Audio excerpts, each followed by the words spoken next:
Zhang Xuan has traversed into a parallel universe. On the first day of a new semester, the campus belle arrived at the school gate to greet him. She is the goddess in the hearts of all the boys at Dongshan University, and Zhang Xuan felt overwhelmed, as if his skull might be lifted. Fortunately, he awakened his system. Option 1. Accompany the campus belle to report in. Reward: 50 equity in Dongshan Industries, 10 times cashback consumption card 10, and an increase in attractiveness by 1. Option 2. Decline the campus belle. Reward: a complete apartment in Dongting Foodie, along with the title of straight man, and a decrease in female affinity by -1. Just as everyone questioned whether Zhang Xuan was merely a pretty boy, many of his identities were revealed. Chapter 1. On the first day of school, the campus belle came to pick me up. September, under the blazing sun, at the entrance of Dongshan University. At this moment, a shuttle bus for new students was slowly approaching. In the third-to-last row, seated by the window, a young man appeared somewhat dazed, beads of cold sweat forming on his forehead, and his body trembled as if he were gravely ill. Have I traversed? Zhang Xuan did not anticipate such misfortune. He had merely consumed a bottle of expired soda he couldn't bear to discard. And how did he end up dead? Upon awakening, he found himself, in this world, a parallel universe of Earth. Zhang Xuan opened his phone and glanced at his new self. He was quite satisfied with this new visage. Perhaps due to his illness, his complexion was somewhat pale, yet it did little to diminish his striking handsomeness. Surrounding girls frequently glanced in his direction, stealing furtive looks before quickly averting their gaze, fearful of being noticed by those around them. Students, we have arrived at the university. Please disembark and enjoy your wonderful college life, the driver announced as he halted the vehicle. Upon hearing this, everyone exited the bus, and a cacophony of excitement enveloped them. Dongshan University, here I come. My girlfriend, I am here. Suddenly, a loud shout echoed, drawing the attention of those nearby. Dude, did you start dating in high school? Did your girlfriend come along with you? Someone teased. I haven't dated, but I'm certain my girlfriend is waiting for me at the school right now. Is she perhaps still in her mother's womb? Ha! Laughter erupted among the crowd. At that moment, a girl in a light blue dress appeared before everyone's eyes. Her curvaceous figure commanded the respect of the surrounding lecherous gazes, her skirt fluttering like autumn leaves. Especially when she moved, a wave of beauty rippled through the air, and all eyes were drawn to this scene. Zhang Xuan glanced over and couldn't help but exclaim, being a woman truly has its advantages. A boy stepped forward, calling out to the girl, "My dear, I am here." He approached her, naturally wrapping his arm around her waist, and the two strolled toward the school, their demeanor radiating intimacy. The surrounding gentlemen wore expressions of envy, jealousy, and resentment, their eager eyes scanning the vicinity, wishing to find a girlfriend immediately. Having a girlfriend is indeed wonderful. For 4 years in college, someone will care for you, and you will never feel lonely. I swear within a month, I shall undoubtedly find my own beloved young lady. How foolish of me! Why didn't I insist on my girlfriend and I enroll in the same school? Upon overhearing their conversation, Zhang Xuan could not help but smile faintly. In his previous life on Earth, he was an orphan, devoid of wealth or shelter. Thus, even when he harbored feelings for a girl, he never dared to voice his affections before his demise. Coincidentally, in this world, he too is named Zhang Xuan, and he is blessed with parents and a girlfriend with whom he has been in a relationship for 2 years. However, they have since parted ways, and she has chosen to attend university in the bustling metropolis. Let us not linger here any longer. We must proceed to register.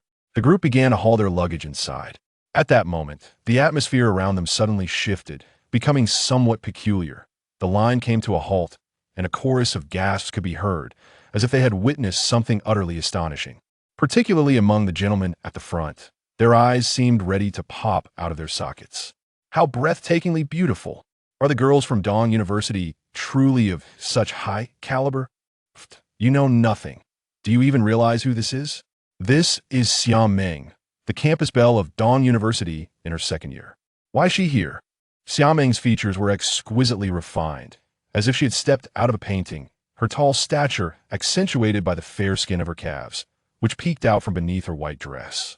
On her feet were a pair of white sneakers, and she radiated an undeniable aura of youthful beauty. This beauty, devoid of any embellishment, was utterly captivating. The girls in the line could not help but compare themselves to Xia Meng. Yet upon witnessing her grace and those perfectly sculpted features, they instinctively lowered their heads. Xia Meng approached with a buoyant stride, her face illuminated by a smile, as if she had encountered a delightful occurrence. Her vibrant, flowing hair glistened under the blazing sun, appearing as if it were adorned with a golden sheen. Upon spotting Xia Meng, the individuals near the entrance were rendered speechless. They couldn't help but ponder what event could possibly have brought such joy to the campus belle. Xia Meng, yesterday when I called you, you mentioned you had something important today and wouldn't come? Quickly, bring the umbrella down. It's sweltering outside. Are you all blind? Someone, fetch a chair for the campus belle. The boys responsible for welcoming the new students clamored loudly, eager not to be overlooked by the belle. Thank you, everyone. I am here to pick someone up. Please continue with your tasks. Xia Meng smiled gently, politely declining the offers from the boys. However, her smile instantly rendered the surrounding boys frozen in place, akin to the gentle caress of a spring breeze, leaving them entranced. She was the goddess of dreams for all the boys in the school. So beautiful. If I could become her boyfriend, I would willingly sacrifice 10 years of my life. 10 years? I would gladly forfeit 20 years. This is Xia Meng, the campus belle, exuding nobility and elegance, incomparable in beauty. Do you really believe an ordinary person could be worthy of her? Zhang Xuan was equally captivated by Xia Meng. She was far more beautiful than any movie star from his previous life. At that moment, Xia Meng's eyes sparkled as if she were searching for someone. The crowd could not help but wonder who this person was, compelling the campus belle to come personally. Suddenly, Xia Meng's gaze brightened, and in that instant, many boys forgot to breathe, their faces reddening with unrecognized excitement. Zhang Xuan, filled with curiosity, wished to discover what kind of person could warrant such attention from the campus belle. Just then, Xia Meng moved toward the line of new students. Goodness, the campus belle is heading our way. Could it be that my illustrious deeds have reached her ears, prompting her to seek me out for a romantic connection? Get lost. The campus belle is looking at me. See, she smiled at me. Oh no, my heart may just stop. The boys beside Zhang Xuan grew increasingly animated, their breaths quickening. All eyes followed Xia Meng as she approached, while Zhang Xuan furrowed his brow, uncertain if it was merely his imagination, for he felt as if the campus belle was gazing at him. Surely, it must be a figment of his imagination. They were not acquainted. Unconsciously, Zhang Xuan shifted a few steps to the side. At that moment, "Hello, Junior. Please hand me your bag. I will escort you to registration." A faint, refreshing fragrance wafted through the air, accompanied by an unexpectedly bright and playful voice. Zhang Xuan was momentarily bewildered.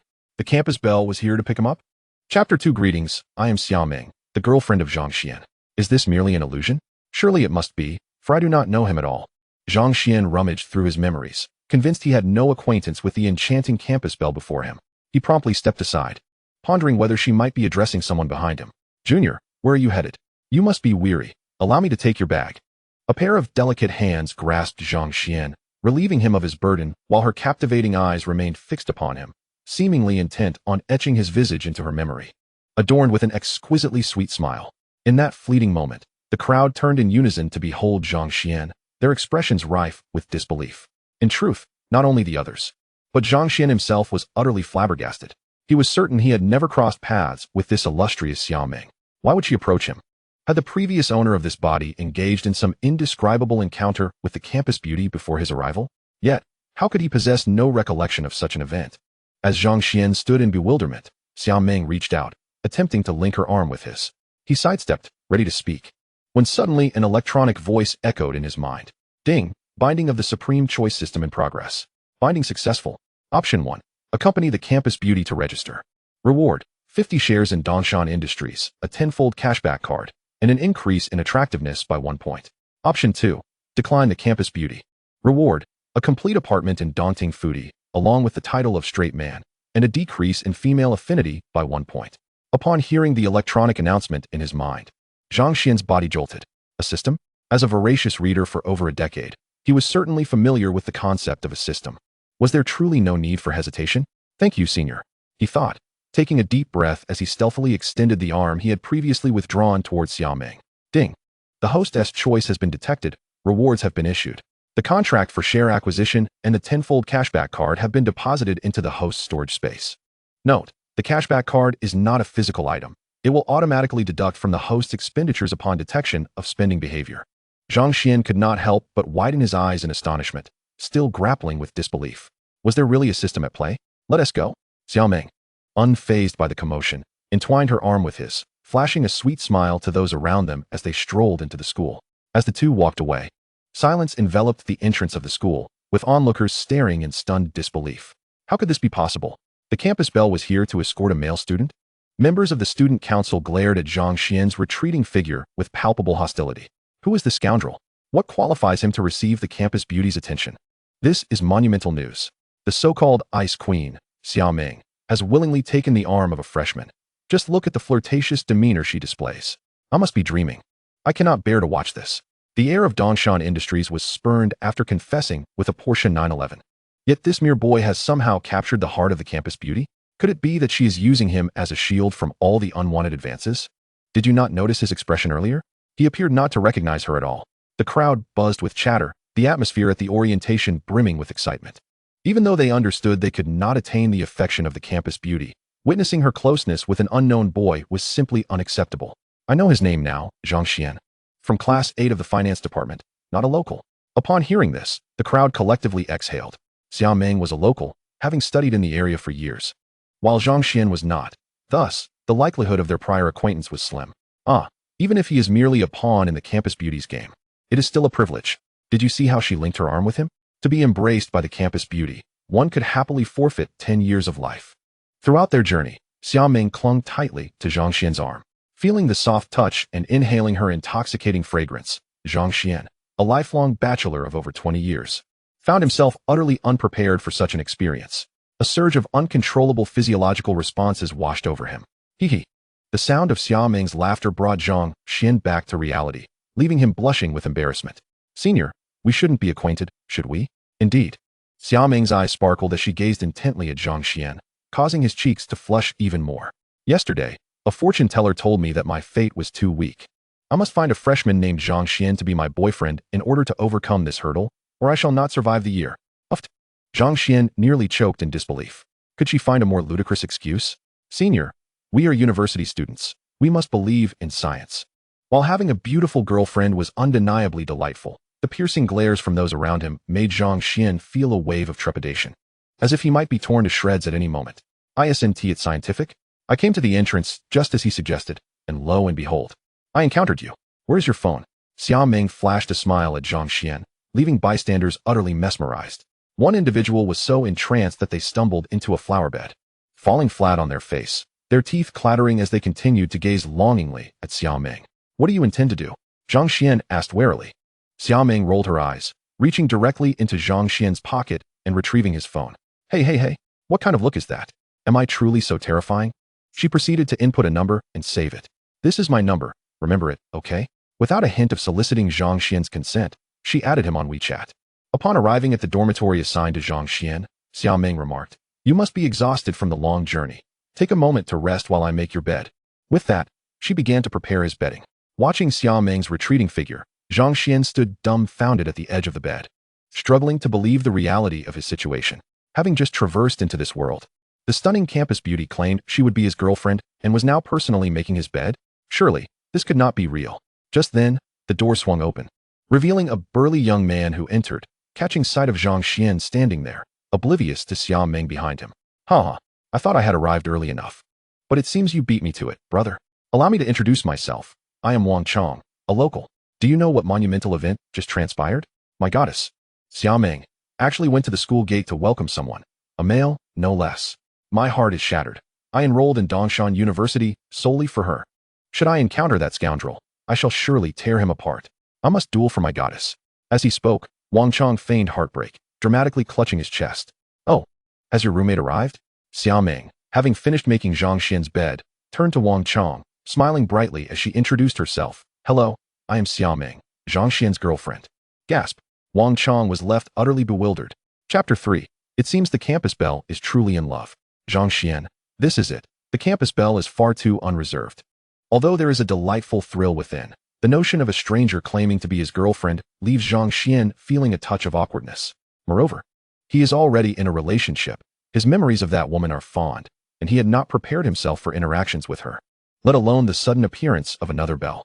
His mind is in utter disarray. Wang Chong stood there, gaping, glancing back and forth between Zhang Xuan and Xia Meng, unable to believe his eyes. The bed is ready. You should rest now. I'll be heading back. Contact me if you need anything. With a gentle smile directed at Zhang Xuan, Xia Meng blushed as she turned to leave. That radiant smile left Wang Chong in a daze. As for Zhang Xuan, he was momentarily disoriented, struggling to comprehend the situation. Is this a joke?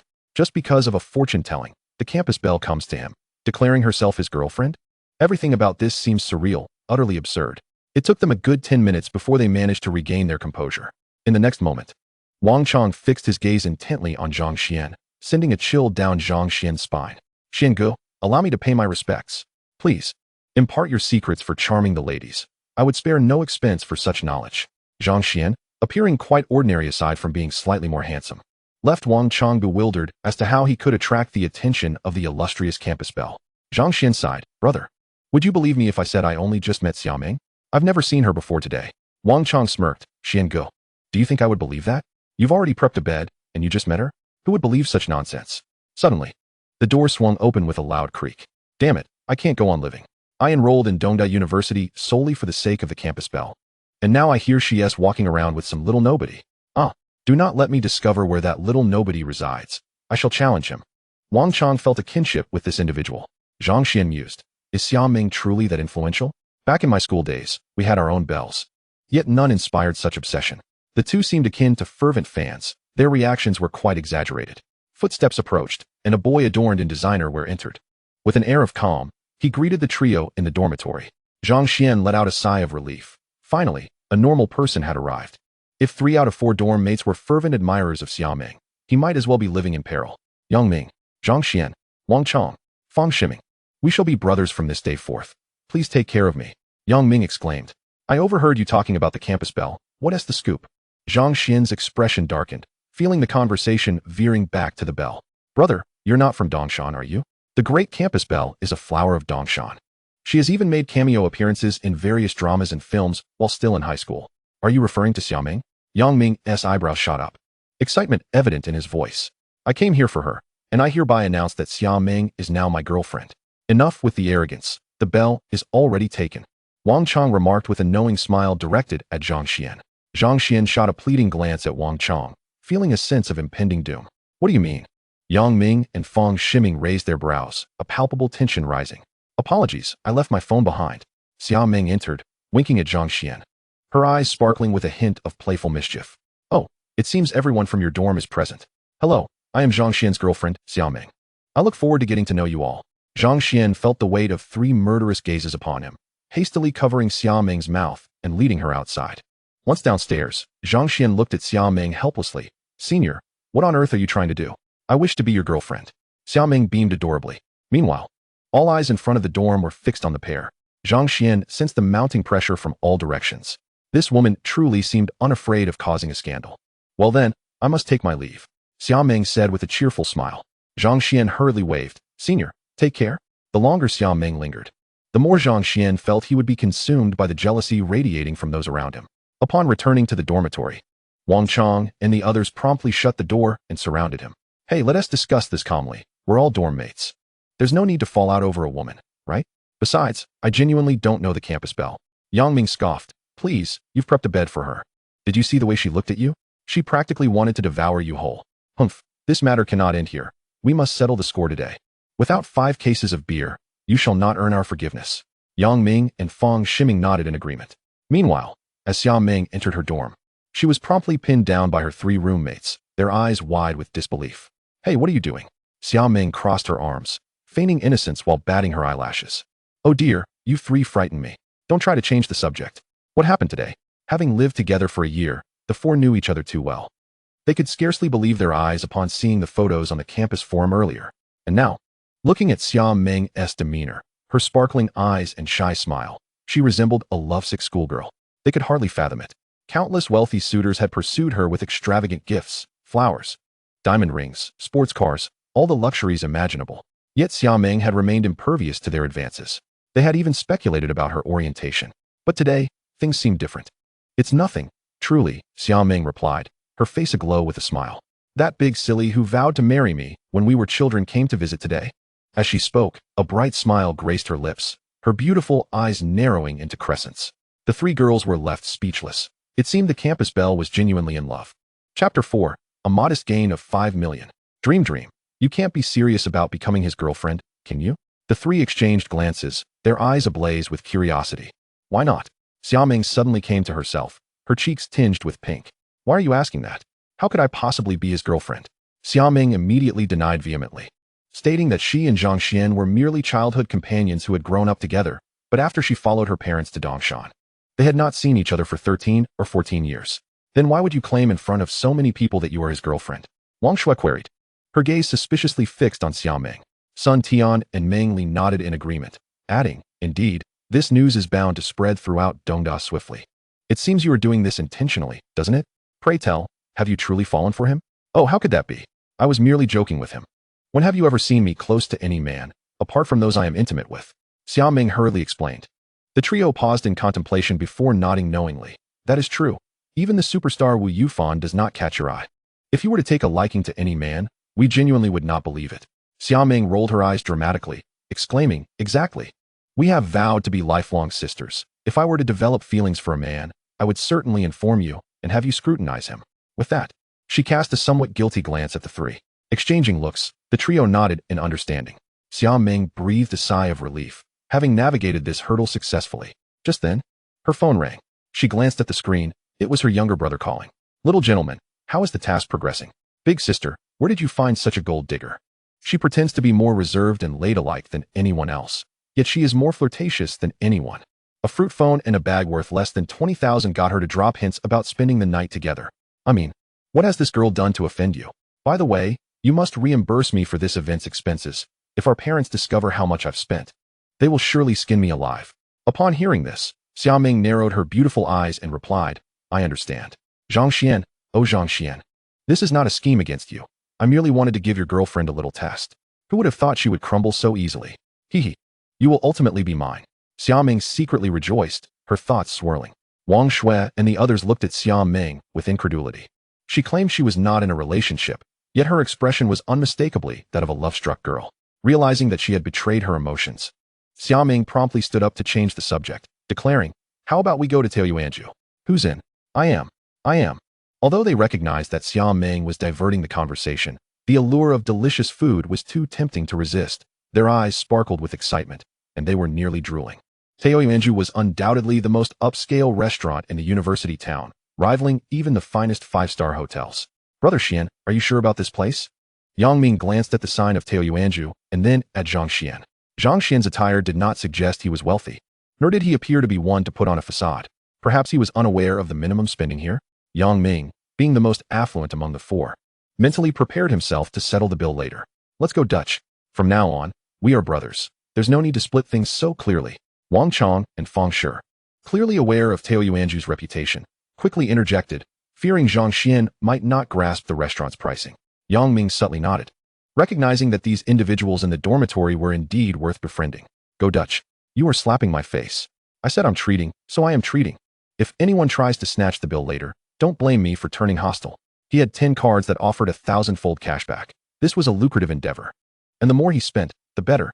The three exchanged glances, hesitant to remind him, but wary of undermining Zhang Xian's dignity. Sir, would you prefer a private room or the main hall? A server approached, directing the question at Yang Ming. Among the four, only Yang Ming was adorned in designer attire. Clearly the one expected to pay. A private room, the largest one. Zhang Xuan declared with grandiosity. Sir, our largest private room. The server, surprised by Zhang Xian's request, looked at his attire and kindly cautioned him, showing no bias despite Zhang Xian's seemingly modest appearance. Money is not an issue. Please take us there. Certainly, sir, please follow me. The server, astonished that the seemingly unassuming Zhang Xuan was indeed a hidden big shot, led the way. Unbeknownst to Zhang Xuan and his companions, just as they entered the private room, four youthful and radiant girls approached. Xia Meng gazed over in confusion. Zhang Xuan? Her eyes sparkled. How fortuitous that she had chosen such a remarkable man. What is it, Ming Ming? Wang Shui and the others followed Xia Meng's gaze, but saw nothing. Nothing, just spotted an acquaintance. Come on, don't be shy. Order whatever you like. Wow, love you, little rich girl. You'll eat this flashy woman out of house and home. The four girls, each vibrant and youthful, became an eye-catching spectacle wherever they went, instantly drawing the attention of those around them. Young Master Qin, it's summer, the campus belle. Young Master Qin, your fate has arrived.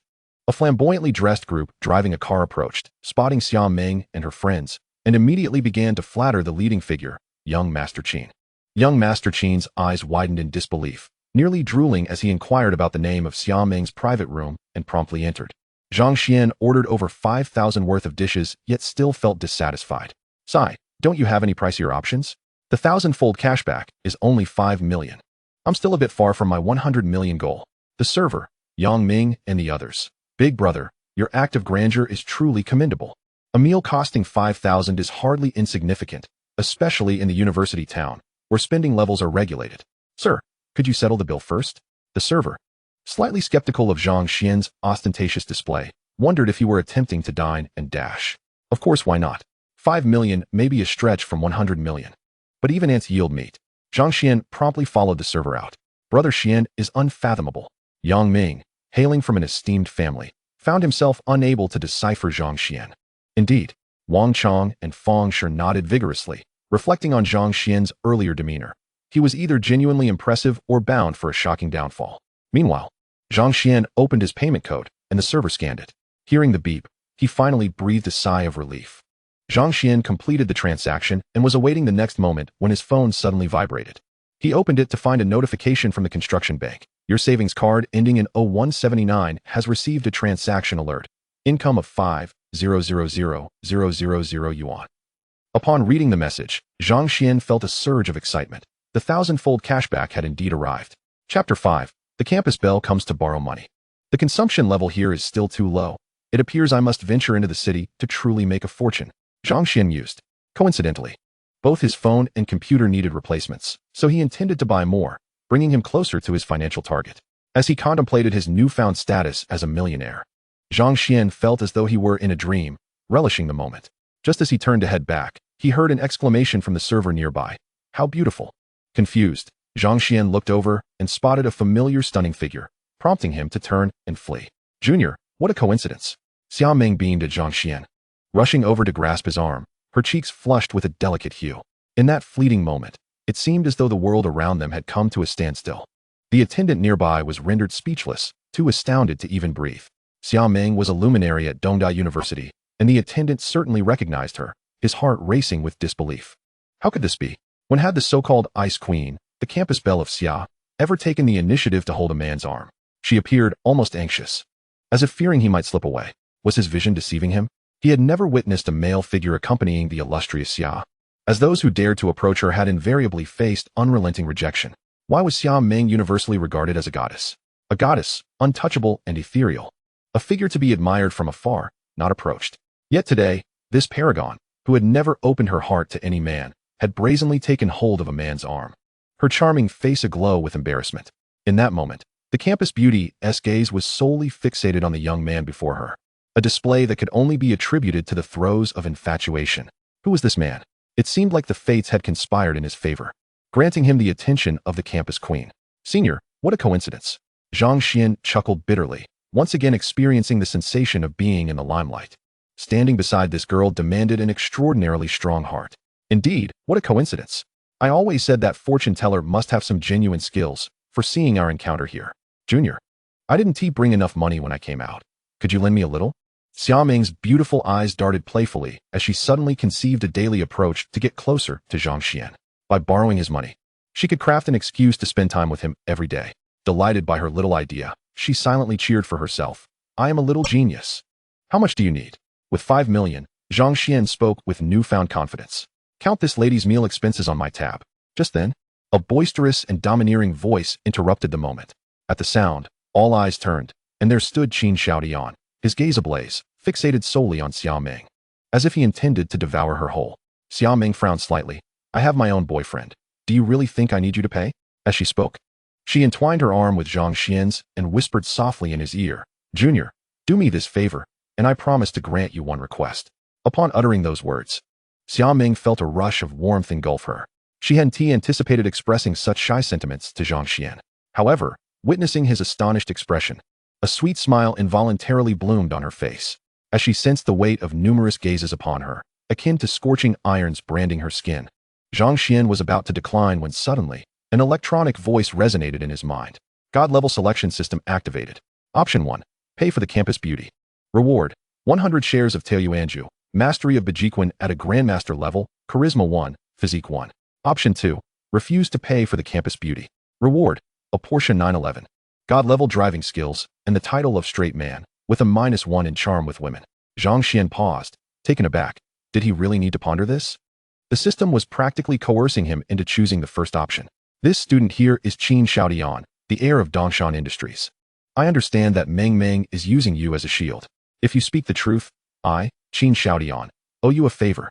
Qin Xiaodian, consumed by jealousy at the sight of Xia Meng's affection towards Zhang Xuan, felt his insides simmer with rage.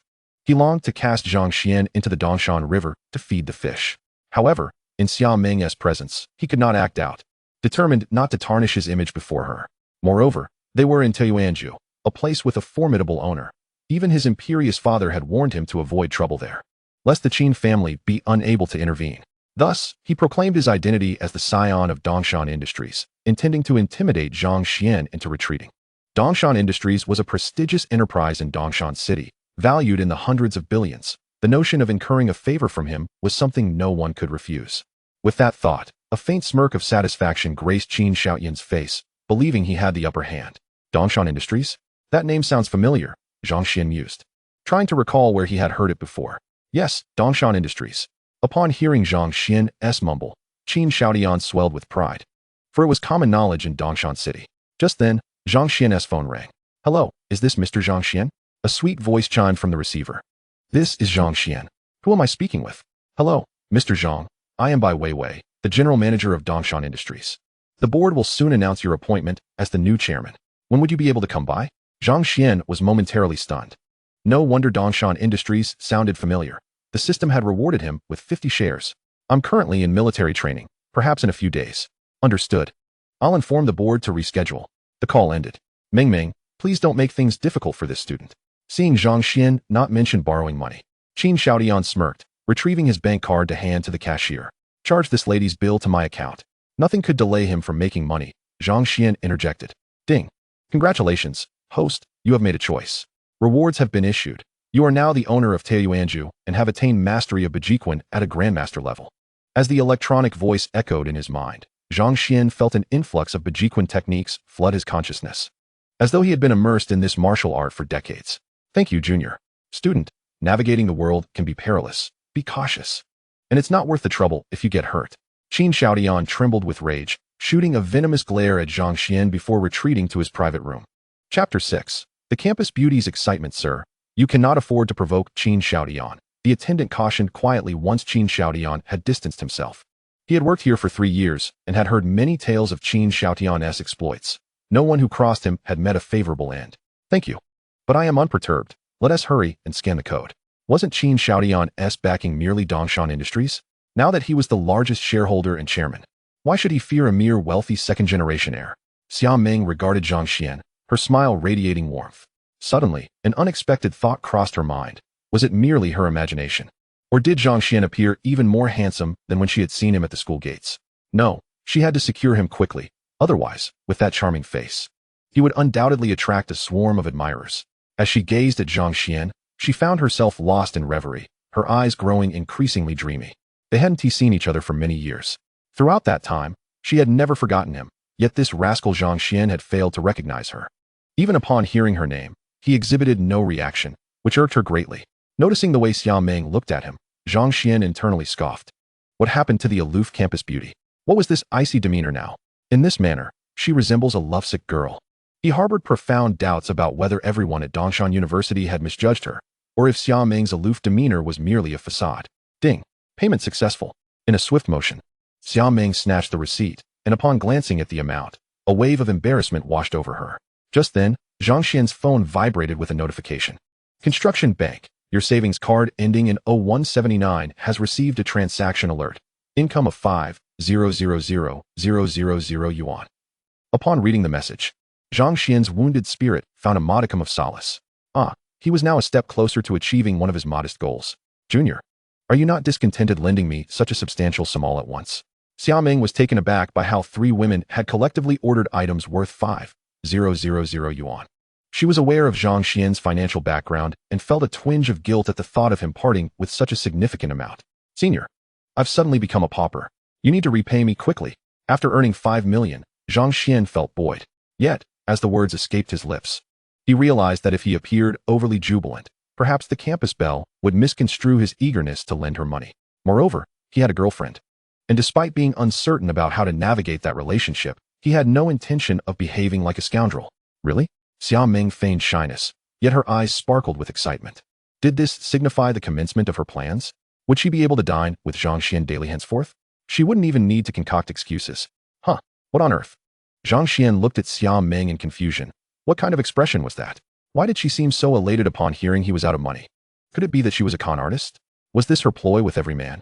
If she borrowed a little from every male student at Dongshan University, she would surely become a billionaire.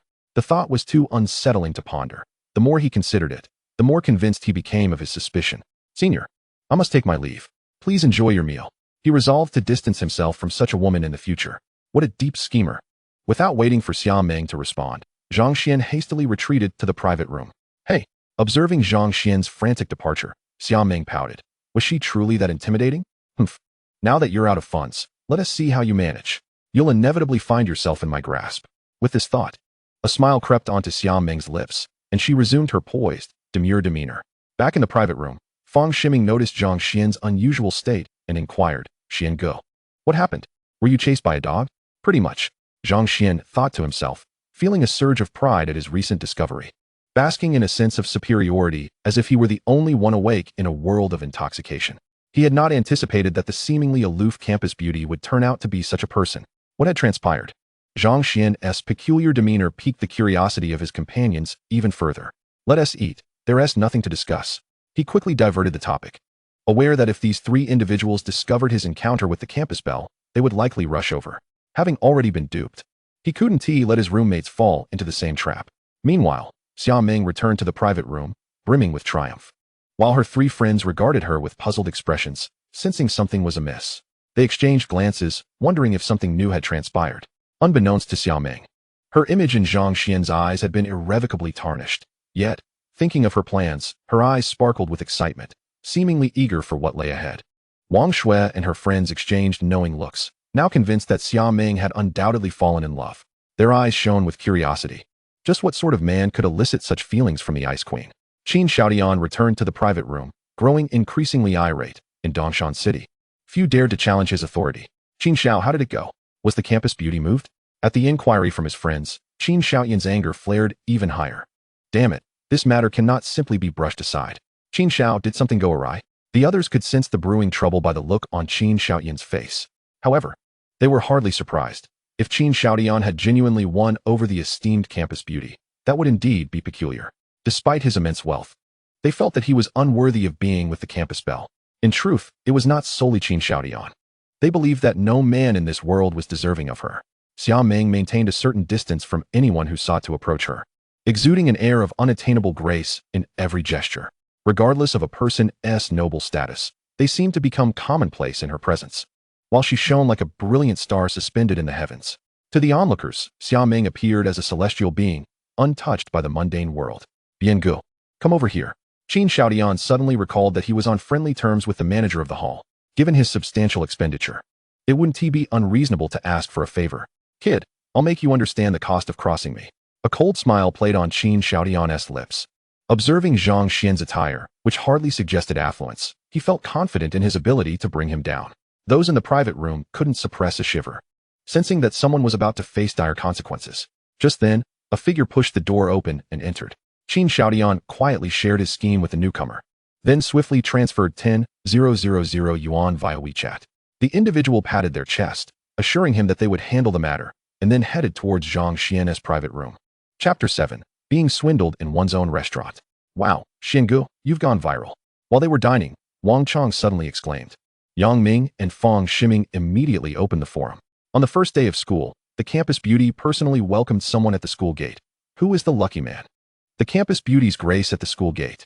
Under the dormitory, the campus beauty stands intimately with a boy. What is their relationship? An aspiring admirer of the campus beauty brings you 18 analyses. Kid, come out. I challenge you to a duel. Only the victor is worthy of the campus beauty. Among the 10 pinned news articles, 4 were related to the campus beauty. Zhang Xuan glanced at the headlines and sighed. Old Wang, you've got it wrong. I'm not famous, I'm ruined. Although he had anticipated this outcome, he was still baffled by the considerable uproar it had caused. Just how could a campus beauty stir such a commotion? She wasn't a celebrity. The school reporters were more prone to sensationalism than paparazzi on earth. Damn it. He had no desire for fame. If all these reports were true, he would accept it. The issue was, they were all fabrications. He had no connection whatsoever with the school beauty. In fact, they were total strangers. This was a colossal misunderstanding. Zhang Xuan could only hope that the situation would soon be resolved. Xiango, impressive, one of his friends exclaimed. TSK, TSK, TSK. Covering the school beauty's mouth and taking her down from the dormitory, such intimate contact. The 3 of them gazed at the images on the forum. Casting a glance at Zhang Xuan, silently applauding the person who had posted them. Noticing their stares, Zhang Xuan solemnly addressed them, my dear brothers. I swear on my life that I truly have no relationship with the school beauty. Just then, his phone rang. Upon glancing at the screen, he noticed an unfamiliar number and, puzzled, answered the call. Hello, may I ask if you are Mr. Zhang Xuan? Yes, who is this? Hello, I am Wang Chuan, the general manager of Taoyuanju. Where are you right now? I would like to meet you. Then come over right now. I am dining at Taoyuanju. Please hold on. I will be there shortly. Upon hearing that the boss was dining at Taoyuanju, Wang Chuan's heart sank. The boss going to Taoyuanju at this time couldn't possibly be a discreet visit, could it? Just as Zhang Xuan hung up, the door to the private room swung open, and a person entered, holding a bottle of red wine. The 4 of them looked at each other in confusion as the newcomer approached with a warm smile. Boss Zhang, your red wine has arrived. Realizing that this was a case of mistaken identity, the 4 friends paid little mind to it. As Zhang Xuan stood up to explain, he was suddenly taken aback. With a crash, the wine bottle slipped from the person's grasp and shattered on the floor, releasing a rich aroma that filled the air. You've got the wrong person. There's no boss Zhang here. The scene was somewhat awkward, but Zhang Xuan insisted it had nothing to do with him. What? To everyone's surprise, the man's reaction was exceedingly exaggerated, nearly jumping in outrage. You broke my wine. And you think you can just brush it off by saying you mistook me for someone else? Do you have any idea how expensive this bottle of wine is? Kid, this is a 1945 Romanicani. You ordered this bottle. I brought it to you, and then you deliberately refused to take it, causing it to shatter. And now you want to deny it? Do you know where you are? Taoyuanju, where no one dares to cause trouble. The man pointed an accusing finger at Zhang Xuan, shouting vehemently. Upon seeing this, the others quickly understood that Zhang Xuan was being extorted. Zhang Xuan was furious, not only because he was being wronged, but also because Taoyuanju was his establishment, and this person's actions were tarnishing its reputation. He never expected to encounter such a situation on his first visit. A 1945 Romanicani? Was he jesting? Such a precious wine could hardly be found here. Bian Qingmin, the lobby manager of Taoyuanju, had a glimmer of amusement in his eyes. He found it exceedingly easy to ensnare a young man like Zhang Xuan, especially with the backing of such a prestigious establishment. Not only would he gain 1,000 yuan, but he would also earn the friendship of Qin Xiaodian from Dongshan Industries. If he played his cards right, he could even extract some money from this young man. As for Zhang Xuan's denial, why should he be concerned? This was Taoyuanju. There had once been a wealthy second-generation heir from another province who had acted arrogantly, threatening to destroy Taoyuanju, yet by the next day, he was on his knees apologizing. You're extorting him. Xiangu, don't pay him any mind. This guy is clearly trying to scam you. We will testify that he broke the wine himself. Fang Ximing and Wang Chong protested loudly. Yang Ming furrowed his brow. He recognized that the situation was not straightforward. He was aware of the powerful forces behind Taoyuanju and wondered how someone could dare to attempt extortion here. Someone must be orchestrating this. He glanced at Zhang Xuan, puzzled over whom he had offended, as it seemed that the other party was intent on ruining him. What the hell are you saying? I am the lobby manager of Taoyuanju. Would I do anything to tarnish my own reputation? Enough with the nonsense. Pay up. Bian Qingmin threatened coldly. Upon realizing that this man was indeed the lobby manager of Taoyuanju, Zhang Xuan's anger surged. Maintaining a facade of calm, he sat down nonchalantly and regarded Bian Qingmin. What is your name? Are you truly the lobby manager of Taoyuanju? How could anyone dare impersonate someone from Taoyuanju? Here is my badge. Pay up, kid, for million. Seeing Zhang Xuan's calm demeanor, Bian Qingmin felt his authority being challenged and slammed his badge onto the table. For million? Are you sure? Isn't the general manager of Taoyuanju due to arrive soon? I want to ask him how he manages his staff. Zhang Xuan would not tolerate such a person sullying his restaurant. To boldly extort a customer for 4 million was audacious beyond measure. Bian Qingmin, mistaking Zhang Xuan's remarks for submission, felt a surge of triumph. I am absolutely certain. Xian Gu, don't listen to this guy's nonsense. I will find a way to handle this. Wang Chong was incensed by Bian Qingmin's attitude. Yang Ming had already taken out his phone and dialed a number. At that moment, Zhang Xian's phone rang again. He glanced at the caller ID and replied coolly, I am in room 16. After hanging up, in the lobby, Wang Chuan's expression changed dramatically, a wave of anxiety washing over him. This is bad. The new boss's tone is off. Something must have happened. He immediately inquired of the nearby waiter, who is on duty today. Manager Bian is, the waiter replied. Where is he? Manager Bian went to room 16. Upon hearing this, Wang Chuan's face went pale. Could it be that that scoundrel Bian Qingmin had provoked the boss? Chapter 8. The more arrogant they are, the harder they fall. Kid, I'll tell you, it won't matter who you bring today. Bian Qingmin boasted arrogantly. Is that so? Well, I'll inform you that soon I will have you packing your bags and leaving. This situation was utterly intolerable. In the service industry, reputation is paramount, and Tao Yuanju had to rid itself of such a parasite. Zhang Xuan sensed that this matter was more intricate than it appeared. He had no grievances with Bian Qingmin. The latter wouldn't have approached him without cause. Suddenly, a name crossed his mind, Qin Xiaodian. If there was anyone he might have offended, it was certainly Qin Xiaodian, whom he had encountered in the lobby earlier. The more he thought about it, the more convinced he became. He sighed, beauty brings disaster. He never expected that on the very first day of school, someone would target him with such severity, audaciously demanding for a million, as if they would stop at nothing to ruin him. Had it been an ordinary person, they might have been utterly crushed by Qin Xiaodian's actions. I must keep my distance from the school beauty in the future. Meanwhile, in another private room, Xia Meng was blissfully unaware of Zhang Xian's predicament, lost in her daydreams of a beautiful future with him. You want me to roll up my bedding and leave? Ha ha ha, kid. I'm eager to see how you plan to make me do that. Bian Qingmin, having encountered many arrogant individuals, felt no threat from Zhang Xian's words. Instead, they amused him. Knock, knock, knock. A knock sounded at the door. Who is it? Bian Qingmin was perplexed. Had he not instructed the attendant to refrain from coming during this period? Mr. Zhang, I am Wang Chuan. May I enter?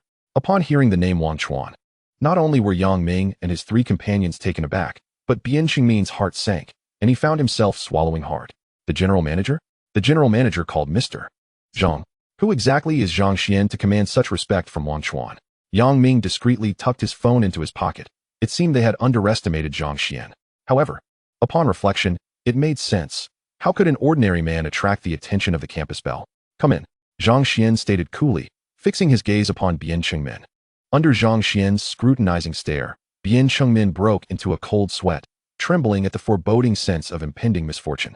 The door creaked open, and a stout man clad in a suit entered. Upon seeing this imposing figure, Bian Qingmin's fleeting hope evaporated, leaving his complexion ashen. The newcomer was none other than Wang Chuan, the general manager of Taoyuan residence. Which of you is Mr. Zhang Xian? Wang Chuan inquired, scanning the room before settling his gaze on Zhang Xian. I am Zhang Xian. Let us find a quieter place, Zhang Xian replied. Wang Chuan respectfully said, Mr. Zhang, please follow me. Continue your meal, gentlemen. I shall return shortly. Zhang Xian addressed Yang Ming and the others. As he passed by Bian Qingmin, he added nonchalantly, You may come along as well. Bian Qingmin, witnessing the deference Wang Chuan displayed towards Zhang Xian, was rendered speechless and dared not disobey. Brother Xian, we are concerned about Fang Shiming. Let us go together, he immediately suggested. It's all right. I will be back shortly. Although it was the first time Zhang Xian had met the trio from the dormitory, he found their characters admirable and hoped to assist them in the future. Observing Fang Shiming's lingering apprehension, Yang Ming restrained him. Old Yang, this is Taoyuan residence. I've heard tales about this place. Do you think Brother Xian's presence with them could spell trouble? Rest assured. Did you not see the profound respect Wang Chuan exhibited towards Brother Xian just now?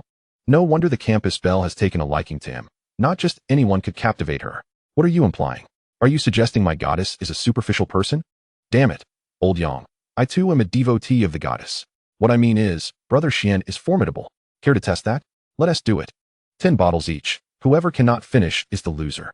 I'll go first. As Zhang Xian followed Wang Chuan, they passed by a private room, and the door creaked open, revealing a head peering out. Qin Xiaodian, upon seeing Zhang Xian, initially thought he had been taken away, and a sinister smirk crept across his face. Kid, dare to oppose him? It's a dead end for you. Realizing that his suspicions were correct, Zhang Xian understood that this affair indeed involved Qin Xiaodian. Returning to the room, Qin Xiaodian wore a triumphant grin. Qin Xiao, Did that kid handle the situation? A friend inquired, observing Qin Xiaoyan's demeanor. Naturally. He dared to oppose me, and I'll ensure he never rises again. Qin Xiaoyan replied coldly. Everyone in the room involuntarily shuddered at his words, harboring no doubts about his intentions. Since Qin Xiaoyan had arrived at Dongshan University, no one who had provoked him had met with a favorable fate. Find out that kid's background. I want his entire family to face ruin. At that moment, the atmosphere in the room turned tense, as they believed Zhang Xuan's family was doomed for having crossed Qin Xiaoyan. Upon entering the general manager's office, Zhang Xuan seated himself at the desk. Bian Chengmin observed Wang Chuan standing respectfully by, devoid of any displeasure, and his face drained of color in sheer terror. Zhang Xuan's status surpassed anything he had imagined. It was known that even when Qin Xiaoyan's father, Qin Jingyang, visited, Wang Chuan merely acknowledged him with a nod, which was enough to elate Qin Jingyang. This was all due to Wang Chuan's association with the owner of Taoyuan residence. Bian Chengmin had never encountered the legendary owner, but since becoming the hall manager, he had been greeted warmly by those who once seemed unattainably high above him. Having never witnessed Wang Chuan's deference towards anyone else, Bian Chengmin now marveled at the sight. Suddenly, a thought illuminated his mind. What if Zhang Xuan were gulp? He swallowed hard, too afraid to delve deeper into his thoughts. If he continued, he feared he might lose control of himself. That damn Qin Xiaoyan. You will be the ruin of me. Bian Chengmin mentally cursed Qin Xiaoyan and his entire family. This is my oversight, boss, Wang Chuan admitted, bowing his head while cautiously gauging Zhang Xuan's reaction. Thud. Bian Chengmin collapsed to the floor. Wang Chuan's words shattered the last shred of hope within him. Was this Qin Xiaoyan's idea? Zhang Xuan inquired. Yes, boss, it was all Qin Xiaoyan's plan. He said. Bian Chengmin seized upon the last lifeline, divulging everything. Reenact this incident with Qin Xiaoyan, and then get out of here. I do not wish to see you again, Zhang Xuan stated, directing his gaze towards Wang Chuan. You will continue to oversee matters here. Contact me for any significant issues. With that, Zhang Xuan rose and departed. Having just taken over, he sought a smooth transition and decided to observe Wang Chuan further. Thud. Bian Chengmin stood there, utterly dumbfounded. The days of his previous exalted status had slipped far from his grasp. Chapter 9. This restaurant is mine. Wang Chuan gazed at Zhang Xuan's retreating figure, lost in thought. Though he had suspected the new owner would be young, he had not anticipated him to be so remarkably youthful. No one understood better than he the immense power held by his former employer. Thus, the revelation that the owner would cede Taoyuan residence to Zhang Xuan left him profoundly stunned. Moreover, the fact that the new owner had not dismissed him, was it because he could not, or simply because he deemed it beneath him? In Wang Chuan's estimation, the latter seemed more plausible. He did not believe that someone capable of compelling the owner to relinquish Taoyuan residence would be an ordinary individual. The student was likely a guise employed by the new owner to obscure his true identity. As Zhang Xuan exited the general manager's office and made his way back to the private room, he encountered the attendant who had previously alerted him. Zhang Xuan called out to him, inquiring, "What is your name?" The attendant, momentarily taken aback and unsure of the intent behind the question, politely responded, "Sir, my name is Zhou. Zhou. This individual possesses commendable character. I shall cultivate my own people here," Zhang Xuan declared, addressing Zhou. "You will now serve as the hall manager of Taoyuan residence. Seek out Wang Chuan and have him formalize this. Simply state that it is my directive." Having spoken, Zhang Xuan departed, leaving Zhou in a state of bewilderment. He felt both amused and exasperated, despite Zhang Xuan's demeanor suggesting he was no ordinary person. This was Taoyuan residence, and the position of hall manager was not one to be casually bestowed. At that moment, Wang Chuan emerged from the office. Zhou immediately bowed respectfully and exclaimed, "Greetings, General Manager." "Ah, what did Mr. Zhang discuss with you just now?" Wang Chuan inquired with a hint of curiosity, having heard Zhang Xuan's voice, prompting him to come out and see. "Mr. Zhang?" Zhou faltered momentarily, pondering Wang Chuan's identity. The general manager of Taoyuan residence, indeed. Wang Chuan's tone was imbued with an unmistakable reverence when he mentioned Zhang Xuan, a nuance that Zhou could easily discern. When had he ever witnessed the general manager exhibit such courtesy towards anyone? Even the president of Dongshan Industries wouldn't receive such deference, would they? A warmth surged within him. Could it be that fortune was finally smiling upon him? Was Zhang Xuan truly a person of great significance? Caught up in his thoughts, Zhou blurted out, "Mr. Zhang just appointed me as the lobby manager." Upon uttering those words, his heart raced uncontrollably. "What is your name?" Wang Chuan asked. Reporting to the general manager, "My name is Zhou. Zhou. Very well. Since Mr. Zhang has spoken, you shall assume the role of lobby manager here. Come here. I have a task for you. This is Mr. Zhang's directive." Wang Chuan instructed in a low voice, leaving Zhou in a state of bewilderment. Do you understand what to do? Zhou Yi had long harbored a disdain for Qin Xiaodian, yet he felt powerless as a mere inconspicuous figure. However, since even the general manager had said so, what was there to fear? Let us get to it. Inside the private room, Qin Xiaodian could no longer contain his impatience. He yearned to witness Zhang Xuan's disheartened and defeated visage. As he swung open the door, he was taken aback to see Zhang Xuan approaching him. How could Zhang Xuan possibly be unscathed? This was perplexing. Hadn't Bian Qingmin taken action? Zhang Xuan greeted Qin Xiaodian with a polite smile. After all, he was his esteemed patron. The prospect of earning 4 million from Qin Xiaodian suddenly made him less irksome. Seeing Zhang Xuan smile at him, Qin Xiaodian was left in a daze. Had Bian Qingmin truly not acted yet? Mr. Qin, your red wine has arrived. At that moment, a waiter approached with a bottle of red wine. Red wine. Qin Xiaodian was puzzled. He had a thrilling game planned for the evening and hadn't ordered any wine. Just as he pondered this, the bottle slipped from the waiter's grasp and shattered on the floor. Qin Xiaodian was momentarily stunned, prepared to unleash a torrent of curses when a burly man with a square jaw approached him, causing Qin Xiaodian to freeze in place. As he pushed open the door to the private room, 3 pairs of eyes turned to him in unison. What the hell, Brother Xian, you're really alright. How did this situation come about? The group sighed in relief upon seeing Zhang Xuan's return. What could possibly happen? This restaurant is mine. It's my territory. Zhang Xuan shrugged and smirked. They were all dormitory brothers, and this matter couldn't be concealed for long, so it was better to lay everything bare. The atmosphere fell silent, as if time had paused at that moment. Wang Chong and his companions exchanged glances with Zhang Xuan, their expressions suddenly shifting to something peculiar. And then, Brother Xian, this is undoubtedly the greatest joke I've heard this century. If you don't want to share, then don't. We brothers won't press you. What's the point of concocting such a tale? It's best to keep such jokes to a minimum. If the owner of Taoyuan residence hears this, you'll be in for a world of trouble. Surely someone in your family knows General Manager Wang Chuan, right? Brother Xian, that's impressive to have connections with such a figure. It seems your family's background is not simple. Someone in the family knows Wang Chuan. What the hell? Zhang Xuan was taken aback. Wasn't Wang Chuan merely the general manager of Taoyuan residence?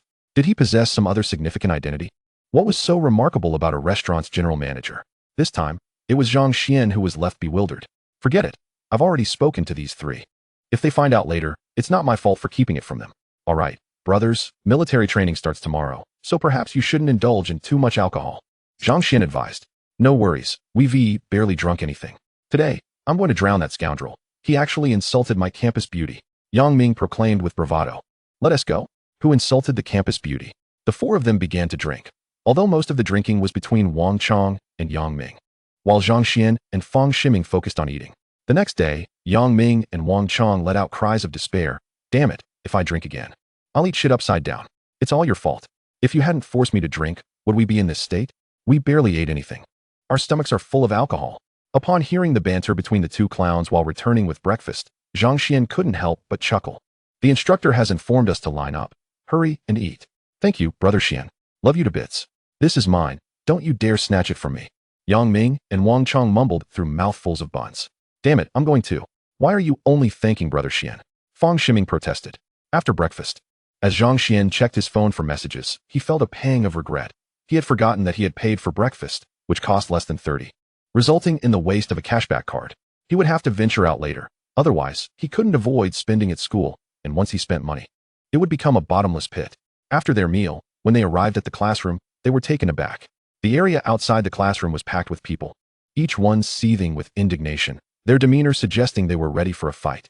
Seeing this, Zhang Xuan was filled with confusion. Let us take down that bastard for daring to approach my campus beauty. Someone in the crowd shouted. Zhang Xuan. Chapter 10. The instructor is also the campus beauty. Has that scoundrel arrived yet? Not yet. Why are you so anxious? How could I not be? He dares to approach our goddess. You're not the only one who wants him gone. What good is your anxiety? Standing at the back of the crowd, Zhang Xuan trembled. Goodness, is this group insane? Why blame him for interacting with the campus beauty? He is innocent, all right? Did these brutes think he wanted to approach the campus beauty? Hey, you 3 scoundrels. Zhang Xuan was feeling frustrated when he turned around, only to find the trio had distanced themselves, clearly wishing to dissociate from him. That bastard is right here. Suddenly, just as Zhang Xuan contemplated a way to escape, a hefty figure seized him and bellowed, "Hey!" Hundreds of eyes turned to him, and Zhang Xuan felt as if he were being thrust into the flames. Do you think if I claim I have no relation to the campus beauty, you would believe me? Zhang Xuan's body stiffened, as if an unseen force was restraining him. He longed to turn and flee, yet his legs felt as heavy as lead. Believe it? Let us take down that bastard. Someone shouted, and in an instant, the crowd swarmed around him. Get out of my way. Let me see who dares to cause a ruckus in my territory. A powerful voice rang out. Everyone turned to see a woman striding towards them. The woman appeared to be in her mid-20s, clad in a flowing white gown that accentuated her tall and slender figure. Her beauty was exquisite, with a delicate oval face, skin as fair as jade, and a youthful radiance that seemed to glisten. A pair of enchanting eyes, large and luminous, resemble the brightest star in the night sky, captivating anyone who gazes into them, drawing them into an irresistible immersion. Her short hair exudes an air of competence, and the half-rimmed glasses she wears enhance her intellectual beauty, which is strikingly apparent. Her visage is undeniably comparable to that of Xia Meng, each possessing their own unique allure. However, this woman's intellectual charm is something Xia Meng lacks. She is Gu Qingcheng, the illustrious campus belle. What brings her here? Upon her arrival, those who initially intended to confront Zhang Xuan found themselves frozen in place, instantly adopting a gentlemanly demeanor and smiling at Gu Qingcheng. Gu Qingcheng, a graduate student in the finance department, has been annually crowned the campus beauty since she first set foot in Dongshan University. Not only is she academically exceptional, but her papers have also been published in prestigious global finance journals. Unlike Xia Meng, she has endured a failed romantic relationship, which has rendered her indifferent and aloof towards men. Furthermore, she and Xia Meng are arch-rivals. Rumor has it that Gu Qingcheng's breakup with her boyfriend was instigated by Xia Meng. Nevertheless, this remains mere gossip, as none of the three involved parties have ever confirmed it. Moreover, given Xia Meng's cool demeanor, it is rare to see her close to any man, making the rumors likely unfounded. Yet, perhaps influenced by the rumor, every encounter between the two campus beauties has become a fierce rivalry, solidifying their status as adversaries over time. Gu Qingcheng approached like a proud, solitary swan, exuding an air of purity and haughtiness. Sister Gu, what brings you here? Campus belle Gu. Are you passing through on some errand? Hurry, make way for her. No one dared to hesitate. Gu Qingcheng, besides her title as campus beauty, is also the president of the martial arts club, having once encountered a gang of thugs off campus, managing to fend them off without breaking a sweat. She is indeed a thorny rose, unapproachable and feared for the potential sting. What business do I have? I am the instructor for Class 8 in finance, and you dare to cause trouble in my class? Gu Qingcheng's beautiful eyes narrowed as she scanned the surroundings with a fierce glare. The newcomers, unfamiliar with Gu Qingcheng's formidable reputation, were instantly captivated by the spectacle. Meanwhile, the senior students, upon hearing her words, scattered like leaves in the wind, their frantic retreat betraying their sheer panic, wishing for nothing more than to sprout additional legs to escape. Zhang Xuan's heart raced as he approached the trio of unprincipled miscreants, glaring at them in a futile attempt to convey his indignation. However, to his utter dismay, the moment these three lay eyes on Gu Qingcheng, they completely succumbed. Oblivious to Zhang Xuan's furious gaze, their focus solely on her, seemingly forgetting to breathe. Dear instructor, I am Yang Ming, a student in your class. I look forward to your guidance in the days to come. Yang Ming struck a pose he deemed charming, elongating the word dear to take advantage of the situation. I'm Wang Chong. I'm Fang Shiming. The other two sycophants rushed to introduce themselves, eager to ensure they were noticed. Meanwhile, Zhang Xuan found the entire situation peculiar. A shiver ran down his spine as he felt Gu Qingcheng's gaze lock onto him. With soft footsteps, Gu Qingcheng approached Zhang Xuan, her eyes scrutinizing him with a hint of mockery. A chill ran down his spine. Could this woman possibly harbor curiosity about him? How could that be? Zhang Xuan chuckled silently, thinking that if Xia Meng had already created such a scene, what would happen when Gu Qingcheng entered the picture? Would he even survive this? You are Zhang Xuan? Hello, instructor, my name is Zhang Xuan, and I am Xia Meng's boyfriend? Gu Qingcheng interjected. Zhang Xuan was momentarily speechless. He intended to clarify that he was merely a student in Class 8 of finance. TSK, you are indeed somewhat handsome. It's no wonder Xia Meng has her eye on you. Gu Qingcheng appraised him from head to toe, making him acutely aware of the hairs standing on end. This is bad. Gu Qingcheng scrutinized him for what felt like an eternity, as if assessing something. Come in. With that, she strode confidently into the classroom. What is going on, Brother Xian? Do you know my wife? Yang Ming rushed over, unabashedly declaring. I'm just as new as you are. Zhang Xuan shot a bemused glance at the sycophant before entering the classroom. As Gu Qingcheng stepped into the classroom, every male student collectively gasped, excitement coursing through them. Such a stunning instructor meant their upcoming days would be filled with fortune. Many eyes turned to Zhang Xuan, given the earlier grand spectacle. And the allure of being Xia Meng's boyfriend was certainly a captivating topic. So this is what the legendary Xia Meng's boyfriend looks like? He seems rather ordinary. With so many people present, how How did they not manage to overpower him? How dare he get so close to my goddess? Hearing these remarks, Zhang Xuan felt a sinking sensation. He was innocent. What did any of this have to do with him? All he wanted was to attend university, yet here he was, entangled in such a tumultuous situation. Chapter 11 Sister, Greetings. Hello everyone. I am your instructor, Gu Qingqing. You may call me either instructor or Sister Gu. Gu Qingqing spoke eloquently from the podium, while the male students stared at her, their minds racing with countless fantasies. All right, aside from Zhang Xuan, please introduce yourselves. Upon hearing this, Zhang Xuan felt increasingly uneasy. What on earth? Why was he excluded? You are now a celebrity. Is an introduction even necessary? Those who wish to harm you are likely lining up outside the school gates. Wang Chong, that rascal, took the opportunity to mock him. While Yang Ming struggled to suppress his laughter, Zhang Xuan could only sigh. Traditionally, students would undergo military training at a designated location, but this year was exceptional. They trained directly on the school's grounds.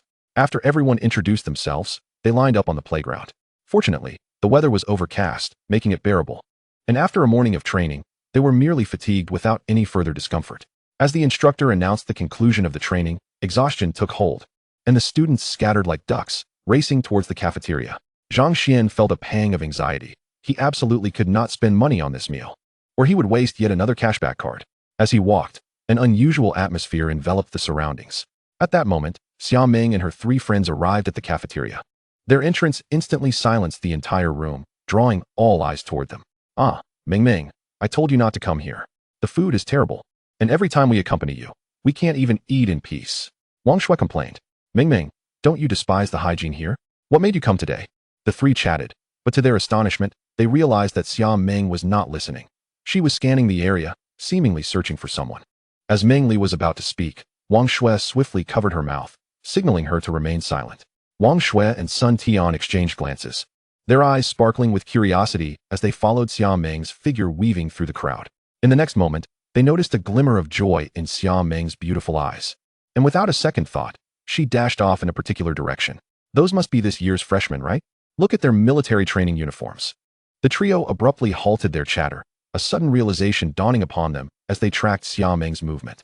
They watched as she stopped in front of a strikingly handsome young man. Their eyes widened in excitement as they rushed over. Junior, we've been waiting for you. Let us go grab a bite. Xia Meng beamed, linking her arm with Zhang Xuan.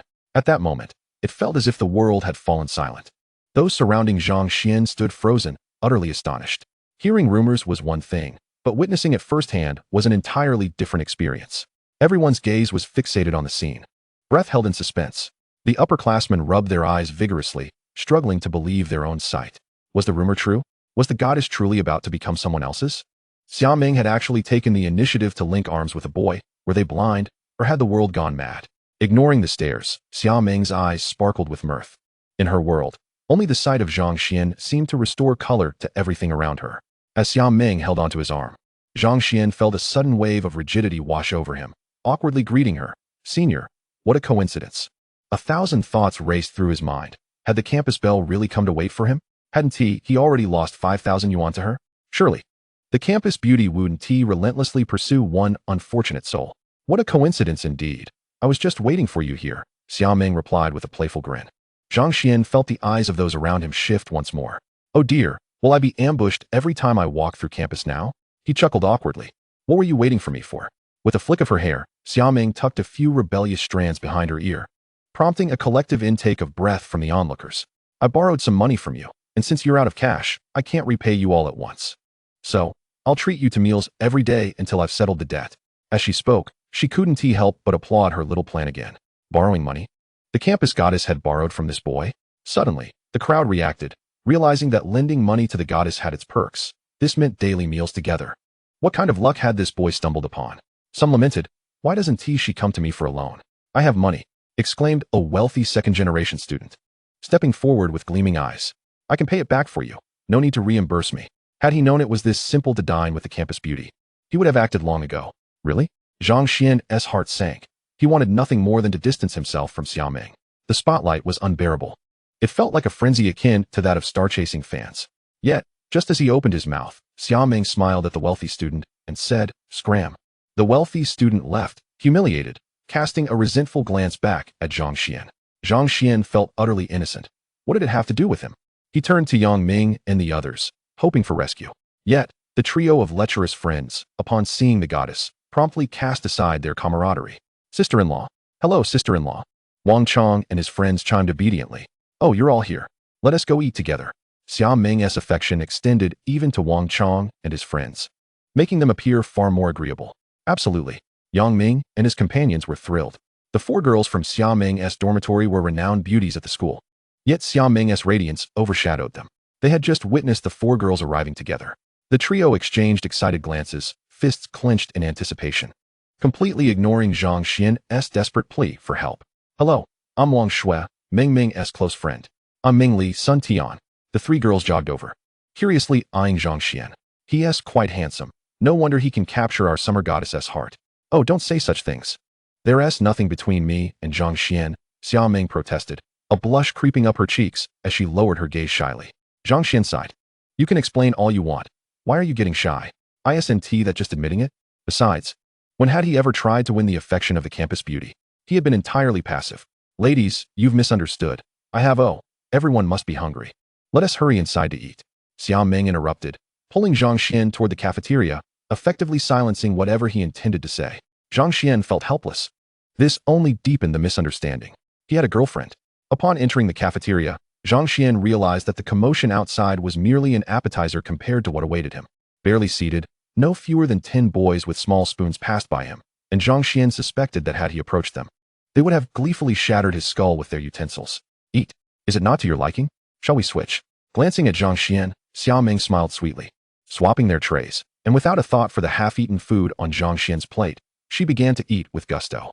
Zhang Xuan, the crowd, Wang Shui and her friends exchanged incredulous glances, staring at Xia Meng in disbelief. Xia Meng, who usually had a slight aversion to germs, was now consuming food that Zhang Xuan had already touched. Zhang Xuan felt his embarrassment reach new heights. He could never wash this away. He couldn't fathom why Xia Meng had latched onto him. Sure, he was somewhat handsome, even he had to admit that. But surely it wouldn't be enough to captivate a campus beauty. As Xia Meng took a bite, she suddenly snapped back to reality, her cheeks flushing crimson. Raising her gaze to meet the astonished stares around her, she struggled to find her voice.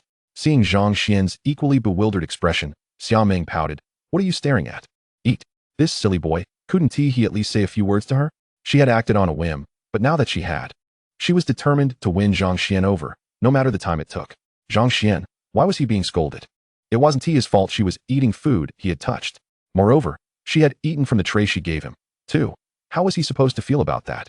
Especially with so many eyes upon him, he felt the weight of hundreds of gazes directed at him. Eventually, under Xia Meng's fierce glare, Zhang Xuan relented and took a spoonful of rice with the very spoon she had used. Xia Meng finally lowered her head with satisfaction, a rosy hue creeping across her cheeks and extending to her neck. Wang Chong and Wang Shui exchanged glances, all 6 of them feeling as though they had consumed a bellyful of dog food. I am going mad. That fellow actually ate with a spoon used by the campus belle? Is this considered an indirect kiss? I must confront him. How dare he desecrate my goddess? Several wealthy second-generation heirs, upon hearing that the campus belle had come to the cafeteria, hurried over, only to witness such a scene, their eyes burning with rage as if they wished to devour Zhang Xuan whole. The arrival of these affluent heirs immediately drew the attention of the entire cafeteria. Get out of my way. What are you all doing blocking the entrance? Just as those wealthy heirs were about to stir up trouble, a cold voice suddenly echoed. In the next moment, all the affluent heirs stiffened, retreating like mice fleeing from a cat, as if they had encountered some fearsome beast. Oh, it's Gu. The campus belle. I heard she's going to lead the class this year. That's the class of that fellow. Upon seeing Gu Qingcheng, the cafeteria fell silent. Gu Qingcheng approached the serving counter, surveyed her surroundings, and then headed straight towards Zhang Xuan. Sister Gu, over here. Sister Gu. Yang Ming and the others welcomed her with fervent enthusiasm, rising to greet Gu Qingcheng amidst the bewildered gazes of onlookers. Zhang Xuan, however, was in a dire predicament, caught between 2 stunning beauties vying for attention, feeling utterly restless. Chapter 13, Trending Again. That meal was a torturous experience for Zhang Xuan, akin to sitting on pins and needles. On the way back to the dormitory, he was besieged by curious onlookers, flanked by 2 campus belles, driving him to the brink of insanity. Upon arriving at the dormitory building, Gu Qingcheng seized Zhang Xuan's arm and led him upstairs.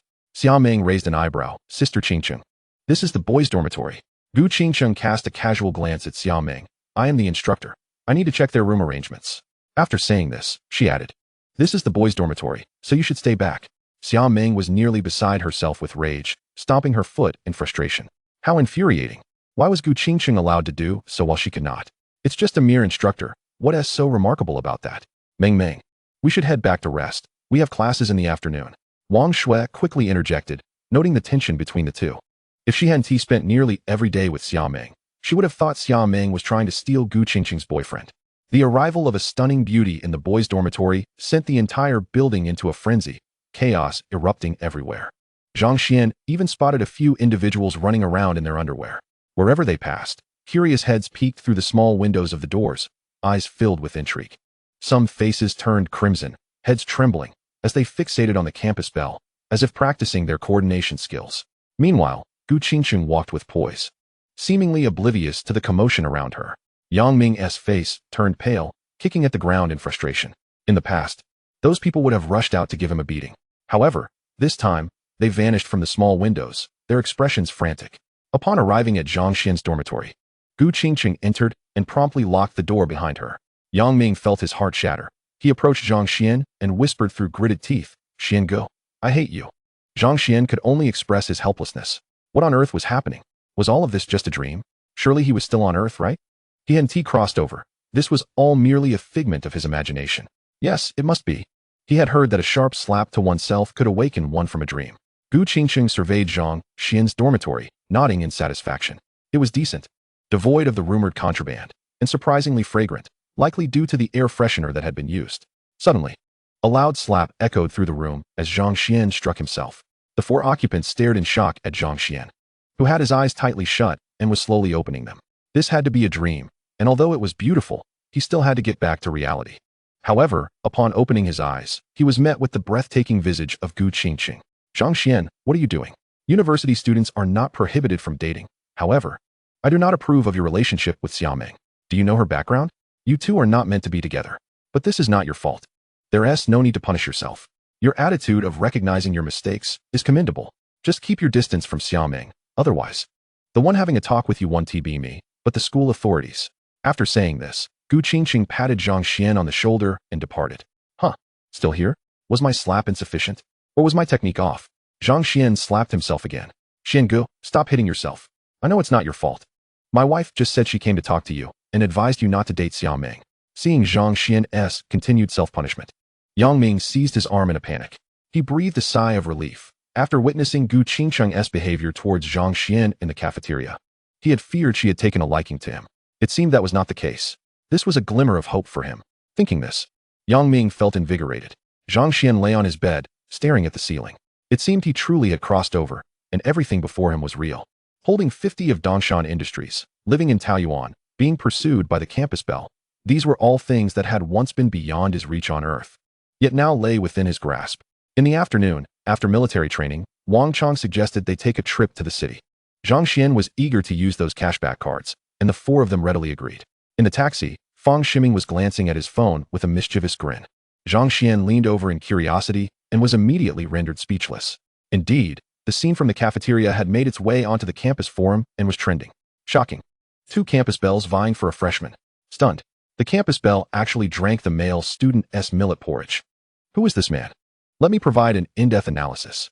After leaving the cafeteria, the campus belle followed the man to his dormitory. What transpired in those few minutes? The top 10 trending topics were all related to Zhang Xuan, with exaggerated speculations and descriptions far surpassing the gossip on Earth. Some speculated he was a hidden rich second-generation heir sent to experience life, which explained why the campus belle was pursuing him. Zhang Xuan scoffed at this. His parents were merely ordinary workers, and he had heard his mother might face unemployment soon. He was contemplating finding an appropriate moment to inform his parents about his newfound wealth. Though he had just crossed over, he felt no estrangement from his family, and the emotional bond he shared with them was fulfilling, something he had never experienced on Earth. Observing the 3 lecherous friends around him engrossed in the trending topics, Zhang Xuan felt even more exasperated. Just then, his phone rang. Upon seeing the caller ID displaying mother, Zhang Xuan's heart trembled. He inhaled deeply before answering, his body stiff and his voice dry. Mom. Who could fathom how much he longed to call someone by that endearing title when he was on Earth? Have you arrived at school yet? A gentle voice emanated from the receiver. Upon hearing that voice, tears welled in Zhang Xuan's eyes. I'm so sorry, Mom. I was too busy last night and completely forgot to call. It's all right, dear. I understand. With the new semester starting, everything requires funds. I'll have your father transfer 1,000 to you shortly.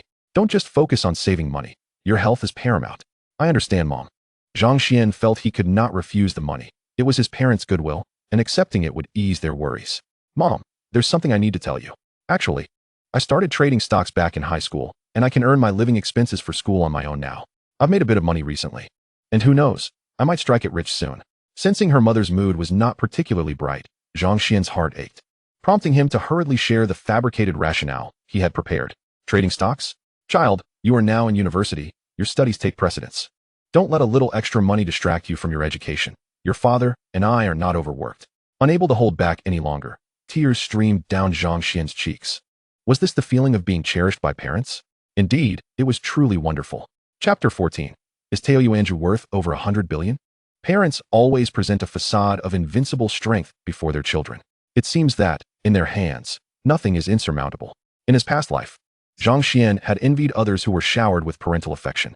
Now that he experienced it, his heart was pierced with pain. After ending the call, Zhang Xuan closed his eyes, vowing to ensure his parents enjoy a beautiful life as soon as possible. Xia Meng sat beside Zhang Xuan. Having listened intently to the entire conversation with his parents, he cast a puzzled glance at Zhang Xuan, noting his attire did not suggest he hailed from a wealthy family. Yet his spending at Tao Yuanzhu did not resemble that of a poor individual. There seemed to be a veil shrouding Zhang Xuan, obscuring his true self. Hey, everyone! Check out the 19th and 20th trending posts on the campus forum. Wang Chong suddenly exclaimed. Zhang Xuan rolled his eyes. Being ranked 20th hardly qualified as trending. He glanced at the posts, discovering the 19th featured a photo of him with Xia Meng and Qin Xiaodian at the cashier, likely snapped by a fellow student dining there. Zhang Xuan's face was only partially visible due to Xia Meng's obstruction. The post chronicled the events leading up to the photo, concluding with the poster speculating that the individual depicted was in for misfortune. Though others could not identify the person, Wang Chong and his friends recognized Zhang Xuan immediately by his attire. They quickly connected the dots to the previous day's wine incident at Tao Yuanzhu, suspecting it was orchestrated by Qin Xiaodian. The post elaborated on Qin Xiaodian's formidable reputation, detailing his lineage as the eldest son of the chairman of Dongshan Industries, already possessing his own company despite still being a student, with a net worth of at least 1 or 2 billion. A true diamond bachelor. The post even summarized his illustrious history, concluding with a bold statement that if the person in the photo did not encounter any trouble, the poster would live stream eating feces. The comments below were unanimous in calling for retribution against the person in the photo, despite Qin Xiaoyan's negative reputation at Dongshan University. It seemed everyone was rallying behind the idea of him bringing Zhang Xuan down. The 20th post, however, reported on the incident from the previous night where Qin Xiaodian had shattered a bottle of Romanicani at Tao Yuanzhu, complete with an online description of the wine. Its staggering price of 4.36 million, leaving readers astonished. The poster claimed Qin Xiaodian attempted to evade payment, but after calling his father, Qin Jingyang, they left having paid 5 million. Zhang Xuan was momentarily taken aback. Wang Chuan had handled the matter well, though he hadn't anticipated Qin Jingyang's arrival, nor Wang Chuan's lack of deference. Was it because Wang Chuan knew Qin Jingyang was no longer the chairman of Dongshan Industries? Surely, that must be the case. Upon turning off his phone, Zhang Xuan felt 3 pairs of eyes intently focused on him. What are you all doing? The 3 lecherous friends seemed on the verge of devouring him. Brother Xuan, tell us the truth. Did you orchestrate this? Yang Ming pointed at the content of the 20th trending post. The more they pondered, the more convinced they became of their suspicions. They surmised Zhang Xuan had some connection with Wang Chuan from Tao Yuanzhu. But for them to collude in swindling Qin Xiaodian out of 5 million implied a relationship beyond the ordinary. Their curiosity about Zhang Xuan's identity intensified. No, I didn't. Zhang Xuan adamantly denied. Although it was his idea, he hadn't executed it. Wang Chuan had taken action. He was not deceiving these 3 fools. Yang Ming and the others sighed in relief. Zhang Xuan was an outsider and likely unaware of Tao Yuanzhu's influence. If he could truly command Tao Yuanzhu to act on his behalf, his power would indeed be formidable. Qin Xiaodian had it coming. He has never done anything good at school, relying on his connection to Dongshan Industries. How many girls has he led astray? Getting swindled out of 5 million is a form of justice. Only at Tao Yuanzhu would such a thing happen. Otherwise, ordinary people wouldn't dare. Hearing this, Zhang Xuan grew curious. How could they imply that Tao Yuanzhu was so impressive? Wasn't it merely a restaurant? What made it so extraordinary? Even if Tao Yuanzhu thrived, could it truly compete with a large enterprise like Dongshan Industries, valued at hundreds of billions? Zhang Xuan voiced his confusion, prompting laughter from Yang Ming and his friends. Even the taxi driver chuckled. The 3 of them finally felt a sense of relief. Believing this matter had no ties to Zhang Xuan. Zhang Xuan felt dejected. Was his inquiry truly so absurd? Wasn't it a perfectly reasonable question? How could a restaurant be compared to a major corporation? Little brother, you must not be from Dongshan City, the driver remarked with a smile. Yes, I'm from Binqing. More importantly, he had traversed through time, rendering him unfamiliar with local affairs. No wonder, little brother. You must have been a diligent student. Taoyuanju is no ordinary establishment. It spans multiple industries and is valued at over 1,000 billion. Even we taxi drivers are aware that Taoyuanju's worth far exceeds that. Hearing the driver's words, Zhang Xuan felt as if he might spit blood. What? Over 1,000 billion? Not only did I acquire a company worth hundreds of billions, but I also gained a Taoyuanju valued at over 1,000 billion? He felt an overwhelming urge to slap himself.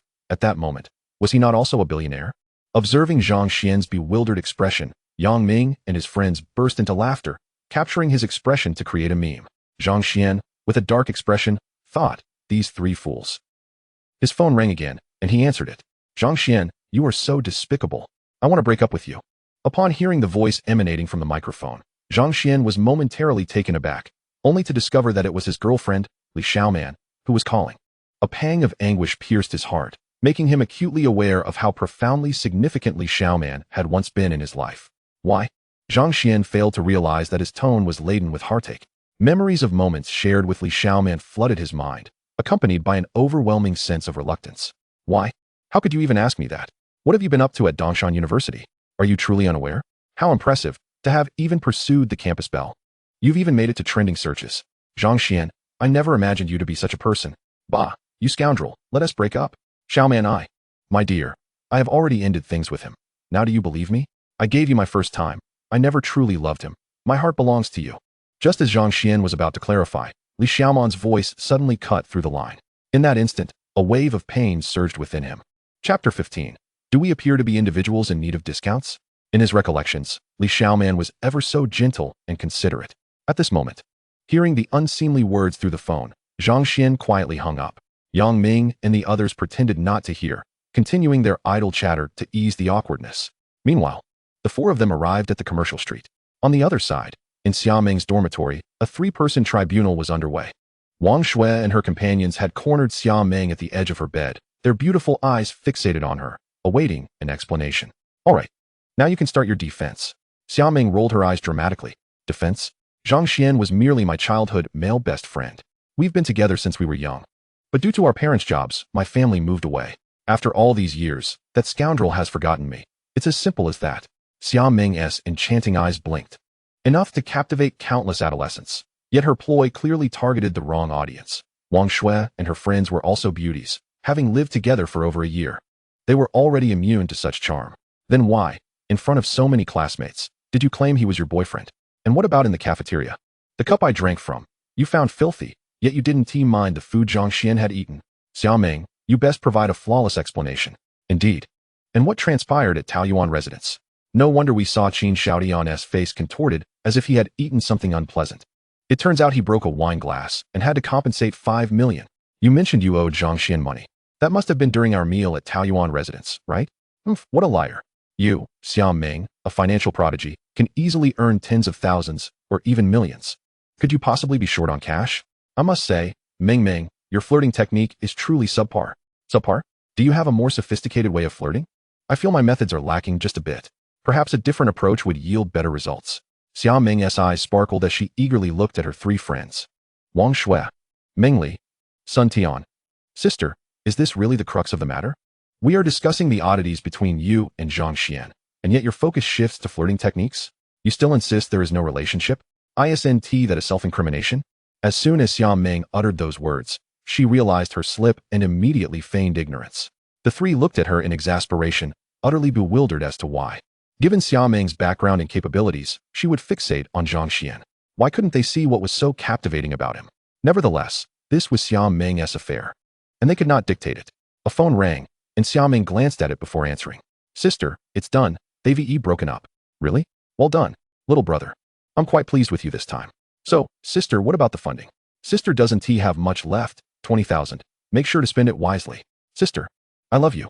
Xia Meng beamed, her gem-like eyes radiating joy. Exposed, huh? You said you were broke, yet you needed to borrow 5,000 for dinner. And here is 20,000, just like that. Shopping in the city, who's in? Upon hearing that Zhang Xuan had broken up with Li Xiaoman, Xia Meng's spirits soared, immediately interrupting her friend's lengthy discussions with her proposal. Clenching her fists in excitement, she silently cheered. This was her first step towards getting closer to Zhang Xuan. Me, and me.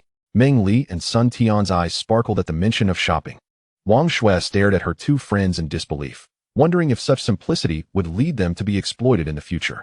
Xia Meng flashed a cunning smile at Wang Shui, who merely sighed. This was Xia Meng's affair, and as long as she was happy, that was what mattered. The four of them hurriedly made their way to the commercial street. Shopping, who could resist? On the commercial street, brothers, accompany me to buy a notebook. During my 4 years of university, I can't skimp on either girls or gaming. Both need to be of high quality, or else I'll soon be tossing them aside. Yang Ming expounded his dubious reasoning. Zhang Xuan could only feel speechless as Wang Chong and Fang Ximing, the two LSPs, nodded in agreement. Boss, bring out your best gaming laptop. Wang Chong bellowed as they entered a digital store, clearly wanting to ensure everyone could hear him.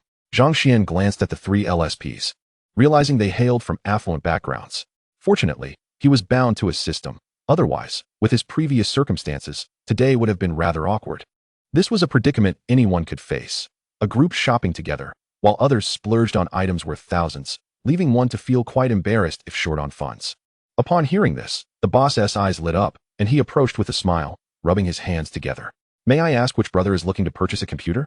Just as he thought, Zhang Xuan felt uncomfortable since the boss's gaze flitted over Yang Ming, Wang Chong, and Fang Ximing, but did not rest upon him. We all want one, boss. For laptops, you must give us a discount. Yang Ming bantered easily with the boss, offering him a cigarette. The boss took it, his eyes brightening as he recognized the brand. This was a fine smoke. Quite the lucrative business was coming his way. All right, if all four brothers are buying, let us say 10% off. What they wanted was high-end, and a 10% discount was already quite generous. Business savvy. Boss, please recommend something. Yang Ming, comfortably exhaling smoke, raised his head to blow out a smoke ring. Damn, you're smoking and not sharing? How stingy can you be? Wang Chong grumbled, pulling out a pack of cigarettes to offer Zhang Xuan and Fang Ximing, and soon the three were lighting up, exhaling contentedly. Their demeanor suggested they were seasoned smokers. The boss, perceptive, noticed, oh, Platinum Sue cigarettes, also a $2,000 brand. Since the brothers were so open, I 1T recommend anything that would insult you. I suggest the Macrivo Titanium Plus model. It features the latest 3070 graphics card, 100 color gamut, 2K display, and more importantly, it has a direct connection for the dedicated graphics card, priced at. Before Zhang Xuan arrived, he had his sights set on this particular item. Without waiting for the proprietor to finish his sentence, he promptly produced his bank card. This is the one. Charge it. The trio of Yang Ming, along with two others, were engrossed in their conversation when Zhang Xuan's words left them utterly bewildered. His decisiveness was astonishing. The boss, equally taken aback, gazed at Zhang Xuan, who, despite being the most poorly clad among them, his outfit totaling no more than 200 yuan, was unperturbed compared to the others adorned in designer labels. All right, my friend. Since you're so forthright, 10% off. Discount. Do we look like people who need a discount? Yang Ming interjected, having been joking with the proprietor moments before. Zhang Xuan had already made up his mind. He intended to purchase a vehicle shortly. If only time allowed, he thought, he might even buy a villa. Chapter 16. What a coincidence, Junior. Upon hearing Zhang Xuan's words, the proprietor was left speechless. Who requests no discount? Yet, the prospect of earning more delighted him beyond measure. Why would he refuse? Yang Ming, Fang Ximing, Wang Chong. Brother, you have money and don't need a discount. But we certainly do. A 10% discount saves us 1,000 yuan. Zhang Xuan declared, consider this notebook a token of our first meeting, a gift for my brothers. As the three looked at him, Zhang Xuan immediately smiled and added, please don't refuse.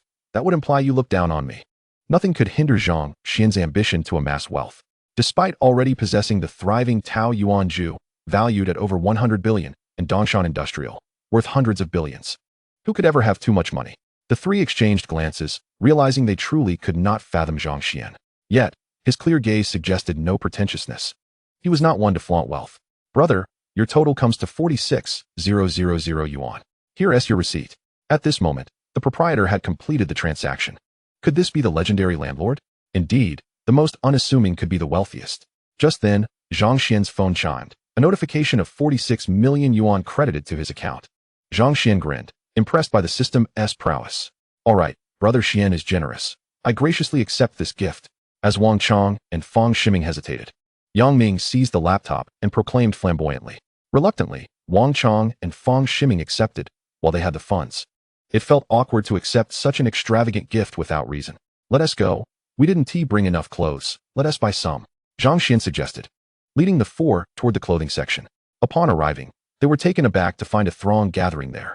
Curiously, they approached, only to see four youthful and radiant girls approaching, none other than Xia Meng and her friends. Male customers in the clothing section stood mesmerized, their attention captivated by the four girls.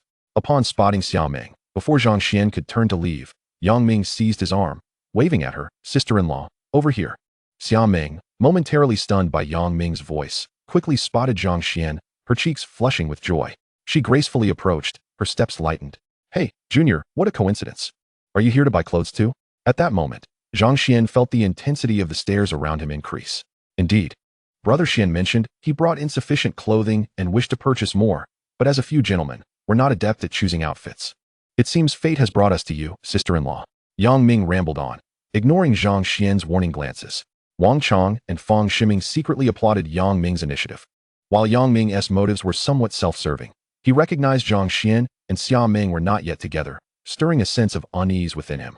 However, there was no malice in his actions. It was clear that Xia Meng held genuine affection for Zhang Xian.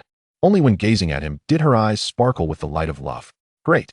Xia Meng's eyes brightened at the prospect of Zhang Xian trying on various outfits. The two groups merged and entered a store together. "Let us go check that out."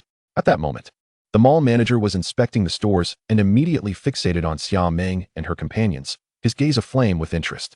The crowd followed his line of sight, immediately recognizing the allure of the four stunning figures. Unfazed by Zhang Xian and his friends, the manager dismissed them as mere fledglings, believing they could not possibly compare to his own success. The current crop of female university students were easily seduced with the right amount of money. No beauty was out of reach. Seeing the girl's allure quickened the manager's breath. Seizing the opportunity while others were distracted, he pretended to chew gum, discreetly consuming a special drug. The effects would take half an hour to reach their peak, ample time for him to charm the four beauties. His gaze lingered particularly on Xia Meng, who stood beside Zhang Xian. "Junior, hurry and try on these two outfits." Xia Meng thrust two ensembles into Zhang Xian's hands, urging him toward the fitting room. As soon as the curtain was drawn, her anticipation peaked. "Excuse me, miss, I am the head of this mall. My name is, what you're called is of no concern to me. Leave," Xia Meng exclaimed, clearly irritated by the unwelcome interruption as she awaited Zhang Xian's reveal. The manager was taken aback. Had he not made his identity clear? "Miss, I leave." Xia Meng frowned, recognizing the man's unsavory demeanor. Inside the fitting room, Zhang Xian donned the new attire. It must be said, Xia Meng had a keen eye. The outfit suited him perfectly as if tailored just for him. Emerging from the fitting room, he noticed a crowd had gathered. "What is the commotion?" Zhang Xian inquired, puzzled. Upon hearing his voice, Xia Meng's demeanor shifted from stern to tender. "Junior, are you ready? Let me see." Everyone could clearly see that the instant Xia Meng looked at Zhang Xian, her eyes sparkled with a myriad of emotions, a radiance she possessed when gazing at no one else. Was this true love? In that moment, all eyes turned to Zhang Xian with envy. To be cherished by such a campus beauty was an extraordinary stroke of fortune.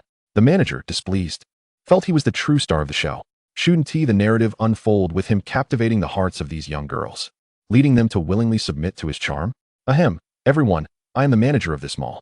Today marks our 10th anniversary, and we decided to randomly select a few individuals to partake in a fun game. The winner will receive an LV bag valued at 20,000 yuan, personally gifted by me. As his words fell, the crowd erupted into excited murmurs. A game for a chance at a 20,000 yuan LV bag? What a bargain. Suddenly, a multitude of hands were raised in eager anticipation to sign up, and the leader, witnessing this, felt a surge of satisfaction. Indeed, this was as it should be. His gaze flickered towards Xia Meng, planning to feign nonchalance while selecting her, subsequently devising a way to bestow upon her a luxurious LV handbag. Young women, particularly those like Xia Meng, a university student, are utterly defenseless against such temptations. He envisioned a scene where Xia Meng lay on her bed, gazing at him with affection. Chapter 17. Is this fellow a quintessential ironclad man? You, and you. Oh, and this young lady. The leader haphazardly selected several individuals, all mere diversions, ultimately pointing towards the quartet of Xia Meng, who were indeed his true targets. Initially, his focus was solely on Xia Meng, but upon closer inspection, he found all four young women to be ethereal beauties, stirring unexpected reactions within him. The leader felt a growing impatience. Those chosen were elated. while those overlooked were engulfed in disappointment. However, an awkward moment arose when the quartet of Xia Meng completely disregarded him, instead engrossed in examining the clothing. He cleared his throat and approached Xia Meng, feeling somewhat sheepish. "This young lady, you are quite fortunate. Wow, so handsome. Junior, that outfit truly suits you." Before the leader could finish his sentence, Xia Meng's eyes lit up, and she confidently strode over to Zhang Xuan's side, leaving the leader in a state of utter embarrassment. Perceiving the intense gaze of the campus belle, Zhang Xuan felt a wave of discomfort. "Senior, what is happening? Why are there so many people?" Unable to withstand Xia Meng's penetrating gaze any longer, Zhang Xuan attempted to change the subject. "Greetings. I am the department manager of this mall," he stated, as the leader's department manager, unwilling to witness his superior's humiliation, stepped forward. "Do you have something to discuss? If not, kindly step aside. Can't you see we are engaged in a private conversation?" Xia Meng interjected, her brow furrowing in irritation. Time spent with Zhang Xuan was rare, and it was always interrupted by presumptuous individuals. The department manager fell silent, awkwardly at a loss for words. "Ladies, he began, but was interrupted as Xia Meng suggested. "Junior, shall we explore another store?" With that, she linked her arm with Zhang Xuan's, intent on leaving. How bothersome. She was trying to admire her junior's physique. Zhang Xuan, feeling stiffened by her arm around him, suddenly covered his nose. The allure of the campus belle was overwhelmingly potent. He could feel warmth rising in his nostrils, fearing that if he delayed, he might embarrass himself. He quickly extricated his arm and stepped back. Not only was the sensation of Xia Meng's touch overwhelming, but even the fragrance emanating from her was enough to stir illicit thoughts within him. Xia Meng, feeling disheartened, pondered why, despite her overt advances, Zhang Xuan remained so oblivious to her intentions. Was he truly an ironclad man? No. Even that term seemed insufficient to describe Zhang Xuan's insensitivity. He was more akin to a vibranium level of dullness. Xia Meng felt a pang of discouragement. She had clearly perceived Zhang Xuan's attraction to her. His physiological reactions were unmistakable. Yet, inexplicably, he resisted her proximity. "Junior, did you have a childhood sweetheart?" she ventured, unable to hold back any longer, ready to lay her cards on the table. "Did you ever promise to marry her when you grew up?" As she spoke, her beautiful eyes sparkled with hope, yearning for Zhang Xuan to recall their childhood. Ideally, he would gaze at her in astonishment and hesitantly inquire, "Campus belle, you mean?" Then she would modestly nod, culminating in an embrace, and they would embark on a shameless romantic journey together. "Senior, weren't you here to buy clothes?" "Time is precious," Zhang Xuan remarked, his thoughts muddled. "I have no business here," he exclaimed, feeling exasperated. Could it be that she lacked charm? She glanced at the balding man, immediately recognizing the fervent desire in his eyes. There was indeed charm. Yet, why did Zhang Xuan seem so intent on dismissing her? Nearby, Wang Shui and her companions were utterly speechless, unable to comprehend the unfolding drama. Finally, unable to contain her curiosity, Wang Shui turned to Wang Chong and asked, "Does Zhang Xuan not like women?" They genuinely found it hard to believe that anyone could resist Xia Meng's beauty. Impossible. Brother Xian has a girlfriend. But they just broke up due to her infidelity. He is probably still wallowing in sorrow, unable to embrace a new relationship, Wang Chong replied, greedily inhaling the fragrance of the beautiful woman beside him. Though Wang Shui and her friends may not rival Xia Meng's allure, they certainly would be regarded as campus beauties at any other institution. "No, I must ensure to have Brother Xian assist with this matter upon our return." The campus belle's affections were firmly set on him, a thought that made Wang Chong envious, yet he still harbored hope for her equally stunning roommate. Oh, how could I forget? Wang Shui suddenly recalled the phone call Xia Meng had received prior to their arrival. Her brother had just orchestrated a breakup. Xia Meng had been quite exhilarated upon hearing the news. Connecting the dots with Zhang Xuan's recent breakup, the implications became clear. "Xia Meng, you schemed to break them up for your own happiness. How cunning." Wang Shui gazed at Xia Meng in disbelief. She couldn't fathom how Zhang Xuan, though somewhat handsome, could be so compelling as to make Xia Meng forsake her dignity. "Senior, what are you saying? The campus belle is cunning? Your own happiness?" A flash of insight illuminated Wang Chong's mind as he stared at Zhang Xuan. Could it be? He found himself feeling a twinge of jealousy towards Zhang Xuan, who had somehow transformed the aloof goddess into this state. "It's nothing." Wang Shui's eyes darted away, covering her mouth. Meanwhile, the sidelined leader seethed with frustration. His efforts were bearing fruit, yet these four young women ignored him entirely. Ever since he ascended to the position of this mall's manager, he had never encountered such indignity. Casting a venomous glare at Zhang Xuan, his ire flared even further upon beholding Zhang Xuan's strikingly handsome visage. Just as he was about to confront him, his attention was drawn to a group approaching, and upon recognizing one individual, A sycophantic smile broke across his face as he advanced. "Ah, Xia Meng, what brings you here?" Just then, a man clad in a tailored suit approached, recognizing Xia Meng with surprise. "Wang uncle, what brings you here?" Xia Meng exclaimed, affectionately linking her arm with his. The man tenderly ruffled Xia Meng's hair. "Mr. Wang, greetings." The leader, witnessing the intimacy between Xia Meng and the man, felt his heart race. Silently thanking his stars for not having acted too rashly earlier, Wang Linqing glanced at the leader, his face radiating warmth. "Hello," he said, then promptly ignored the leader, choosing instead to regard Zhang Xuan with keen interest. Seeing this, the leader dared not display any discontent. Instead, he tactfully gestured for his subordinates to escort the crowd aside. "Leader, who was that man?" the department manager inquired, perplexed, having never seen the leader exhibit such humility before another. The leader's face beamed with pride, as if merely conversing with this individual was an immense privilege. Hearing the department manager's question only heightened his sense of satisfaction. This individual is indeed remarkable.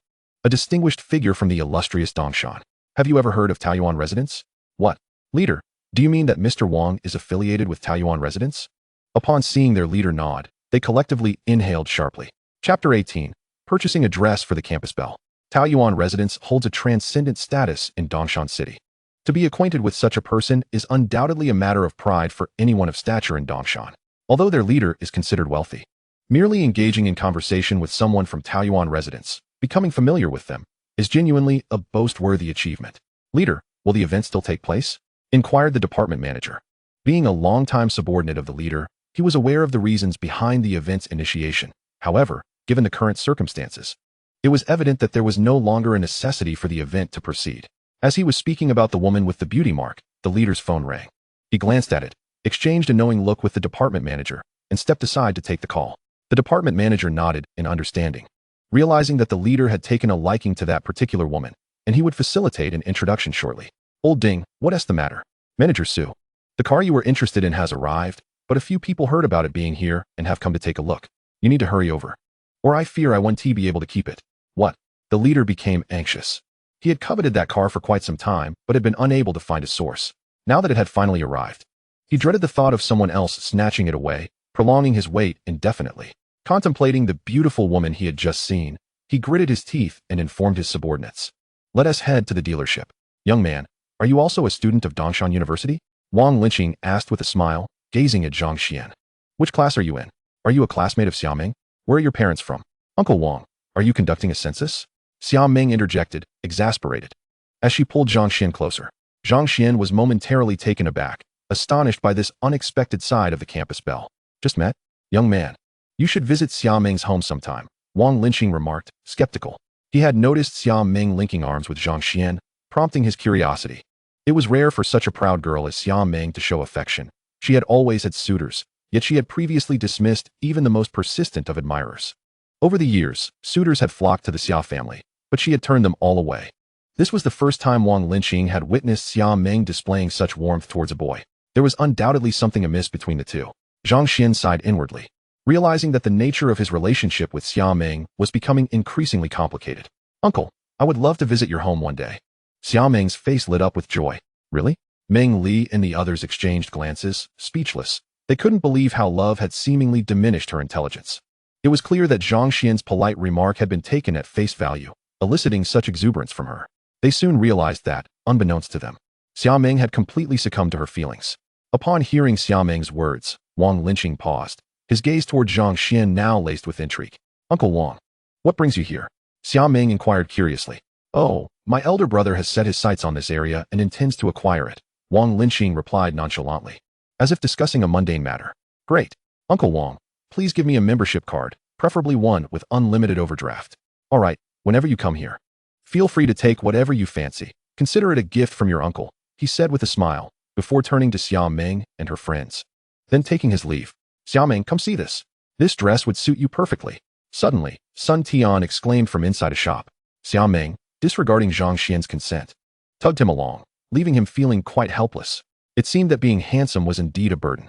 Meanwhile, Wang Linqing rounded a corner and immediately dialed his old friend Xia Tianjun. "What's up, little brother?" "Old Xia, guess who I just saw? Are you playing riddles with me?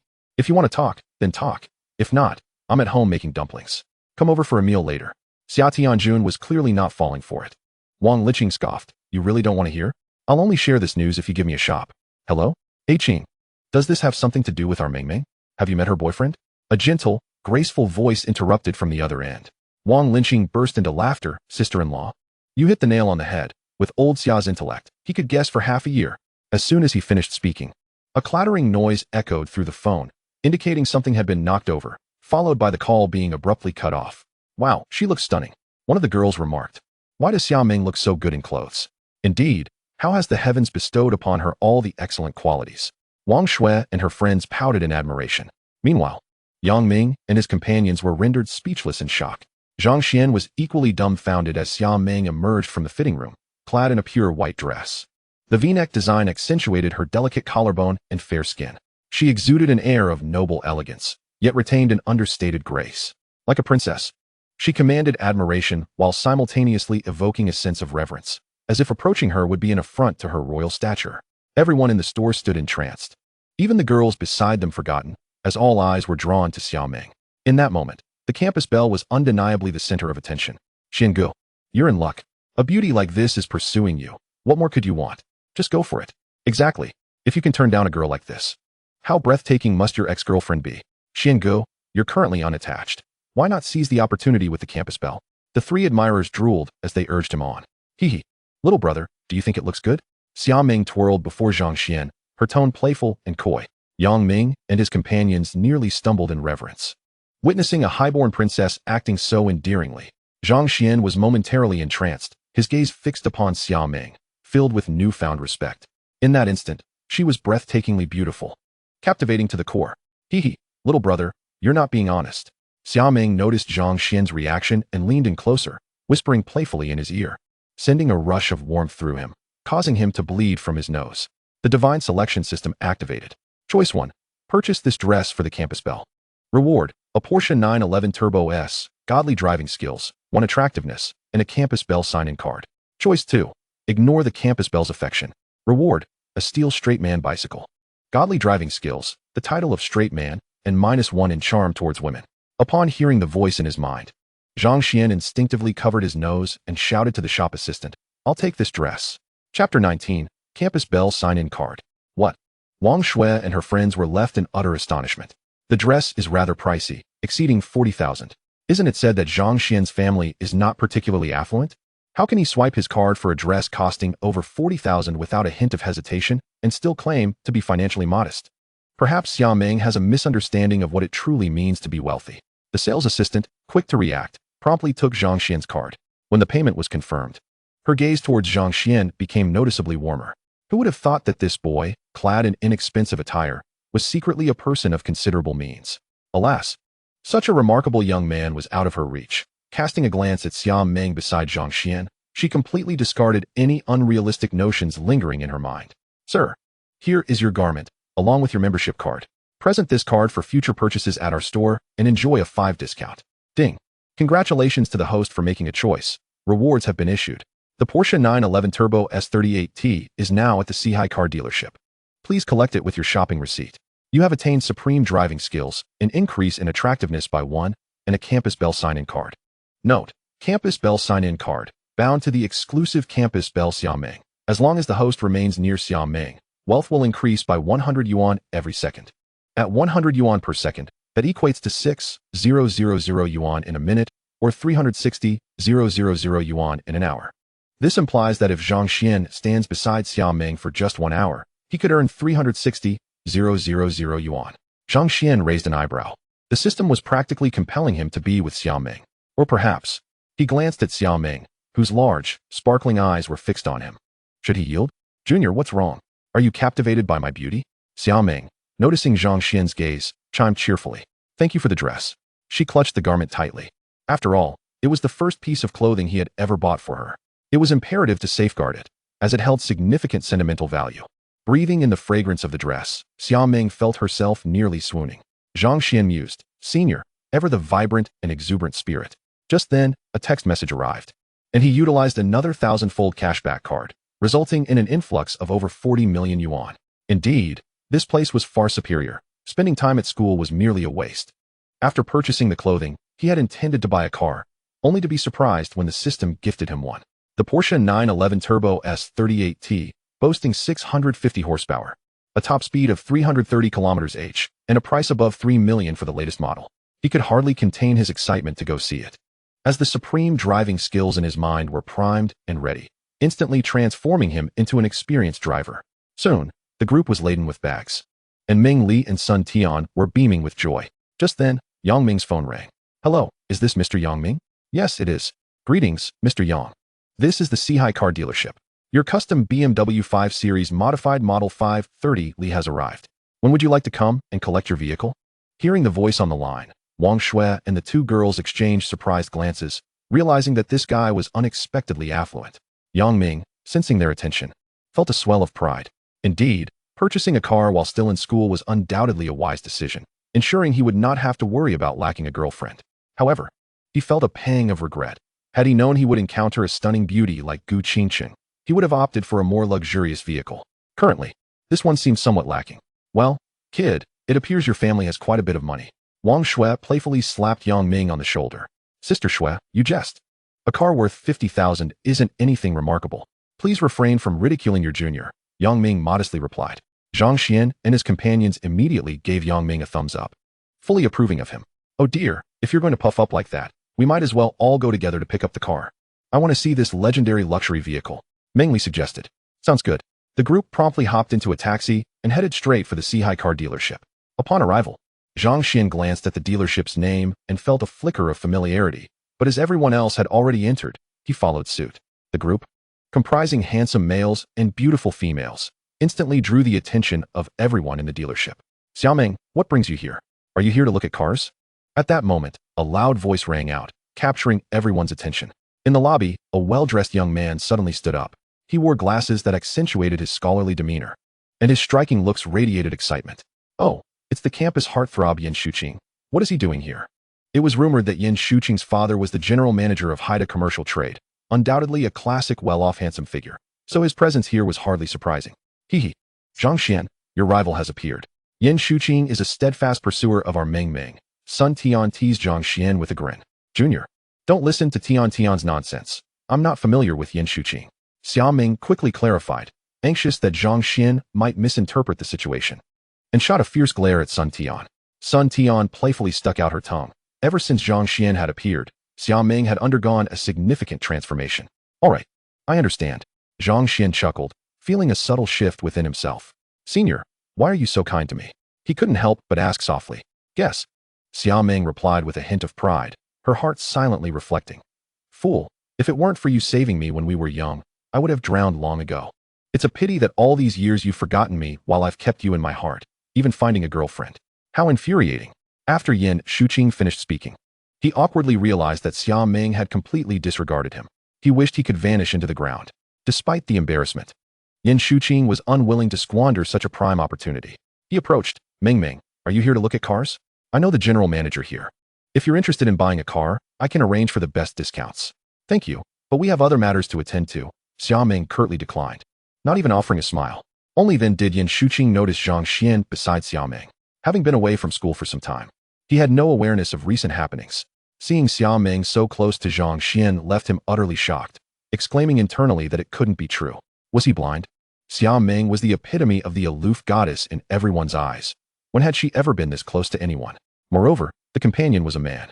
They had attended the same high school, and he had pursued Xia Meng for 3 years without ever receiving a warm response. What made this guy deserving of such proximity? Yin Shuqing couldn't resist following them. Chapter 20. That Porsche is indeed impressive. Ladies and gentlemen, let me say, one should never purchase a car that is too inexpensive. 50,000 is the baseline. Cars under this price point are mere junk. Not only are they uncomfortable to sit in, but they also reek. Yin Shuqing expounded with flair.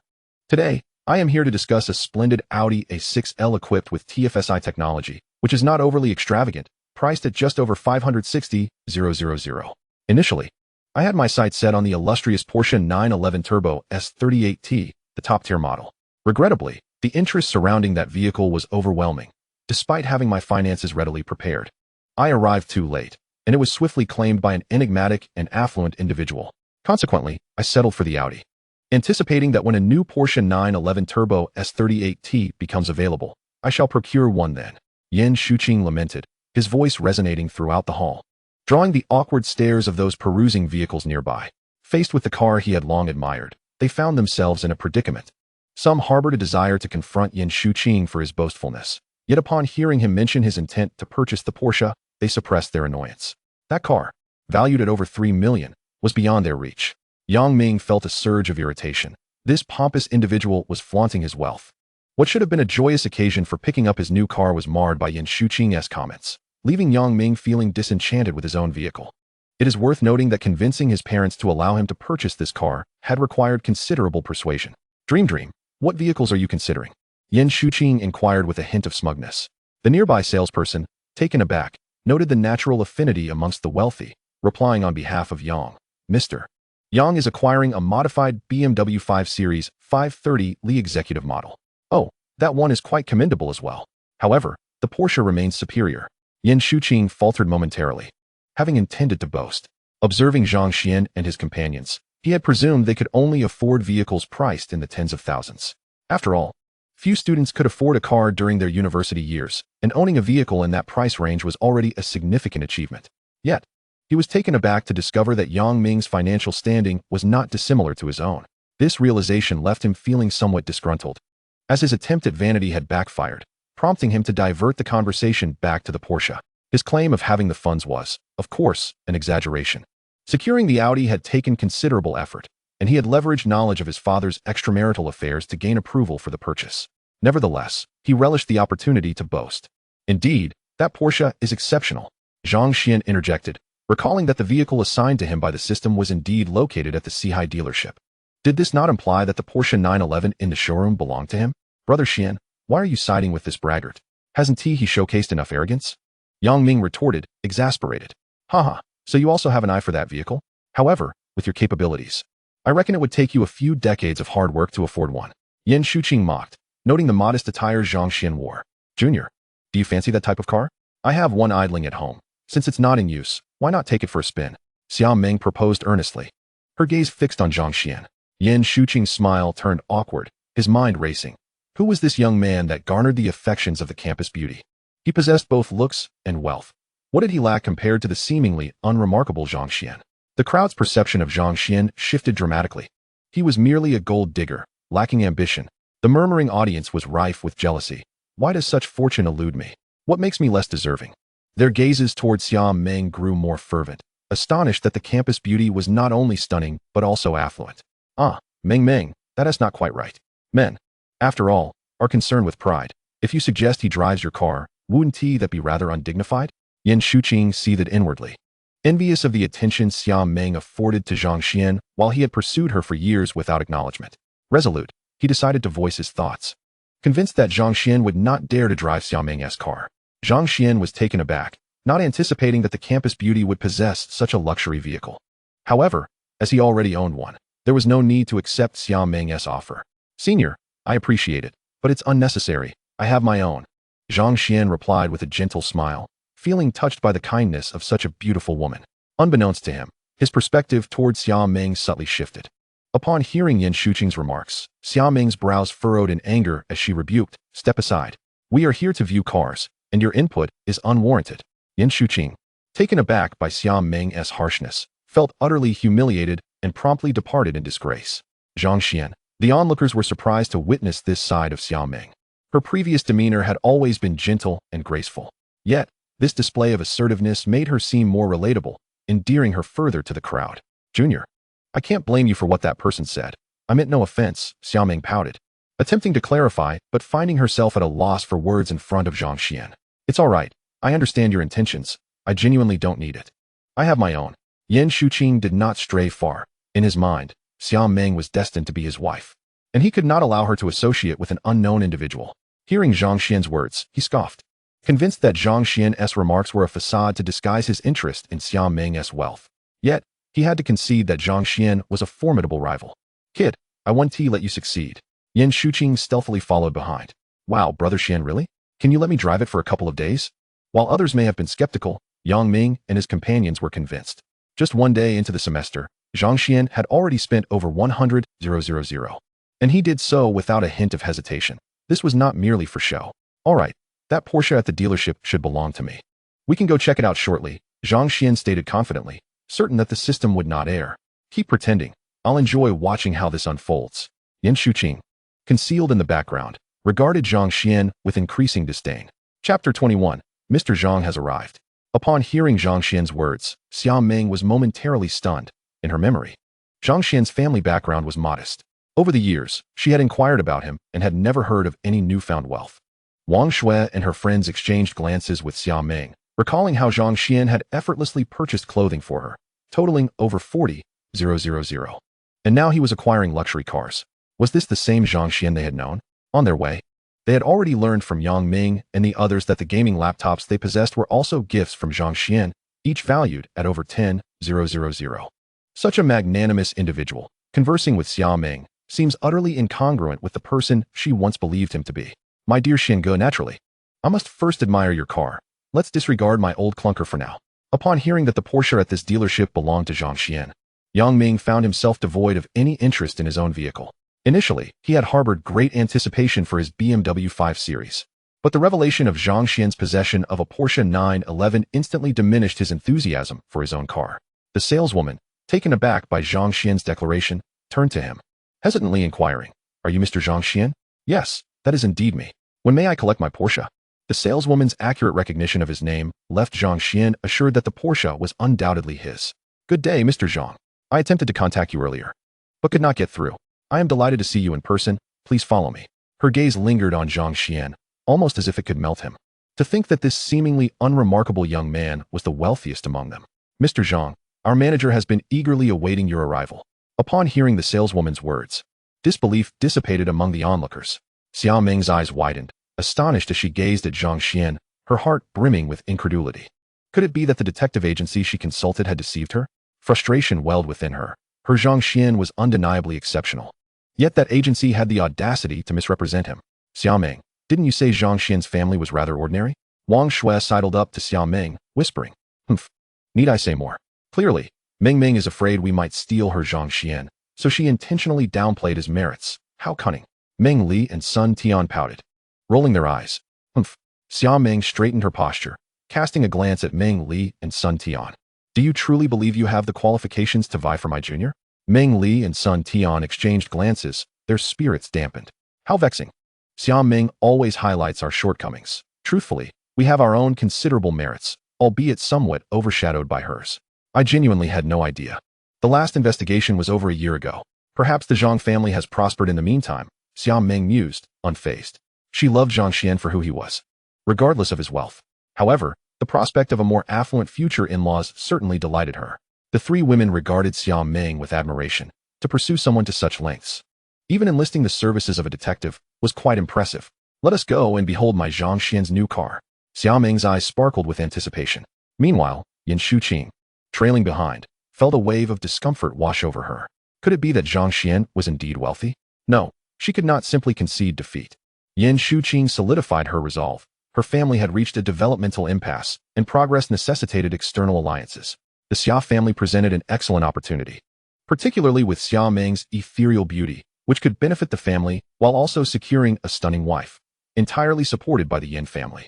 In the manager's office at the Sihai dealership, "Old Ding, are you toying with me? After eagerly awaiting my new car, you tell me it was already claimed? Did I not inform you 6 months in advance?" Su Maotsai's body trembled with indignation. "I sincerely apologize, old Su. Please do not be angry. The next one, I assure you, will be reserved for you. This particular vehicle was not sold by me. It was already accounted for at headquarters and merely delivered to my location for distribution," Ding Taixing replied, a rueful smile gracing his lips. He had announced the availability, mistakenly believing he had received a quota from headquarters, only to discover that someone had directly ordered it from the main office. "I don't care. What about your reputation?" "Old Ding, negotiate with that individual to relinquish it. I can offer an additional 100,000. How does that sound? I wouldn't let you work for nothing either. A 50,000 commission is quite generous, wouldn't you agree?" Su Maokai boasted, having already shared his intentions on social media. If he failed to acquire the vehicle, he would lose face entirely, though he winced at the thought of offering an additional 150,000. Obtaining this car was worth the sacrifice. Given the current strained relations between the two nations, securing such a vehicle was no simple feat. Ding Taixing, upon hearing this, wore a bitter smile. Did he not desire the same? It was merely beyond his capabilities. Observing Ding Taixing's expression, Su Maokai hesitated, questioning, "Is it unattainable?" Ding Taixing nodded. Headquarters indicated it belongs to the owner of Taoyuanju. Su Maokai swallowed hard, his eyes widening, his body trembling, a palpable sense of dread settling in. The owner of Taoyuanju, this individual could instill fear throughout Dongshan City. Over the years, this person had remained shrouded in mystery, aside from a few high-ranking officials at Taoyuanju. Few had ever glimpsed this owner. Thus, old Su, I can only extend my sincerest apologies. No worries, no worries. If it is indeed that individual, there is little you can do. Alas, it seems I am fated to be without this vehicle. Old Su, I bring you good news. Relations have recently thawed, and soon, this Porsche will revert to being an ordinary car. At that point, you may find it beneath your notice. Su Maokai scoffed at this, dismissing it as mere folly. Why was he so fixated on this vehicle? It was simply due to its rarity. Besides, it was not just this model that was hard to acquire. Luxury cars priced above 3 million were equally elusive. Old Ding, when will that individual arrive to collect the car? Is there any way you could? Everyone yearned to meet this enigmatic owner, Su Maokai included. Forming an acquaintance with such a figure would undoubtedly ease his future endeavors. Ding Taixing dared not engage in such a conversation. While he might entertain other discussions, matters concerning that individual were not to be trifled with. Just then, a knock echoed from the door. "Come in. Manager, Mr. Zhang has arrived." Upon hearing this, Ding Taixing's eyes sparkled with excitement as he sprang to his feet. The saleswoman, witnessing Ding Taixing's demeanor, found herself bewildered. Ding Taixing, disregarding her, understood that only those with a certain status in Dongshan City could appreciate his exhilaration. "Please, this way." Ding Taixing's heart raced, and he paid no mind to Su Maokai as he hurriedly stepped outside. Su Maokai's expression shifted rapidly. Ultimately, he gritted his teeth and followed suit. He recognized this as an opportunity, albeit one fraught with peril should the other party possess a foul temper. He was gambling with his very fate. Zhang Xuan and his entourage entered. "Manager, this is Mr. Zhang," the saleswoman announced. "Greetings, Mr. Zhang." Ding Taixing, momentarily taken aback by Zhang Xuan's appearance, shot a glance at the saleswoman. Could it be a mistake? The boss, is he so young? The moment Su Maokai laid eyes on Zhang Xuan, he was left utterly dumbfounded. Zhang Xuan recalled the system's reminder, and with a silent incantation in his heart, he conjured the purchase contract and invoice into his hands as if performing a magic trick. The onlookers were bewildered, unable to discern from whence he had produced them, and assumed he had been holding them all along. Ding Taixing took the documents, scrutinizing them carefully, and after a brief moment, returned them to Zhang Xuan with utmost reverence, saying, "Mr. Zhang, please follow me." With that, the group made their way toward the garage, passing by Yin Shuqing without a single word of acknowledgement. Yin Shuqing stood dumbfounded, grappling with disbelief. Could it be that the car truly belonged to that young man? Yet, how could such a raggedly dressed person possess such a luxury? Were people nowadays so adept at feigning poverty merely to revel in the thrill of shocking others? Su Maokai, equally astonished, felt his heart racing. Good heavens! He had once contemplated causing trouble for Mr. Zhang. Wasn't he that akin to inviting disaster? Did Mr. Zhang glance at me earlier? What could Mr. Zhang possibly mean? Is he truly upset with me? The turmoil within Su Maokai reached a fever pitch. However, Zhang Xuan remained oblivious to his internal conflict, having not even noticed his presence. "Wow, how handsome!" exclaimed one of the onlookers. "Brother Xian, you must let me drive it for a couple of days." Upon seeing the striking red vehicle, everyone was instantly enamored. Even Wang Shui and her companions, who had little interest in cars, were captivated. "Take it," Zhang Xuan replied. "The license plate and paperwork have all been arranged by the dealership. Just drive it away." He tossed the keys to Yang Ming. "Brother Xian, I adore you," Yang Ming declared, throwing his own purchase contract at Zhang Xuan before the three rascals climbed into the car and sped off. Hey, those three scoundrels." Wang Shui and her friends were left feeling dejected, lamenting how men easily forget their female companions once they acquire a car. They had initially hoped to take a ride in the luxury vehicle, but it seemed that was not to be. "Mr. Zhang, what is this?" Ding Taixing inquired, having spotted their exclusive purchase contract, a look of confusion on his face. "Oh, my friend bought a BMW 5 Series from you. Here is the purchase contract and invoice," Zhang Xuan explained as he handed the documents to Ding Taixing. "Oh, that Mr. Yang is your friend? My apologies, I was unaware. Please refund 50,000 to Mr. Yang. We cannot profit from Mr. Zhang's friend," Ding Taixing said, ingratiating himself with Zhang Xuan, keenly aware that regardless of their connection to the mysterious owner, it was prudent to curry favor. "Thank you very much," Zhang Xuan replied, slightly puzzled by the manager's excessive politeness. Yet he considered it a good deed to save Yang Ming that sum of money. "You're too kind," Ding Taixing responded, feeling elated. "I'll be on my way then." "Feel free." All the paperwork is in order, Zhang Xuan said as he entered the car, with Xia Meng promptly taking the passenger seat. Hey, Junior. Help me with my seatbelt, Xia Meng said, narrowing her beautiful eyes into a slit. Wang Shui and her friends watched in speechless disbelief. Caught off guard by this unexpected display of affection, Zhang Xuan paused momentarily, then suddenly leaned closer to Xia Meng. This gesture rendered her completely rigid, her large, beautiful eyes widening in astonishment as she gazed at Zhang Xuan, who was now so near. As she felt Zhang Xuan's breath against her, Xia Meng grew increasingly tense, her cheeks gradually flushing with warmth. Senior, you did ask me to, Zhang Xuan began, only to be interrupted by the realization of her anxiety, prompting him to reconsider his approach. Had he misinterpreted her intentions? Was she merely teasing him? My apologies, I thought you were serious. Zhang Xuan hastily apologized, acknowledging his previous actions may have been somewhat reckless. Xia Meng had only intended to tease him, believing he would shyly decline. Yet no one anticipated that Zhang Xuan would obediently assist her with the seatbelt. Senior, I'm starting the car. Please fasten your seatbelt, Zhang Xuan announced. And without waiting for a response, the vehicle roared to life and headed toward the campus. Even after they arrived back at the dormitory, Xia Meng remained ensnared in her earlier tension. Wang Shui and her companions cautiously followed behind, noting that their friend had been dazed ever since Zhang Xuan's earlier gesture. They wondered, had she not been the one who had persistently declared her intentions to pursue Zhang Xuan? Why had she turned into such a flustered state when he had simply fastened her seatbelt? Could it be that Xia Meng did not truly harbor feelings for Zhang Xuan? That seemed impossible. They had been classmates since high school, and throughout the years, they had never witnessed Xia Meng approach a man so directly. Dream, what's wrong? Meng Li could no longer contain her curiosity and approached Xia Meng, asking softly, Huh, Zhang Xuan really fastened my seatbelt. Ahahaha, has he been moved by me? Xia Meng exclaimed, suddenly jumping with excitement, her face flushed. Wang Shui, Meng Li, and Sun Tian exchanged incredulous glances. Sister, is your reflex arc that long? With your earlier demeanor, Zhang Xuan likely thought you were frightened, they said, utterly baffled by her reaction. Dream, could it be that Zhang Xuan is your first love? Meng Li suddenly posed, the incredulity of her own question evident. Xia Meng, a goddess in the eyes of countless boys since high school, had received enough flowers and love letters to fill an entire backpack. How could such a beautiful girl have never been in a relationship? What are you asking that for?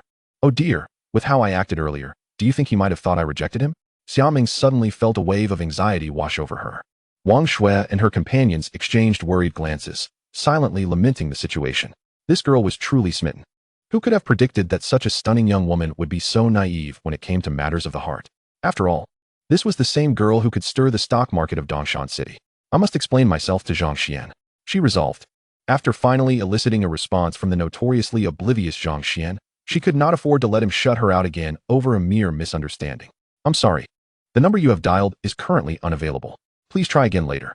Upon hearing the cold voice from the receiver, Xia Meng's heart dropped, and tears glimmered in her beautiful eyes. He had turned off his phone. Was he angry? I must find him. I need to explain everything. I cannot be without him. With that, Xia Meng dashed out the door.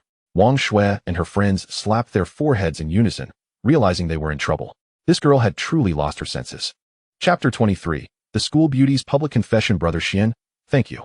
Upon returning to the dormitory, Yang Ming and the other two rascals took turns showing off the car around campus, each collecting a few girls' WeChat IDs. Brothers, there's no need for formality, Zhang Xuan remarked as he tinkered with his new computer, activating the system step by step. Brother Xian, what's wrong with your phone? I can't get through. Fang Shiming inquired. Oh, the power is out and my phone died. Charging now? Zhang Xuan, come down here. A female voice suddenly echoed from below the dormitory. Zhang Xuan, it's not that I rejected you. I want to be your girlfriend. From the very beginning. How could I ever refuse you? Zhang Xuan, please don't be angry, all right? Come out. I need to see you. Boom. Upon hearing this, all the boys in the freshman dormitory peeked out to see what was happening. When they realized who was at the bottom of the building, they were instantly astonished. Oh my goodness, it's the campus belle from Xia University. The campus belle had come looking for that guy named Zhang Xuan again. What on earth did that rascal cast on her? The campus belle actually ran down to confess her feelings. How envious I am of that scoundrel.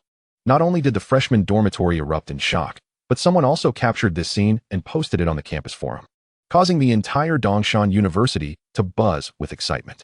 Incredible, Brother Xian, your girlfriend is confessing. What on earth did you do in your past life, Brother Xian? Why is all this good fortune falling upon you? Yang Ming and his friends watched in awe. Initially, a certain internet celebrity had publicly asked the campus belle out, only to be turned down flatly. Who would have thought that now, In front of so many witnesses, the campus belle would take the initiative to seek a relationship. For a girl to go to such lengths for a man, it speaks volumes of her profound affection. Zhang Xuan was also taken aback. He never anticipated that Xia Meng would act in such a manner. Zhang Xuan, come down. I was wrong, Xia Meng's voice was now tinged with tears. Brother Xuan, what are you waiting for? Go down. Wang Chong shouted. Zhang Xuan clenched his fists and hurried downstairs. With a girl who loved him so deeply, how could he possibly refuse? As he reached the ground floor, a crowd had gathered in front of the dormitory. They were all captivated by Xia Meng in the center of the astonished crowd. Zhang Xuan is such a jerk. How could he make the campus belle so sad? He deserves it. Someone shouted in frustration, unable to bear seeing Xia Meng's pitiful state. Observing the crowd surrounding Xia Meng and witnessing her sorrowful expression, Zhang Xuan felt a pang in his heart, mingled with an inexplicable sweetness. Is this the taste of love? This was an unprecedented experience. Zhang Xuan couldn't help but walk toward the girl, but the throng of people was too dense, making it impossible for him to squeeze through. Senior sister. Zhang Xuan called out from the outskirts of the crowd, unable to push through. I'm here, Xia Meng replied. Zhang Xuan, please ask everyone to make way. With a swish, the crowd parted, creating a pathway, allowing Xia Meng to finally see Zhang Xuan. Her tear-streaked face broke into a smile, and she rushed into his embrace. Zhang Xuan raised his arms, momentarily unsure of where to place them. Feeling the tremors of the girl in his arms, he was thoroughly moved and let out a gentle sigh, wrapping his arms tightly around her. Wow! Xia Meng cried loudly, her sobs filled with both grievance and excitement. Senior sister, please don't cry. I'm not angry. Zhang Xuan stammered, feeling utterly at a loss, as he had never dealt with such situations before. Xia Meng, facing her feelings, was like a blank canvas, and Zhang Xuan was no different. In his previous life, he had been single for over 20 years, and now, just 2 days after crossing into this world, he was being pursued so fervently by a girl. How could he withstand such an onslaught? Okay, I won't cry anymore. Just promise me you won't get angry or ignore my calls, alright? Xia Meng held on to Zhang Xuan tightly, nestled in his embrace, gazing up at him with pleading eyes. Alright, senior sister, can we go somewhere else? Here, surrounded by the crowd, I feel like an animal in a zoo, one that might get beaten. No way. We want to see the campus belle. Some voices in the crowd protested, unable to accept that the campus belle they had admired for so long was about to leave with someone else. Where to? Somewhere without people? They shuddered at the thought. Could everyone please make way? Xia Meng, in her earlier panic, had overlooked the crowd, now feeling embarrassed. Yet, beauty had its advantages. As soon as Xia Meng spoke, a small path opened up. With her head bowed, she concealed her exquisite and flawless features, exuding an adorable yet shy demeanor. Zhang Xuan quickly led Xia Meng away to a secluded corner of the library. The once carefree Xia Meng now seemed bashful and dared not lift her gaze in Zhang Xuan's presence. Senior sister. Xia Meng mumbled, her voice barely audible. If they hadn't been so close, Zhang Xuan might not have heard her at all. Why do you like me? Zhang Xuan asked, voicing the question that lingered in his mind. Because I love you. I've loved you for a long, long time, Xia Meng replied assertively. But upon noticing Zhang Xuan's gaze, she shyly lowered her head once more. For a long, long time, Zhang Xuan searched through his memories. Certain he had never encountered Xia Meng before. He had lived in Binhai City, while Xia Meng was from Dongshan City. They had never crossed paths. Yet, Xia Meng's earnest expression suggested she was not joking. Seeing Zhang Xuan's puzzled look, Xia Meng felt a mix of anxiety and anger, as if he had disregarded their childhood memories. Junior, am I now considered your girlfriend? She asked, her eyes filled with anticipation. Zhang Xuan smiled at her. Senior sister, I just ended a relationship and am uncertain if I can accept you right away. However, I can assure you that my feelings for you are different from those for others. Can we give ourselves some time? Having just crossed over 2 days ago and suddenly acquiring a girlfriend as beautiful as a goddess, Zhang Xuan felt as though this reality was too surreal. He feared it was all a facade. Alright. Upon hearing Zhang Xuan's unique feelings, Xia Meng's heart raced. Let us head back, it's getting late. Okay. Xia Meng extended her hand. Zhang Xuan hesitated for a moment before grasping it in his own. They exchanged smiles and walked out together. The campus belle of Xia University actively confesses to Zhang Xuan. Who exactly is this Zhang Xuan? Stay tuned for further analysis. I am the disciple of the love master Zhang Xuan, here to impart the 18 methods to win over the campus belle. The entire campus forum erupted, and it was rumored that even the school's rented servers crashed. Chapter 24. Gu Qingqing's bold words. That night, the first time lover Zhang Xuan experienced insomnia. The next day, when he arrived at the playground for roll call, he appeared with dark circles under his eyes, yawning repeatedly. Yang Ming and the other two teased Zhang Xuan, their eyes filled with amusement. Zhang Xuan, step forward. The instructor frowned upon seeing Zhang Xuan's condition. What is going on with you? Reporting, instructor, I'm fine. Fine. What happened to your precious panda eyes? Haha. Upon witnessing Zhang Xuan's appearance, all the classmates, who had been valiantly suppressing their laughter, found it impossible to contain themselves any longer after the instructor's remarks, erupting into hearty guffaws. Some, unable to hold back their mirth, even knelt on the ground, clutching their stomachs in discomfort. What are you laughing at? Stand at attention. Everyone hastily complied. The instructor approached Zhang Xuan and admonished, young man, do not neglect your health. Staying up late to play video games, reading novels, watching films. The purpose of military training at school is to ensure you possess a robust physique and to enhance your sense of collective awareness. Zhang Xuan, look at yourself. Go over there and sit for a while. Yes, thank you, instructor. Zhang Xuan saluted and made his way to the shade of a tree. Just as he settled down, a sound of high heels echoed, accompanied by a fragrant breeze. Zhang Xuan looked up to see Gu Jia. The next moment, a sharp pain jolted through him as Gu Qingqing twisted his ear, turning it twice. So, you consider my words mere background noise, do you? Follow me. Gu Qingqing tugged at Zhang Xuan's ear, leading him toward the principal's office. As they passed, all eyes were upon them. Zhang Xuan felt mortified. No wonder Gu Qingqing was referred to as Aunt Gu. She was indeed beautiful, but her strength was formidable, leaving most men unable to contend with her. Gu Jia, spare me.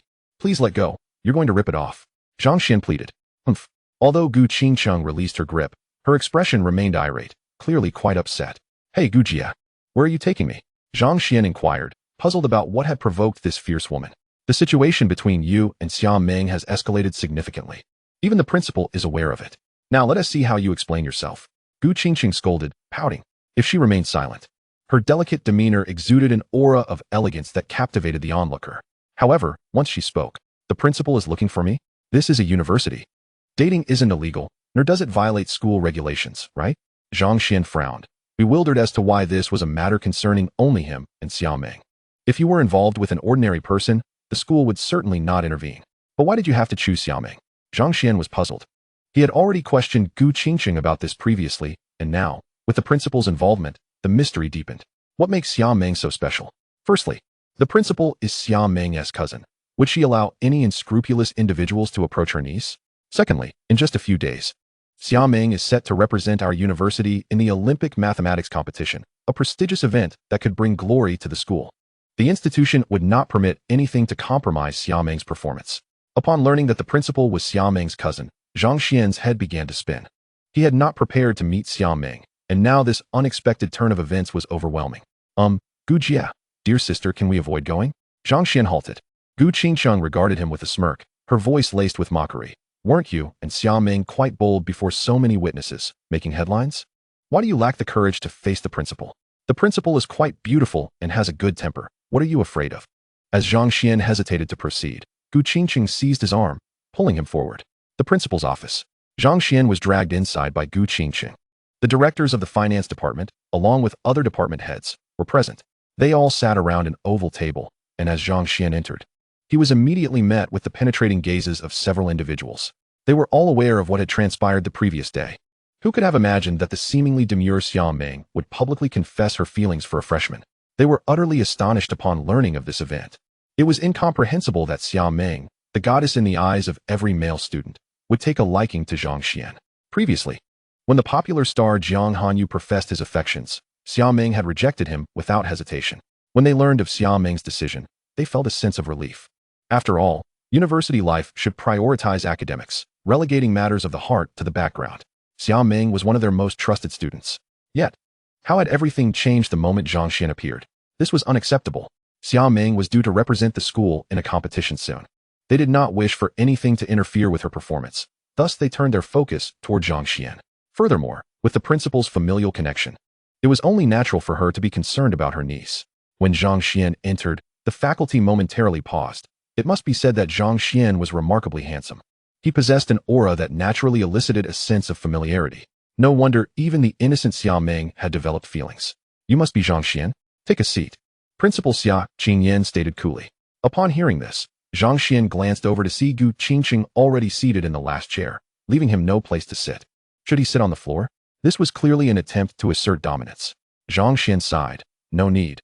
With all the esteemed teachers present, I wouldn't dare take a seat. Very well, then stand. Xia Qingyan nodded.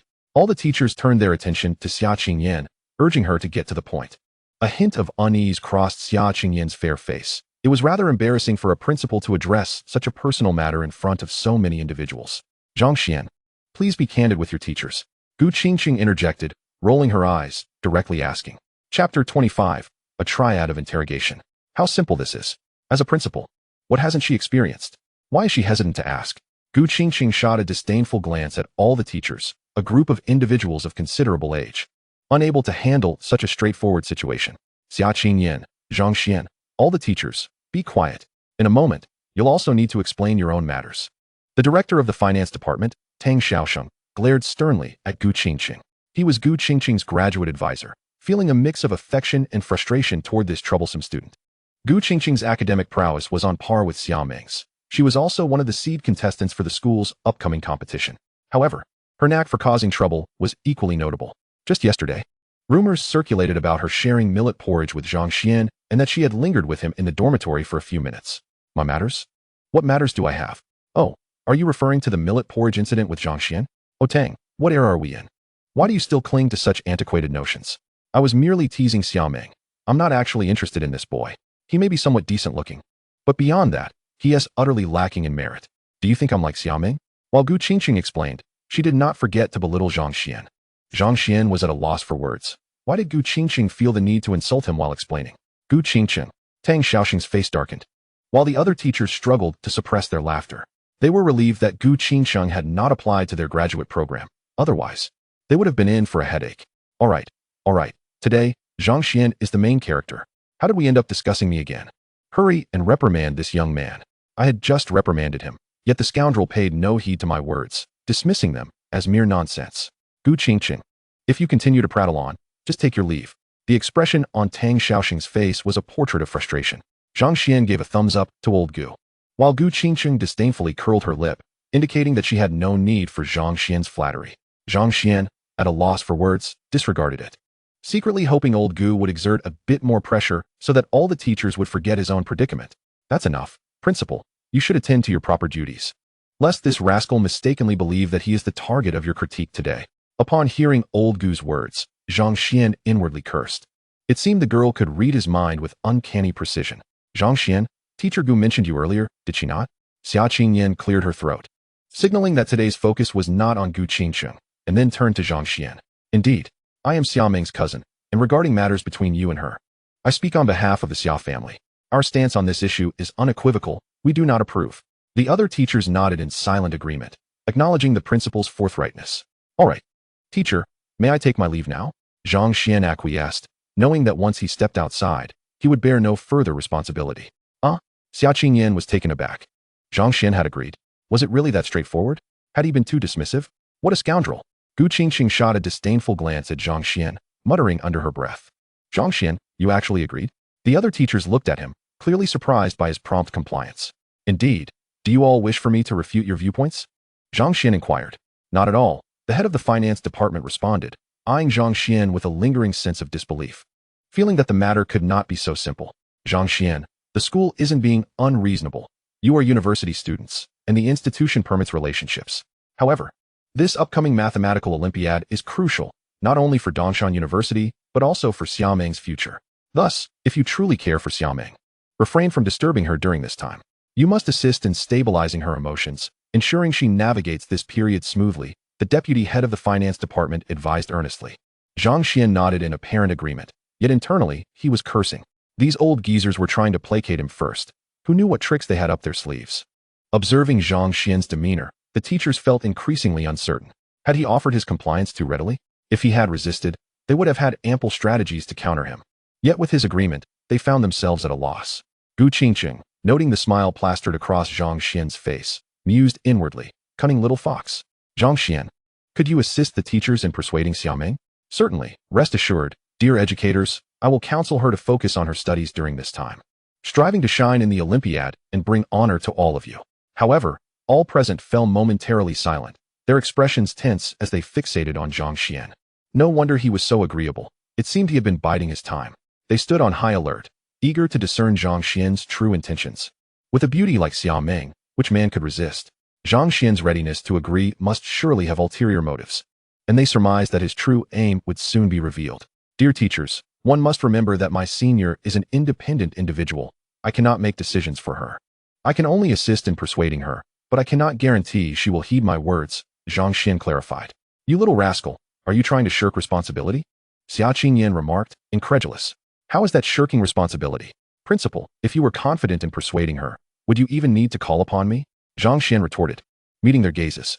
You. The teachers stared at Zhang Xuan, momentarily at a loss for words.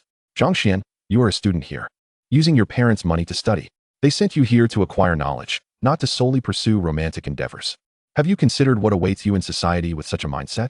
Do you truly believe you can achieve anything with your current abilities? Heed the teacher's counsel and focus on your studies. Just then, Zhang Xuan's phone rang. He cast an apologetic glance at everyone and stepped aside to answer. In his haste, he accidentally activated the speakerphone. Chairman, the restructuring of Dongshan Industries is urgent. You must come to the company tomorrow. There are matters that only your authorization allows me to address. Came the voice of Bai Weiwei through the receiver. Zhang Xuan paused, realizing his blunder, and hurriedly switched to a private call, whispering, All right, I'll come by tomorrow. I have matters to attend to here, but I'll call you once I arrive. Understood, Chairman. Bai Weiwei sighed with relief on the other end. The Qin family was unwilling to relinquish their power, making continuous underhanded moves while Zhang Xuan was absent from the company, causing ongoing harm to the business. As the general manager, Bai Weiwei was determined not to let Dongshan Industries fade away and had no choice but to reach out to Zhang Xuan. As he ended the call, Zhang Xuan noticed that all eyes were now fixed upon him. Chapter 26. What can you do outside of school, Chairman? The office fell into a heavy silence. Everyone stared blankly at Zhang Xuan, who stood there. Zhang Xuan, you are the chairman of Dongshan Industries? Recently, Dongshan Industries had been acquired in a stunning maneuver that left everyone in awe. It was even considered a classic case in the finance department. Curiosity abounded regarding the mastermind behind it all. Teachers often speculated about the skills of the individual who executed such a brilliant operation, with even professors suggesting they invite this person to give a lecture at the university to broaden the students' horizons. They presumed that anyone capable of orchestrating such a masterstroke must be a seasoned veteran in the business world. Yet, to their surprise, no one knew who that person was. Could it be Zhang Xuan's parents? However, Zhang Xuan's records indicated that his parents were ordinary workers. Kid, you are the chairman of Dongshan Industries. Gu Qingqing stared at Zhang Xuan in disbelief, voicing the question that lingered in every teacher's mind. Who orchestrated that maneuver? All the teachers turned their hopeful gazes toward Zhang Xuan, eager for an answer. Zhang Xuan hesitated. I am indeed the chairman of Dongshan Industries. But as for who executed that maneuver, I cannot disclose that information. He was at a loss. How could he explain that it was the system behind it? Hearing Zhang Xuan's response, the teachers grew anxious. Zhang Xuan, we merely wish to identify that individual to invite them to deliver a lecture at our school. This is vital for us, and as a student of Dongshan University, cannot you assist in this matter? Tang Xiaoxing pressed, unwilling to let this opportunity slip away. I apologize, but I genuinely cannot help with that. Zhang Xuan lamented. It was the system that handled the matter, and how could he bring the system before them? Enough, old Tang. Do not put Zhang Xuan in a difficult position. Xia Qingyan spoke up, having noticed Zhang Xuan's predicament. Teacher, if there is nothing else, I'll take my leave. Goodbye. Esteemed teachers.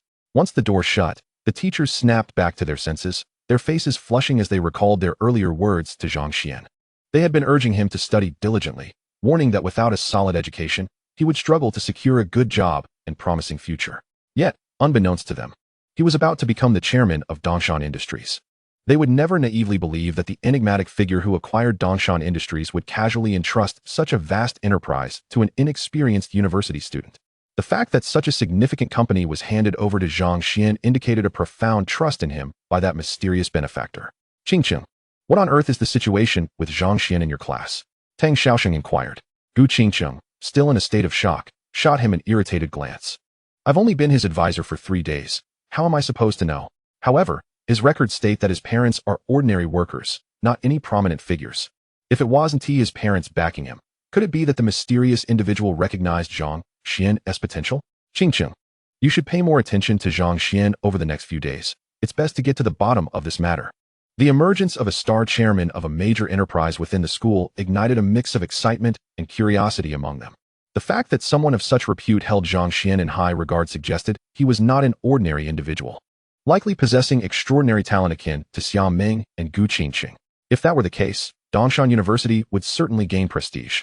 When they learned that Gu Qingqing and Xia Meng had enrolled in Dongshan University, prestigious institutions like Kyoto University and Magic City University had limited their loss, secretly cursing for quite some time.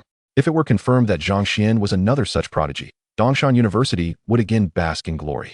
Upon hearing this, Gu Qingqing immediately dashed out. "Hey, wait for me." Hearing her voice, Zhang Xuan quickened his pace. "If you want to get a leave tomorrow, stop right there." Gu Qingqing employed her trump card. Zhang Xuan froze, realizing he had overlooked this crucial point, his Achilles heel firmly in her grasp. "Why have you stopped running? Go on, run." Gu Qingqing grasped Zhang Xuan's ear, resembling a playful couple engaged in light-hearted banter. "Who is that brave soul daring to be with Sister Gu?" Someone exclaimed. "The Dragon Slayer. A role model for our generation." "Role model? You want to pursue Sister Gu too? Get lost. I'm just envious." If Sister Gu didn't hold back, who would dare claim she isn't beautiful? As people passed by, the scene ignited a buzz, with some discreetly capturing it on their phones. "Sister Gu, spare me. Everyone is watching. I don't mind losing face, but your image shouldn't be tarnished because of me." At last, Zhang Xuan understood why everyone seemed hesitant to approach Gu Qingqing. Her fiery personality made it clear that, regardless of her beauty, pursuing her would require immense courage and a formidable physique, lest one be overwhelmed within days. With a dismissive huff, Gu Qingqing released Zhang Xuan's ear. Thinking of taking a leave? She raised an eyebrow at him. "Yes, Sister Gu, please state your terms." Recognizing Gu's demeanor, Zhang Xuan understood that evading this predicament was impossible. "Fine, I'll accompany you to Dongshan Industries tomorrow." "Is that all?" Zhang Xuan sighed in relief, having expected a more daunting request. "You agree?" Gu Qingqing stared at him in disbelief. "Of course, are you suggesting this in jest?" "Certainly not. It's settled then. We'll meet tomorrow." Gu Qingqing promptly finalized the arrangement. After a visit to the principal's office, Zhang Xuan felt invigorated as he returned to his group. During military training in university, most practices involved marching in formations, with some places teaching basic military exercises. At this moment, the instructor was demonstrating some simple military moves. Initially, the boys were quite interested. However, after an hour of practice, boredom set in. The exercises were far removed from their expectations and held no practical application, resulting in a collective lack of enthusiasm. "Everyone, attention." The instructor noted their disinterest and chuckled. "Students, do you feel that these military exercises lack real-world relevance?" "Yes." A robust male student shouted, his eyes gleaming with excitement. Having trained in martial arts since childhood, he finally encountered a chance to showcase his skills. Zhang Jiutao stepped forward. Zhang Jiutao complied. The instructor regarded him. "Do you believe military exercises lack practical application? I've heard you come from a family of martial artists. Having trained since you were young?" "Yes." Zhang Jiutao responded loudly, removing his shirt to reveal his chiseled physique. "Wow." The surrounding girls' gazes shifted towards him. Zhang Jiutao relished the attention, as it was precisely what he had yearned for. "Please, instructor, enlighten me." The students erupted in excitement. A challenge to the instructor. This is going to be entertaining. Chapter 27. Zhang Xuan felt helpless. He never intended to put on a show. Hearing the cheers from those around him and sensing the attention of the girls in the class, Zhang Jiutao felt a surge of adrenaline. After years of training, he finally had a chance to prove himself. Perhaps this moment could even lead to a romantic connection. Zhang Jiutao provocatively eyed Zhang Xuan, who had recently stolen the spotlight. The school flower had even come to meet him at the gate, and shockingly, she had confessed her feelings the previous night. Since then, whispers about their encounter had circulated widely. It was high time for him to seize his moment in the limelight. After over a decade of training, defeating the instructor would showcase what a real man was capable of. Moreover, with his looks, finding a beautiful girlfriend should be a simple task. Noticing Zhang Jiutao's gaze, Zhang Xuan felt exasperated. What did this have to do with him? Just then, Xia Meng approached, holding a bottle of energy drink. Today, she donned a heart-printed t-shirt and ripped jeans, exuding a vibrant and youthful aura. Especially under the sunlight, she appeared as though draped in a golden gown. "It's the school flower." She asked back. "Is she here to find Zhang Xuan?" How fortunate he is to have captured the school flower's attention. "How do you know? Did you not see the starry-eyed looks they were exchanging?" "Indeed. Wow, Zhang Xuan is truly lucky. She is more beautiful than any movie star." Xia Meng's appearance caused a stir in the group, with hushed whispers filling the air. The boys could not help but glance at Zhang Xuan, puzzled as to what made him so captivating that he had won the school flower's heart. Zhang Xuan involuntarily turned to Xia Meng, offering her a faint smile. Xia Meng, noticing his gaze, waved her arms, stirring a wave of excitement and intrigue. Upon the arrival of the school beauty, Zhang Huntao felt an invigorating surge of enthusiasm. Although he could not fathom why the school beauty favored Zhang Xuan, he was resolute in believing that if Zhang Xuan could win her heart, so could he. Instructor, please, he exclaimed. Girls inevitably admire heroes. As long as I exhibit my exceptional martial prowess, I am confident no woman could resist my charm. At that moment, the instructor also noticed Xia Meng and chuckled lightly. Well, since you all claim that military boxing lacks practical application, today I shall demonstrate its efficacy against Zhang Xuan. Zhang Xuan assumed his stance, stating, Instructor, I have trained in martial arts for many years, yet I still struggle with the appropriate force. The instructor waved his hand dismissively, signaling Zhang to commence his attack. With a few swift steps, Zhang lunged forward, delivering a punch. The instructor effortlessly sidestepped and struck Zhang's chest with a palm, sending him staggering back several steps until he tumbled to the ground. The classroom erupted in excitement, and even students from other squads were stirred. It was not just Zhang Xian's class. Others shared the sentiment that military boxing seemed utterly ineffective. The instructor's previous move was one they had all learned, yet they were astonished to witness its practical application. Zhang Xuan rose, his face shifting through shades of green and white, quickly alternating between embarrassment and fury. He had intended to impress his peers, but instead found himself humiliated. His cheeks burned with heat. As Zhang had provocatively glanced at Zhang Xian earlier, Yang Ming could not suppress his laughter. Brother Xian, is this a joke? Zhang Xian merely shook his head. While the practical application of Bejiquan was indeed formidable, Zhang Huntao's knowledge was more theoretical than experiential. Had it been someone else, the outcome would have remained uncertain. As a master of Bejiquan, Zhang Xian had swiftly discerned Zhang Huntao's shortcomings.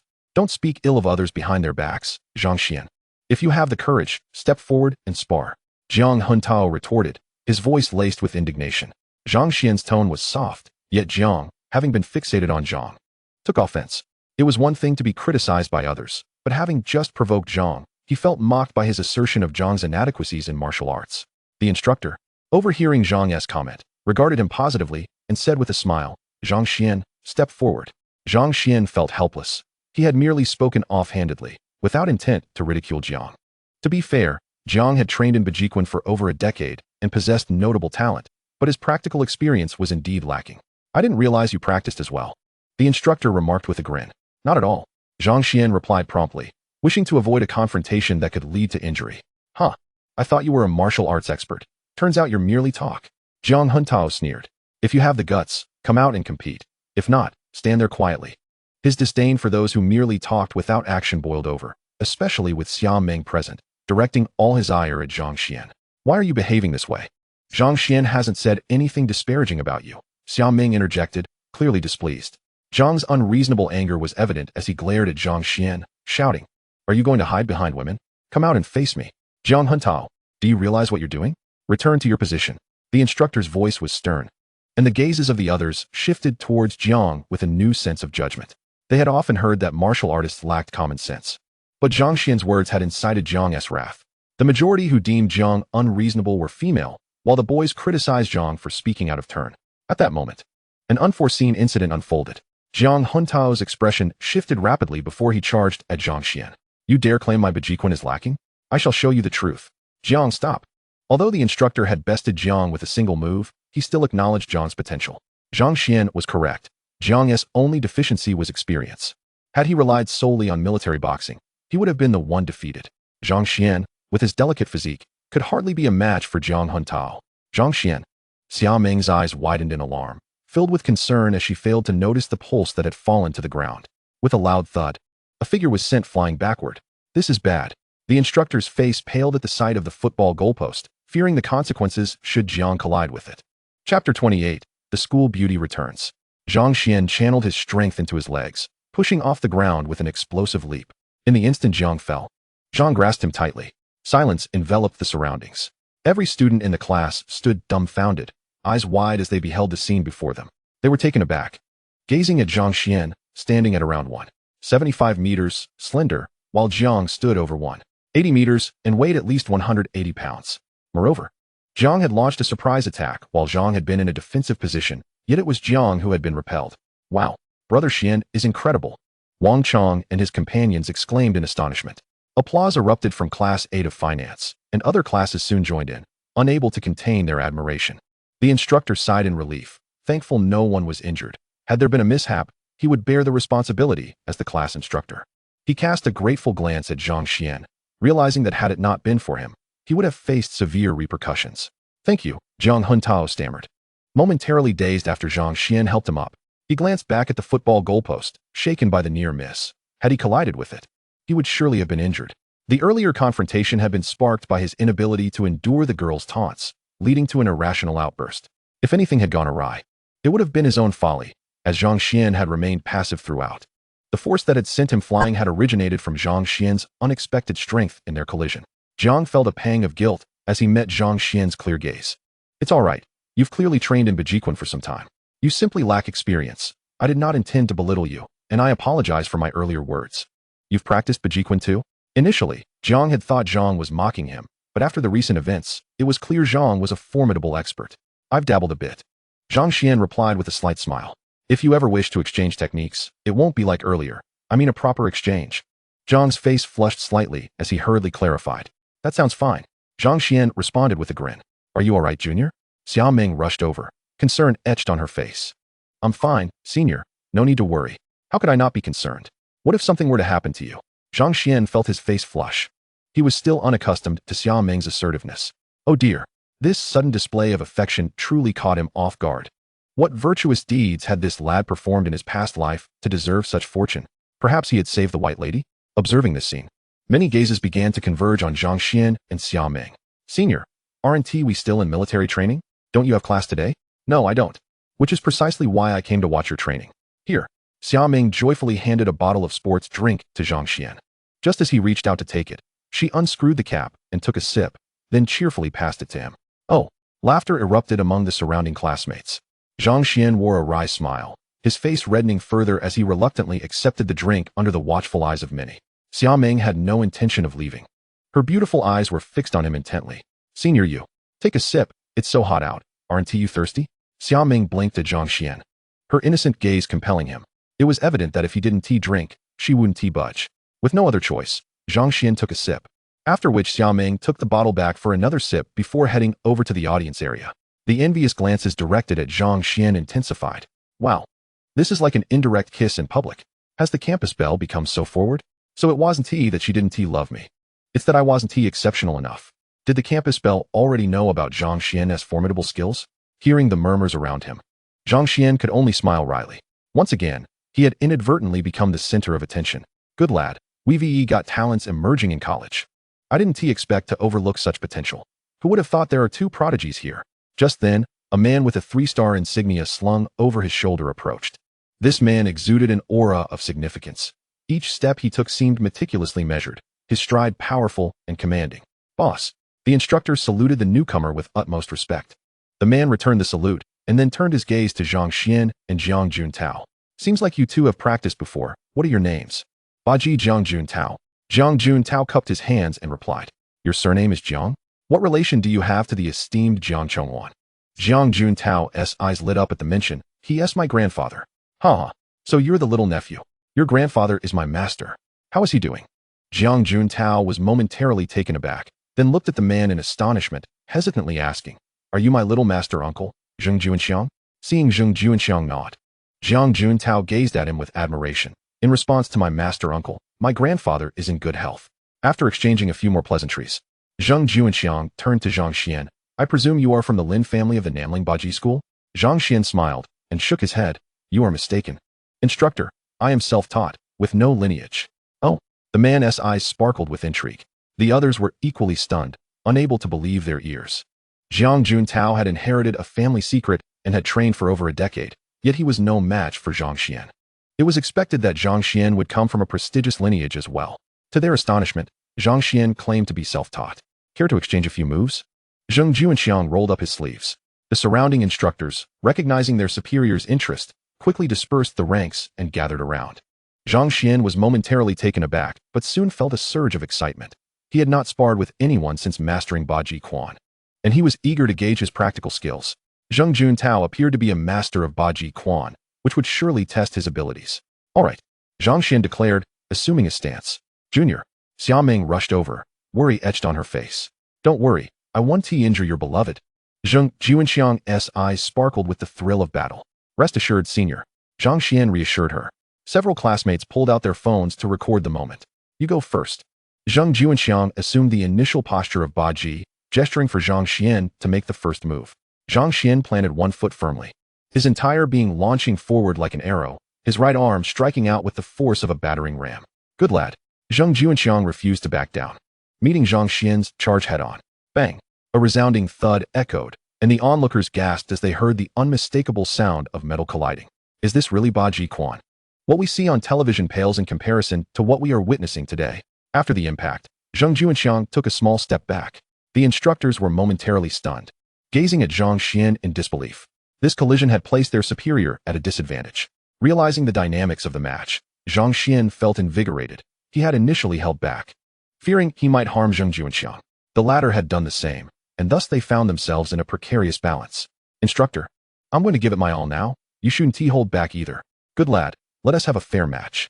Zhang Xuanxiang was indeed wary of injuring Zhang Xian, as this was merely a friendly spar. If he were to lose control and hurt Zhang Xian, it would create complications. Xia Meng watched on, a mix of pride and concern flooding her heart.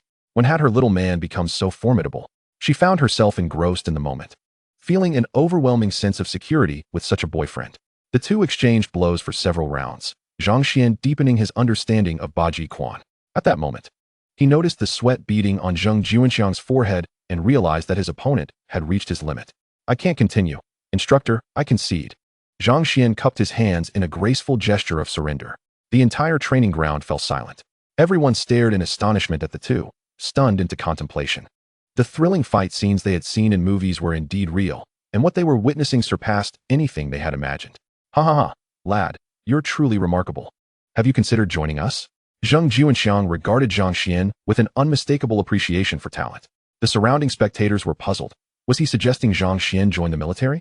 Instructor, this is Dongshan University. Besides, I have many commitments to fulfill. It would be inconvenient to handle matters in the military. Zhang Xian smiled as he replied. All right, it's time for a meal. Let us disperse. Zhang Xuanxiang said with a grin. Oh, a throng of students surged towards the cafeteria like wild horses set free. Junior, are you all right? Xia Meng rushed over to inspect Zhang Xian closely, concerned for his well-being. I'm fine, senior. Let us go eat. Sure. When Zhang Xian suggested they dine together, Xia Meng's beautiful eyes narrowed in delight, unable to refuse such an invitation. Hey, are you really that optimistic about that lad? Well, it's true that few can endure under your guidance for this long. This fellow's prowess is extraordinary. After Mu Qingfeng spoke, he waited for a response from Zhang Xuanxiang, but was met with silence. He turned in surprise to see Zhang Xuanxiang's expression contorted. Hiss, hiss, hiss. Zhang Xuanxiang shook his arms, making sounds of disbelief. Boss, what's wrong? Mu Qingfeng stared in astonishment. What nonsense? Do you really think I won? Zhang Xuanxiang glared at Mu Qingfeng with irritation. That kid was the one who couldn't handle it and willingly conceded. He didn't even give it his all. Mu Qingfeng was left dumbfounded. How could this be possible? Zhang Xian was once again in the limelight. On the campus forum, the footage of Zhang Xian and Zhang Xuanxiang's duel amassed over 100,000 views in less than an hour. Moreover, some enthusiastic individuals edited the video into several segments and posted them on Douyin, quickly accumulating more than 1 million likes. Naturally, many questioned whether it was a scene from a movie, but countless students from Dongshan University vehemently refuted those claims. At noon, lying on his bed, Zhang Xian closed his eyes, reminiscing about the battle. Although the system had granted him a wealth of experience, true mastery could only come from personal experience. After this confrontation, Zhang Xian's understanding of Baji Quan had deepened significantly. During afternoon military training, the gazes of his classmates towards Zhang Xian shifted, especially those of the girls, who looked at him as if they wished to devour him whole. Before military training concluded, Xia Meng arrived early to wait for Zhang Xian. Witnessing this scene, the surrounding students couldn't help but feel envious. Just as the instructor announced dismissal, Zhang Xian's phone rang. Seeing it was Wang Chuan, he promptly answered. Mr. Zhang, do you have time tonight? I would like to report on the revenue of Taoyuanju during this period. Zhang Xian paused for a moment, then said, all right, I'll head over shortly. Last time, the driver mentioned that Taoyuanju was valued at over 1,000 billion. He was quite curious and hadn't found the time to visit until now. Great, I'll be waiting for you here, Wang Chuan said before hanging up. What is going on? Xia Meng asked curiously, looking at Zhang Xian. Nothing, senior. Don't you have your own matters to attend to? Zhang Xian inquired, intrigued. Xia Meng was an Olympiad contestant in mathematics, and she was supposed to be busy preparing for an upcoming competition. Yet, these past few days, she had either been pursuing him or on her way to do so, showing no signs of stress. It was no wonder that the school was concerned about her academic performance being affected by him.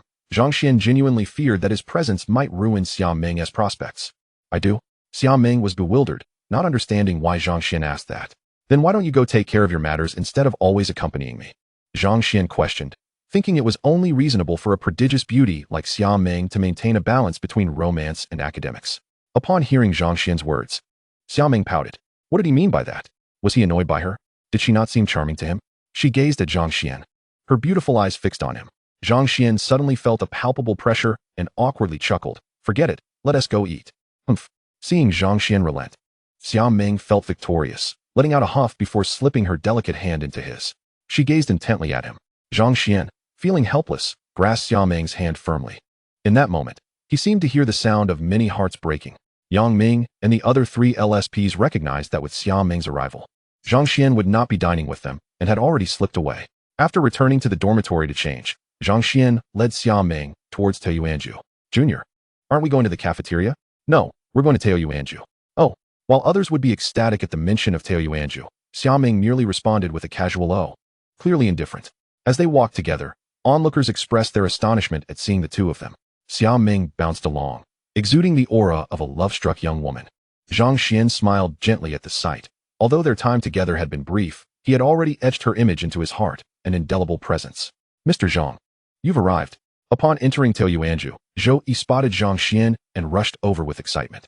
His status had risen, all thanks to Zhang Xuan, and now, standing before his benefactor, Zhou Yi trembled with gratitude. Please, give me a private room, Zhang Xuan requested, knowing that dining in the main hall with Xia Meng would turn him into a spectacle. Certainly, Mr. Zhang, please follow me. Xia Meng, are you here to eat as well? Join us. At that moment, a boisterous voice called out from the side. Xia Meng, are you dining here? Private rooms are hard to come by. You need to book in advance, especially with the improved service lately. A young man dressed in a Lakers jersey approached, wearing a confident and smug smile.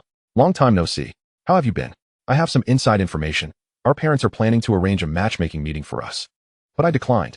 Come on, with our relationship, why would we need to go through that? We'll naturally end up together. He smirked at his companions. Gentlemen, meet your future sister-in-law. Hello, sister-in-law. Ha ha ha, Lan Xiao is impressive. Sister-in-law is beautiful. She must be the campus belle. Of course, anyone as beautiful as her would naturally be the belle of the school. Even a blind man could see that. The group, all clad in Lakers jerseys, appeared to be from a university basketball team. Zhang Xuan was momentarily taken aback. Was this guy Xia Meng's suitor? Xia Meng tilted her head, pondering before she replied. First, this is my boyfriend Zhang Xuan, and who might you be? Zhang Xuan was caught off guard, his embarrassment causing his lips to twitch. This girl certainly had no qualms about leaving others with no face. As for Xia Meng publicly declaring him her boyfriend, he had grown accustomed to it and chose not to contest it. Lan Junxian appeared bewildered, feeling the heat rising to his face. Just moments ago, he had boasted in front of everyone that he would drag Xia Meng along to dine with them. Now, Xia Meng had just claimed she didn't recognize him. Lan Junxian felt mortified, recalling that they had only met days ago, and Xia Meng had even smiled at him. How could she not remember? In just a few days, he had been thinking of her constantly, and with their parents' intentions, he believed she felt the same way. Yet, she had completely forgotten him. Wasn't he this an embarrassment that left no escape? He glanced at Zhang Xuan, questioning why this young man had won Xia Meng's approval. He was the most suitable match for her, after all. Lan Junxian was the second young master of the Lan family and renowned as the most handsome student at Dongshan Financial Academy, even attracting the affection of female celebrities. His reputation was unparalleled. Besides, Xia Meng had a similar background. They were indeed a perfect pair. Moreover, the Xia and Lan families were both prominent in Dongshan province, and their union could significantly enhance both families' influence. Lan Junxian found it hard to believe. Xia Meng, think carefully. Just a few days ago, I visited your family with my parents and even played a piece for you, to which you excitedly exclaimed, why yes. Please recall. Oh, it's you. Xia Meng finally recalled that you were not mentally ill after all. That day, she received the news that Zhang Xuan would soon be attending school here, and she was so overwhelmed with excitement that she could not help but shout out. As a result, this fool kept waving at her enthusiastically, and Xia Meng mistakenly thought he was insane, only to discover otherwise. What?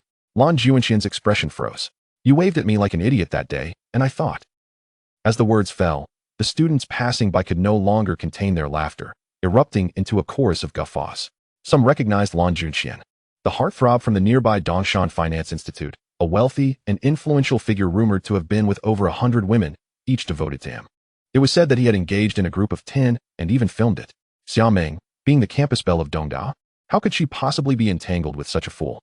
Just moments earlier, upon hearing that the Xia family intended to accept this notorious playboy, they felt a pang of regret, only to realize that the campus beauty had regarded him as a lunatic. How utterly ridiculous. At that moment, everyone burst into laughter. Why are you laughing? Do you want to fight? One of the towering figures stepped forward, glaring at Zhang Xuan and reprimanding him. Daring to cause trouble here, get out. Zhou Yi admonished, seizing the opportunity to stand up for his boss who had been humiliated. You're just a mere hall manager. How dare you? Shut up, you monkey. Lan Junxian, hearing Ma Tao's words, broke out in a cold sweat. He was well aware of the power of Taoyuanju and had never caused trouble there before. I apologize. My brother spoke without thinking and offended you. I sincerely apologize on his behalf. Lan Junxian, with a smile, attempted to placate the situation. Seeing his demeanor, the onlookers quickly realized they had almost stirred up trouble and followed suit in their apologies. Forget it. Guests are here. We should depart. After all, this was their own territory. Zhang Xuan could not simply chase the guests away, as that would tarnish Taoyuanju's reputation. All right, Mr. Zhang, Zhou Yi promptly replied, leading Zhang Xuan and Xia Meng to the private room reserved for them. Zhang Xuan, how have you suddenly become so affluent over these past few years? Xia Meng covered her mouth, casting a fleeting glance at Zhang Xuan, almost letting something slip. Fortunately, Zhang Xuan did not catch her insinuation, and Xia Meng gazed at him with an infatuated expression. Under her adoring gaze, even Zhang Xuan, with his thick skin, felt his cheeks flush. Senior, do you look at others like this? No, why would you ask that? I like you, of course. I'm only infatuated with you. Xia Meng replied matter-of-factly. Zhang Xuan. Junior, I truly do not know that person. Lan Junxian suddenly rubbed his clothing nervously. I understand. Seeing his unfamiliar demeanor, Zhang Xuan was perceptive enough to catch on. You believe me? You're such a good junior, love you. Hearing Xia Meng's words, Zhang Xuan felt immensely grateful that coming here for a meal was the best decision he had made, as if anyone else had heard that. He would have been labeled a panda once more. After they had eaten their fill, Zhang Xuan said to Xia Meng, Senior, I have a matter to attend to. Please wait for me here. All right. Xia Meng obediently responded. In another private room, Lan Junxian's thoughts grew increasingly discontent. Xia Meng was supposed to be his future wife, and now someone had beaten him to it. This matter could not simply be overlooked. Brothers, how have I treated you? Lan Junxian addressed the dozen or so basketball team members who were indulging themselves. Lan Xiao, you treat us like brothers, no complaints there. What do you want us to do? We'll go through fire and water for you. Good. Brothers, I've been waiting for your words. Soon you all. Chapter 31. Junior, shall we cohabit? In the manager's office, Wang Chuan was detailing the recent profit situation of Taoyuanju to Zhang Xuan. Zhang Xuan remained silent, but internally, he was in turmoil. My goodness, I thought Taoyuanju was merely a restaurant, only to discover that it operates at a loss, serving primarily to promote the brand. The goal is to leave an impression on these students so that when they graduate and enter society, they still remember the name. The industries under Taoyuanju encompass clothing, film, malls, supermarkets, financial investments, and more, with a total market value exceeding 200 billion. Wang Chuan had summoned Zhang Xuan for a straightforward reason. Taoyuanju was running low on funds. The cash flow was less than 10 billion, which was merely a drop in the bucket for such a vast enterprise. After finishing, Wang Chuan discreetly glanced at Zhang Xuan, eager to see what solutions the new boss might propose. This was also a test of Zhang Xuan's capabilities. If he could find a solution, it would be simple to secure 1 or 200 billion through Wang Chuan's established connections. However, he wanted to gauge Zhang Xuan's strength. If Zhang Xuan could swiftly procure funds, Wang Chuan would follow him loyally, helping Taoyuanju ascend to new heights. Conversely, if Zhang Xuan had no means, he would have to step back. Wang Chuan was not someone without options. The former boss had hired him for his talents, and he had not disappointed, doubling Taoyuanju's market value within a decade. How much money is needed to revive this enterprise? Zhang Xuan pondered for a moment and asked. 300 billion. Wang Chuan intentionally inflated the figure by 100 billion, partly because he had a promising project in mind, and partly to further test Zhang Xuan's capabilities. Ding. The Supreme Choice system has been activated. Choice 1. Secure 500 billion in funding. Reward. 10 in appearance, 10 in physique, 10 in spirit, and Wang Chuan's unwavering loyalty. Choice 2. Reject Wang Chuan. Reward. 100 billion in wealth, and Wang Chuan's betrayal. 300 billion is not too much. I will provide it in a couple of days. Is there anything else? It was an obvious choice. He would select the first option. With Taoyuanju's market value at 200 billion, reviving it would grant him control over 200 billion, along with a loyal ally. Although the rewards for the second option were appealing, and possessing such wealth would make Wang Chuan's betrayal less significant, Zhang Xuan, having traversed into this world with a system aimed for ambitions far beyond a mere 100 billion. No other matters, boss. Our funding gap is quite substantial. I hope you can resolve it promptly. Upon hearing Zhang Xuan's remark about 300 billion not being much, Zhang Xuan maintained a stoic expression, not immediately pledging his loyalty. He was no fool. Without seeing the money, he would not easily trust Zhang Xuan's words. Very well, think of a solution in the next few days. I am appointing you as the general manager of Taoyuanju, and you will need to take on the responsibilities that come with this position. With that, Zhang Xuan stood up and returned to the private room. Have the matters been resolved? Xia Meng gazed sweetly at Zhang Xuan, her face alight with a mischievous smile as she inquired, Senior, as a local of Dongshan, you must be familiar with the area. Do you know where one might purchase a villa? The notion of acquiring wealth. In the past, the mention of 30 billion would have left Zhang Xuan utterly dumbfounded. Yet now, he possessed several cards promising a 1,000-fold return. Securing a villa would effortlessly resolve his financial concerns. A villa? Junior, what are you planning? Xia Meng's brow furrowed in confusion, a flush creeping across her delicate features. Zhang Xuan was being quite cheeky. Had he not said just yesterday that they should wait a couple of days before deciding if they were truly suited for each other? Why the sudden urgency?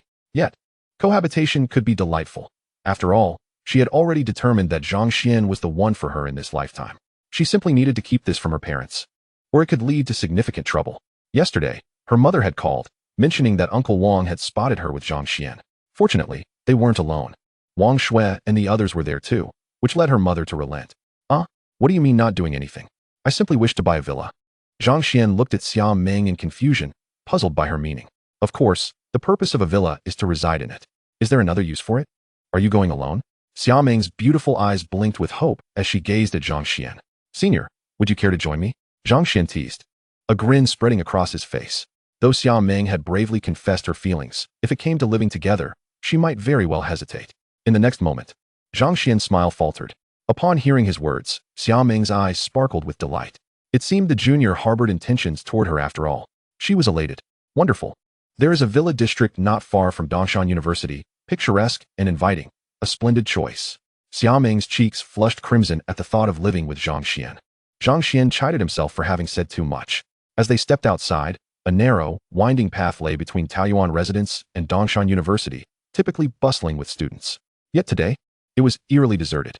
Xia Meng held Zhang Xuan's hand, her gaze cast downward, oblivious to the growing tension, while Zhang Xuan transformed from his former self.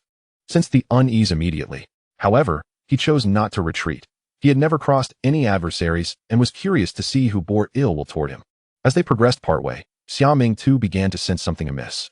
Junior, it seems, suddenly, a group of masked individuals brandishing baseball bats leaped out from both sides.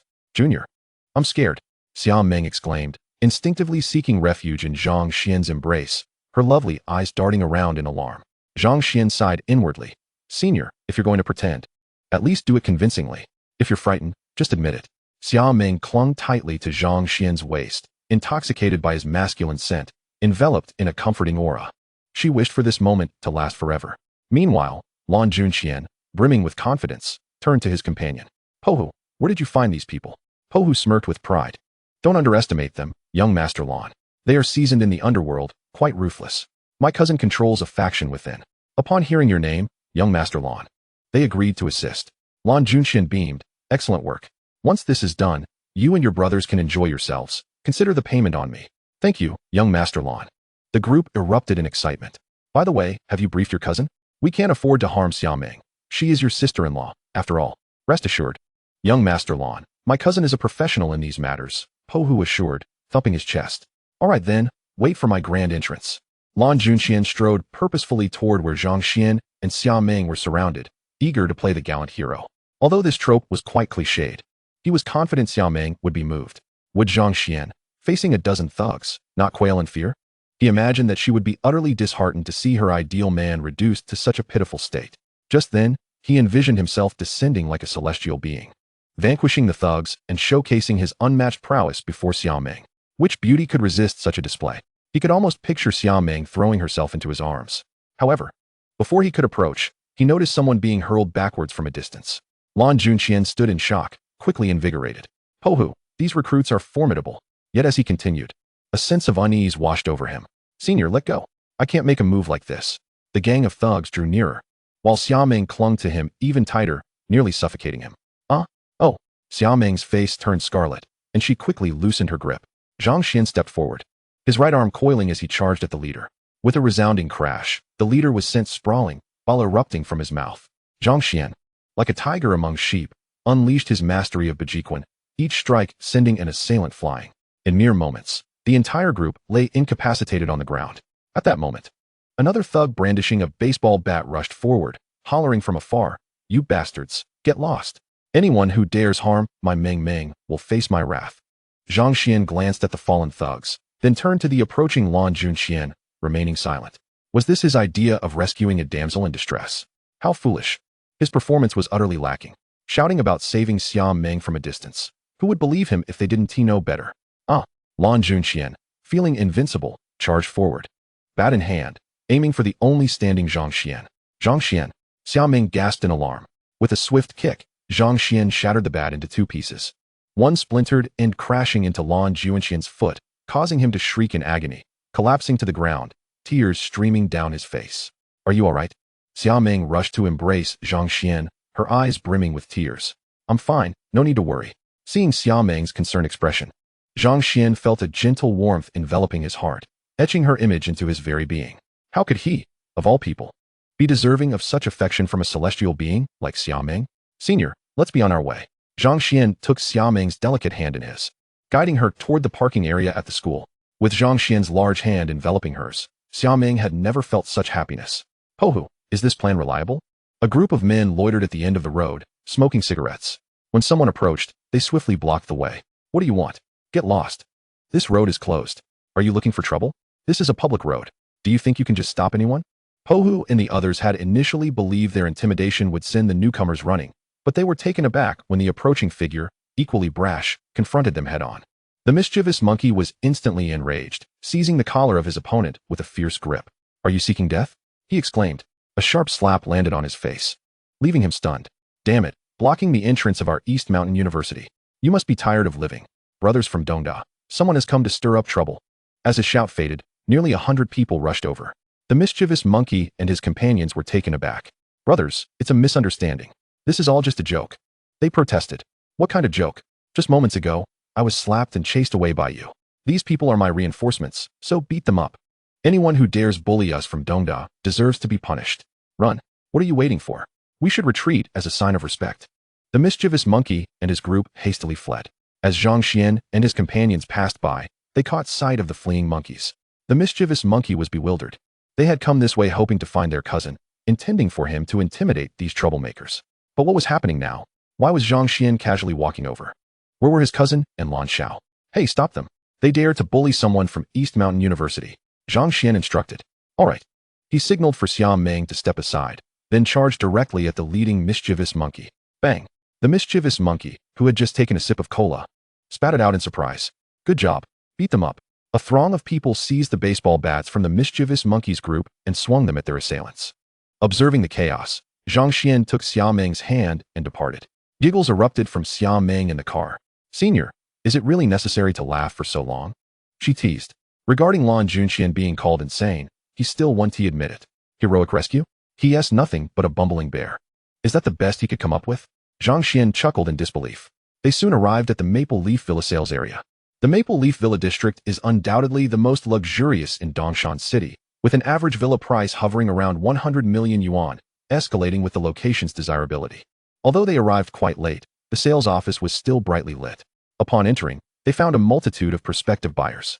The moment they stepped in, at least a dozen pairs of eyes turned towards them. Zhang Xuan glanced around, astonished to see Xia Meng seemingly oblivious to the attention, and couldn't help but chuckle. It appeared that such scenes were commonplace for her. "Sir, madam, are you here to view wedding houses? May I ask what type of property you are interested in?" A saleswoman was explaining to a balding elderly man when she noticed Zhang Xuan and Xia Meng, her eyes lighting up instantly. "Sir, would you mind?" she asked apologetically, glancing at the balding man. The elderly man's gaze ignited with interest upon seeing Xia Meng, his eyes nearly popping out of their sockets. Immediately feeling that the woman beside him paled in comparison. Next to Xia Meng, she resembled a call girl from a nightclub. "Not at all. Not at all," he replied, casting a jealous glance at Zhang Xuan, questioning why this young man deserved such a beautiful woman. Suddenly, a brighter glimmer appeared in his eyes. He had money to spare. If he displayed just a hint of it, surely Xia Meng would be swayed. Are there any more villas available? If so, please take us to see them. Upon Zhang Xuan's words, both the saleswoman and the balding man were momentarily stunned. The saleswoman was the first to recover, her gaze towards Zhang Xuan growing more fervent. Yes, sir, please follow me. Ignoring the balding man, she thought to herself that if it weren't for her sales targets, she would have slapped him for his leering eyes. Zhang Xuan was, after all, far more appealing. Hey, what is the meaning of this? I haven't finished with you yet. The balding man protested. Sir, I've been explaining everything to you this afternoon, and if you have further inquiries, I can address them once I return from showing this gentleman the villas. The saleswoman replied, her smile forced despite her inner disdain. Are you looking down on me? You've told me plenty, but did you mention any villas? I want to buy a villa too. The balding man, feeling overshadowed by Zhang Xuan, shouted in frustration. What infuriated him further was that ever since Zhang Xuan arrived, the girl beside him had been stealing glances at him. What did Zhang Xuan possess? Was he merely a touch more handsome and youthful? In this age, does looks and youth hold more value than wealth? The villas here were priced at over 100 million. He refused to believe that a pretty boy like Zhang Xuan could afford such a luxury, thinking he was merely flaunting wealth. As the balding man finished his rant, the girl beside him grinned flirtatiously. Oh, darling, really? You're actually going to buy a villa for her? Zhang Xuan nearly retched at the sight. But everyone has their own ambitions, and he had no right to judge others' lifestyles. The girl had been fixated on the properties, attempting to persuade the elderly man to purchase a villa. Upon hearing that they would be viewing villas, her eyes sparkled with excitement. Realizing that attention had shifted to them, the balding man, despite his reluctance, had no choice but to comply. Of course, as my woman, I must provide her with the best. Zhang Xuan recognized that this remark was directed at Xia Meng. Since you all wish to see the villas, let us go together. This arrangement suited both parties well, and the saleswoman was more than pleased. The balding man followed behind the saleswoman, his gaze lingering on her figure, saliva nearly pooling in his mouth. That old man is revolting. Xia Meng wrinkled her nose and remarked playfully. Zhang Xuan chuckled softly.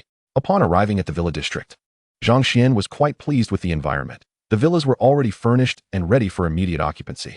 The balding man, upon seeing the villa, felt a twinge of hesitation. No wonder these villas could command such a price. They were genuinely worth it. The furniture was from renowned domestic and international brands, and the landscaping was meticulously curated by professional gardeners.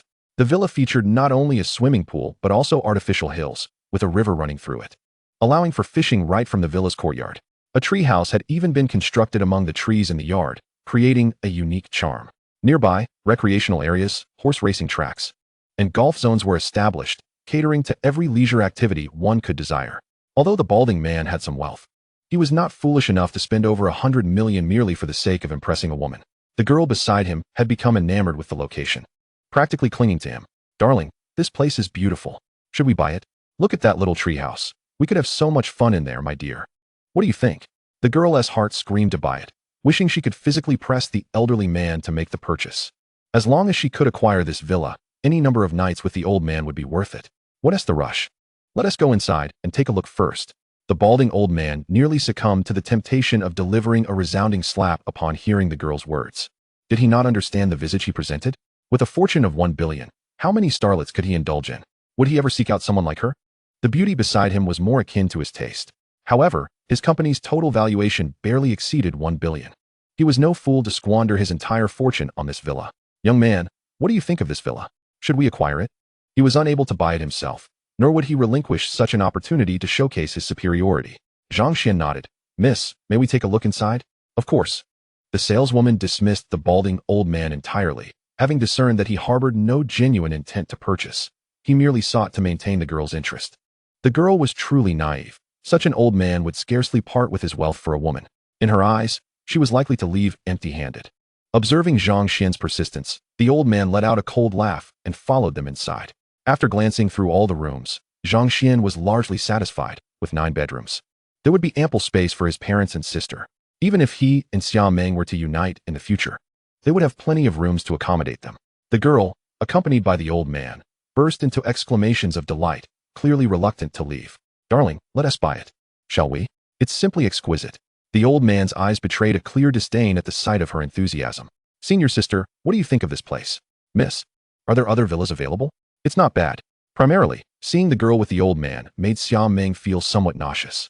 At that moment, the girl had already flopped onto a bed. Even if Zhang Xuan were to purchase the villa, Xia Meng would insist on replacing that bed. There's another villa next door, with an even better view, but the price, the saleswoman hesitated to say. How much for that one? Zhang Xuan inquired with curiosity. That one is priced at 88 million, with a down payment requirement of 20 million. However, if you can pay in full, we can offer a special price of 85 million, the saleswoman replied. The old man was taken aback, surveying his surroundings, so expensive, though he had anticipated it. Hearing the saleswoman state the figure still left him stunned. Upon hearing the price, the girl lying on the bed suddenly flushed, her breath quickening, and she fainted, leaving a damp stain on her trousers. Hey, quick, call 120. The saleswoman panicked at the sight. Meanwhile, the old man seized the opportunity to slip away. He had only come to flaunt, and now that the price was so shocking, why linger? Xia Meng felt a wave of disdain. How unfortunate for a woman to encounter such a man. Before the ambulance arrived, the girl regained consciousness, trembling with rage upon learning the old man had left. Zhang Xuan and the saleswoman could no longer contain their laughter once the girl had moved away. What are you laughing at? Xia Meng asked, bewildered. The saleswoman stifled her laughter but offered no response. Zhang Xuan whispered an explanation in Xia Meng's ear, causing her face to shift from confusion to a deep blush. You naughty boy. The trio proceeded to another villa, and Zhang Xuan was immediately captivated. Although the previous villa was quite beautiful, this one surpassed it. Mr. Zhang, this villa is priced a bit higher, but if you can pay in full, I assure you it can be yours for just 100 million. By the way, a celebrity resides next door, so if you purchase it, you won't regret it. The saleswoman remarked cheerfully. Just then, she sensed a palpable aura of danger emanating from Zhang Xuan, realizing he was accompanied by an extraordinary beauty. Chapter 34, Unexpected. Xia Meng glared fiercely at the saleswoman. How infuriating that this woman would speak so brazenly before her. Madam, please do not misunderstand. What I meant was that if Mr. Zhang is an admirer, it would be convenient for him to obtain an autograph. The saleswoman clarified, wiping non-existent sweat from her brow. Mr. Zhang, I must inform you that this villa is available only for full payment. Installment payments are not permitted, otherwise acquiring it for 100 million is impossible. The current market price has surged to 150 million. Noticing Zhang Xuan and Xia Meng's puzzled expressions, she explained, in fact, this villa already has an owner, but he has never lived here. It is said he encountered some business troubles and urgently needs cash. Otherwise, he would not be selling it at such a low price. As the three entered the villa, Zhang Xuan immediately fell in love with it. Although the previous villa was lavishly decorated, it paled in comparison. Moreover, this villa was not merely adorned with faux hills, but boasted an actual small mountain, artfully carved to enhance its tranquility, complemented by a swimming pool that exuded a vintage charm. Even the typically serene Xia Meng displayed a hint of admiration at that moment. All right, I'll take this one. But I have a request. Sir, please, do tell. The saleswoman blushed at his words, envisioning the commission she would earn if the sale went through. Generally, requests from clients of such stature were rarely declined, even if they were somewhat audacious. However, given Zhang Xuan's striking handsomeness, the saleswoman felt a flutter of excitement rather than resistance. I need the process to be expedited. Ideally, I would like everything finalized today. Is that feasible? Zhang Xuan insisted, as he was in urgent need of funds. Is that all? The saleswoman felt a twinge of disappointment upon hearing his request. What? Is it impossible? Zhang Xuan frowned. Though he held no grievance against the saleswoman, it was indeed late, and such a request was somewhat demanding. No problem, I'll take care of it. Can you come back tomorrow? The saleswoman assured him, eager to leave a good impression. All right, let us proceed to sign the contract. Zhang Xuan's mind was wholly preoccupied with the villa. He had little attention to spare for her. He surveyed every nook and cranny of the villa, envisioning it as his future home. Sir, let us head back. The saleswoman trembled with excitement, her breath quickening, as a sudden urge to relieve herself surged within her. She struggled to contain her exhilaration, knowing that if this deal went through, she could take a long break for the year. After signing the contract, as they made their way back, Xia Meng suddenly widened her eyes, staring at Zhang Xuan in shock. Zhang Xuan found her astonishment amusing. Senior sister, what's the matter? You just spent 1 billion on a villa? Over the past few days, she had gradually come to accept Zhang Xuan's wealth. But this was a staggering sum. Surely, his family would not grant him such a hefty allowance? Haven't you always known? But Xia Meng gazed at Zhang Xuan intently, as if meeting him for the first time. Haha, senior sister, you look so adorable like this. Upon arriving at school and stopping the car, Zhang Xuan playfully ruffled Xia Meng's hair. Oh, how annoying. If you keep doing that, I want to grow taller. Xia Meng pouted, though inwardly she relished the affection. In their childhood, Zhang Xuan had often enjoyed ruffling her hair in the same manner. Haha, even if I don't touch you, you want to grow taller either. Zhang Xuan burst into laughter. Let's go. I'll escort the senior back to her dormitory. As they walked slowly together, they soon found themselves at Xia Meng's dormitory building. With a sigh, Xia Meng wished that the path could stretch a little longer. Junior, I've arrived. I'm heading up now. In the next moment, a collective gasp echoed as everyone turned in astonishment. Xia Meng reached the corridor, suddenly turned back, and, to Zhang Xuan's bewilderment, kissed him swiftly before dashing into the dormitory. Zhang Xuan stood frozen, until Xia Meng peeked out from her room and waved at him. He covered the spot where he had been kissed, the tender sensation lingering for what felt like an eternity. Had he just been kissed? Still in a daze, Zhang Xuan returned to his dormitory and lay down on his bed. Hey, Xiangu, you're losing your vitality, one of his friends exclaimed. Shall we grab a couple of skewers to replenish you? Or perhaps some 6-flavor Remania pills? Yang Ming and the others teased upon seeing Zhang Xuan return. But after they spoke, they noticed he seemed utterly lost, returning to his bed like a zombie, completely ignoring their banter. What's wrong? Did the campus belle reject you? The three friends quickly approached, concern etched on their faces. Zhang Xuan covered his face, still feeling the cool, lingering caress of the kiss. Oh no. Could it be that Xiangu was truly rejected?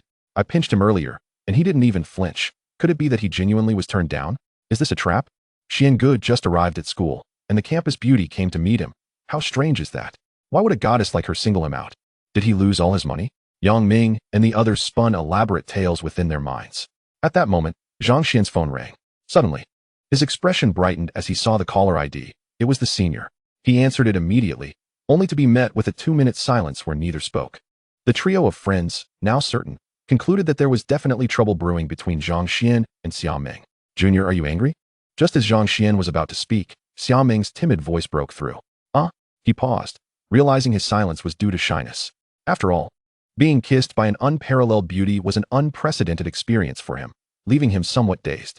I kissed you, are you upset? On the other end, Xia Meng's heart raced anxiously. Earlier, she had acted on an impulse, without considering the consequences. Unbelievable news. Xia Meng actually kissed Zhang Xuan.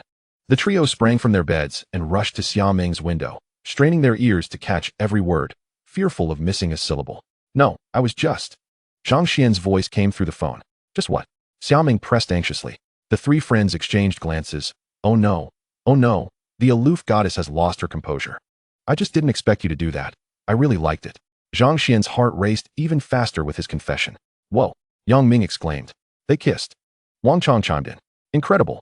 Fang Shiming added. Yes, I liked it too. Xia Meng said before hanging up, her face flushed crimson. So shy? Chapter 35, Unreasonable. The next morning, shortly after 6 o'clock, Zhang Xuan's phone blared. Xiangu, what on earth are you doing, setting an alarm for this early? Turn it off, or I'll come for you. Zhang Xuan, bleary-eyed, turned off the phone, only to have it ring again. Realizing it wasn't an alarm but a call, he answered, Hello. Who is this? It's me. Get up immediately, or I'll come to your dorm. Gu Qingqing's loud voice boomed through the receiver, startling him. What's wrong with you? What time is it? Zhang Xuan retorted before hanging up. Who is it? Xiangu? His friends queried. Some lunatic, shouting at me to wake up. Threatening to come to the dorm. Ugh. The four of them drifted back to sleep. Just as they settled into dreams, a loud bang jolted them awake. They looked up, bleary-eyed, to see Gu Qingqing kicking the door open. Yang Ming immediately wrapped himself tightly in his blanket. Wang Chong and Fang Shiming nearly toppled from their beds. Zhang Xuan, however, was less fortunate. Before he could react, his blanket was yanked away. Gu sister, you caught Zhang Xuan unprepared. Fortunately, he doesn't have the same habits as Yang Ming. Otherwise, he would have been exposed. What? Aren't we supposed to head to Dongshan Industries today? Get moving. Gu Qingqing sat down, her right foot perched on a chair, looking less like a teacher and more like a ruffian. Gu sister, it's only 5:30. Could you please let us off the hook? Zhang Xuan thought it best to comply with this unreasonable woman. She truly lived up to her title as Gu Dinyang. His three friends, lacking any sense of loyalty, buried their heads under the covers, pretending they saw nothing. After washing up, Zhang Xuan accompanied Gu Qingqing downstairs, where a flagship 36L Jeep Grand Cherokee awaited. This vehicle boasted 286 horsepower and a robust 210 kW maximum output. Any man would feel formidable driving such a car. Zhang Xuan had admired this model back on Earth, never expecting to see it here. In the next moment, Zhang Xuan was stunned as Gu Qingqing pulled out the car key and pressed it, causing the vehicle to beep. She climbed inside. What are you waiting for? Get in. Zhang Xuan, still in shock, asked, Is this Grand Cherokee yours? What's wrong with that? Can't I buy a luxury car? Of course not. That's fantastic. Can I borrow it for a couple of days sometime? Zhang Xuan asked with a cheeky grin. Sure, but only if you cut off contact with Xia Meng. Gu Qingqing teased. Zhang Xuan's expression darkened. Why was this woman competing with Xia Meng? Gu sister, have you eaten? Not yet, but I'll give you a chance. One chance to treat a beautiful woman to a meal. Gu Qingxing took Zhang Xuan to a food stall at the school gate, where the vendors greeted her warmly. Zhang Xuan was taken aback, seeing this side of Gu Qingxing that he had never witnessed at school. Their breakfast consisted of simple soy milk and fried dough sticks, and once they finished, they drove towards Dongshan Industries. Inside a hotel, Ding Taixing, Su Maokai, and Qin Zhengyang, along with several beautiful women, lay sprawled across the bed in a state of disarray, their exploits evident. A box of Viagra lay emptied on the table. At that moment, Qin Zhengyang's mobile alarm clock began to ring. Ding Taixing and Su Maokai also opened their eyes, and Qin Zhengyang signaled for all the women to leave. Ah, old Qin, you certainly know how to enjoy yourself. Ding Taixing groaned, rubbing his sore back, feeling as if he were floating with every step. Qin Zhengyang laughed heartily. These are merely minor celebrities, my dear brothers. Let me tell you, if you want to indulge, you must do so boldly and without fear. If you are apprehensive, what fun is there to be had? With your prowess, all it would take is a word from you, and not only these minor stars, but even second-tier celebrities would be clamoring to share your beds. Su Maokai shook his head with a wry smile. Ah, we are getting old. The future belongs to the youth. Ding Taixing nodded in agreement. Indeed, even the boss is grooming his successor. It is time for us to begin delegating to the next generation. Qin Zhengyang was taken aback. Brothers, have you truly seen the boss's son? Ding Taixing shook his head, then nodded, leaving Qin Zhengyang even more puzzled. Su Maokai continued. Old Ding and I are not certain that young man is the boss's son, but to entrust such a vast enterprise to him suggests a close relationship with the boss, even if he is not his offspring. My son is about to graduate from university. I wish for him to learn gradually under my guidance. Once he graduates, I plan to gift him a small 4S dealership to hone his skills for a few years before passing on my entire enterprise to him. I can no longer partake in such endeavors. I am too old for that. Ding Taixing chuckled, and Su Maokai nodded, indicating he shared the same sentiment. Alas, my dear brothers, while you are fortunate, I find myself unable to leave any inheritance for Xiaodian. That is why I require your assistance. I would be eternally grateful for your help. Qin Zhengyang had not anticipated that his momentary oversight would lead to being ambushed, relinquishing 50 of his shares. Dongshan Industrial was built brick by brick through his efforts. He would never allow anyone to so easily take it from him. Of course, your matters are our matters. Dear brother, since that individual has summoned all the directors today, let us confront this mysterious figure together, Su Maokai said with a smile. Chapter 36, Ding Taixing's phone call. Old Qin, for the other party to acquire 50 of your shares in such a short time, it indicates their formidable strength. Their intentions are not benevolent. Have you not considered that perhaps the three of us may not be a match for them? Ding Taixing pondered. Qin Zhengyang's face fell, filled with worry. He had indeed contemplated this issue, but Ding Taixing and Su Maokai were the last options he could conceive. For someone to achieve all this in a single day required not only connections, but, more crucially, substantial financial resources he currently lacked.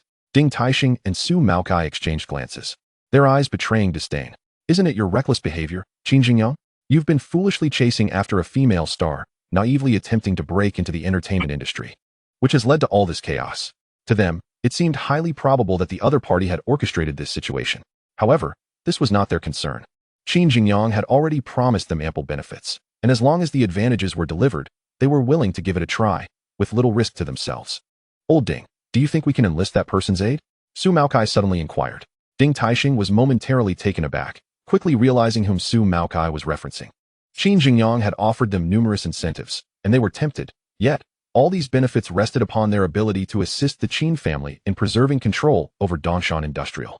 If the opposing force's strength truly was overwhelming, their assistance would be futile, and the promised benefits would then be irrelevant.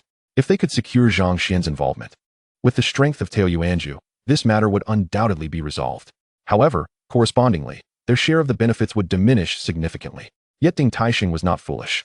He instantly grasped Su Maocai's motives. Should they establish a closer relationship with Zhang Xuan, even if they received no benefits, they would still be willing. For what greater advantage could there be in Dongshan province than aligning with Zhang Xuan? After all, it was Tao Yuanzhu. Upon hearing Su Maocai's suggestion, Qin Zhengyang's eyes widened. He was willing to do anything to maintain the Qin family's grip on Dongshan Industrial. Brothers, what are you discussing? You are driving me to distraction. Su Maokai glanced at Qin Zhengyang, saying, Little brother, I possess a nearly foolproof plan, but if we want that person to intervene, you may need to offer more in return. Really? Qin Zhengyang's eyes sparkled with hope. All he could think of was that the plan was nearly certain. oblivious to what he might need to sacrifice. As long as he could safeguard Dongshan Industrial, he would be willing to acknowledge the other party as his father or even relinquish his 4 wives. Who is it? Please enlighten me, dear brothers. Qin Jingyang inquired with curiosity. Su Maokai looked towards Ding Taixing, and Qin Jingyang immediately followed suit, his gaze filled with anticipation. After a moment of contemplation, Ding Taixing replied, "It is the boss's successor. I have met him once. He has a kind demeanor. If he is willing to assist you, this matter is as good as settled." Upon hearing this, Qin Jingyang's shoulders slumped, his expression awkward. "Dear brothers, to be frank, my son Xiaodian inadvertently offended Mr. Wang Chuan of Taoyuanzhu recently, and I am quite fearful." The sentence remained unfinished, but everyone understood what he was truly afraid of. Upon hearing this, Ding Taixing and Su Maokai exchanged incredulous glances, gasping in astonishment. Thankfully, their own children, though headstrong, possessed enough sense not to stir such significant trouble. Had their sons behaved like Qin Xiaodian, they would likely have been brought to tears.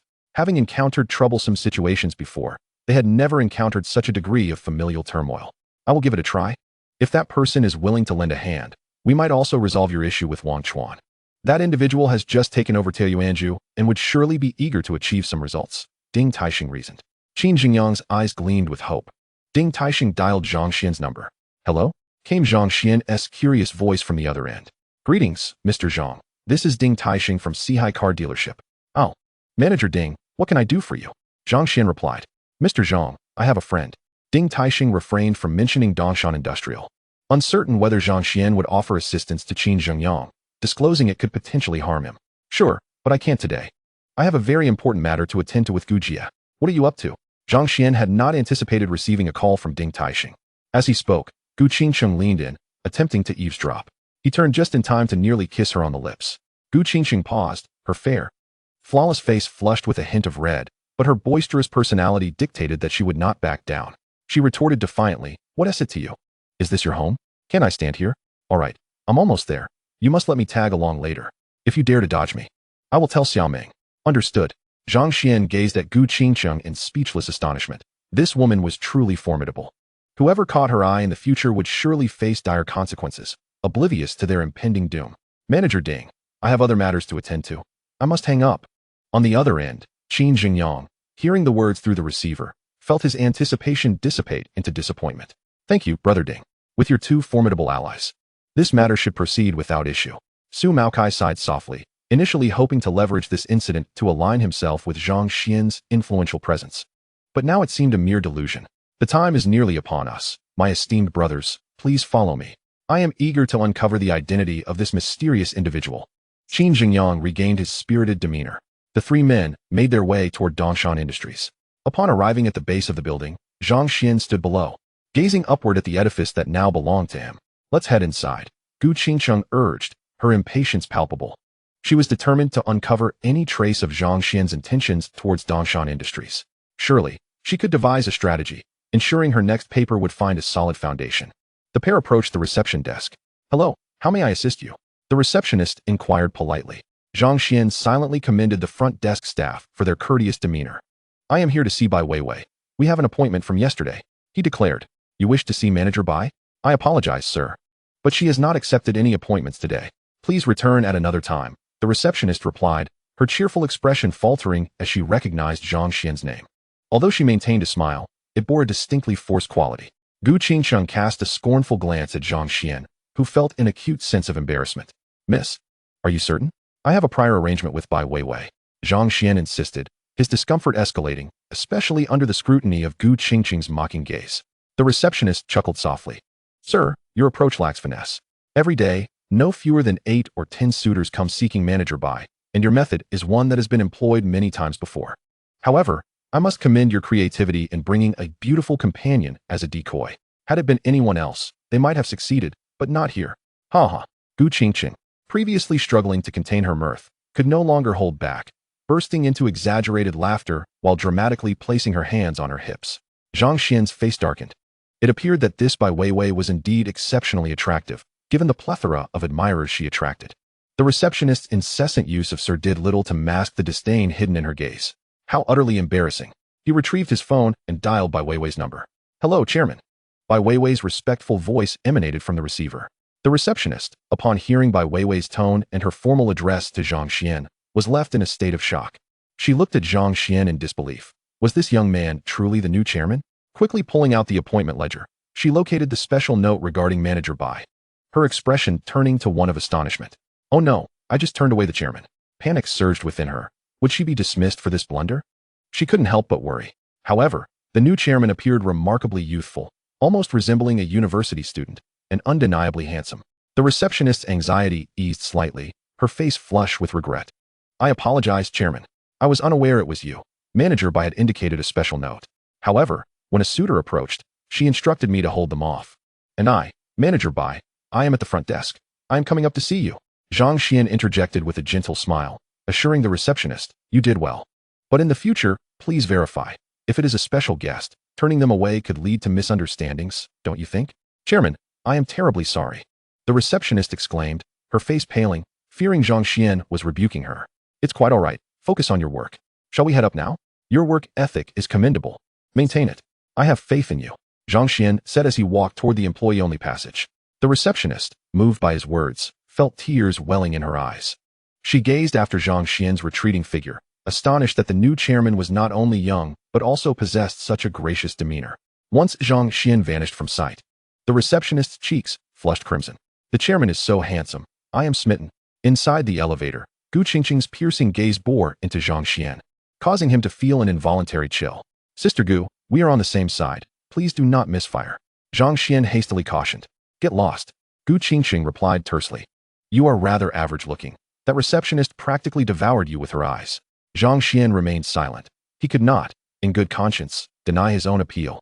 For lying would surely invite divine retribution. The elevator ascended to the 9th floor. As the doors opened, a woman stood outside, approximately in her 30s. Clad in a sleek black blazer, exuding an air of elegance. She stood tall, around 1.78 meters, nearly matching Zhang Xuan's height. Her makeup was impeccably applied. Her exquisite features complemented by a porcelain complexion and large, expressive eyes that sparkled like stars in the night sky, drawing one in with a single glance. The fitted blazer accentuated her flawless figure, showcasing a true S-curve, her slender waist seeming delicate enough to be grasped by a single hand. It was no wonder the receptionist had been so protective. A woman of such caliber indeed required safeguarding. As Zhang Xuan regarded Bai Weiwei, she too was scrutinizing him, nearly convinced that her eyesight was deceiving her. Zhang Xuan, quite handsome, yet undeniably young. Could this mere child be the enigmatic figure behind that audacious maneuver? She found it hard to believe. Manager Bai? Upon receiving Bai Weiwei's nod, Zhang Xuan smiled and introduced himself. I am Zhang Xuan. This is my. Hello. I am Gu Qingqing, Zhang Xuan's sister. Gu Qingqing interjected, stepping forward to introduce herself. Sister Gu, Zhang Xuan began to explain, but faltered upon meeting Gu Qingqing's fierce gaze, realizing she was not one to be trifled with. Chairman, please follow me, Bai Weiwei said, momentarily captivated by Gu Qingqing's extraordinary beauty. However, possessing a remarkable allure herself, she did not dwell on it for long as she led Zhang Xuan to the general manager's office. Qin Jingyang, unwilling to relinquish his power, has taken refuge in the chairman's office, forcing the chairman to come here, Bai Weiwei remarked coolly, her tone suggesting a deep-seated resolve. Oh, Zhang Xuan replied, perplexed, yet understanding the sentiment. He had researched that Dongshan Industries was founded by Qin Jingyang, so it was only natural for him to feel a sense of loss at seeing his company taken over by another. Bai Weiwei observed Zhang Xuan's contemplative expression and discerned his thoughts. Chairman, it is important to note that Dongshan Industries was not merely established by Qin Jingyang. It originally belonged to the Bai family, only to be usurped by Qin Jingyang through unscrupulous means. Who is Bai Jingmin to you? Gu Qingqing interjected suddenly. Bai Weiwei's eyes flickered with a hint of panic at the question, and a glimmer of caution crossed her gaze as she regarded Gu Qingqing. Are you investigating me? Bai Weiwei's voice betrayed a rising tide of anger. Who has the time for such trivial pursuits? However, I am aware that Dongshan Industries was not always known by that name. It was once called Baishir Limited, a modest enterprise that was subsequently acquired by Qin Jingyang. Following the acquisition, Qin Jingyang rebranded the company as Dongshan Industries and meticulously transformed it from a small firm into a renowned enterprise in Dongshan province. Gu Qingqing pouted as she spoke. Zhang Xuan cast a look of astonishment at Gu Qingqing, surprised that she was privy to such trivial gossip.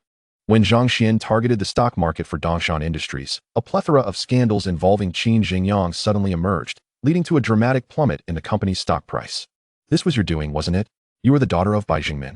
Upon seeing Bai Weiwei, Gu Qingqing immediately surmised certain things. and all the previously perplexing elements suddenly fell into place. Indeed, it is I, Bai Weiwei admitted, then turned to Zhang Xuan. Therefore, rest assured, I will wholeheartedly assist you in expelling the Qin family from this company. However, you must also prepare yourself. Over the years, Qin Jingyang has committed numerous illegal acts, so the company may suffer significant losses. Yet, if you trust me, I can guarantee that I will help you recover those losses within 2 years. Bai Weiwei's gaze was clear as she spoke. No need for 2 years. 1 year will suffice. At that moment, Gu Qingqing suddenly interjected. Chapter 38, Intercepted. As soon as Gu Qingqing's words fell, Bai Weiwei immediately turned her attention to her. The brief exchange had made Bai Weiwei realize that this stunning girl was no mere ornament, but a person of considerable capability. You still lack ruthlessness. Although I do not know what means Qin Jingyang employed against your Bai family in the past, they were certainly not honorable. If that is the case, why do you still show him such mercy? Moreover, you should understand why Qin Jingyang's funds were not available in a timely manner during the stock market assault. For a wretched person like him, leaving him even a penny is an injustice to those he has harmed, Gu Qingqing said coldly. Upon hearing this, Bai Weiwei fell into deep contemplation. Zhang Xuan observed quietly. Although Gu Qingqing was somewhat outlandish, her words held merit. The information he had gathered online made it difficult for him to feel any sympathy for Qin Jingyang. It is essential to know that a person like Qin Jingyang would go to great lengths to eliminate any negative commentary about himself online. Nonetheless, the sheer volume of news articles he could still find attests to the multitude of abhorrent deeds Qin Jingyang has committed. To feel pity for such a person is to be cruel to those he has victimized. After pondering for a while, when Bai Weiwei lifted her head again, her eyes were filled with determination. You are right. I have indeed been too lenient. A person like him does not deserve any compassion. This time, Qin Jingyang will undoubtedly be unwilling to accept defeat and may seek external assistance. Chairman, do you have any strategies in mind? Bai Weiwei looked at Zhang Xuan, and even Gu Qingqiang cast a curious glance at him, eager to know his course of action. Zhang Xuan smiled slightly. Since this is your battle for revenge, let today's matters be in your hands. As for the potential losses, I am indifferent. As long as Qin Jingyang receives the punishment he deserves, everything will be worth it. Bai Weiwei and Gu Qingqing exchanged astonished glances. Their perception of Zhang Xuan had shifted. It was important to realize that if this matter was mishandled today, Zhang Xuan's losses would not be a mere billion or two, but potentially tens or hundreds of billions. Gu Qingqiang leaned closer to Zhang Xuan and whispered, "Little guy, you aren't developing feelings for Bai Weiwei, are you? It's understandable. Although she is slightly older, she is quite impressive in other ways. For someone like you, with such a strong inclination toward romance, it is only natural to be attracted to her. However, spending tens or hundreds of billions to woo a girl, aren't you concerned that Xia Meng might get jealous?" Zhang Xuan's face darkened immediately. What kind of nonsense was this? Why did this silly girl only think about romantic matters? Moreover, why did everything have to be dragged back to Xia Meng? Xia Meng had already informed him about Gu Qingqiang, and could she really be blamed for that? It was Gu Qingqing's boyfriend who had set his sights on Xia Meng, and Xia Meng had never reciprocated the affections of that scoundrel. Ever since then, this silly girl had developed a rivalry with Xia Meng. Thank you. Bai Weiwei's eyes turned red as she looked gratefully at Zhang Xuan. However, I have one condition.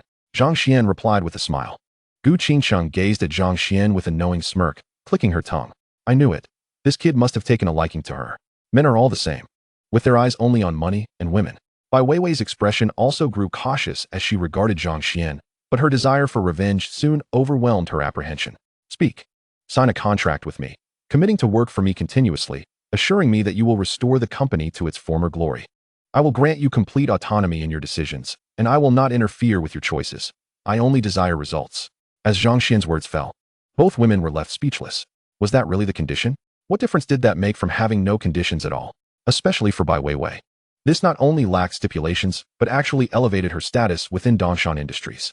Mr. Zhang, are you joking? Bai Weiwei found it hard to believe. Zhang Xuan answered playfully.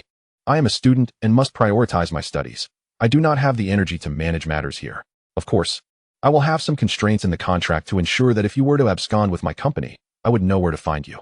Upon hearing this, Bai Weiwei took a deep breath, her eyes filled with gratitude as she looked at Zhang Xuan. Thank you for your trust, Mr. Zhang. I will not betray your faith in me.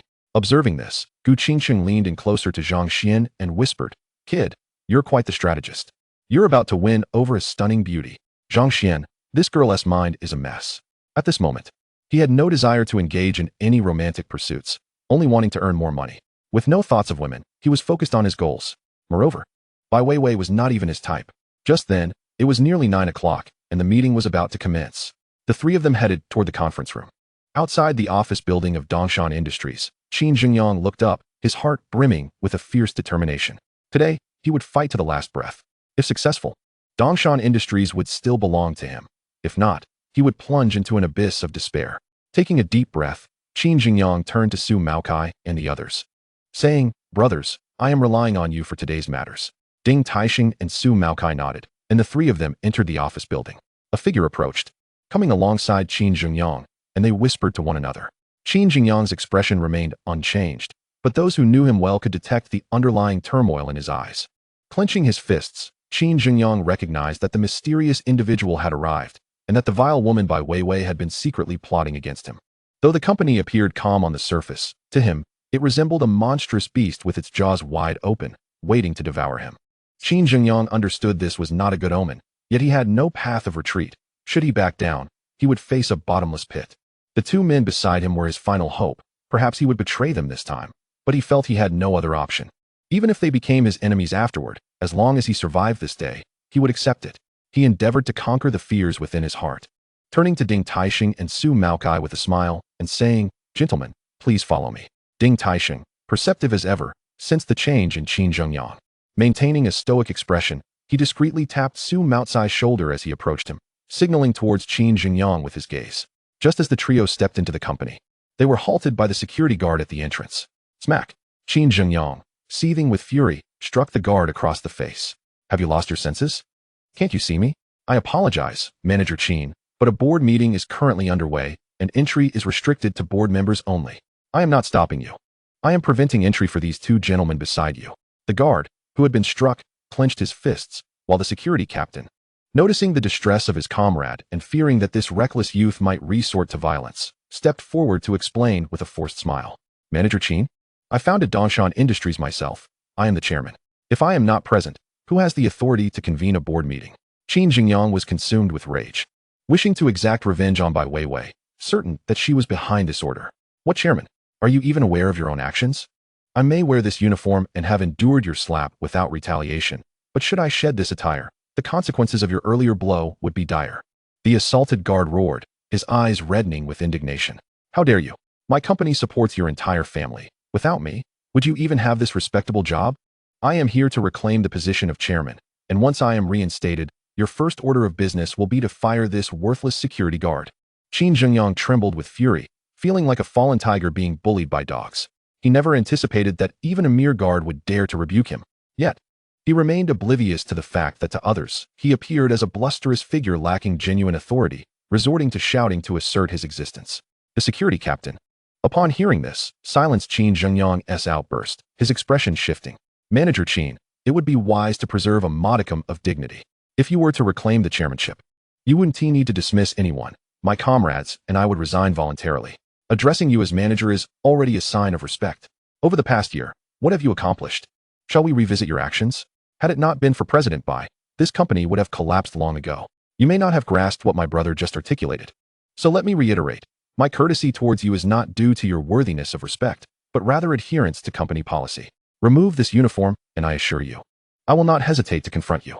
Speak another word, and I shall act immediately. Do you dare test me?" As the commotion escalated, several security personnel converged, and upon learning the context, their gazes towards Qin Jingyang soured with contempt. "A pack of brutes. I refuse to stoop to your level," Qin Jingyang retorted. "These two gentlemen are not outsiders. They are board members, and this is their proof of equity." Though trembling with agitation, he faltered in the face of the fierce guards. "You mangy curs, just you wait. I will ensure your dismissal." Ding Taixing and Su Maokai exchanged disdainful glances at Qin Jingyang. His conduct had descended to such depths that even the security personnel held him in contempt, revealing the extent of his unpopularity. In an organization, if one becomes estranged from their peers, can such a person truly aspire to reclaim the chairmanship? Even if they help Qin Jingyang regain his footing this time, they would be wise to withdraw at the first opportunity. Otherwise, they would find themselves ensnared by his burdensome legacy, making escape impossible. Ding Taixing and Su Maokai shared a knowing glance, silently reaching a consensus. The security captain accepted the equity proofs from the two, recognizing them as Qin Jingyang's allies, and his demeanor towards them shifted accordingly. Nevertheless, they remembered their duties and allowed them passage. Ding Taixing's eyes brightened. These guards, despite their roles, exhibited remarkable character. Such individuals, if properly nurtured, could become invaluable assets. The two followed Qin Jingyang towards the conference room, his fists clenched tightly. Should he succeed this time, he vowed to replace everyone in the company. At that moment, Su Maokai suddenly noticed a figure entering the restroom, causing him to shudder. Old Qin, you go ahead. I need to visit the restroom. Damn, the effects of last night's medication were too potent. Qin Jingyang, upon hearing this, harbored no suspicions. He was well aware of the activities the three had engaged in the previous night. However, Ding Taixing furrowed his brow. This behavior was uncharacteristic of Su Maokai. Though he had a penchant for women, he was reliable in critical situations, and it was evident that something was amiss. I'll join you, Ding Taixing said after taking a few steps. Old Qin, are you all right on your own? Qin Jingyang frowned, then suddenly relaxed. Was this not the moment for his counterattack? Allow Bai Weiwei and that mysterious figure their moment of triumph. Then his allies would make a dazzling entrance, facilitating his dramatic comeback. He would relish witnessing the discontent on their faces. He envisioned shamelessly mocking those adversaries, ensuring they left his company in disgrace. With that thought, Qin Jingyang puffed up with bravado. Very well, I shall boldly confront them first and behold their ugly visages. With that declaration, he strode confidently forward. Enemies, I am coming. Await the flames of my vengeance. Ding Taixing turned towards the restroom, where he immediately spotted Su Maokai, standing respectfully. The demeanor of old Su suggested he was anticipating an audience with a high-ranking official. Ding Taixing did not rush to reveal himself, but chose to wait patiently. Inside the restroom, who could be found within? Inside, a voice crackled through the speaker. Junior, what were you doing with that detestable woman, Gu Qingqing? Xia Meng's teasing tone resonated. I'm just handling some matters outside, senior sister. Aren't you in class? Handling matters? What sort of matters? The kind involving a man and a woman? Why didn't you invite me? I wouldn't mind a three-way. Zhang Xuan nearly choked on his own breath. Such scandalous words. The image of the goddess in his mind was utterly shattered. How could both Gu Qingqing and Xia Meng utter such brazen remarks? Yet, Zhang Xuan found himself unexpectedly intrigued by the prospect, imagining himself with Xia Meng on one side and Gu Qingqing on the other, while Bai Weiwei shaking his head. He wondered what had possessed him to think of Bai Weiwei. Indeed, every man harbors a latent desire to be a scoundrel. All right, senior sister, enough of the banter. I have serious matters to attend to. I'll return to find you. Okay, Junior, don't attract too much attention. When you come back, I'll need to inspect you. Xia Meng replied playfully. Zhang Xuan could not help but smile. The feeling of being cared for by a beautiful woman was indeed quite delightful. After hanging up, he washed his hands and exited. Mr. Zhang, it truly is you. Su Maokai felt a jolt in his heart as he saw Zhang Xuan emerge. Could it be true? His suspicion was indeed correct. Zhang Xuan was the one acquiring Dongshan Industries? Goodness, he was fortunate to have noticed earlier. Su Maokai had always trusted his instincts, and once again, he had placed his bet wisely. You are. Zhang Xuan furrowed his brows, finding the person before him somewhat familiar. The Dong shopping mall, we've met before. And we also crossed paths at Sihai car dealership, Su Maokai. Su Maokai, undeterred by Zhang Xuan's apparent lack of recognition, warmly introduced himself. Ding Taixing, hiding nearby, took a deep breath and feigned the need to use the restroom. Mr. Zhang, what brings you here? Manager Ding? At the sound of Zhang Xuan's address, Ding Taixing struggled to suppress a grin. Manager Ding, what are you doing here? Zhang Xuan questioned, puzzled as he observed Ding Taixing and Su Maokai. Suddenly, he recalled Bai Weiwei mentioning that Qin Jingyang would be bringing in reinforcements, and with Ding Taixing's earlier phone call in mind, could these two be the external aides Qin Jingyang had mentioned? With this thought, Zhang Xuan's expression grew noticeably colder. Mr. Zhang, was it you who orchestrated the stock acquisition battle at Dongshan Industries? Ding Taixing, sensing Zhang Xuan's shift in demeanor, took a moment to collect himself. He had yet to assist Qin Jingyang, and perhaps this matter could still be salvaged. Everything aligned. It made sense. How could there be so many enigmatic figures in this world? If one party possessed the strength to quietly acquire Dongshan Industries without interference from above, it could only be the boss. Moreover, in the past year, Qin Jingyang had indeed engaged in many unscrupulous actions, and rather than being hindered, he had received covert support from higher-ups. Otherwise, Zhang Xuan could not have taken over Dongshan Industries so swiftly. Su Maokai concurrently had similar thoughts, yet his heart raced. He was still uncertain whether he had left a negative impression on Zhang Xuan during their encounters at the mall and the dealership. It is me. There was no need for concealment. The situation with Dongshan Industries would eventually come to light. Impressive. Indeed. It was remarkable to achieve such a feat in such a short time. In Dongshan province, only Mr. Zhang could accomplish this. Ding Taixing and Su Maokai lavished praise, all the while cursing Qin Jingyang in their hearts. That scoundrel, not content with his own troubles, sought to drag them down with him. Thankfully, they had exercised good judgment. Otherwise, they would have found themselves enemies of Mr. Zhang and adversaries of Taoyuan residents, with a dire outcome to anticipate. Are you friends of Qin Jingyang? Zhang Xuan observed the two with a knowing smile. At this, Ding Taixing and Su Maocai's faces turned pale. If they admitted it, they would likely find their company's legal representatives and positions swapped by the next day. They quickly denied, Mr. Zhang, you misunderstand. We came upon hearing that the mysterious figure behind the Dongshan Industries acquisition would appear here today and specifically came to pay our respects, only to find it was you. We didn't expect someone of your stature to take an interest in such a beleaguered company. Just as Zhang Xuan was about to respond, his phone rang. Noticing it was the real estate agent from yesterday, he signaled to Ding Taixing and stepped aside to take the call. Mr. Zhang, we have matters to attend to at our company, so we must take our leave. We hope to treat you to a meal sometime. Cold sweat trickled down Ding Taixing's forehead. They had narrowly escaped Qin Jingyang's snares this time. The two stumbled away. Zhang Xuan paid them no heed. As the sales agent informed him that the paperwork was complete, and he only needed to come over to settle the final payment and sign. In the meeting room, Qin Jingyang was met with scorn from the crowd. His face darkened with fury while internally he sneered. He noted all the names, biding his time for the moment of reversal, at which point he would crush them with the weight of his triumph. Let you revel in your moment of arrogance. Soon, I shall make you weep. Half an hour later, are these two really that weak? How can it take so long to use the restroom? Qin Jingyang frowned. Though he did not overly concern himself, he had promised far too much for anyone to refuse. In the face of the crowd's accusations, Qin Jingyang remained silent. Go on. Keep talking. Let me savor your moment of pride before I bring you to tears. At that moment, the meeting room door creaked open. Qin Jingyang's heart raced. Finally, Ding Taixing and Su Maocai had emerged from the restroom. He stood abruptly, ready to assert dominance over the assembled, only to be met by a young man who appeared to be of similar age to his son. Qin Jingyang stood there awkwardly, cursing Ding Taixing and Su Maocai in his mind. Just as he questioned who this young man was, he was taken aback by the sight before him. Bai Weiwei and her colleagues stood, respectfully addressing Zhang Xuan as chairman. Qin Jingyang was rendered speechless. Chairman, Dongshan Industries had been acquired by this young man before him? How could this be?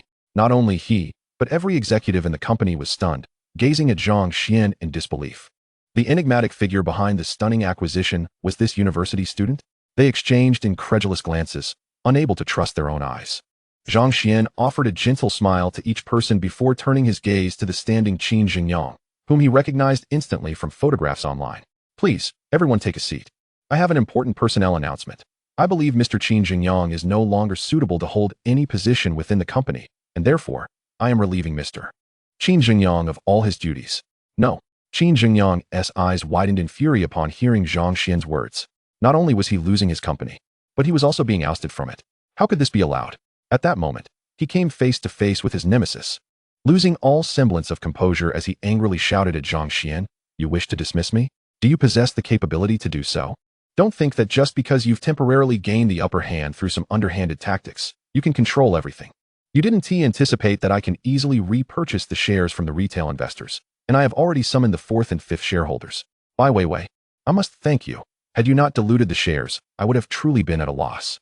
Qin Jingyang's predatory gaze swept across each person in the meeting room, seemingly committing their faces to memory. In plain sight, he dialed Su Maocai's number. Realizing the attention was on him, his smile turned increasingly sinister, sending chills down spines. The phone rang, and Qin Jingyang clenched his fists, mentally screaming, Su Maocai. Answer the phone quickly. The moment for counterattack has arrived. Bai Weiwei felt a jolt of alarm. The stock market had been tumultuous lately, but it was merely retail investors buying in. Though she sensed something was amiss, she hadn't paid it much mind. However, seeing Qin Jingyang's demeanor now made her heart race. Though Qin Jingyang was a scoundrel, he undeniably had skills. She glanced at Zhang Xuan, noticing her gaze. Zhang Xuan smiled reassuringly, signaling her to remain calm. If he was not mistaken, the so-called strong reinforcements that Qin Jingyang referred to were undoubtedly Ding Taixing and Su Maocai. If Qin Jingyang were to learn that those two had fled upon seeing him, would he still be so hysterically arrogant? Noticing Zhang Xuan's gaze, Bai Weiwei felt a wave of calm wash over her, and then, with keen interest, looked towards Qin Jingyang. No one answering? Had Su Maocai fallen into a pit? Qin Jingyang dialed Ding Taixing again, but this time, things took a turn for the worse. The phone was switched off. He was left dumbfounded. Something was amiss. It was inconceivable for both men to be indisposed at the same time. Chapter 41. I am Wang Chuan, from Taoyuan residence. The other executives who had previously admonished Qin Jingyang were taken aback upon hearing his words. However, Seeing the calm demeanor of Zhang Xuan and Bai Weiwei, they too began to relax. With the chairman and general manager unfazed, they had little to fear. Observing that no one picked up Qin Jingyang's call, they chuckled. When they learned that his calls had been met with silence, they nearly erupted in laughter. Old Qin, have you lost your marbles? Old Qin, we do not deny your contributions. Under your leadership, Dongshan Industrial has indeed achieved certain successes. However, your past triumphs do not grant you the license to recklessly squander the company's funds to fill your own bottomless pit. You have crossed every line for a starlet, recklessly delving into the entertainment industry, leaving the company in tatters. This company is no longer solely yours, if you wish to go mad. We cannot accompany you on that journey. The directors mocked him, each taking turns to chime in. Zhang Xuan exchanged a glance with Bai Weiwei, who instantly understood his intentions. These directors were unworthy, and they would need to be purged afterward. She nodded, having long desired to take action, but had been restrained by Qin Jingyang. Now, if Zhang Xuan truly entrusted her with power, she could implement sweeping reforms. With this thought, a sweet smile graced Bai Weiwei's lips, a testament to the joy of having someone who believed in her. Shut your mouths. If it weren't for me, would you all be comfortably seated here? Without me, you'd still be selling vegetables at the market. Qin Jingyang shouted, pointing at one individual. He then gestured towards a woman. Initially, you begged me to share your bed in exchange for a mere steak, and now that you're dressed, you dare to point fingers and call me worthless. The woman's face darkened immediately. Nonsense. Qin Jingyang, don't slander me. Nonsense. I have evidence to back my claims. Do you want me to make it public? Qin Jingyang seethed, tearing off the mask of civility. He pointed at another person. And you? Wasn't it you who sent your wife to my bed? I need no proof for this, right? You were the photographer. Didn't you relish the experience? You even considered involving your 13-year-old daughter. If I hadn't seen how young she was, I wouldn't even know how to address you now. Zhang Xuan was stunned. He hadn't anticipated such a tempestuous revelation. Fortunately, only executives were present, or tomorrow's headlines would surely feature this scene, garnering attention without needing to pay for it. Wealthy individuals certainly knew how to play their cards. Each person targeted by Qin Jingyang stiffened, their faces reflecting terror. They understood this was his last act of defiance. At this moment, no one could provoke him, lest they be bitten in return. You say I lack boundaries? Do you feel worthy? Qin Jingyang glared at Bai Weiwei and Zhang Xuan. Don't think you've won. He dialed Su Maokai's number once more. This time, the call connected, and a smile blossomed on Qin Jingyang's face. Finally, someone was willing to assist him. He arrogantly regarded Zhang Xuan, declaring that this battle was far from over. However, before his smile could fully unfold, Su Maokai's furious voice erupted from the other end. Damn you, Qin Jingyang. Do you dare to drag me into a confrontation with Mr. Zhang? Do you know who he is? You're trying to get me killed. Don't ever call me again. With that, the call ended. Qin Jingyang stood there, dumbfounded and staring blankly. Gu Qingqing and Bai Weiwei exchanged astonished glances with Zhang Xuan, though they were unaware of whose call Qin Jingyang had made. It was evident that whoever it was, they were of considerable stature. Such a person must be rare in Dongshan City. Who could instill such fear in someone like Qin Jingyang? Was it Mr. Zhang? Or perhaps a member of Zhang Xian's family? Gu Qingqing narrowed her beautiful eyes, sensing a mystery surrounding her student. Indeed, who was Xia Meng? Even those movie stars held no regard for her, yet she was inexplicably drawn to Zhang Xuan. A mere nobody. If he had nothing to offer, would Xia Meng truly have taken notice of him? Gu Qingqing's eyes brightened, as if she had stumbled upon a new world. Perhaps by spending more time with Zhang Xuan and tracing his connections, she could uncover the mastermind behind this assault. Suddenly, her eyes sparkled. Could it be that Xia Meng genuinely liked Zhang Xuan? Or was she perhaps harboring intentions akin to her own? If that were the case, then Xia Meng was indeed a formidable woman. Gu Qingqing looked at Zhang Xuan, contemplating whether she too should cling to his side, claiming to be his girlfriend. Forget it. Forget it, she admonished herself, shaking her head, casting aside such a distasteful thought. Bai Weiwei's feelings towards Zhang Xuan were far simpler. No wonder he dared to entrust Dongshan Industrial to her. Clearly, it held little significance for him. Her heart steadied. The greater Zhang Xuan's strength, the more secure her position became. This way, she could implement her future plans without hesitation. Mr. Qin, do you have any other tricks up your sleeve? I still have time. You may proceed. Zhang Xuan lounged with his legs crossed, casting a teasing glance at Qin Jingyang. Qin Jingyang's expression shifted rapidly. He was reluctant to be ousted so easily. Yet faced with Zhang Xuan, he felt utterly powerless. Suddenly, a spark ignited in his eyes, brimming with madness, as he dialed another number. If he could not save the company, he would ensure that this pair of fools would not profit from it either. He was prepared to go down fighting. Mr. Wang, this is Qin Jingyang. I have a company to offer you. Would you be interested? He activated the speakerphone, casting venomous glares at everyone present.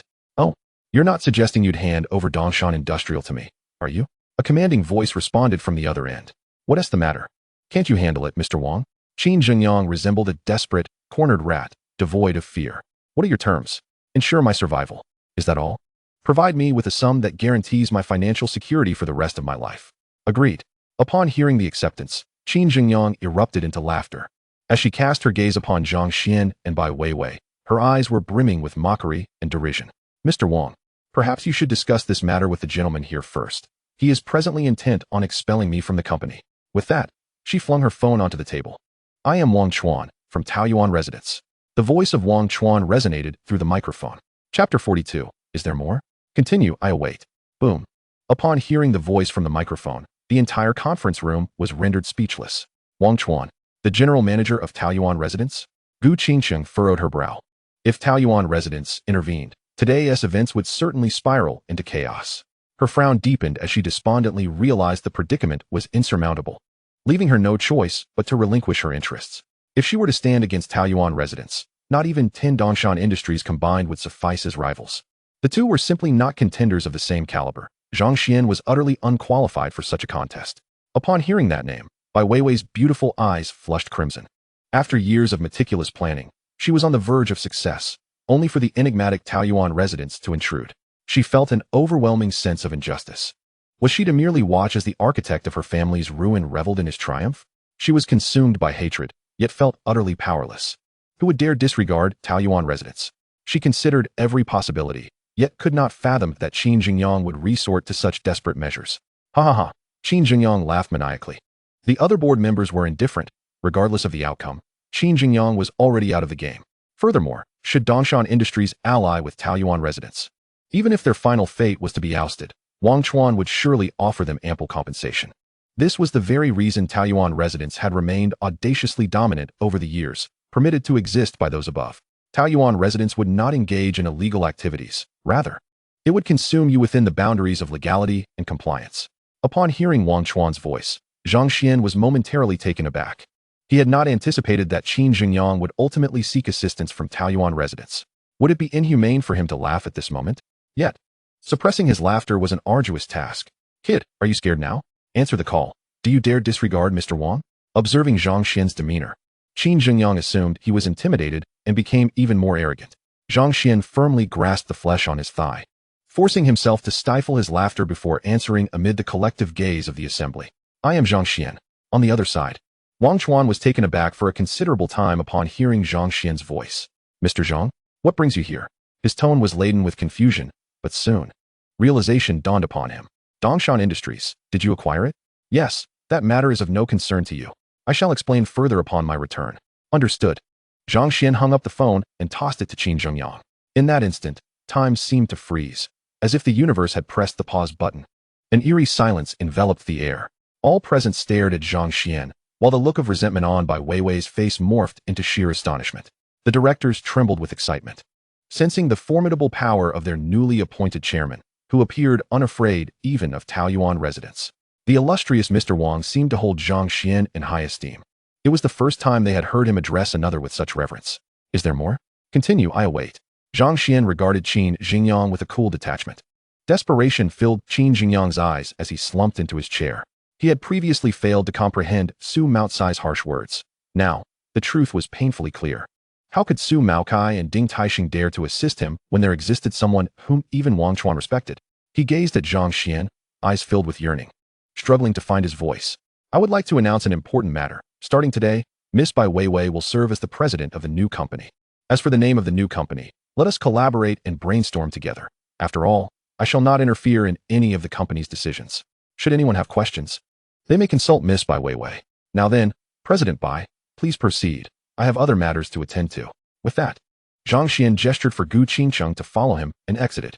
Bai Weiwei was momentarily stunned, then deeply bowed to Zhang Xuan's retreating figure. The other directors, upon hearing Zhang Xuan's words, were momentarily taken aback, then turned to Bai Weiwei with envious eyes, realizing that Mr. Zhang had completely entrusted Dongshan Industries to her. A wave of curiosity washed over them.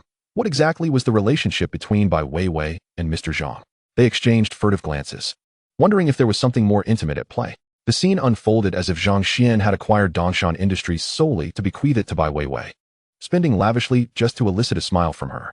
Sensing the collective gaze upon her, Bai Weiwei hesitated for a moment, then allowed a tender and admiring look to grace her features as she regarded Zhang Xian's back. Although Qin Jingyang had been ousted, the remaining directors were no less formidable. If they were to genuinely obstruct her, her plans would face considerable challenges. It would be prudent to leverage their fear of Zhang Xian to facilitate her endeavors. The directors, perceiving Bai Weiwei's expression, internally confirmed their suspicions. Qin Jingyang sat despondently in his chair, utterly defeated. This company was no longer his, and he could only helplessly witness another assume the chairman's position. Once, he had been brimming with confidence, leaving others powerless in his presence. Now he was experiencing the same feeling of helplessness. Knock, knock, knock. A series of knocks echoed as a group of uniformed personnel from relevant authorities entered. Upon seeing them, Qin Jingyang's heart sank, dread washing over him as he glanced at Bai Weiwei. The officials surveyed the room and inquired, "Who among you is Qin Jingyang? We have some matters that require his assistance." At this, everyone turned to look, and a flicker of malice flashed in Qin Jingyang's eyes as he lunged toward Bai Weiwei amidst the astonished stares of the others. "Don't move. Stop." Several individuals swiftly tackled Qin Jingyang to the ground. "What are you doing? I haven't committed any crimes. I want to go home. I refuse to go with you." He shouted. "Who is your leader? I demand to speak to your leader. I'm friends with your leader. Let me go." Pinned to the ground, Qin Jingyang struggled fiercely, his eyes filled with defiance and despair. He could not allow himself to be taken in. Entering the authorities would signify the end of his life as he knew it. He glared at Bai Weiwei. "You wretched woman, did you call the police? Ha ha ha. Just wait. I will haunt you even in death. You are Qin Jingyang? Here is your arrest warrant. You are implicated in multiple cases and must accompany us for questioning." The officers proceeded to cuff him and escort him away. Gu Qingqing, still somewhat dazed, followed Zhang Xian out, obedient as a child. Walking behind him, she stole a glance at Zhang Xian, suddenly realizing that this student was growing increasingly enigmatic. Her curiosity about him deepened with each furtive glance. Chapter 43. I am the mastermind behind Taoyuan residence. Upon arriving at the sales office, Zhang Xian cast a curious glance at Gu Qingqing. Throughout the journey, this seemingly foolish girl had remained silently seated in the car, uttering not a single word. It was truly astonishing to witness such an unlikely scene unfold before him. Mr. Zhang. The sales office was nearly abuzz with anticipation, eagerly awaiting Zhang Xian's arrival. A staggering sum of 100 million. Such a transaction was no trifling matter. The salesgirl, along with even the deputy general manager of the development company, had been stirred into action upon hearing the news. To be able to purchase a villa worth 100 million in full cash was a feat worthy of cultivating a meaningful relationship with such a person. After all, there might be potential for future collaboration. The moment Zhang Xian appeared, the entire sales office erupted in excitement. The salesgirl eagerly approached him, exclaiming, "Congratulations, Mr. Zhang and Ms. Xia. You have acquired a new home."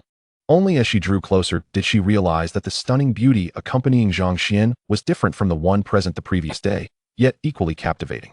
Indeed, the world of the wealthy was beyond her comprehension. In the realm of the affluent, one could easily become a groom anew each day. Without wealth, one could only play the role of the fool. She had made a special effort to dress up today, hoping to not be overshadowed by Xia Meng. Yet in comparison to the beauty accompanying Zhang Xian, she felt utterly defeated. The deputy general manager cast a deep, envious glance at Gu Qingqing, admiring Zhang Xian's fortuitous luck in finding such an exquisite beauty, before stepping forward to introduce himself. "Greetings, Mr. Zhang.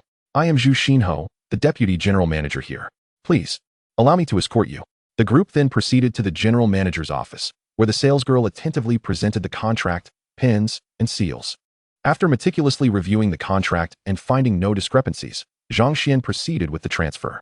Upon witnessing the successful transaction, the salesgirl's gaze towards Zhang Xian grew even more fervent, as if she wished to ignite him with her eyes. After signing and imprinting his hand on the documents, the villa was entirely his.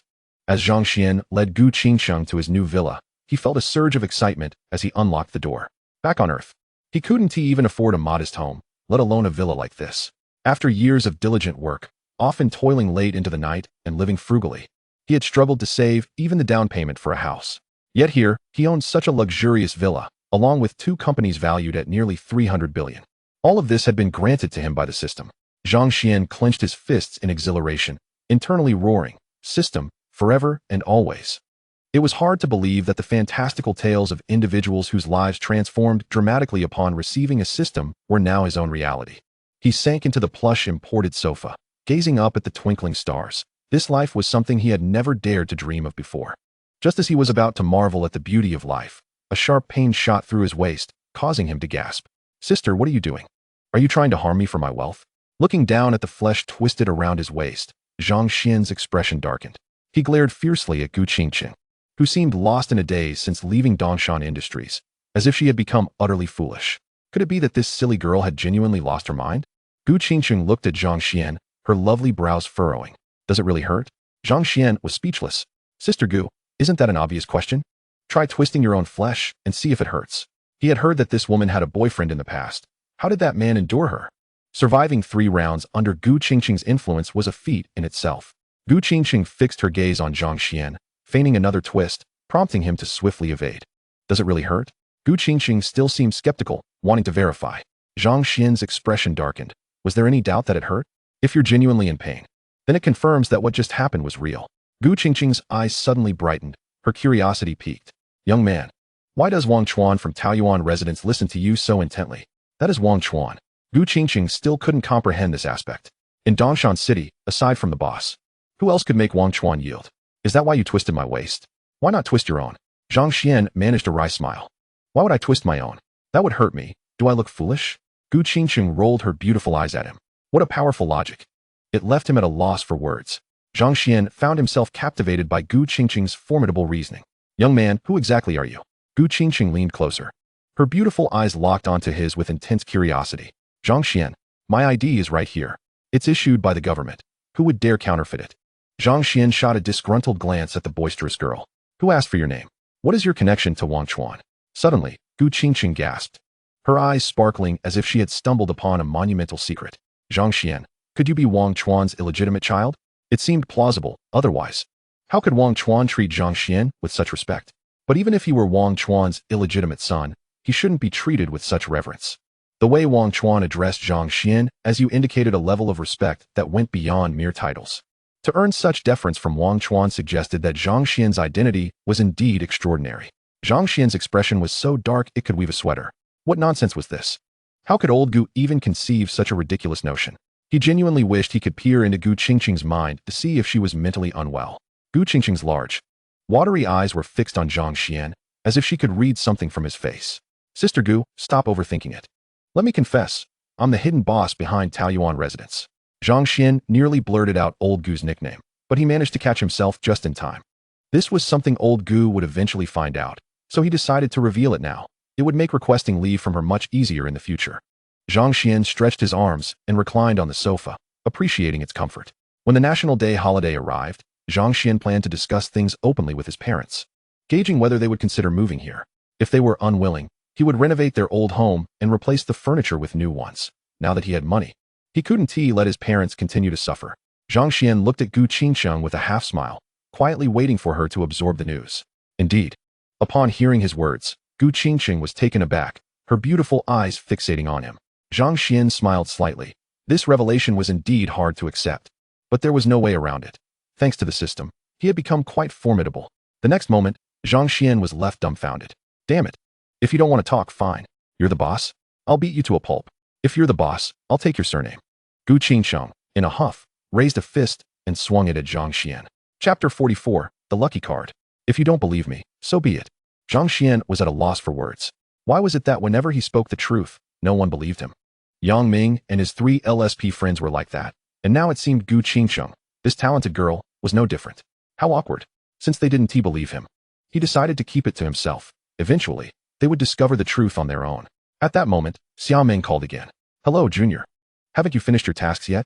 Why haven't you returned? You've been on leave for quite a while. Will Sister Qingqing be displeased?" The soft murmur of Xia Meng's voice resonated through the receiver, invigorating Zhang Xuan. He glanced at Gu Qingqing across from him, savoring the sound of Xia Meng's voice. And indeed, the illustrious Xia, the campus belle, was well suited for the role of a girlfriend. How could she be displeased? "I'm right here with her, Xia Meng. Zhang Xuan is amazing." Gu Qingqing leaned over, shouting into the phone. "What the heck?" Zhang Xuan was taken aback, quickly retreating to the side. This woman was clearly going mad in her attempt to disrupt his relationship with Xia Meng, casually uttering such provocative words. "Senior, please don't misunderstand." Zhang Xuan quickly clarified. "What misunderstanding?"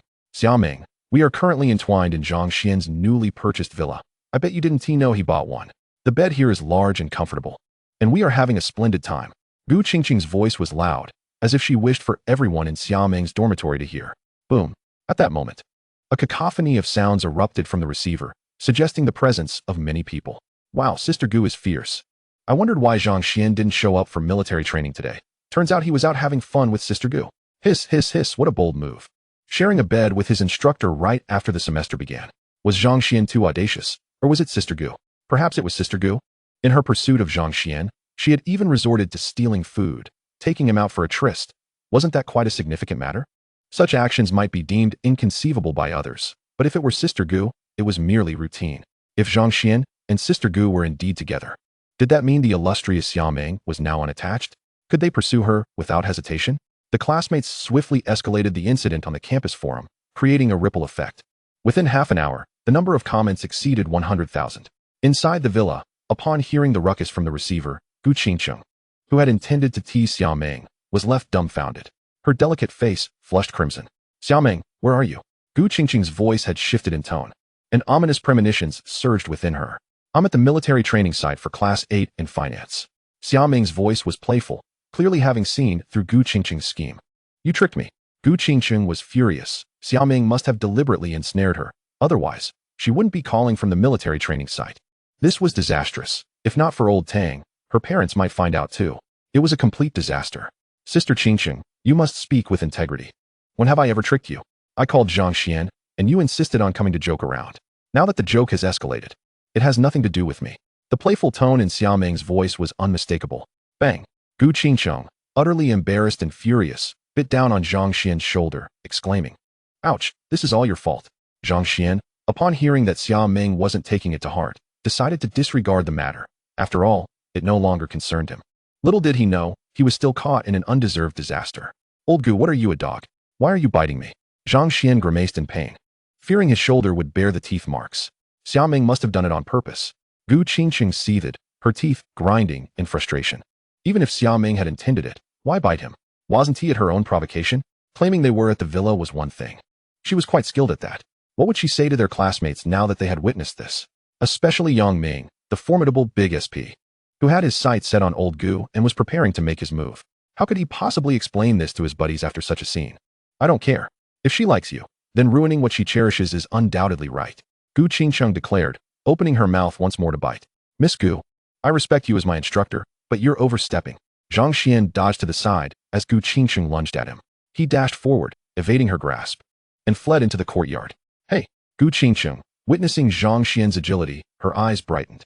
She leaped off the ground, propelling herself toward him like a cannonball. Upon reaching Zhang Xuan, she unleashed a powerful strike, akin to a tiger descending a mountain, the air resonating with a faint roar. You're serious about this? Previously, Gu Qingqing had claimed she practiced Xingyi, but Zhang Xuan had dismissed it, considering himself a master of Bejiquan.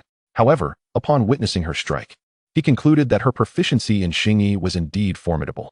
How dare you call me a wicked woman? I am your instructor, your teacher, once a teacher, always a mother. How could you insult your mother? I'll teach you a lesson for such ingratitude. Gu Qingqing executed a swift somersault, transitioning from tiger form to eagle form. Wicked woman, cease your attack immediately, or I shall not hold back. While Gu Qingqing's Xingyi was no weakling, it still paled in comparison to Zhang Xuan's mastery. Still talking back? I'll teach you a lesson. Gu Qingqing channeled all her pent-up frustration into this punch. Ding! The divine selection system activated. Choice 1, defeat Gu Qingqing. Reward, mastery of Xingyi, 10 to physique, 10 to spirit, 1 to appearance, and 1 good luck card. Choice 2, evade Gu Qingqing and ignore her. Reward, 100. 000 in wealth, the title of Ninja Turtle, -1 in female attraction. Still want to strike? Don't blame me. Zhang Xuan stamped his foot, launching himself like an arrow towards Gu Qingqing, delivering a powerful punch. Bang! Their fists collided solidly. Zhang Xuan stood like a mountain, unyielding, while Gu Qingqing, pale-faced, tumbled into the nearby bushes. After throwing the punch, Zhang Xuan felt immediate regret. Forget the fact that old Gu was a stunning beauty. She was his instructor. How could he have struck a teacher? Sister Gu, are you all right? He rushed over to her, who lay in the bushes with her eyes closed, unsure of her condition. Ding! Congratulations, host. You have defeated Gu Qingqing, earning mastery of Xingyi, 10 to physique, 10 to spirit, 1 to appearance. and a good luck card has been placed in your storage. Note, the good luck card, a mysterious card, grants the host a streak of good fortune for 24 hours upon use, possessing an enigmatic blessing. May the host cherish it. As the voice echoed in his mind, Zhang Xuan felt a surge of warmth inside him, as if his strength had increased. A good luck card? Should he try using it? Just then, Gu Qingcheng, who had been lying on the ground, suddenly rolled over and pinned Zhang Xuan down. Let go of me. Gu Qingcheng's head lunged towards Zhang Xuan. He tilted his head to avoid her, but her speed was too quick, and their heads collided forcefully. Ouch! Zhang Xuan saw stars. Anger flared within him, overshadowing the pain as he turned to confront his assailant. Yet, upon seeing the fierce Gu Qingcheng, he was left dumbfounded. Gu Qingcheng rubbed her forehead, her expression one of disbelief. Upon realizing it was Zhang Xuan, her anger surged even more, and she scolded, "Aren't you watching where you're going? Are you rushing to reincarnate?" With that, she swung her hand at him. "Are you two fighting?" At that moment, a melodious voice floated in from the next room, ethereal like a lark in a tranquil valley. Zhang Xuan and Gu Qingcheng turned towards the source of the sound and beheld a slender woman standing there, adorned with oversized sunglasses that obscured much of her visage. "Who dares to challenge me? If I truly exert myself, is he a worthy opponent?" Gu Qingcheng scoffed, lifting her chin in disdain. Zhang Xuan muttered to himself, "Forget it. One should never engage in reason with a woman. This must be the movie star the salesgirl mentioned." Though Zhang Xuan remained oblivious to the world of cinema and could not recognize her. "Hello, do you live next door? It seems we shall be neighbors.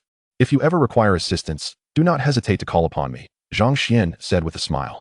"Are you truly not fighting?" The woman, upon hearing Zhang Xuan's words, appeared rather dejected and did not respond, retreating to her room. Zhang Xuan remarked, "Is this truly a movie star? Is there something amiss in her mind? What nonsense is it to hope for a brawl?" "Hello, my apologies," a beautiful girl approached, pointing to her head and addressing Zhang Xuan and Gu Qingcheng apologetically. "She has some issues. I am Zhang Xuan, and I shall be your neighbor as well. We do not reside here frequently, but let us keep in touch." After offering an apologetic smile, she too entered her room.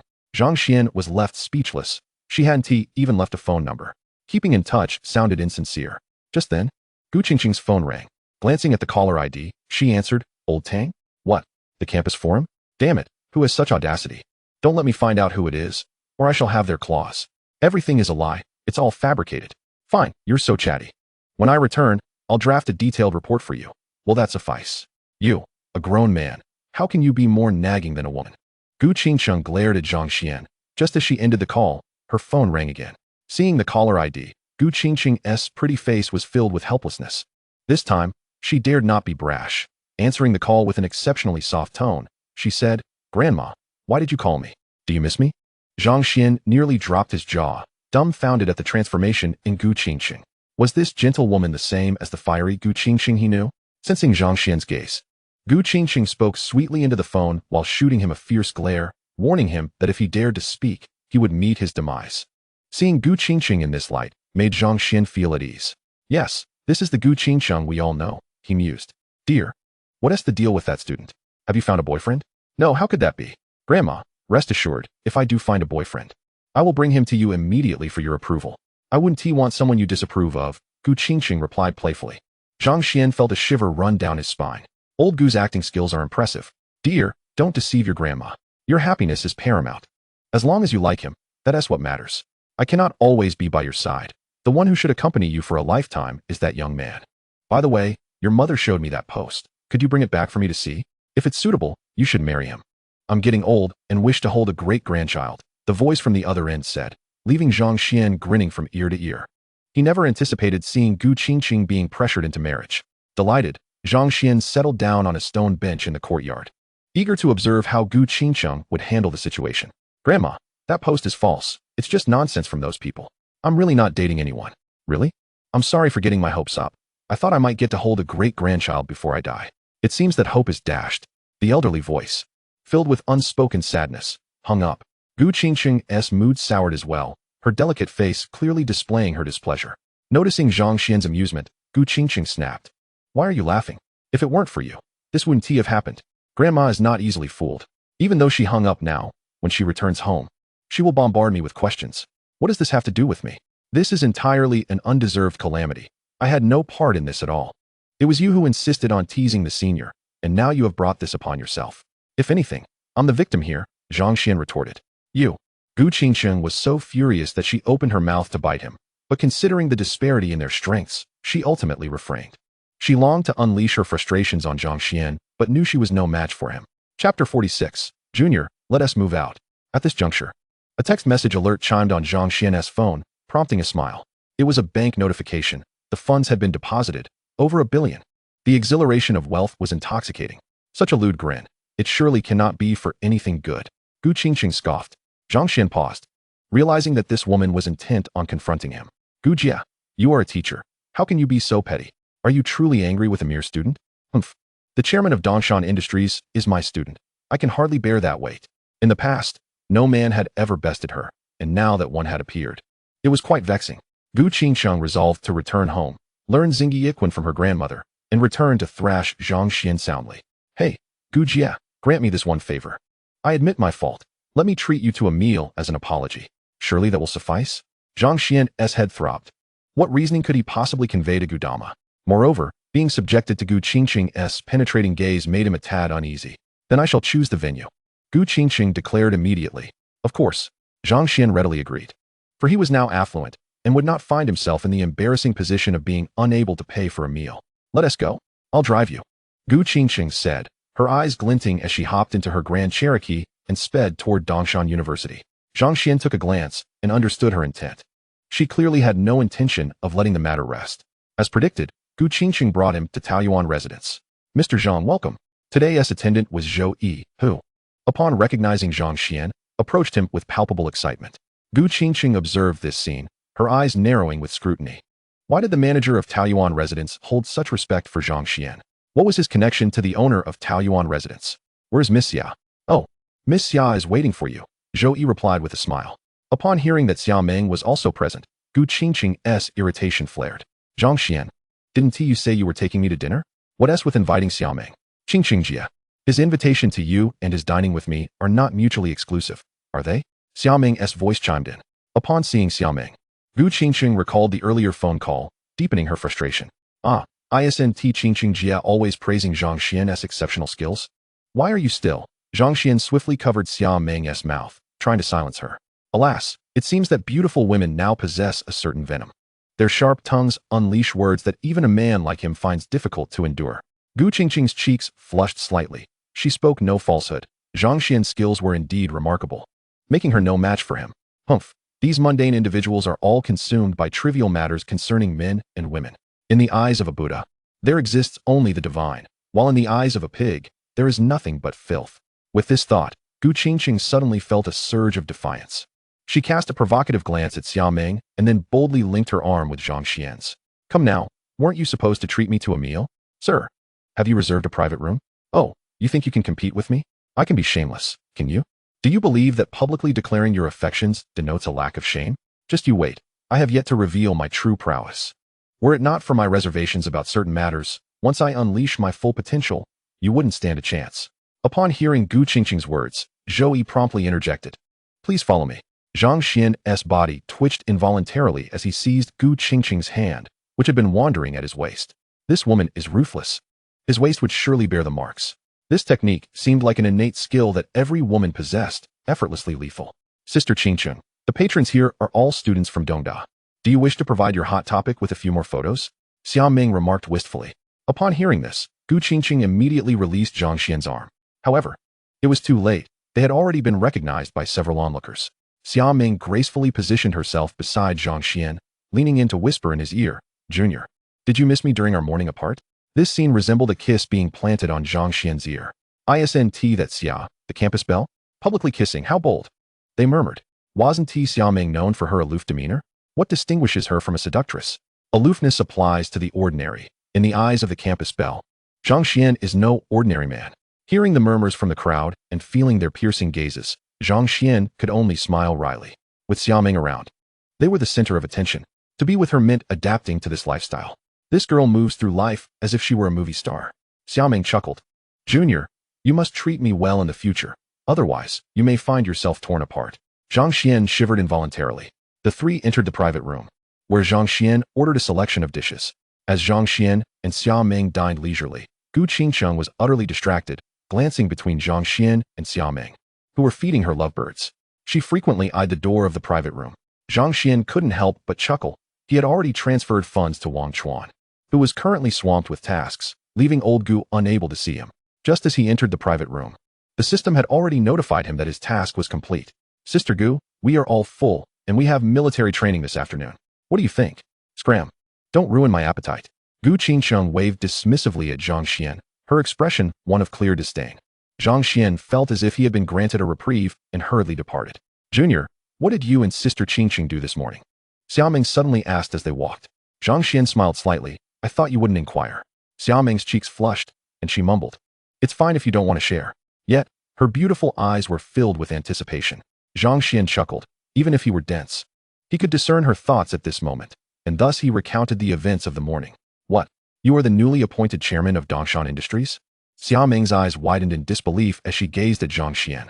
The two detectives had shown a lack of professional ethics.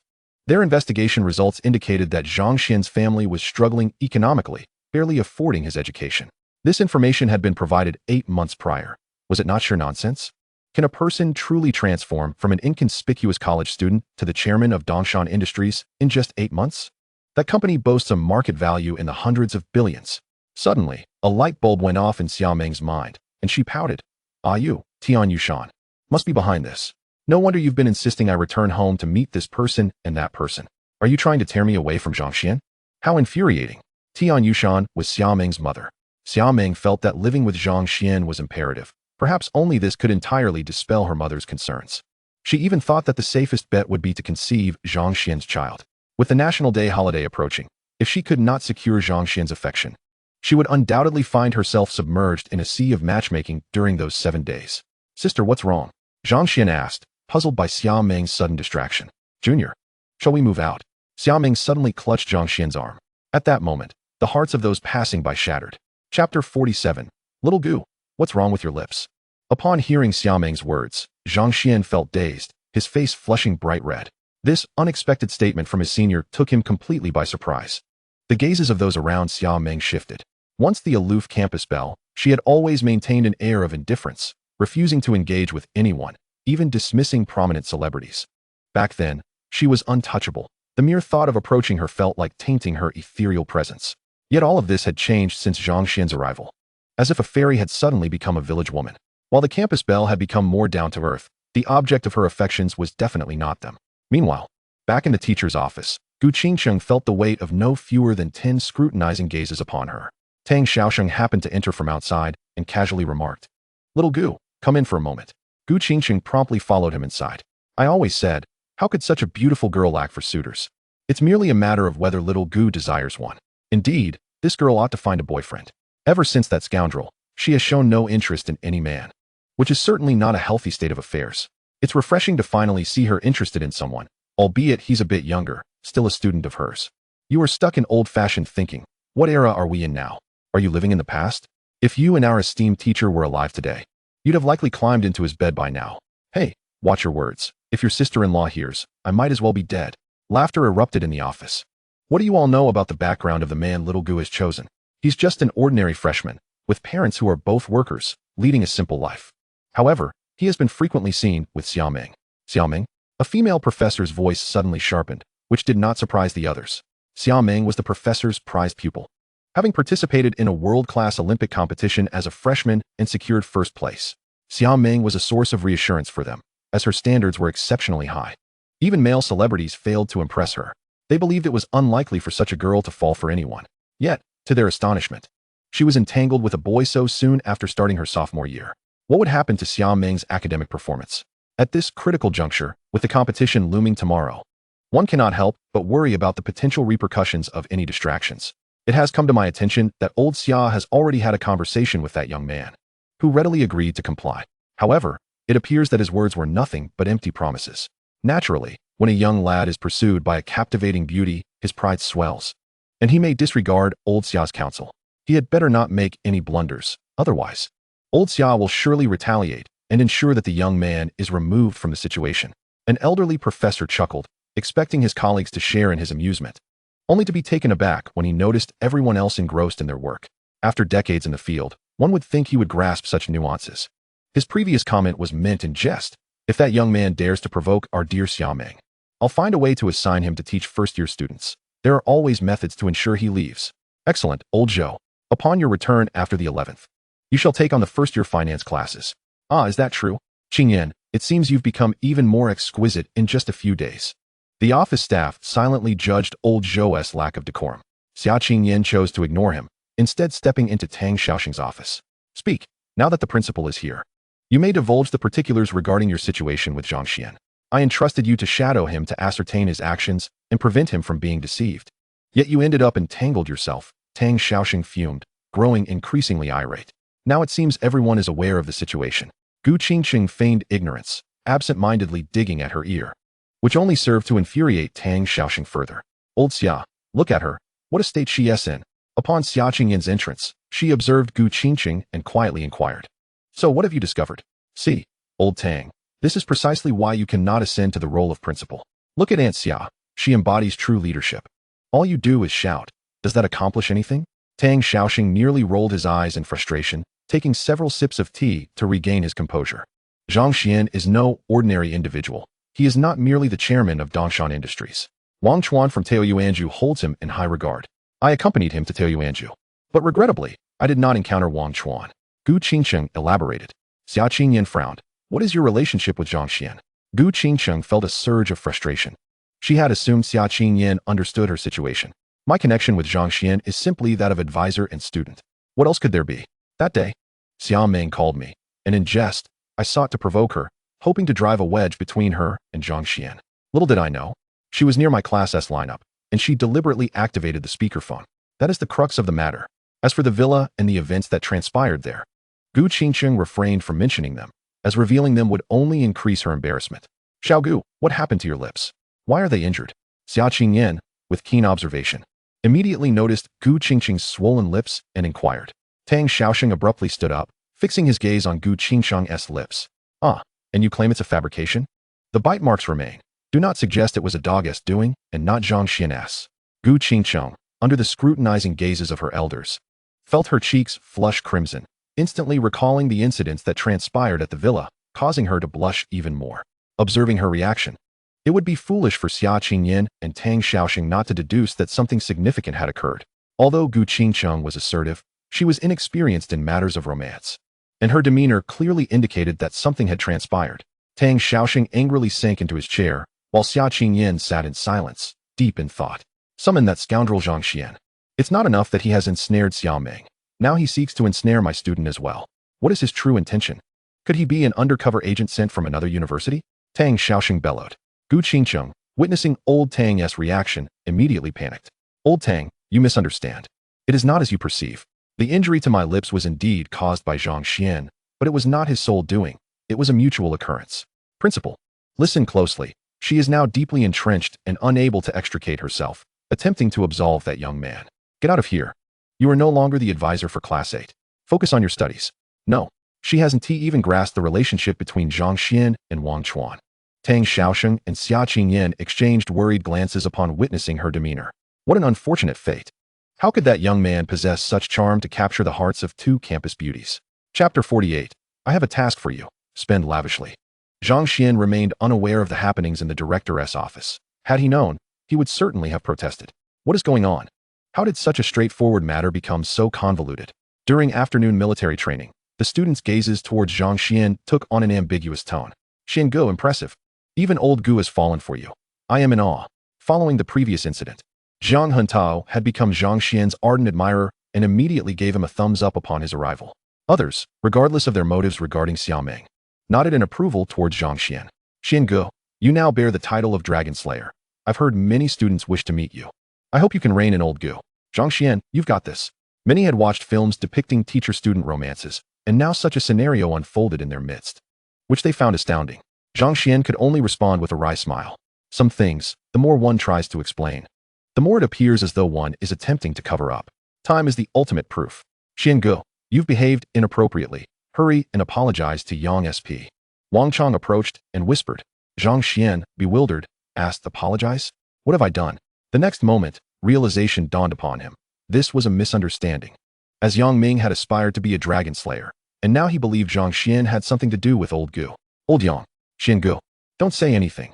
I know this matter isn't your fault, but I want to let it go easily. Before Zhang Xuan could respond, Yang Ming spoke firmly. Old Yang, you've misunderstood. Old Gu's comments were meant to create a misunderstanding between us. Nothing ever happened between us. And I've already decided to be with my senior. Do you think old Gu could be more appealing than my senior? Really? Yang Ming, who had previously been filled with determination, now displayed excitement upon hearing Zhang Xuan's words.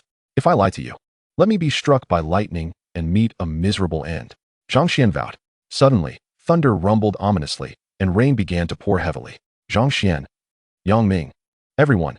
All the students rushed into the teaching building, staring blankly at Zhang Xuan. What a coincidence. Really, old Yang. If I'm lying, let me be struck by lightning and hit by a car. Boom. A bolt of lightning struck the protruding awning of the teaching building, shattering the glass structure completely. Some students standing beneath were struck by the falling glass, resulting in injuries to several. Quick, call 120. A student has been injured. Quickly, call the emergency services. Panic ensues, and a large space forms around Zhang Xuan as the gazes of those present shift towards him. Brother Xuan, please don't speak. I believe you. Truly, we are all brothers here, born of the same root. Why should we harm one another so hastily? Old Yang firmly asserted his faith in Zhang Xuan's words, declaring that if anyone doubted him, they would face dire consequences. Upon hearing Zhang Xuan's oath, the faces of several individuals turned pale, their eyes filled with trepidation and supplication. Zhang Xuan remarked, "This is truly an accident. The two lightning strikes were merely coincidental. If there were indeed deities in this world." Suddenly, Zhang Xuan's expression froze. Is there truly no divine presence in this world? How did he arrive here? What is the nature of the system within him? If deities existed, his transmigration and the system within him would find a perfect explanation. As the afternoon slipped away, everyone anticipated that the illustrious Xia, the campus belle, would make her timely appearance after class. However, after waiting for a considerable time, Xia Meng did not show up, nor did Gu Qingqing. Witnessing this, speculations arose that perhaps Xia Meng was upset over the matter involving Gu Qingqing and Zhang Xuan, leading to a breakup. This conjecture spread like wildfire across the campus forum, and within an hour, everyone was aware of it. The campus belle has broken up with Zhang Xuan. This post swiftly ascended to the top of trending topics. The following day, the news continued to circulate, with everyone mocking Zhang Xuan. What are you all prattling about? The two campus belles and several promising candidates from school have gone to participate in the Mathematics Olympiad. This is a global event, so they will be gone for quite some time. We want to see the two belles for ages. Upon reading this, the crowd suddenly realized the truth. Many pounded their chests in despair, realizing that it wasn't the campus belles who were abandoning Zhang Xuan, but rather, they had gone to compete. However, upon hearing this news, some girls perked up immediately. They had long desired to pursue Zhang Xuan, but Xia Meng's presence had intimidated them, preventing them from approaching him. With Xia Meng absent, their opportunity had arrived. In the ensuing days, girls occasionally appeared before Zhang Xuan, some shyly presenting love letters, while others boldly confessed their feelings. Those who felt embarrassed to express themselves publicly resorted to texting or calling him. Zhang Xuan's WeChat was inundated with friend requests daily. Yet, this newfound attention was swiftly altered by an unexpected event. Someone claiming to be a student from Zhang Xuan's high school revealed his family background.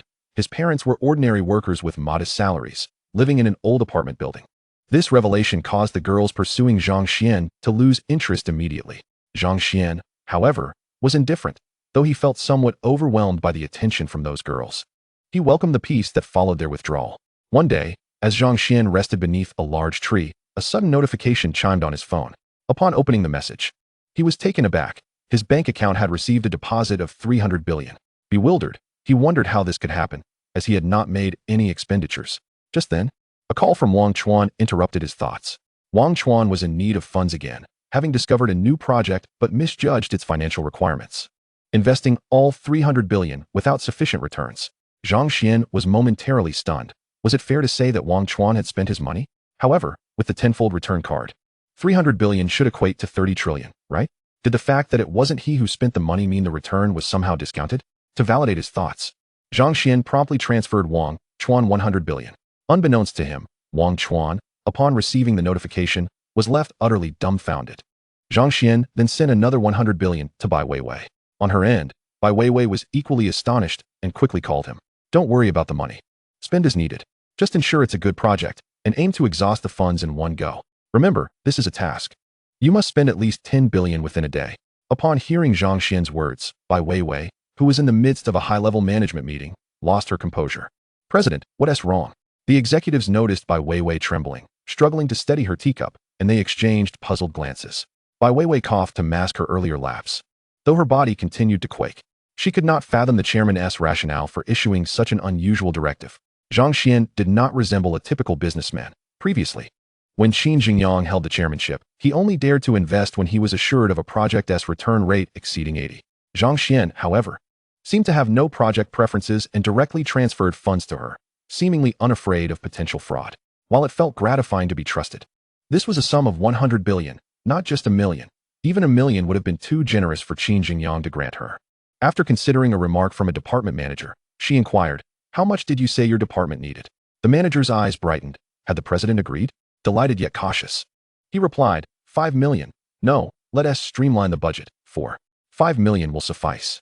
Fearing Bai Weiwei might consider it excessive, he hastily reduced his request by 500,000. Determined not to let this promising project fall through. Forget about streamlining. Everything must be foolproof. I shall allocate you 50 million. No, 100 million. We shall initiate the project today. Do not worry about insufficient funds. What?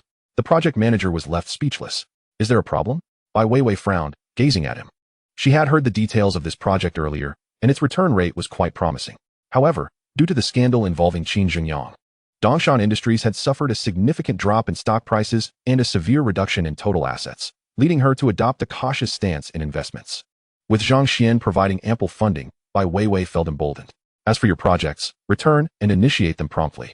I will allocate each working group an initial capital of 100 million to expedite the establishment of the projects. The other department managers watched Bai Weiwei eagerly, ready to speak. But upon hearing her words, they were instantly invigorated. The several board members were left astonished. Dongshan Industries was currently riddled with issues and lacked liquidity. They were on the verge of withdrawing their investments, only to find Bai Weiwei had just rejected their withdrawal requests on the grounds of financial constraints. Unexpectedly, Bai Weiwei not only rejected their requests, but also proposed several billion for investment projects. Was this not an act of intimidation? The board members exchanged glances, and one of Qin Jingyang's former associates stood up, glaring at Bai Weiwei. Bai Weiwei, are you bullying us? You claimed there were no funds to allow us to withdraw, yet now you have money to invest? I don't care. I'm withdrawing my investment today. And if you refuse, I'll sell to retail investors. Indeed, although Qin Jingyang had his flaws, his capabilities were evident to all. Now that he has been ousted, I wish to withdraw my investment. Me too. And I. Almost all the directors who rose to prominence thanks to Qin Jingyang stood up, resolutely demanding to withdraw their shares. Witnessing this scene, the project manager's expressions shifted dramatically. It was over for them. Their projects were at stake. Bai Weiwei furrowed her brows, surveying the room, and coldly inquired, "Is there anyone else who wishes to retract their shares?" The few directors locked eyes with her, showing no fear. "Bai, I apologize, but I too wish to withdraw my shares. Although I have great trust in you, the current chairman indeed has obligations both above and below. You are magnanimous. So please understand." Initially, they had been elated for several days due to Wang Chuan's situation, believing that Dongshan Industry could climb the tree that was Taoyuan residents. However, when they eagerly approached, introducing themselves as representatives of Dongshan Industry, Wang Chuan refused to even meet them. Even upon revealing their chairman's name, Zhang Xuan, Wang Chuan remained indifferent. One person could be dismissed, but when several others faced a similar fate at Taoyuan residents, they concluded that Zhang Xuan might share a shallow acquaintance with Wang Chuan, one that could very well be fleeting. Given that Zhang Xuan had no ties with Wang Chuan, and since he had not appeared since that day, their distrust towards such a chairman grew deeper. Now, Dongshan Industry was suffering immensely due to Qin Jingyang's scandal, struggling to stay afloat. If they did not withdraw their shares now, those stocks might soon become worthless in their hands. Upon hearing this, several more directors rose, apologetically regarding Bai Weiwei. "I'm sorry, Bai Wei." These individuals had been nurtured by Bai Weiwei herself, and they were acutely aware that raising this matter now was deeply regrettable. Yet, they had families to support. Bai Weiwei frowned, taken aback by the sight of them standing up as well. She addressed them, "You may reconsider. I cannot allow this. Bai, I apologize. I know you have promoted me, but I am no longer alone. I have a wife and children. If I were alone, I could accompany you even without a salary, but I must say, I have made my decision." Upon hearing Bai Weiwei's words, 3 individuals immediately took their seats, yet 2 remained resolutely steadfast. "Bai Weiwei, do you not see? Your prestige has failed to sway us. For everyone here, money is paramount. I do not care whether these several billion are borrowed or deceitfully obtained. Since there are funds in the company's accounts, I possess the right to withdraw my shares." The directors promoted by Qin Jingyang gazed coldly at Bai Weiwei, their eyes glinting with mockery. "Have you made your decision?" Bai Weiwei felt a wave of exhaustion, particularly as she had not anticipated that those she had personally elevated would also choose to withdraw their shares. Nevertheless, she could comprehend their motivations. The company was in dire need of funds, and while she wished to retain a few loyal subordinates, their resolute stances indicated that they were no longer destined to remain with the company. Bai Weiwei, there is no need for your feigned emotional appeals. We are no longer children and can take responsibility for our actions. Either the company repurchases our shares, or we will sell them on the market, thereby bringing Dongshan Industry to ruin. You may decide how to proceed. Let me take my money and play with that child. I have no interest in this. Hurry. I have the equity transfer agreement right here. As she spoke, she produced the contract, and the others followed suit. Are you truly not willing to reconsider? Bai Weiwei attempted one last effort. What a waste of time. Hurry. One director, losing his composure, urged her. Very well. Each person has their own aspirations. I shall not detain you. Bai Weiwei scoffed inwardly as she signed her name. Both parties pressed their fingerprints, and the directors erupted into laughter. Finally free. I have money now. You thought to swindle me? Do you think I would waste my time here? Am I a fool? The directors cheered unabashedly. Let us go. There is nothing left to cling to. Yes, thankfully we withdrew early. If the stock price drops to the limit tomorrow, we would lose even this little money. Upon hearing their words, Bai Weiwei smiled. Chapter 50. The directors regret and weep. Just as the directors were about to leave, the accountant rushed in, breathless, her beautiful eyes wide with disbelief. Bai, how did you manage to deposit 1 trillion into the company's accounts? 1 trillion, even during the zenith of Dongshan Industry. Such a sum was unimaginable. The accountant stared at Bai Weiwei, seemingly seeking confirmation of the truth. What? The directors on the verge of departing were left dumbfounded. Especially the 2 senior executives, whom Bai Weiwei had personally promoted yet were adamant about leaving, felt a tremor in their hearts. They recalled her 2 previous attempts to persuade them not to depart just yet. Could it be? They clenched their fists, ultimately sighing in resignation, realizing that they had let down Bai's expectations. This was their own doing. They could blame no one else. Bai Weiwei, what is the meaning of this? One female director protested. 1 trillion? The company's accounts now reflect 1 trillion? Does that not mean my shares have effectively increased by several hundred million? But I just sold my shares. The female director's eyes blazed with anger, her breath quickening. She had just willingly relinquished several hundred million. What is happening? What does this have to do with you? You are no longer part of the company. Security, please escort these irrelevant individuals out. Bai Weiwei, you deceived us. The company clearly has funds. Why did you mislead us? This is malicious deception. I will take you to court. The directors gasped, glaring intensely at Bai Weiwei. In their eyes, this was a calculated scheme on her part. Malicious deception? You were the ones who chose to withdraw your shares, and you did so with remarkable determination. I did not coerce you. I repeatedly asked you if you were certain, and your resolve was unwavering. Bai Weiwei regarded them coldly. If you wish to sue, be my guest. I await your arrival. If the company has over 1 trillion, why did you only offer us this meager sum, Bai Weiwei? Are you taking advantage of our ignorance of the law? Exactly. You claimed it was 800 million, yet you only provided us with 1 million. Is this not fraud? Find a lawyer. We must file a lawsuit. I refuse to believe there are no laws left. This was a matter involving several billion, collectively. They represented tens of billions, a staggering amount that they could not simply let go. You have failed to grasp the situation. This money does not belong to the company. The company has less than 1 billion left. This sum comes directly from the chairman's personal funds to support the company. What does this have to do with you? Moreover, even if the funds were injected into the company, you have already signed the equity transfer agreement and pressed your fingerprints. I only transferred the money from my personal account to the company after you have fixed your fingerprints. No matter which lawyer you consult, this money has no connection to you. Wishing to sue? The chairman can produce 1 trillion at a moment's notice, given his connections with Taoyuan residents. Do you think he would fear a lawsuit from a few insignificant individuals? Bai Weiwei scoffed. Uffed. The female director, in a fit of rage, collapsed unconscious, having coughed up blood. If only she had been a bit more patient, her worth would have skyrocketed by several hundred million. Yet, in this world, there are no ifs. Those billions were no longer hers. The other board members were momentarily disoriented, beads of cold sweat forming on their foreheads, their hair turning white in an instant, their expressions utterly pitiable. Bai Weiwei regarded them with a frigid gaze.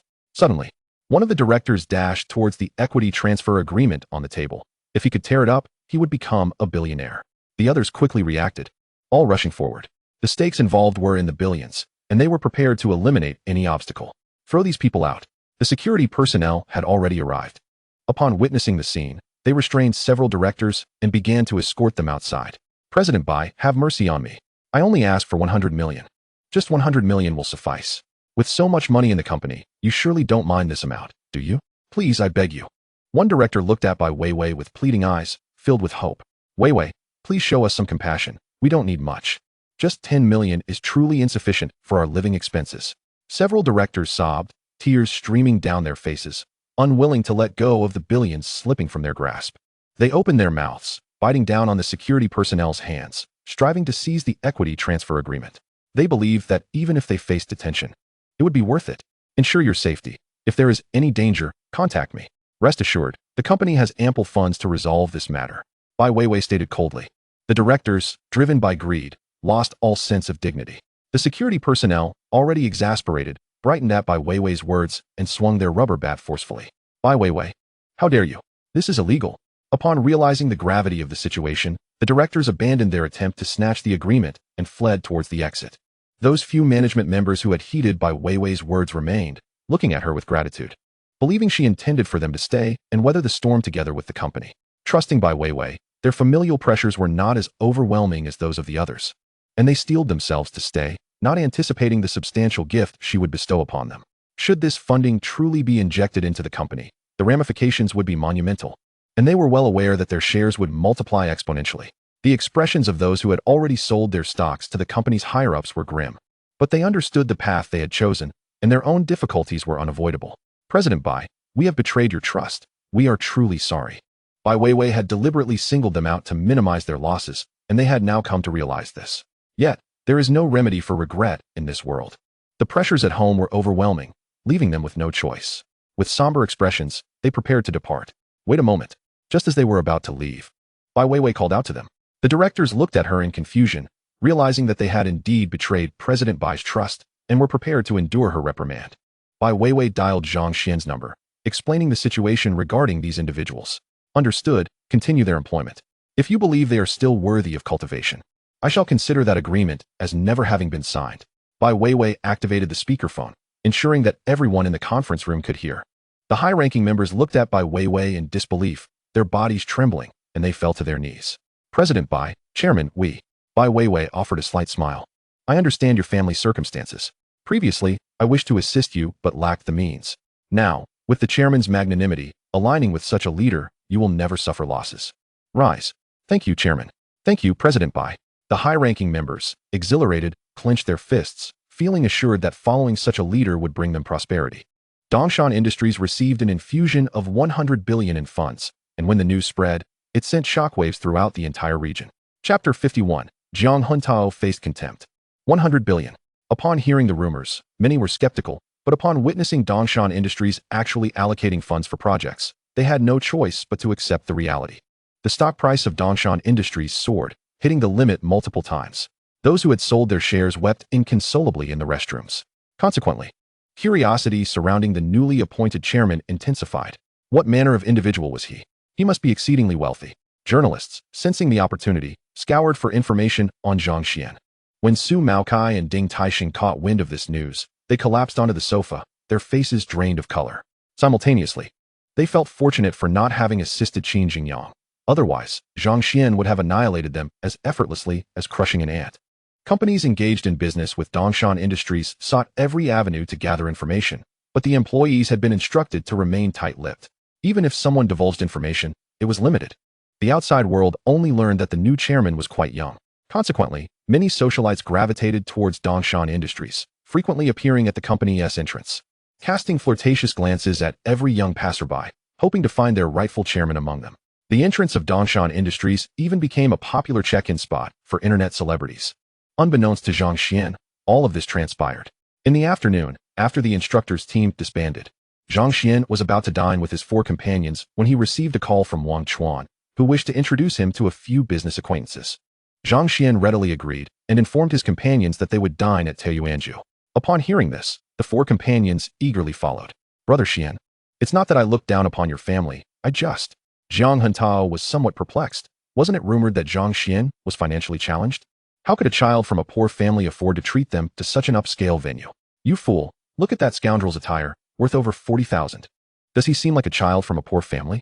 Yang Ming patted Zhang Huntao on the shoulder, saying, Old Zhang, you really are something, Wang Chong added, joining in with a pat on the shoulder. Fang Ximing approached, shaking his head at Jiang Huntao, his expression filled with disappointment. Jiang Huntao, damn it.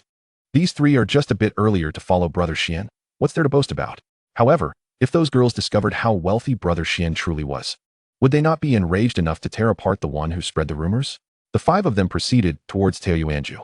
As they rounded a corner, a figure suddenly appeared, and Zhang Xuan, unable to evade in time, collided with the individual. Ah! The other party exclaimed softly, tumbling to the side. Zhang Xuan quickly caught the person in his arms, preventing them from falling. At that moment, a faint scent of soap wafted over, mingled with the delicate fragrance of a girl. Are you all right? Yang Ming and the others approached to inquire. I am sorry. The girl spoke softly, her voice barely audible. Almost a whisper. Had Zhang Xuan not been close, he would not have heard her. I didn't see you. Are you all right? Zhang Xuan replied apologetically. I am fine. I'm sorry, I have to rush to my part-time job. Goodbye. The girl said hurriedly, dashing off like a frightened rabbit. Zhang Xuan and his companions paid her little mind, continuing on their way to Taoyuanju. Mr. Zhang. The manager of the Tao Yuan residence's lobby has already become acquainted with Zhang Xuan. Aside from Zhou Yi, who has surmised Zhang Xian's true identity, the others are merely aware of the cordial rapport between the general manager and Zhang Xuan. Today, Zhou Yi is not on duty. Upon seeing Zhang Xuan arrive, he immediately steps forward to usher Zhang Xuan and his companions into a private room. Wow, Brother Xuan, you certainly have some clout. Even the lobby manager treats you with such courtesy, Jiang Juntao remarked. Coming from a family that owns over a dozen martial arts schools and possessing a modest fortune, he has dined here a couple of times, but has never seen the lobby manager display such deference to anyone. In fact, those wealthy second-generation heirs who frequent this place often behave like timid mice. Goodness, Brother Xian even knows Mr. Wang. What does a lobby manager count for? Wang Chong teased. Come on, Lao Jiang, from now on, just stick with us brothers and stop being so astonished. Wow, impressive. The people Brother Wang knows are all prominent figures in Dongshan. Brother Xian's family background must be extraordinary.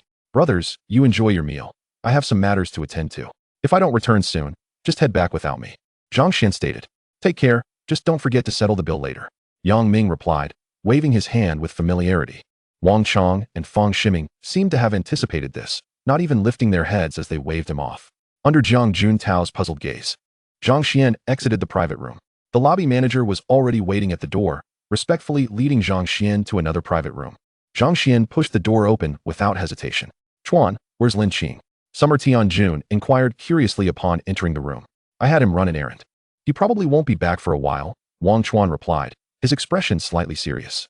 He had dispatched someone to investigate Zhang Xuan, but the results had left him perplexed. Had it not been for the fact that he had sent his most trusted aide, he would have thought he was being deceived. Both of Zhang Xuan's parents were ordinary workers from a modest background, with his mother even having been laid off. How could someone from such humble beginnings amass such an incredible fortune? He relayed this information to his boss, who was similarly taken aback, left speechless for quite some time. However, his boss said nothing, simply instructing him to assist Zhang Xuan in developing the Tao Yuan residence, indicating that even his boss was unaware of the circumstances surrounding Zhang Xuan. After all, this was his boss, a figure he had always regarded as omniscient. Yet the events unfolding in Zhang Xuan's life had eluded even him. Manager Wang, who do you wish to introduce us to this time? A large man inquired. The others, intrigued by the large man's question, turned their gazes toward Wang Chuan. With a powerful and mysterious boss standing behind him, who would dare to underestimate him? A young man, whom you will soon meet. The boss has instructed us to offer him our assistance and to mentor the younger generation, Wang Chuan stated. Upon hearing his words, everyone in the private room straightened up, their eyes gleaming with anticipation. A young man? What connection could this young man possibly have with their mysterious boss to warrant such special mention? Despite having interacted with the boss for many years, they had never witnessed him showing such favor to a young individual. This young man must possess a unique relationship with the boss, which explained the extraordinary attention. At that moment, the door swung open. Chapter 52, The Northern Trade Alliance. Zhang Xuan stepped inside, immediately feeling the weight of numerous gazes upon him. Ah, Mr. Zhang? Zhu Xinho from Jinhe Real Estate paused in surprise, then greeted him warmly. Upon hearing his name called, Zhang Xuan glanced over and recognized him. President Zhu. The individuals surrounding Zhu Xinho nudged him, surprised that he knew Zhang Xuan. Even Wang Chuan appeared momentarily taken aback, clearly not having expected Zhang Xuan to be acquainted with Zhu Xinho. Xinho, do you know this young man? Someone curiously asked, looking at Zhang Xuan with a smile. Old Fang, weren't you always curious about who purchased your villa? It was Mr. Zhang. Zhu Xinho replied, directing his words toward the hefty Fang Deping. Upon hearing this, the way everyone looked at Zhang Xuan shifted significantly. They all knew that Fang Deping had encountered some business difficulties recently, and although they had done what they could to assist him, he still found himself short of funds, even having to sell his newly acquired villa. Everyone was curious about the identity of the person who had bought old Fang's villa. While their net worth may not reach $1 billion, their assets were fixed. Managing to produce 1 or 2 billion could disrupt their cash flow. $1 billion is no small sum. In Dongshan, not many could readily produce $1 billion. And yet it was this young man standing before them who made such a purchase. The ability to spend $1 billion on a villa indicated that his available funds were certainly far greater than that, revealing that this young man was formidable indeed. Fang Deping immediately stood up, laughing heartily. "Brother Zhang, you've done me a great service." His villa, valued at over 100 million, was purchased by Zhang Xuan for $1 billion, and his statement was, of course, a courteous gesture aimed at fostering a closer relationship with Zhang Xuan. "Wang, is this young man the one you intended to introduce us to?" Zhu Xinho inquired, his address shifting from Mr. Zhang to Brother Zhang, signaling a closer rapport. Wang Chuan smiled as he introduced, "This is Zhang Xuan, the newly appointed chairman of Dongshan Industries, and also the current owner of the Taoyuan residence." Boom. A stone stirred 1,000 waves. Everyone stared at Zhang Xuan in disbelief. First, as the chairman of Dongshan Industries, he had executed a remarkable counterattack during the recent skirmish. Everyone had been trying to uncover the identity of this enigmatic figure. Now, looking at Zhang Xuan, they found it hard to associate him with that mysterious business magnate. Among the crowd, Summer Tianjun couldn't help but glance at Zhang Xuan again. If one were to consider who had been most impacted by Qin Jingyang's entry into the entertainment industry, it would undoubtedly be him. Despite the appearance that Qin Jingyang's foray into entertainment had crippled Dongshan Industries, it was merely a result of Qin Jingyang overestimating his liquidity. If he had been given sufficient financial backing, he could have captured a significant portion of the market share from Summer Entertainment. In truth, Zhang Xuan's acquisition of Dongshan Industries had, to a large extent, aided him. However, the title of the new chairman of Dongshan Industries was not what astonished the crowd most. Rather, it was the second identity revealed by Wang Chuan that left them in shock, the new owner of the Taoyuan residence. Upon hearing this, everyone involuntarily trembled, their expressions shifting. "Mr. Zhang, please have a seat." Zhu Xinho hastily modified his address once more. "Come, Mr. Zhang, sit down. You are indeed the savior of my brother Fang Deping. I must toast you twice today." Fang Deping's smile grew even more radiant. Once Zhang Xuan was seated, Wang Chuan introduced everyone present to him, then turned to Zhang Xuan, saying, "Mr. Zhang, these are all members of our northern faction. The purpose of inviting you today was for you to meet them." "The northern faction?" Zhang Xuan was taken aback. It sounded almost like a mafia. Wang Chuan, noting Zhang Xuan's confusion, proceeded to explain the origins of the northern faction. In truth, the northern faction also went by another name, the Northern Trade Alliance. Organized by local enterprises from Dongshan province, there exist factions corresponding to the Northern Alliance, namely the Southern Alliance and the Kyoto faction, as well as the Magic City faction.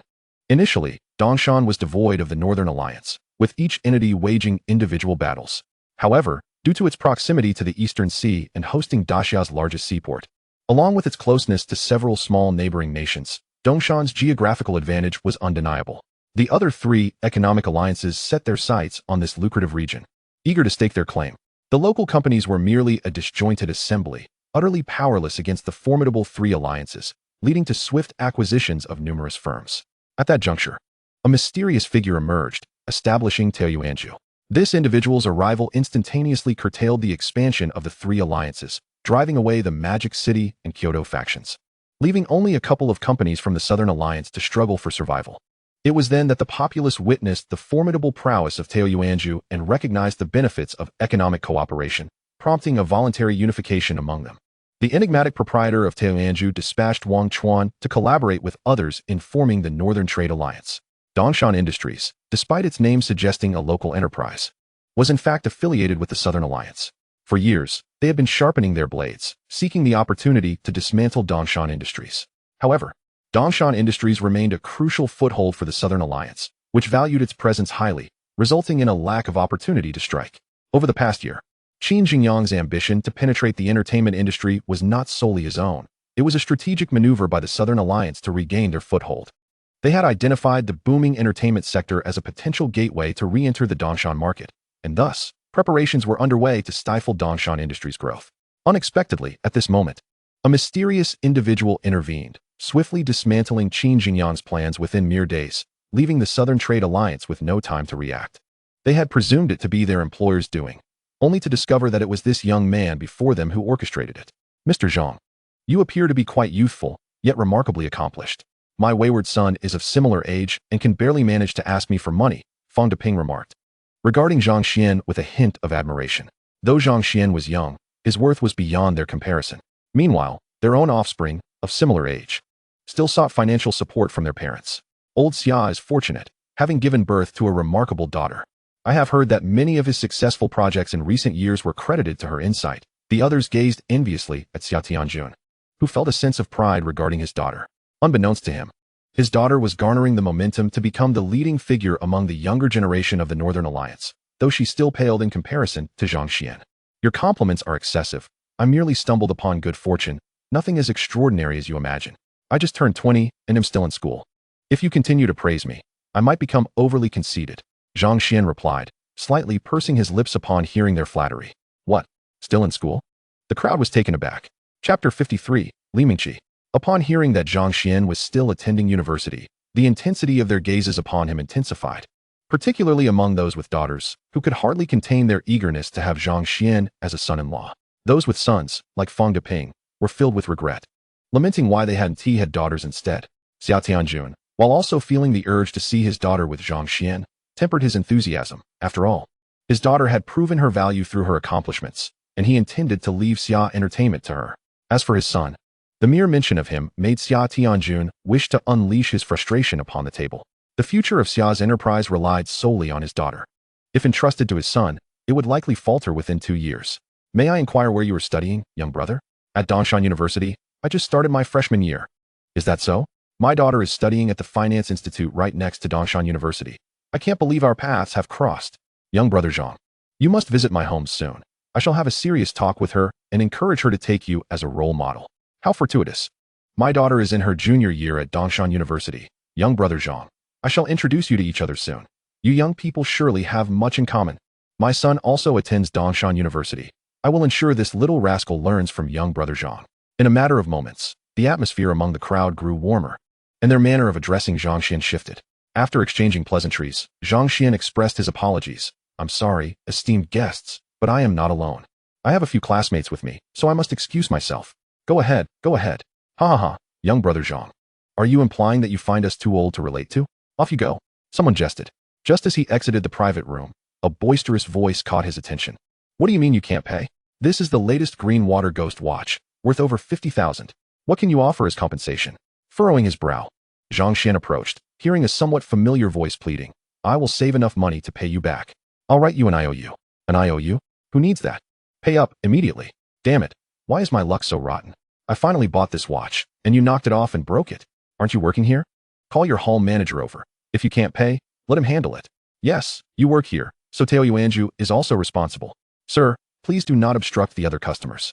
If there are any issues, let's discuss them in my office. The hall manager interjected. As Zhang Xuan approached, he spotted a familiar figure, the girl he had collided with. Though her face was partially hidden by her hair, he recognized her instantly. At that moment, her eyes were filled with fear and desperation, gazing at the assailants with a pleading look. They were a group of 5 well-dressed young men, appearing more like societal elites than students. Go to the office with you? Do you take me for a fool? If I go in, how can I ensure I come out unscathed? Pay up now, and we'll leave. The group clamored. What is happening? The hall manager frowned, turning to the girl for an explanation. Tears nearly welled in her eyes as she spoke in a timid voice. Manager, I came to deliver food, and they purposely bumped into me, causing their watch to fall. Now they claim I broke it, and are demanding compensation. Her weak voice evoked an instinctive desire to protect her. What do you mean? Are you saying I'm trying to extort you? The leader of the group sneered, his face twisting with malice as he slapped her. Ding. The activation of the elite selection system resonated within Zhang Xuan's mind. Choice 1. Assist Li Mingqi. Reward. Random cashback card worth 10, physical fitness 10, mental fortitude 10, appearance 1. Choice 2. Ignore Li Mingqi and leave, allowing the hall manager to handle it. Reward. A Koenigsegg Adjura. Acquire the title of straight man. Charm with women -1. At that moment, the voice of the system echoed in Zhang Xuan's mind. What is there to hesitate about? Stop. Zhang Xuan seized the arm of the individual, simultaneously pulling Li Mingqi behind him. Mr. Zhang.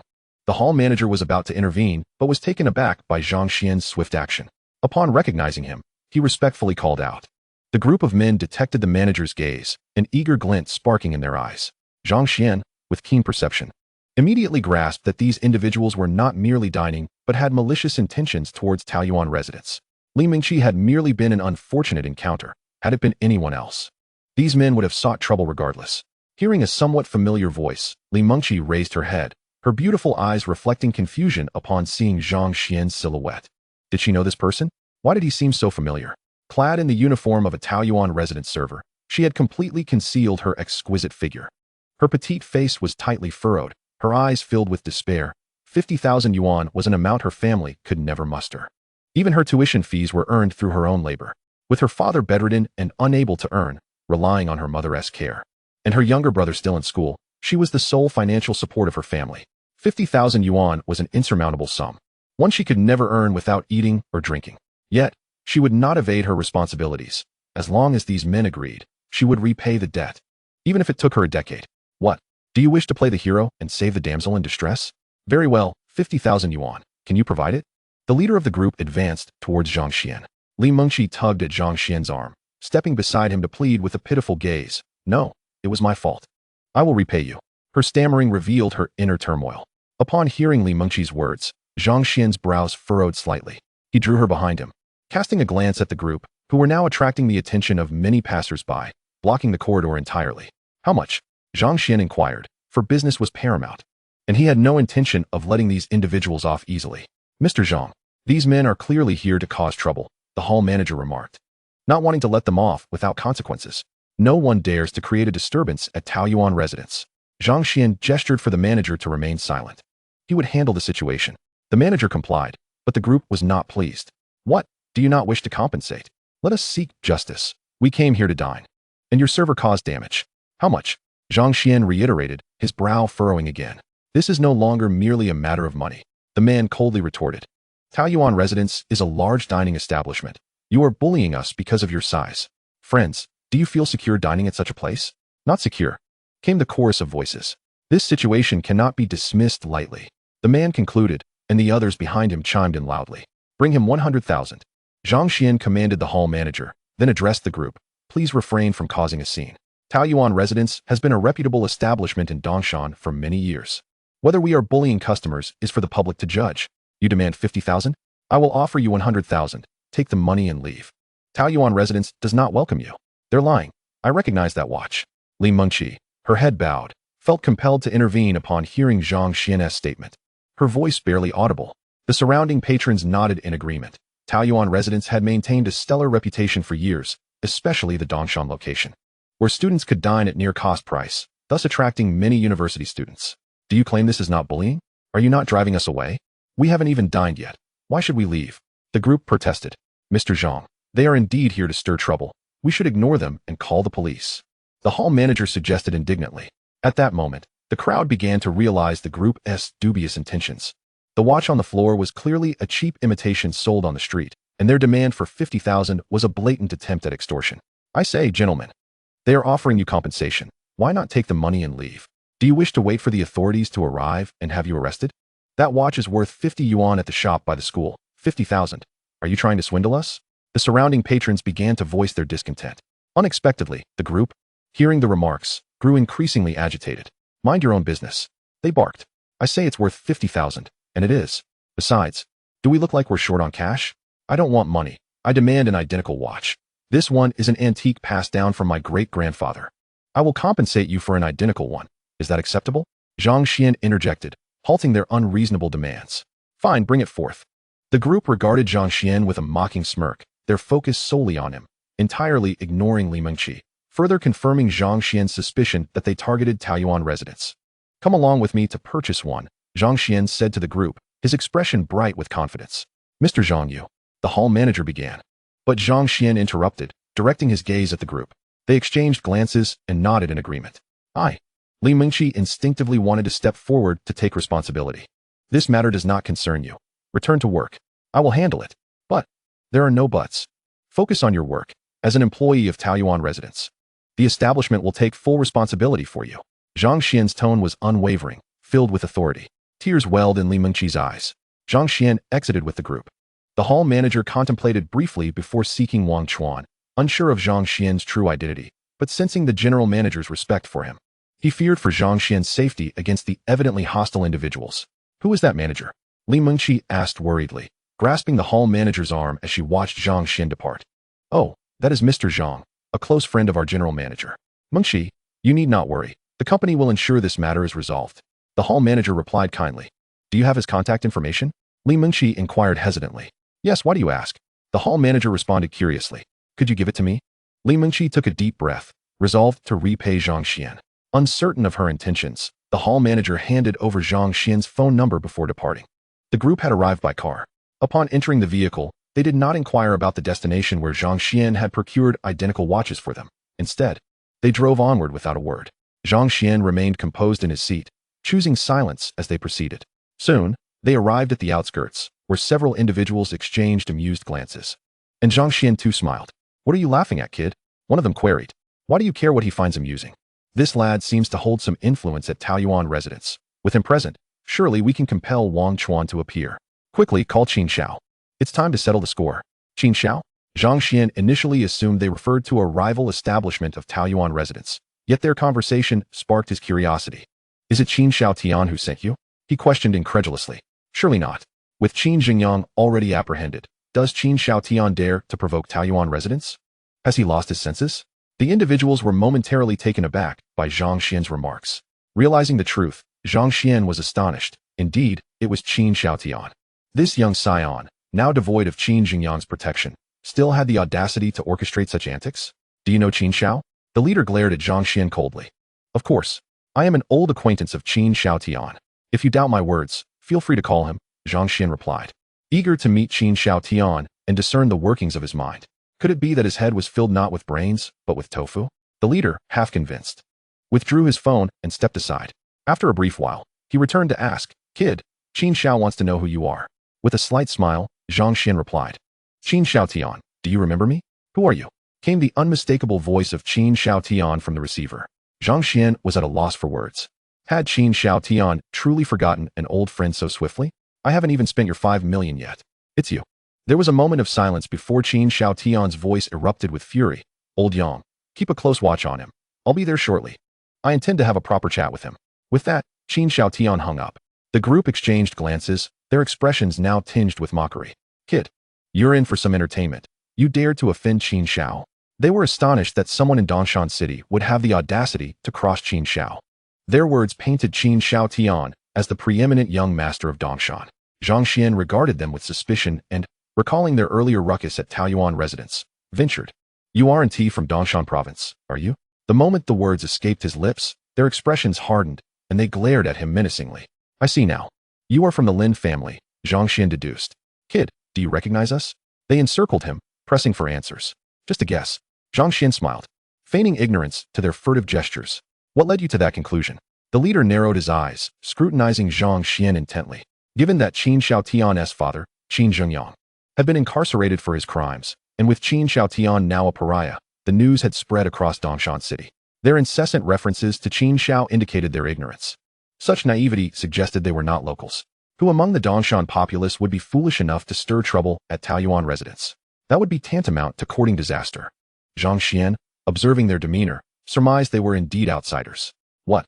How could this be? One of them stammered. Big brother. This they exchanged bewildered looks. Recognizing that Zhang Xuan did not appear to be fabricating his claims. You might want to bind yourselves. When the authorities arrive, they ascertain whether you're fugitives. And I'd rather not dirty my hands if I can avoid it, Zhang Xuan said, a grin adorning his face. Kid, are you out of your mind? Can't you see your predicament? Hurt us? They gazed at Zhang Xuan in disbelief. What? Is there a problem? You 5 are surrounded by me and have no choice but to surrender. Hurry. As he spoke, he produced his phone, ready to contact the authorities. Big brother. He is calling the police. Kill him. How dare he call the police? The group lunged at Zhang Xuan with fervor. He frowned and, with a single punch, sent the leader sprawling, then delivered an elbow strike that rendered another unconscious. The remaining 3, taken aback by Zhang Xuan's ferocity, exchanged glances and drew knives without hesitation. Lunging at him.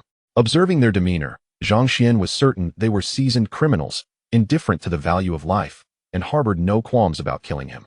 Against such individuals, Zhang Xuan resolved to be more forceful. He shattered one assailant's wrist with a punch, and, with a swift motion, incapacitated the other two, leaving them with limp arms.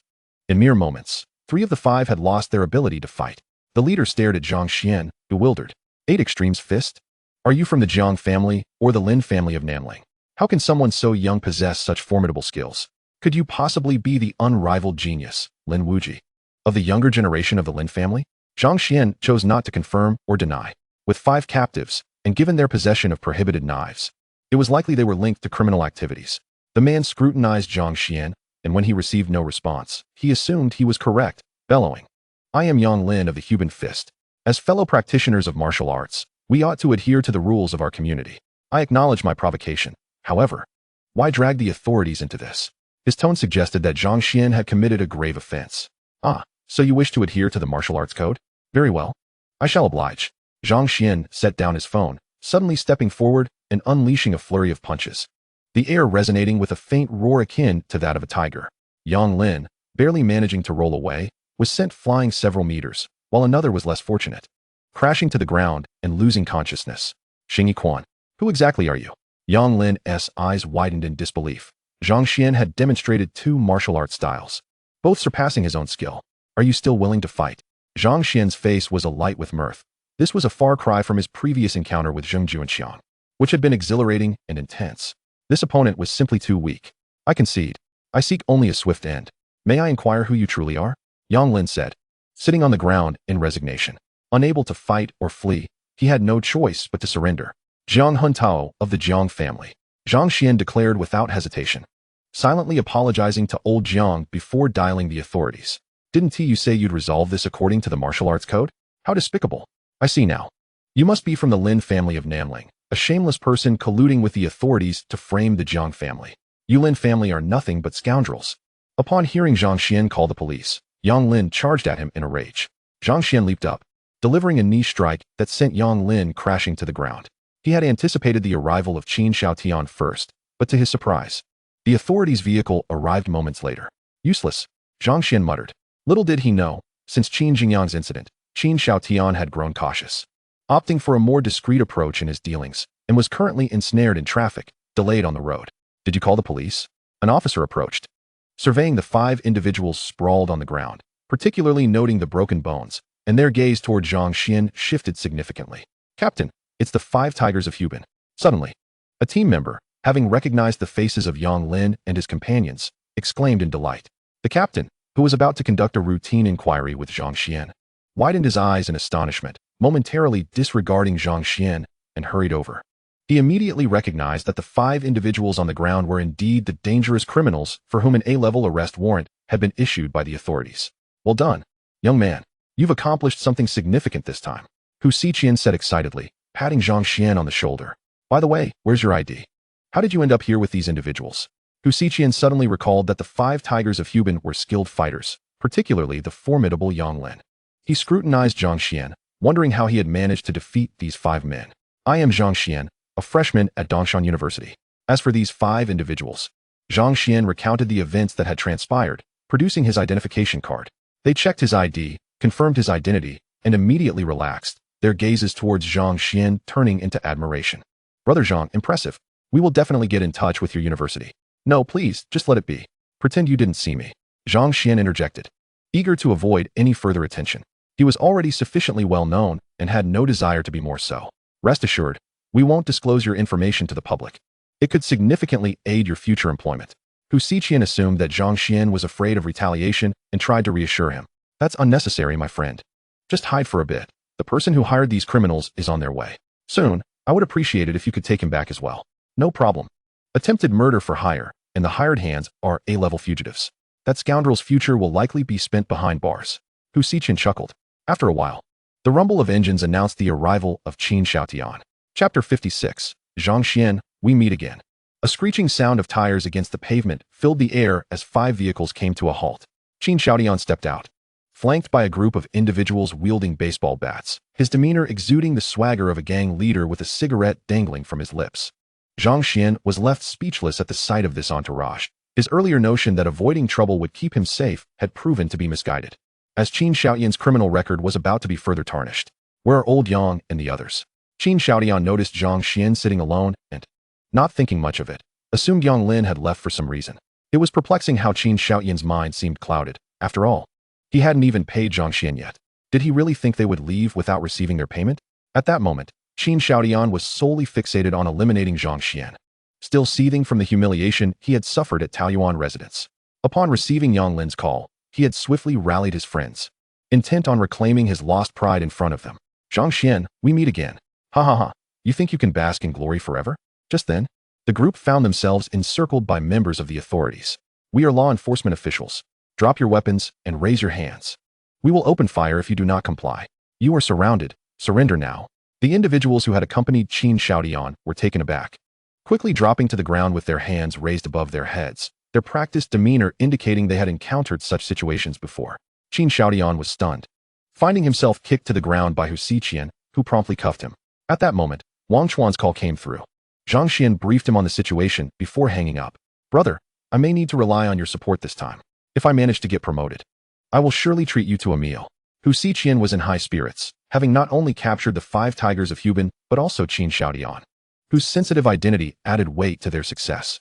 Zhang Xuan didn't seek accolades, yet their operation report would undoubtedly reflect well on him. Not just him, but everyone present felt a sense of camaraderie. Their gazes towards Zhang Xuan were now much friendlier. He was capable, yet gracious in sharing the credit. What reason could they have not to like him? All were taken back to the authorities, and after Zhang Xuan completed his statement, he returned to the university. Upon arriving at the dormitory, he found 4 of his friends engrossed in an exhilarating game, oblivious to his return and showing no signs of noticing anything unusual. Meanwhile, at the Xia household, Xia Tianjun returned home, still grappling with a whirlwind of emotions. Zhang Xuan was incredibly young, just a freshman, yet already possessed a fortune in the billions. When he was Zhang Xuan's age, he was still relying on his family for living expenses. During dinner, his wife, Tian Yushan, noticed his unusual demeanor and inquired, Old Xia, missing our daughter? That silly girl, not even a call to let us know she's safe. Xia Tianjun shook his head, reflecting, Today, I encountered a young man who truly left a profound impression on me. Oh, whose child? Tian Yushan's interest was piqued. She understood her husband's discerning eye. In the entire Dongshan province, very few could earn his admiration.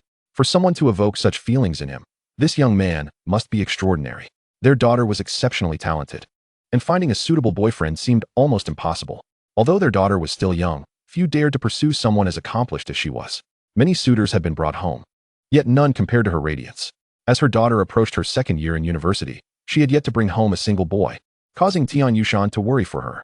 Yet, despite her numerous attempts to arrange suitable matches, her daughter had consistently rejected them, growing increasingly resistant to her meddling, a troubling sign.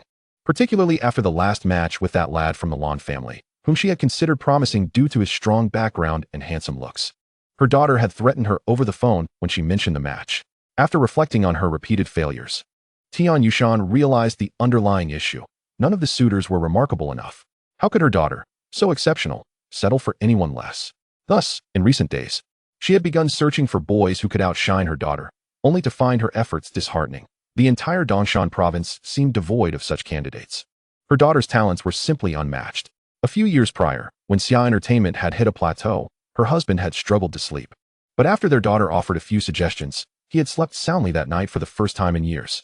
After some time, the market value of Xia Entertainment nearly doubled, and only then did Tian Yushan realize her daughter had provided the development strategy.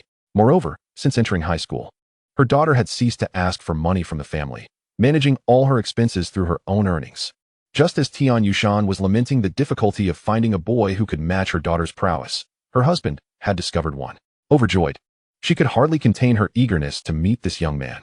Xia Tianjun, upon hearing her words, cast a glance at his wife and almost instantly discerned her thoughts. He chuckled softly, saying, Oh, do not fret over such trivialities. Our daughter has her own opinions. Besides, this boy might not even be interested in her. What do you mean? Questioned Xia Tianjuan's wife, Tian Yushan. Are you suggesting that this boy possesses achievements that surpass those of our daughter? Are you aware of the recent developments concerning Dongshan Industries? Xia Tianjun countered without providing a direct answer. Tian Yushan paused, realizing her husband would not pose such a question without reason. Suddenly, a light bulb went off in her mind. You can't possibly be implying that the recent upheaval at Dongshan Industries was orchestrated by that boy, can you? Weren't you speculating that it was the owner of Taoyuanji behind it? In Dongshan province, such a clean and efficient operation could only have been executed by the owner. Indeed, Xia Tianjun felt a dry sensation in his lips. The mere mention of the Tianju owner weighed heavily upon him. I wasn't mistaken. It was indeed the owner of Tianju who acted, he declared. Tian Yushan felt a wave of disillusionment wash over her as she rolled her eyes dramatically at her husband, exclaiming, if it's the owner of Tianju, then what does that have to do with the boy you mentioned? Her beautiful eyes widened in shock as she stared at her husband. Xia Tianjun sighed, though Wang Chuan has not confirmed it. It is highly likely that the boy is the owner's son. Moreover, the incident with Dongshan Industries was initiated by him. The owner did not partake. Upon hearing this, Tian Yushan's eyes froze in disbelief. The owner has already transferred Tianju to that boy. Xia Tianjun dropped another bombshell. Tian Yushan was left utterly speechless. Chapter 57. The excited Tian Yushan, he just started his freshman year of college and is attending the same university as our Meng Meng. Even someone as proud as Xia Tianjun had to concede that Zhang Xuan's accomplishments were indeed astonishing. Tian Yushan sat there, dumbfounded, overwhelmed by the revelations. After a considerable pause, she took a deep breath, finally grasping why her husband had returned with such reflections. Currently a freshman, the chairman of Dongshan Industries, the new owner of Tianju. The amalgamation of these three circumstances was simply unfathomable. Had it not been for her husband's assertion, she would never have believed such a tale. In the next moment, a spark of excitement lit up Tian Yushan's beautiful eyes. What a splendid opportunity. Wasn't I lamenting that there were no suitable boys in Dongshan province for our daughter? And now, one has appeared. Darling, have you met this boy? What does he look like? Seeing the gleam in his wife's eyes, Xia Tianjun understood her thoughts.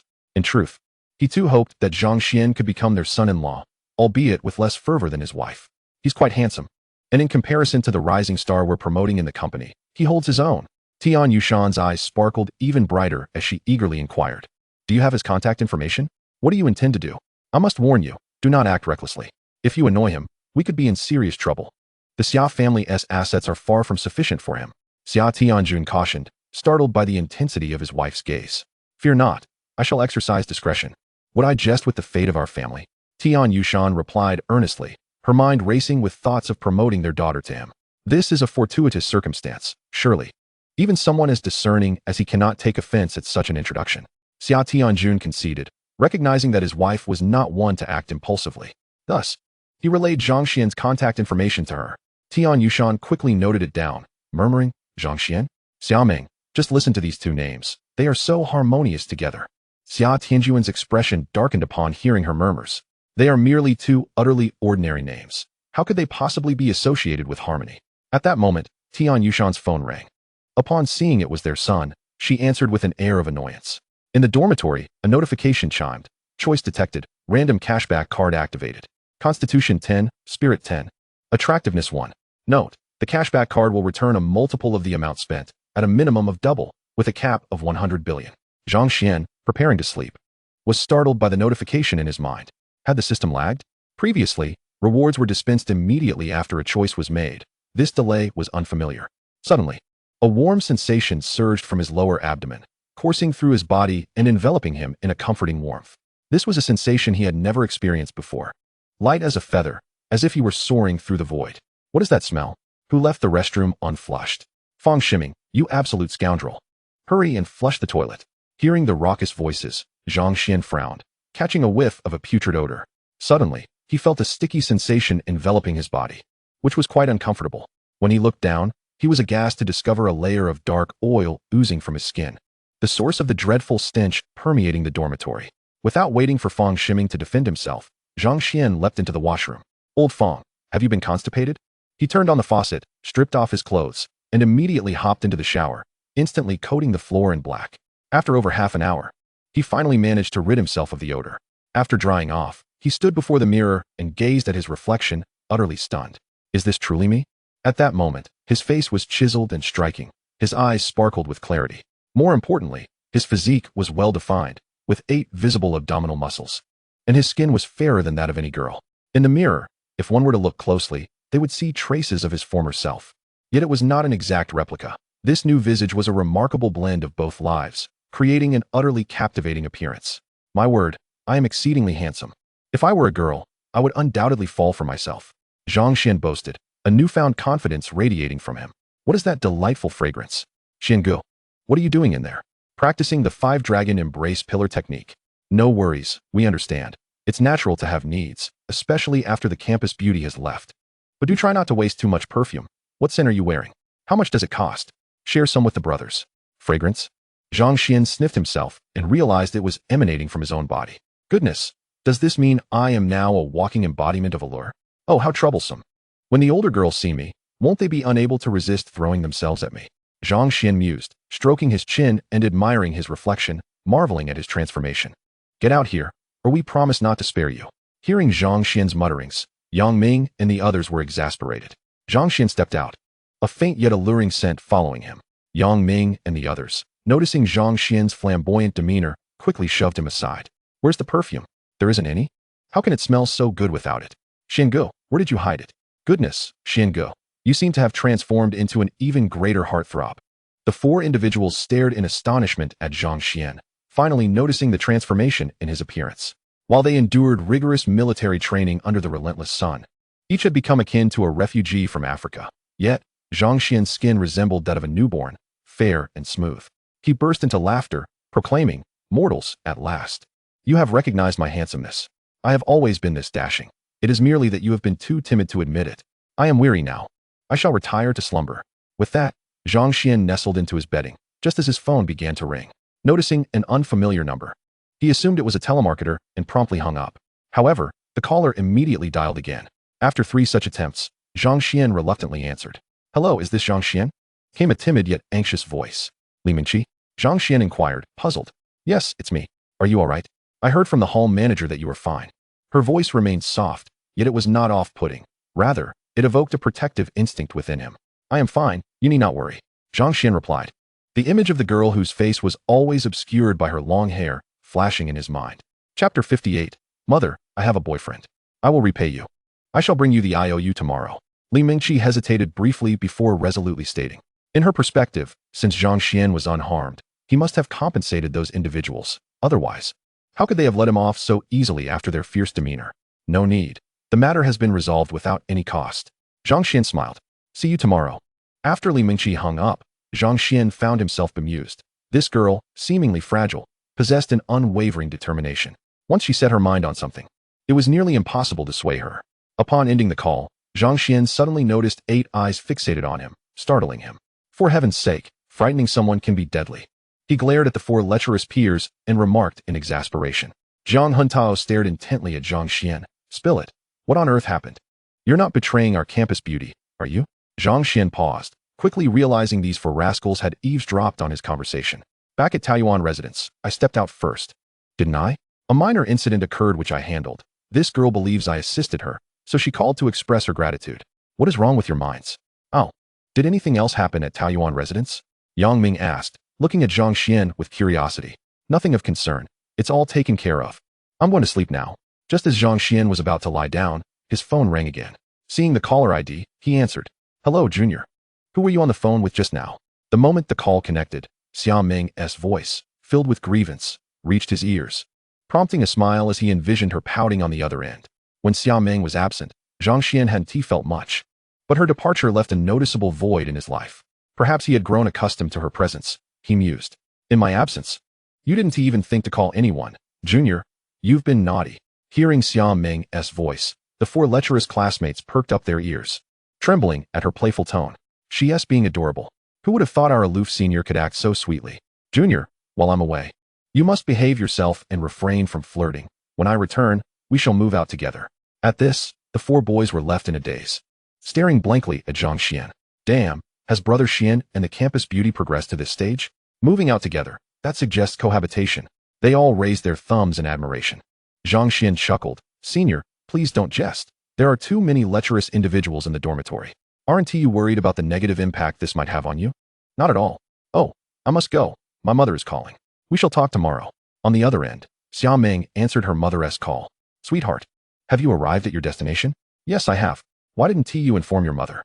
Do you still care about me? Mom, I must tell you this time. I have found a young man for you, one from your school. You are sure to like him. He is from Dongshan. Mom, if you bring this up again, I will ignore you. Tian Yushan fell silent, realizing she had misjudged. She had thought her daughter was uninterested due to the suitor's inadequacies, but it appeared otherwise. Xia Meng hadn't even allowed her to reveal the young man's identity before cutting her off. I've only just entered my sophomore year, and you've already lined up dozens of suitors for me. Is it that no one wants your daughter? Are you so eager to marry me off? Xia Meng pouted, visibly irritated. It's not that, Meng. I'm just worried about you because of that incident from your childhood. Mom, please stop. Meng. Mom, I already have a boyfriend, so you needn't worry, Xia Meng declared. Her cheeks flushed, promptly ending the call and shutting off her phone. She knew her mother would undoubtedly press for details once she found out, though she had yet to solidify her relationship with the junior. Xia Meng recognized it was premature to mention it, but her mother's incessant matchmaking had become unbearable. This month alone, her mother had introduced her to 7 or 8 suitors, and judging by her demeanor, it seemed she wouldn't relent until she found her daughter a boyfriend. No, I must secure the junior without delay. Xia Meng clenched her fists, motivating herself. Gu Qingcheng, who had been eavesdropping, smirked disdainfully. Xia Meng shot her a glare.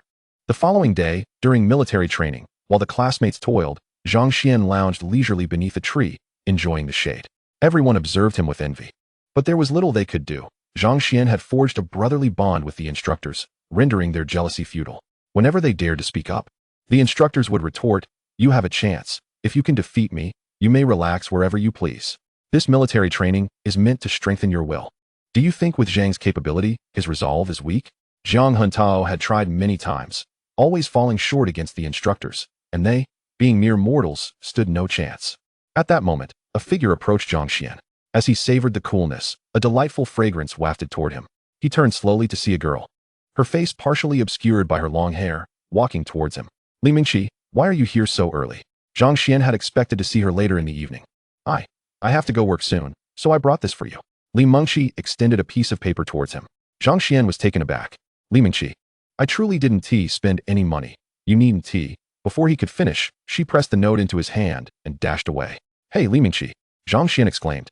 And to his astonishment, the unexpected occurred. Upon hearing his shout, Li Mingqi not only did not halt, but instead quickened her pace, as if he were a fearsome beast. Zhang Xuan looked down at himself, pondering, was he truly so terrifying? Gu, who was that girl? As the group disbanded, Wang Chong hurried over. Curiosity etched on his face. A girl? Were it not for her long hair, I would hardly discern any semblance of femininity about her, Yang Ming scoffed. His interest piqued solely by beauty. Gu is impressive. That girl seems to be from another school, and she dares to deliver a love letter. It appears my Gu's reputation has spread far and wide, soon to transcend Dongshan City and reach the world. Who knows? Perhaps a world-renowned actress will come to profess her love. Jiang Juntao flattered, hoping to curry favor with Zhang Xuan and learn a few tricks. Little did he know, his compliments had inadvertently landed him in hot water. Zhang Xuan shot him an annoyed glare and retorted, "Get lost. She asked the girl I encountered at Taoyuanju yesterday. She mistakenly believes I'm paying her off, which is why she is here with a promissory note." What a stubborn girl. Unfolding the note revealed, indeed. It was a promissory note, complete with interest calculated and all. Zhang Xuan couldn't help but chuckle. This girl, though appearing delicate, possessed tremendous tenacity, refusing to owe him any favors. The irony was, she owed him nothing. Rather, her predicament stemmed from the incident at Taoyuanju. Let us go grab a bite. Zhang Xuan and the others made their way to the cafeteria. Who was that girl just now? She doesn't seem to be from our school. Of course not. Who from our school is so shallow as to only admire Zhang Xuan's looks? What are they hoping for? To beg for alms when they grow up? However, that girl's attire was quite shabby, making her a fitting match for Zhang Xuan. If they were to become a couple, it would indeed be beneficial for us. Darn it, did anyone take photos? Hurry and post them on the forum. That way, the campus belle will be informed, regardless of its efficacy. The scariest thing is to remain inactive. Right. How could I not think of that? I got it on camera. I'll post it on the forum right away. Days without the campus belle. I shall not remain idle. The making of a scoundrel. 1 foot in 3 boats, big feet. Wolful. My renown has already echoed throughout the university town. Campus belle, I am not necessarily yours. In no time, a multitude of replies flooded in, driven by a singular purpose, to ensure the campus belle saw these posts. To achieve this goal, someone was continuously bumping these threads to the top. Everyone awaited the campus belle's response, but disappointment loomed as Xia Meng remained silent.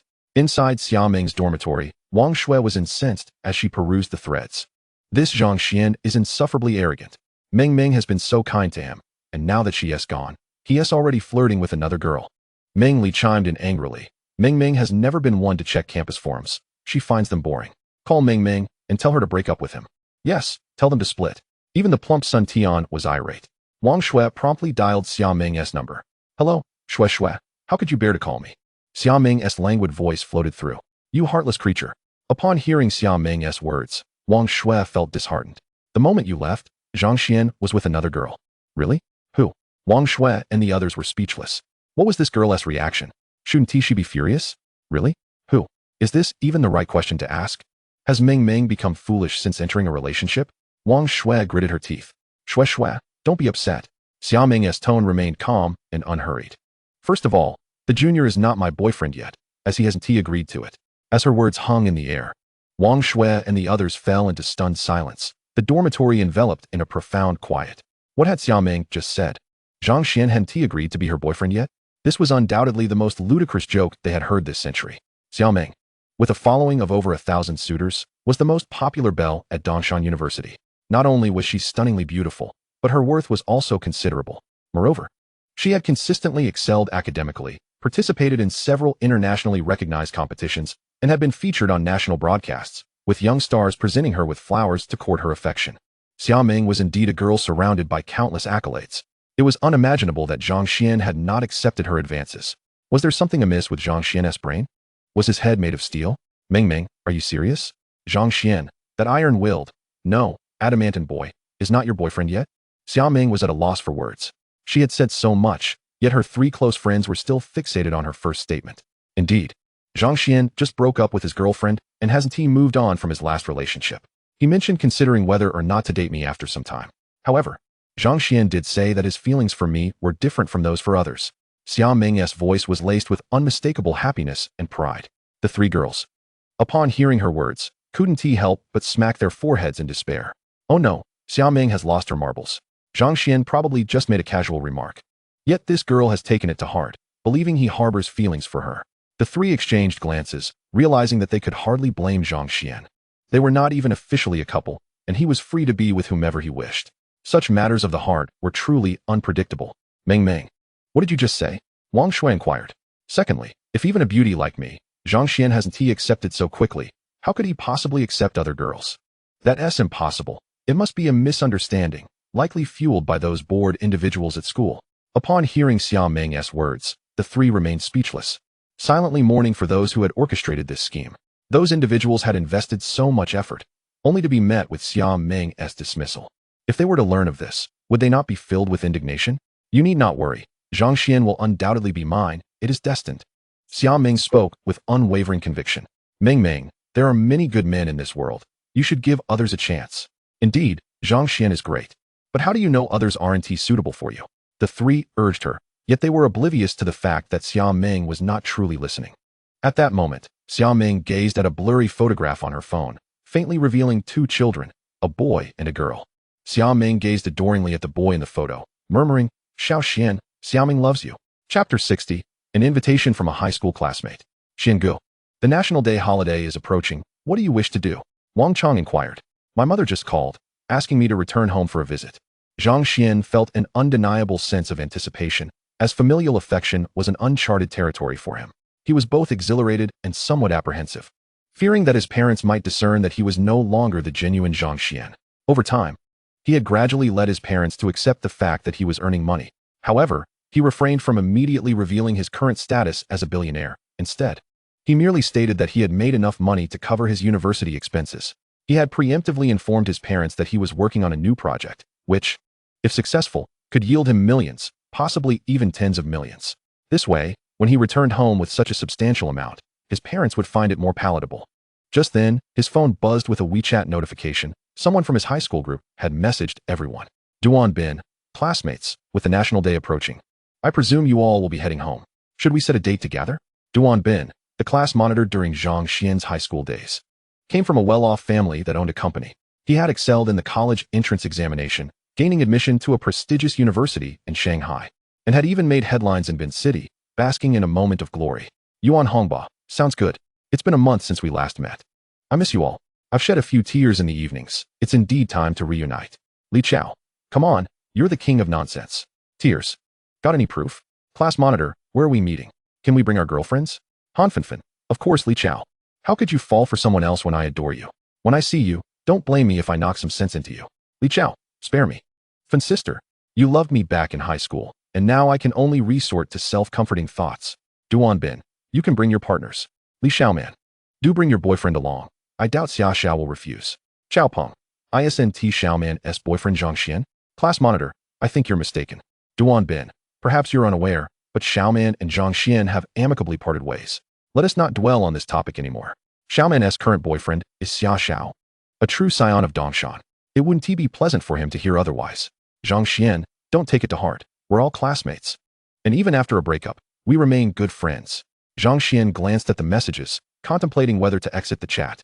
He was not particularly close to these individuals, and gathering with them seemed rather meaningless. Moreover, he suspected that Duan Bin was orchestrating this reunion to take a jab at him, and Zhang Xuan found no reason to foolishly present his face for the slap. However, as Zhang Xuan contemplated leaving, someone insisted on keeping him engaged. Li Xiaoman, Zhang Xuan, let us meet. I still have some photos of mine with you. Please return them to me, or my boyfriend might misinterpret things. Once you have a girlfriend, you wouldn't want her to see photos of other girls, would you? Duan Bin.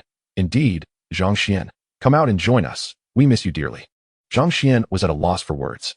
What was Duan Bin thinking? When had their relationship become so amicable?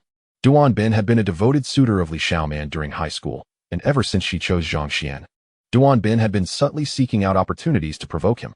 It was surprising that even after graduating high school, he still acted in such a manner. Duan Bin's intentions were transparent. He sought to leverage Li Xiaoman's breakup to belittle Zhang Xuan.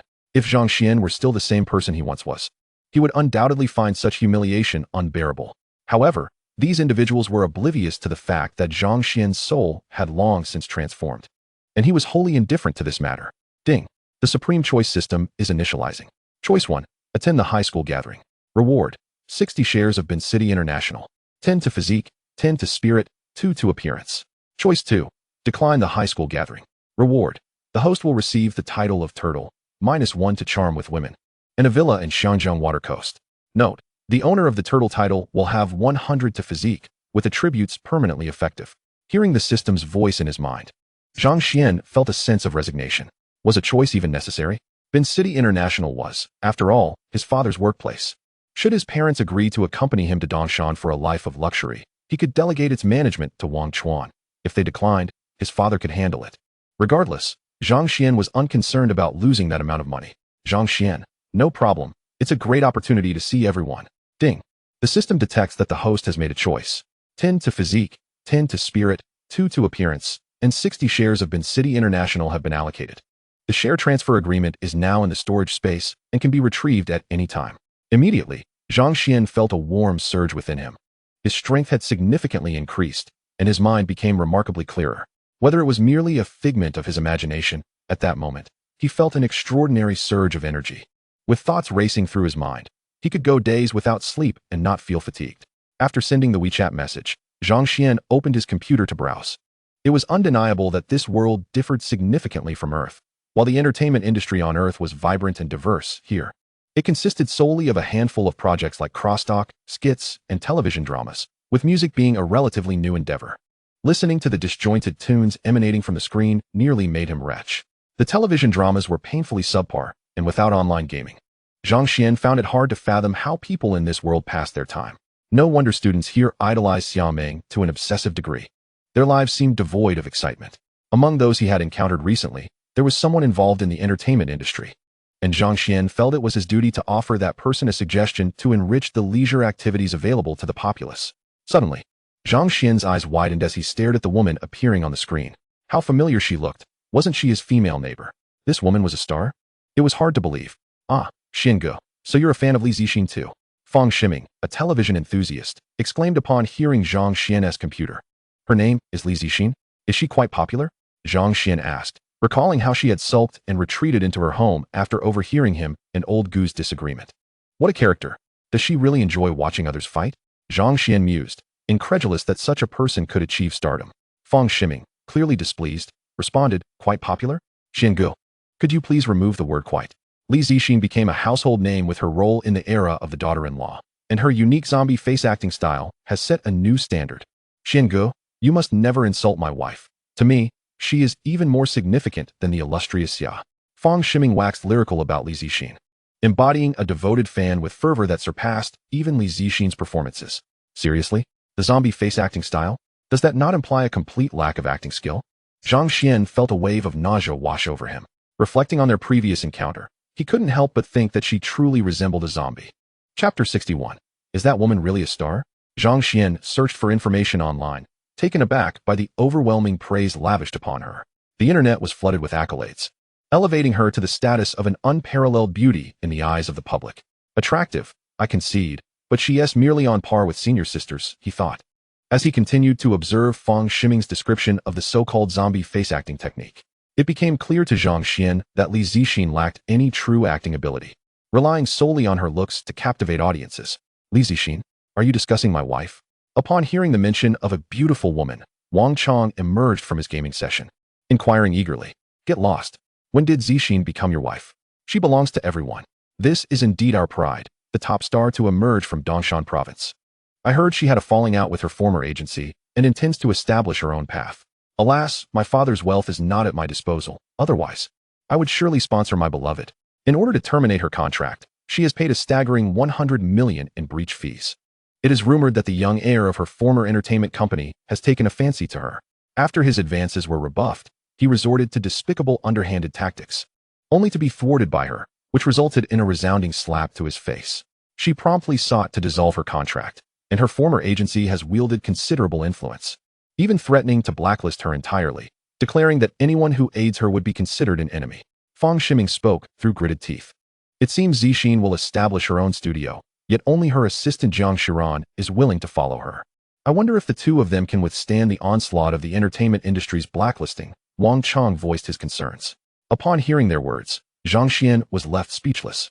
A group of individuals still reliant on their parents for financial support had the audacity to fret over a female star. Enough is enough, even in her downfall.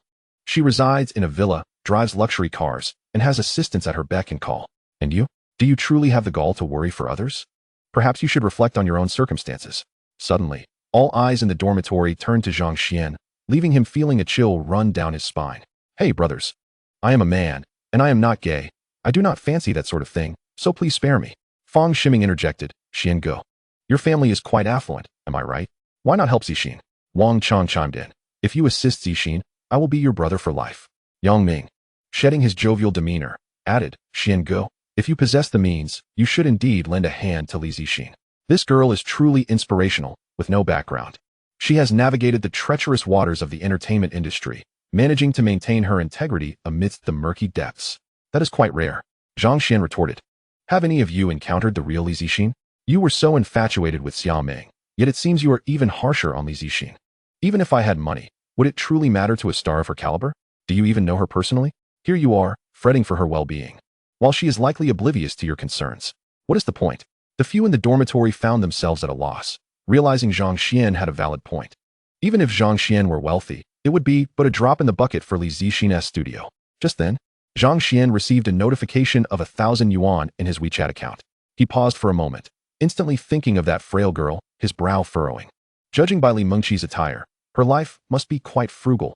Her part-time job likely serves merely to cover her living expenses. Zhang Xuan had inquired with Zhou Yi and learned that Li Mengqi worked 6 hours a day, earning around 120 yuan. It was said her parents relied on her to send money home every month. This transfer represented a third of her wages, and she surely would not reduce the funds sent home. The only thing she could cut back on would be her own living expenses. Zhang Xuan immediately called her. Zhang Xuan, did you receive the money? Yes. I'm sorry, I could only send you this much. The 50,000 will be divided over 5 years. Upon hearing the soft voice on the other end of the line, Zhang Xuan thought to himself, indeed, it is her. Li Mengqi, I truly haven't spent any money. Those 5 people. Zhang Xuan was at a loss for words, having stated he hadn't spent anything, yet Li Mengqi remained disbelieving. I am still working. I will send you money, she replied before hanging up. Zhang Xuan, feeling helpless, contacted Zhou Yi and instructed him to raise Li Mengqi's salary to 6,000. What? Zhou Yi on the other end was taken aback. Mr. Zhang, our part-time wages at Tianju are already the highest in this college town. Just do it. But under what pretext? Zhou Yi was bewildered by Zhang Xuan's command. Whatever you see fit. With that, Zhang Xuan ended the call, leaving Zhou Yi utterly perplexed. How am I supposed to manage this? The boss merely says whatever, and now I must exhaust my brain cells. After all, there are countless college students seeking part-time work. He could not simply raise Li Mengqi's salary without justification. Just then, an elegant figure passed by Zhou Yi, and the air conditioning blew, revealing Li Mengqi's stunning visage hidden beneath her hair. That fleeting glimpse left Zhou Yi momentarily entranced. After a moment, as the crowd dispersed, he came back to his senses. Li Mingqi, is this beautiful? How is it that I hadn't noticed her in all this time? He now understood why Zhang Xuan wanted to raise Li Mingqi's salary, believing he had found the reason. Zhou Yi eagerly called out to her as she walked by again. Li Mingqi looked at Zhou Yi timidly, her heart racing with anxiety. Ever since the last incident, she had been worried about being dismissed. Tao Yuanju was the highest-paying job she could find. It allowed her to continue her studies, earn money for her father's medical bills, and support her younger brother's education. If Tao Yuanju terminated her employment, everything would come crashing down. Manager, is there something you need? Li Mingqi's face paled, fearing she would hear the dreaded words of dismissal. Mengqi, do you know Mr. Zhang Xuan? Zhou Yi needed to confirm this. Otherwise, it would be quite awkward. Yes. Li Mengqi's heart raced. She feared Zhou Yi was indeed addressing the previous incident. Upon hearing her affirmation, Zhou Yi reflected on his interactions with her and was reassured that he had not wronged her. He sighed in relief. After all, she could very well be one of the future heads of the company. Li Mingqi, considering your excellent performance over the past year, we have decided to promote you to a formal employee. You will go to the manager's office shortly to sign your labor contract, and the company will provide you with insurance, Zhou Yi said, striving to maintain a warm smile. Upon hearing this, all the passing servers froze in their tracks. Manager Zhou, what about us? They eagerly inquired. The wage disparity between part-time and full-time employees was substantial. Li Mingqi, relieved yet concerned, felt her expression falter. While full-time employees earn more, they also worked longer hours, and she still had her studies to focus on. Manager, I still need to attend school. Li Mingqi worked tirelessly to continue her education. She was unwilling to jeopardize her studies for the sake of working. Oh, Mingqi, you silly girl, why are you studying? Isn't it to secure a better job in the future? Tao Yuanju is the best position in Dongshan province, her friends urged. Zhou Yi paused, then smiled at her. Rest assured, it won't interfere with your studies. Your hours will remain as they are. This is a scholarship benefit that Mr. Zhang has arranged for you. Now, go on and work. I will call you over to sign the contract as soon as it is prepared. As for you all, I have been keenly observing your performance during this period. Rest assured, once the new year arrives, the company will undoubtedly enhance your benefits. Oh, thank you, Manager Zhou. Long live Manager Zhou. Although some of the ladies cannot be promptly regularized, despite their discomfort, the news of a salary increase instantly brightens their spirits. Mr. Zhang? Li Mingqi paused momentarily, then instantly recalled that Zhou Yi was referring to Zhang Xuan, her delicate face suddenly contorting into a frown. She felt as though she owed Zhang Xuan more than she realized. Mengqi, who is this Mr. Zhang that Manager Zhou mentioned? Is he the handsome guy who spoke to you on the Dongshan University forum? One of her friends inquired. Impossible. Didn't you read what was said in the post? That person comes from a humble background. While the Mr. Zhang mentioned by Manager Zhou is someone even the manager admires, they cannot possibly be the same person. Regardless, this Mr. Zhang must have taken a liking to our Mengqi. The ladies, who often work together, were well aware of Li Mengqi's unparalleled beauty, so it came as no surprise to them that someone had taken an interest in her. Li Mengqi was no less stunning than those campus beauties. It was merely that she feared being disturbed. Not only did she conceal her pride, but she also hid her exquisite features behind her hair each day. They could not comprehend why, as they would have sought out a wealthy boyfriend long ago if they possessed such remarkable qualities. Hearing the discussions around her, Li Mengqi's fair complexion flushed crimson as she lowered her head, her face filled with a sense of turmoil. Could it be that Zhang Xuan truly had feelings for her? She quickly shook her head. It was impossible. They had met no more than 4 times, and during each encounter, she had concealed her appearance.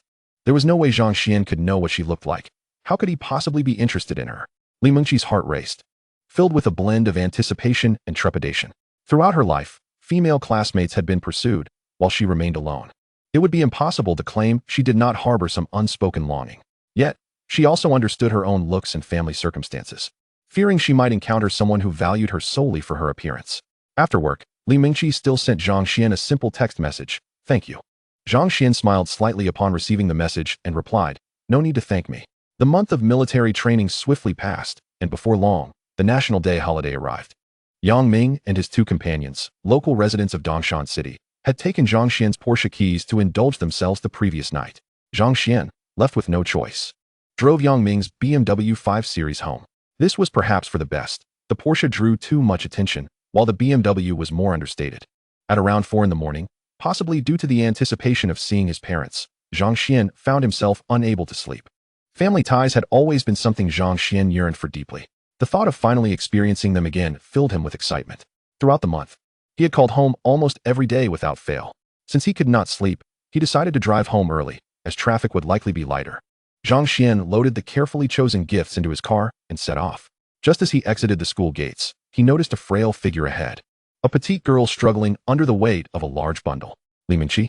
Zhang Xuan recognized her at a glance and drove closer. Li Mingqi quickly stepped aside, terrified of being hit by the vehicle, resembling a frightened rabbit. Li Mingqi, where are you headed? Why are you out so early? Upon hearing her name called from the car, Li Mingqi was momentarily taken aback. When she realized the driver was Zhang Xuan, she inexplicably recalled her friend's speculations, causing her cheeks to flush bright red. Zhang Xuan looked at her in confusion. Why was she staring at him so intently? Was there something on his face? He glanced in the rearview mirror and saw nothing. Li Mingqi? Zhang Xuan exited the car and waved at her. You. Li Mingqi finally regained her composure, only to realize how close Zhang Xuan was. She quickly took a couple of steps back. Zhang Xuan, bewildered, noted how fearful she seemed of him. He didn't exactly have an intimidating appearance. I was just about to go home. As she retreated, Li Mingqi suddenly realized this was quite rude, and she hurriedly offered a timid apology. Where's your home? Zhang Xuan asked curiously. To his surprise, Li Mingqi immediately regarded him with suspicion. Li Mingqi, do I look that fierce? You seem quite afraid of me, Zhang Xuan remarked, perplexed. And no, Li Mingqi found herself at a loss for words, pouting in grievance. Zhang Xuan couldn't help but smile wryly, struggling to imagine how such a delicate girl managed to survive in this world, bearing the weight of caring for her family. It's all right, I was merely joking. You needn't take it to heart. Where's your hometown? Zhang Xuan inquired again. Bincheng. Zhang Xuan was taken aback. This girl was from the same place as him? Are you heading home? Yes, I'm going to the bus station, Li Mingqi replied softly. Suddenly, an electronic voice echoed in his mind. Ding, the ultimate choice system is now active. Option 1. Take Li Mingqi home. Reward, 40 equity in Bincheng International. 10 random cashback cards, 10 physique, 10 spirit, 2 appearance. Option 2. Ignore Li Mingqi and return home alone. Reward, 1 Koenigsegg supercar. And the title of straight man, -1 to charm with women. Get in. I'm also from Bincheng. I'll take you home. Upon hearing the voice in his head, Zhang Xuan spoke up. And no, it's fine. I can just take the long-distance bus. Li Mingqi was taken aback by Zhang Xuan's words, her face paling instantly. Could it be that her friends were correct? Was Zhang Xuan genuinely pursuing her? Get in.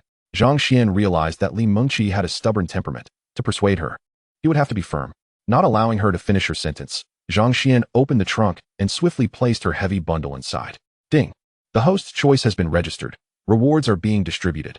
40 equity in Bincheng International, 10 random cashback cards, 10 physique, 10 spirit, 2 appearance. Note, the equity purchase agreement has been placed in the storage space. What's in this? Why is it so heavy? Ignoring the electronic voice in his mind, Zhang Xuan lifted the bag to test its weight. It must have weighed at least 80 or 90 pounds. How could this girl think of carrying it all the way to the bus station? While the university town was not far from the station, it was still a solid 10 miles. Zhang Xuan surmised that Li Mingqi must have woken up early to save the 2 yuan bus fare. A pang of sympathy shot through him as he saw her struggling, reminding him of his own past on Earth. It's medicine for my dad, Li Mingqi mumbled. Her head bowed, unwilling to meet Zhang Xuan's gaze. Her feeble demeanor made it seem as though Zhang Xuan had just bullied her. In her eyes, he had become a tyrant. Get in. Zhang Xuan firmly grasped her arm and guided her into the passenger seat, fastening her seatbelt. As Zhang Xuan leaned closer to her, fastening her seatbelt, Li Mingqi became utterly rigid. Even her breathing seemed to halt, and her gaze turned vacant. Zhang Xuan couldn't help but chuckle softly. In this moment, Li Mingqi truly appeared as if he were bullying her. Where do you live? He inquired. I live in Lijia village, 20 miles from Urshalai. Li Mingqi felt a wave of grievance. Zhang Xuan was far too intimidating, leaving no room for her to question or refute. Upon opening the navigation app, Zhang Xuan was taken aback to discover that Lijia village was not very distant from his home, merely 12 miles at most. Shifting gears and pressing the accelerator, the car gradually departed from the university town, heading towards Bincheng. At Dongshan International Airport, Xia Meng pushed her luggage outside with brisk strides, radiating excitement. Her sparkling eyes narrowed into slits, as if reminiscing about a delightful thought. Beside her, Gu Qingcheng was left speechless. She had never seen Xia Meng this elated upon winning the competition, yet now, returning home, she seemed even more animated. Meng. Upon exiting the airport, she spotted Wang Shui and the others waving at them, and Xia Meng joyfully dashed over. Gu Qingcheng pursed her lips in silence, a twinge of envy stirring within her. As the campus belle of Dongshan University, Xia Meng had 3 close friends to greet her, while she herself was destined to return alone. Qingqingjia. Wang Shui and the others called out, and Gu Qingqing offered them a faint smile before continuing on her way. Auntie Gu has been without a man's affection for so long. She is practically at her wit's end. Xia Meng pouted, eliciting laughter from Wang Shui and the others. You're so mean, Meng Li retorted, rolling her eyes at Xia Meng.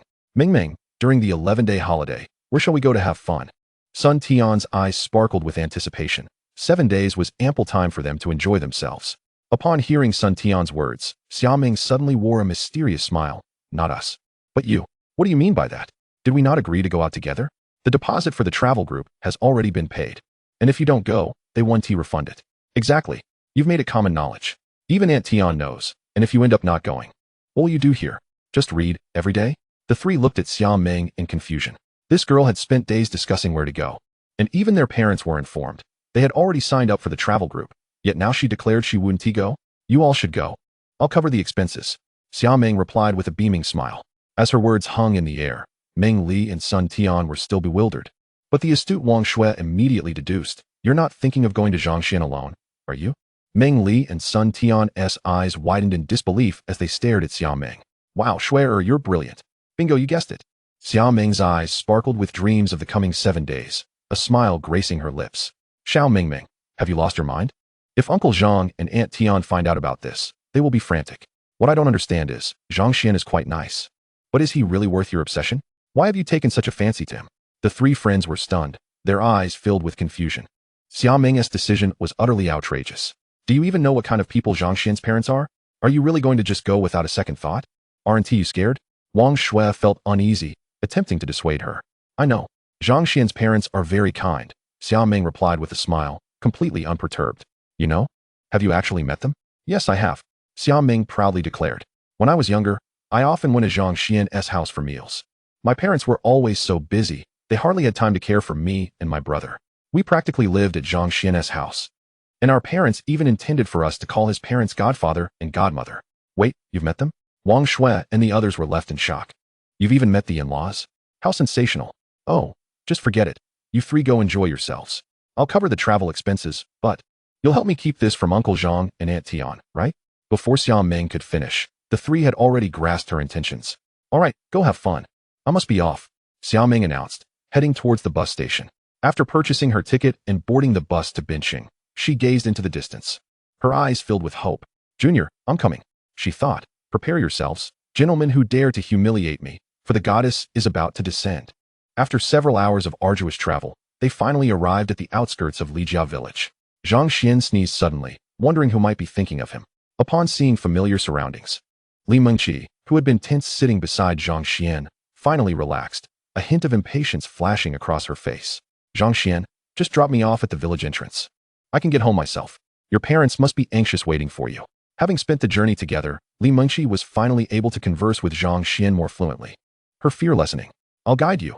I'll take you right to your door, Zhang Xuan replied, not stopping as he drove straight into the village. Li Mengqi pouted. Feeling as if Zhang Xuan had her completely under his thumb, he was too formidable. At that moment, someone rode up on a motorcycle. It's Uncle. Uncle. Seeing the newcomer, Li Mengqi greeted enthusiastically from the car.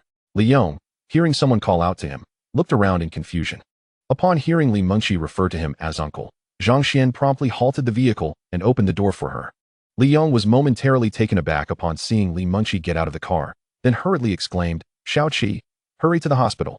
Your father's condition has worsened. Hearing her uncle's words, Li Mengqi's face instantly drained of color. Uncle, Mengqi, get in the car quickly. We're going to the hospital. Seeing Li Mengqi's expression of helplessness and despair, Zhang Xuan furrowed his brow. Since he had encountered this situation, he might as well lend a hand. After all, he had the means. You're a good person. Li Yong didn't even bother to ask who Zhang Xuan was, abandoning his motorcycle to hop into the vehicle. At that moment, Li Mengqi appeared completely stunned, oblivious to Zhang Xuan's words, let alone getting into the car. Without hesitation, Zhang Xuan picked her up and placed her in the vehicle before driving off, following Li Yong's directions to the county hospital. Uncle, what is going on? Zhang Xuan, being classmates with Li Mengqi, was certain about the hierarchy in addressing Li Yong. Li Yong paused at Zhang Xuan's address, then sighed lightly. Uremia. It's an old ailment. It has recurred 6 times this year, and this time, I'm afraid. He didn't finish his sentence. But Zhang Xuan understood the implication. In that instant, Li Mengqi's face lost all color, her gaze vacant as she stared out the window. Zhang Xuan recognized that she was undoubtedly engulfed by worry and fear, so he deliberately conversed with Li Yong about other topics, hoping to alleviate her trepidation. An hour later, they arrived at the county hospital, and the three of them rushed inside. Li Hai was stricken with illness, brought in by Li Yong, who had returned home only to fetch money. However, judging by Li Yong's expression, it seemed the funds would still fall short. Upon entering the hospital room, the doctor was urging Li Mengqi's mother, Bai Mei, to settle the payment. Bai Mei's face was etched with helplessness, her eyes red and swollen, responding affirmatively yet remaining motionless. The doctor, recognizing the financial struggles faced by Li Hai's family, stated that the hospital had already minimized the treatment costs. He added, candidly, that the most effective treatment was a kidney transplant. Otherwise, conservative measures would lead to a gradual deterioration of the patient's health. Even if they managed to prolong his life this time, the future remained uncertain. I understand, doctor. Thank you, Bai Mei replied, her voice trailing off as tears streamed down her cheeks. Mama. Li Mengqi rushed to her father's bedside, calling out and anxiously glancing at the unconscious figure lying in the bed. At that moment, Li Hai appeared gaunt, his body swollen, and he was in a deep coma. Xiaoqi, you're back? Bai Mei exclaimed, surprised to see her daughter. Do you have any money? Your father. She looked at Li Mengqi with a glimmer of hope. Despair washed over Li Mengqi's face. How could she possibly have enough money? When she left home for school, she had already given all her earnings from the holiday to her mother. Just a month into the new term, she had also lent Zhang Xuan 1,000 yuan. Where could she find more money now? Seeing her daughter's expression, Bai Mei could no longer hold back her tears. Sister-in-law, I still have 2,000 yuan here. I know it's not much, but it's all I have. Li Yong stepped forward, his face filled with remorse. This burly man was now visibly stricken with guilt. Thank you, Xiao Yong. We've burdened you, Bai Mei said, bowing deeply in gratitude. Sister-in-law, what are you doing? My elder brother is ill. It's only right that I help with the medical expenses. After saying this, Li Yong turned to the doctor with a hopeful look. Doctor, the village is aware of my brother's condition and is currently raising funds, but it will take time. However, the illness cannot wait. Could you begin the treatment for my brother? The doctor's face was filled with regret. I'm truly sorry, but there's little I can do. If it were merely 7 or 8,000 yuan, I could cover it myself, but, doctor, has a kidney donor been found? Zhang Xuan interjected. The doctor, assuming Zhang Xuan was a family member, nodded. Yes, a compatible kidney has already been identified, but without the funds, our hospital. This was actually the second time a donor had been found. The first had already been transplanted to another patient. Finding a suitable kidney is a rare stroke of luck. However, the doctor hesitated, his words hanging in the air. Sensing the implication, Zhang Xuan asked, Doctor, does the hospital have the capability to perform the kidney transplant? If so, let us proceed. I will take care of the payment. As these words left his lips, all eyes in the room turned to Zhang Xuan. Li Mengqi, recalling how Zhang Xuan had helped her secure a scholarship, inferred that he must be affluent. A flicker of hope ignited in her otherwise despondent eyes. Mengqi, who is this young man? Bai Mei finally noticed Zhang Xuan and immediately inquired upon hearing of his willingness to help. Oh, Zhang Xuan. He my friend who brought me back, Li Mengqi replied weakly. Hello, auntie, I'm Zhang Xuan, Mengqi's friend. Without further ado, I need to settle the payment for Uncle's surgery. Please prepare for it quickly. The doctor glanced at Zhang Xuan, his skepticism evident. Young man, the cost of a kidney transplant is over 400,000 yuan. Are you sure you can manage that? Zhang Xuan merely smiled and headed off to make the payment. Xiaoqi, does your friend truly possess such wealth? Bai Mei asked, a glimmer of hope in her voice. He should. His friend drives a BMW, which is surely not inexpensive, Li Yong remarked. Li Mengqi felt a surge of relief at the prospect of her father's recovery, but was also overwhelmed by the thought of the debt she would owe Zhang Xuan, especially since she already owed him 50,000 yuan. After a brief while, Zhang Xuan returned with the payment receipt. The doctor glanced at it and immediately instructed, prepare quickly. I will notify the operating room. Thank you, doctor. Thank you, young man. I am eternally grateful. Bai Mei exclaimed, overwhelmed with emotion as she knelt before Zhang Xuan. Auntie, please, there is no need for that. Mengqi is my friend. It's only natural I help. Let us focus on the surgery. The group promptly wheeled Li Hai toward the operating room. Thank you. While waiting outside the operating room, Li Mengqi approached Zhang Xuan and whispered her gratitude. It's all right. Do not worry. Your father will be fine, he reassured her. Yes, Li Mengqi had never felt so helpless before. Zhang Xuan's presence felt like a divine intervention. Just then, their stomachs growled in unison. Having been preoccupied with Li Hai's illness, they had not eaten all day. Uncle, auntie, please wait here. I'm hungry, so I'll go buy something to eat, Zhang Xuan declared, turning to fetch some food. This hospital had performed numerous successful kidney transplants, and although Bai Mei and the others remained anxious, the weight on their hearts had lightened somewhat. Chapter 65. I will repay you. Xiaoqi. Zhang Xuan seems genuinely wealthy and treats us with respect. He is quite a remarkable young man. Bai Mei thought positively of him. Zhang Xuan had directly covered the cost of the kidney transplant, which amounted to over 400,000 yuan, even paying an additional 100,000 for subsequent treatments. That was a staggering sum. 100,000 yuan, not merely 100. Mom, I will repay him. Bai Mei glanced at her daughter, a gentle sigh escaping her lips. She and her husband had failed to provide for their family, leaving the burden on their blossoming daughter. Zhang Xuan stepped outside the hospital, where restaurants were plentiful. He purchased some simple buns, fried dough sticks, and soy milk, ready to return. Just then, his phone rang. Seeing it was his mother, he remembered he hadn't yet informed her about the situation. Hello, Xiao Xian, when will you be home? His mother, Zheng Xiaoli, inquired. Mom, I got caught up with something urgent and forgot to call. A friend's father is ill and undergoing surgery, so I may not return today. If I do, it will be late. Is it serious? Which friend? Should I come and see? Zheng Xiaoli asked with concern. It's not a major issue, just a minor surgery. I'll head home once her father is out of surgery. All right, be careful on the road. Your father and I will be waiting for you. Upon returning to the hospital, Zhang Xuan smiled slightly. Everyone, let us eat. I know you're all worried, but remember, people are iron and rice is steel. Your uncle still needs your care, so don't exhaust yourselves. Buns. Li Mingqi's younger brother, Li Tianchao, spotted the buns Zhang Xuan was carrying, his eyes lighting up as he rushed over to grab one. Slow down. There's plenty more, don't choke. Have some soy milk, Zhang Xuan urged. Noticing how the little one seemed as though he hadn't eaten buns in ages, Bai Mei looked at her son, guilt flooding her heart. Seeing Zhang Xian's warm demeanor, devoid of condescension, she felt a surge of gratitude and warmth towards him. Zhang Xuan, thank you for bringing Xiaoqi back. I appreciate your kindness. Auntie, you're too kind. I'm Mengqi's friend. It's only right to help in these situations. Zhang Xuan, come with me. As the crowd satiated their hunger and anxiously awaited, Li Mengqi approached Zhang Xuan and softly spoke to him. Zhang Xuan, perplexed, followed Li Mengqi to a secluded corner. After their departure, Li Yong gazed in the direction of the two and remarked, Sister-in-law, this young man seems quite commendable. Bai Mei nodded in agreement. Indeed. He is quite remarkable. I just wonder if he has a girlfriend. Zhang Xuan accompanied Li Mengqi to another corridor, where she halted, her head bowed, unable to meet his gaze, as she retrieved a slip of paper. Zhang Xuan was momentarily taken aback, accepting the note, only to find it was yet another IOU. He smiled gently. Li Mengqi, my only intention is to assist you. I never anticipated. No, I will certainly repay you, Li Mengqi insisted with unwavering resolve. Very well. Zhang Xuan, aware of her stubborn nature, did not refuse. It was merely 1 million. Having recently paid a fee, he had profited several million. His phone buzzed with a message notification, indicating an additional 5 million had been deposited into his bank account.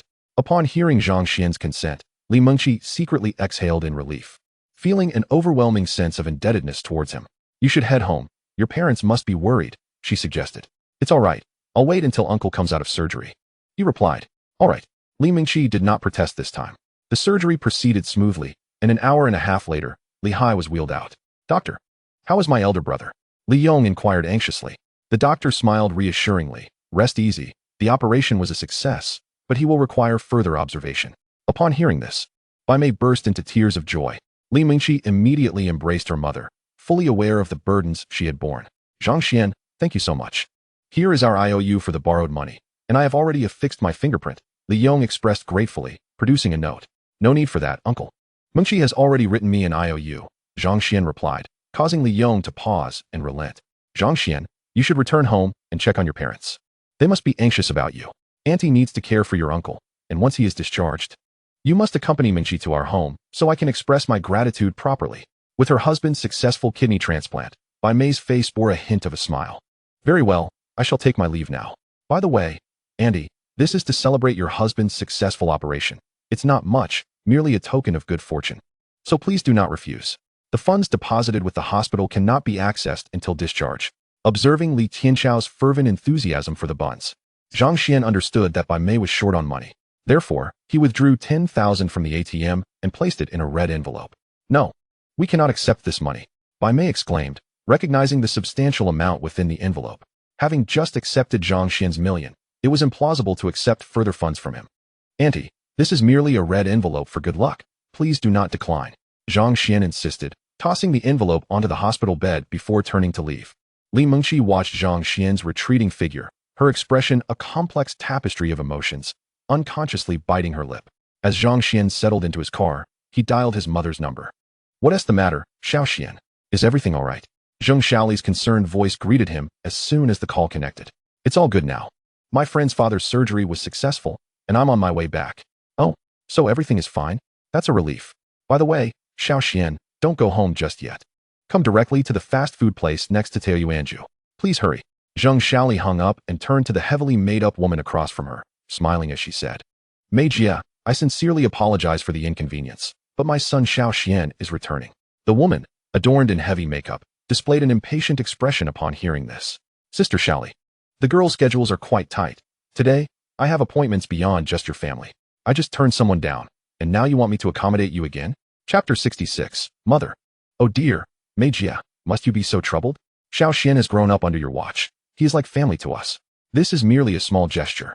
I truly feel guilty for the numerous times you've had to run around for us," Zheng Xiaoli said, producing a red envelope to slip into the woman's hand. Upon seeing the money, the woman's impatient demeanor instantly transformed into a smile as she laughed heartily.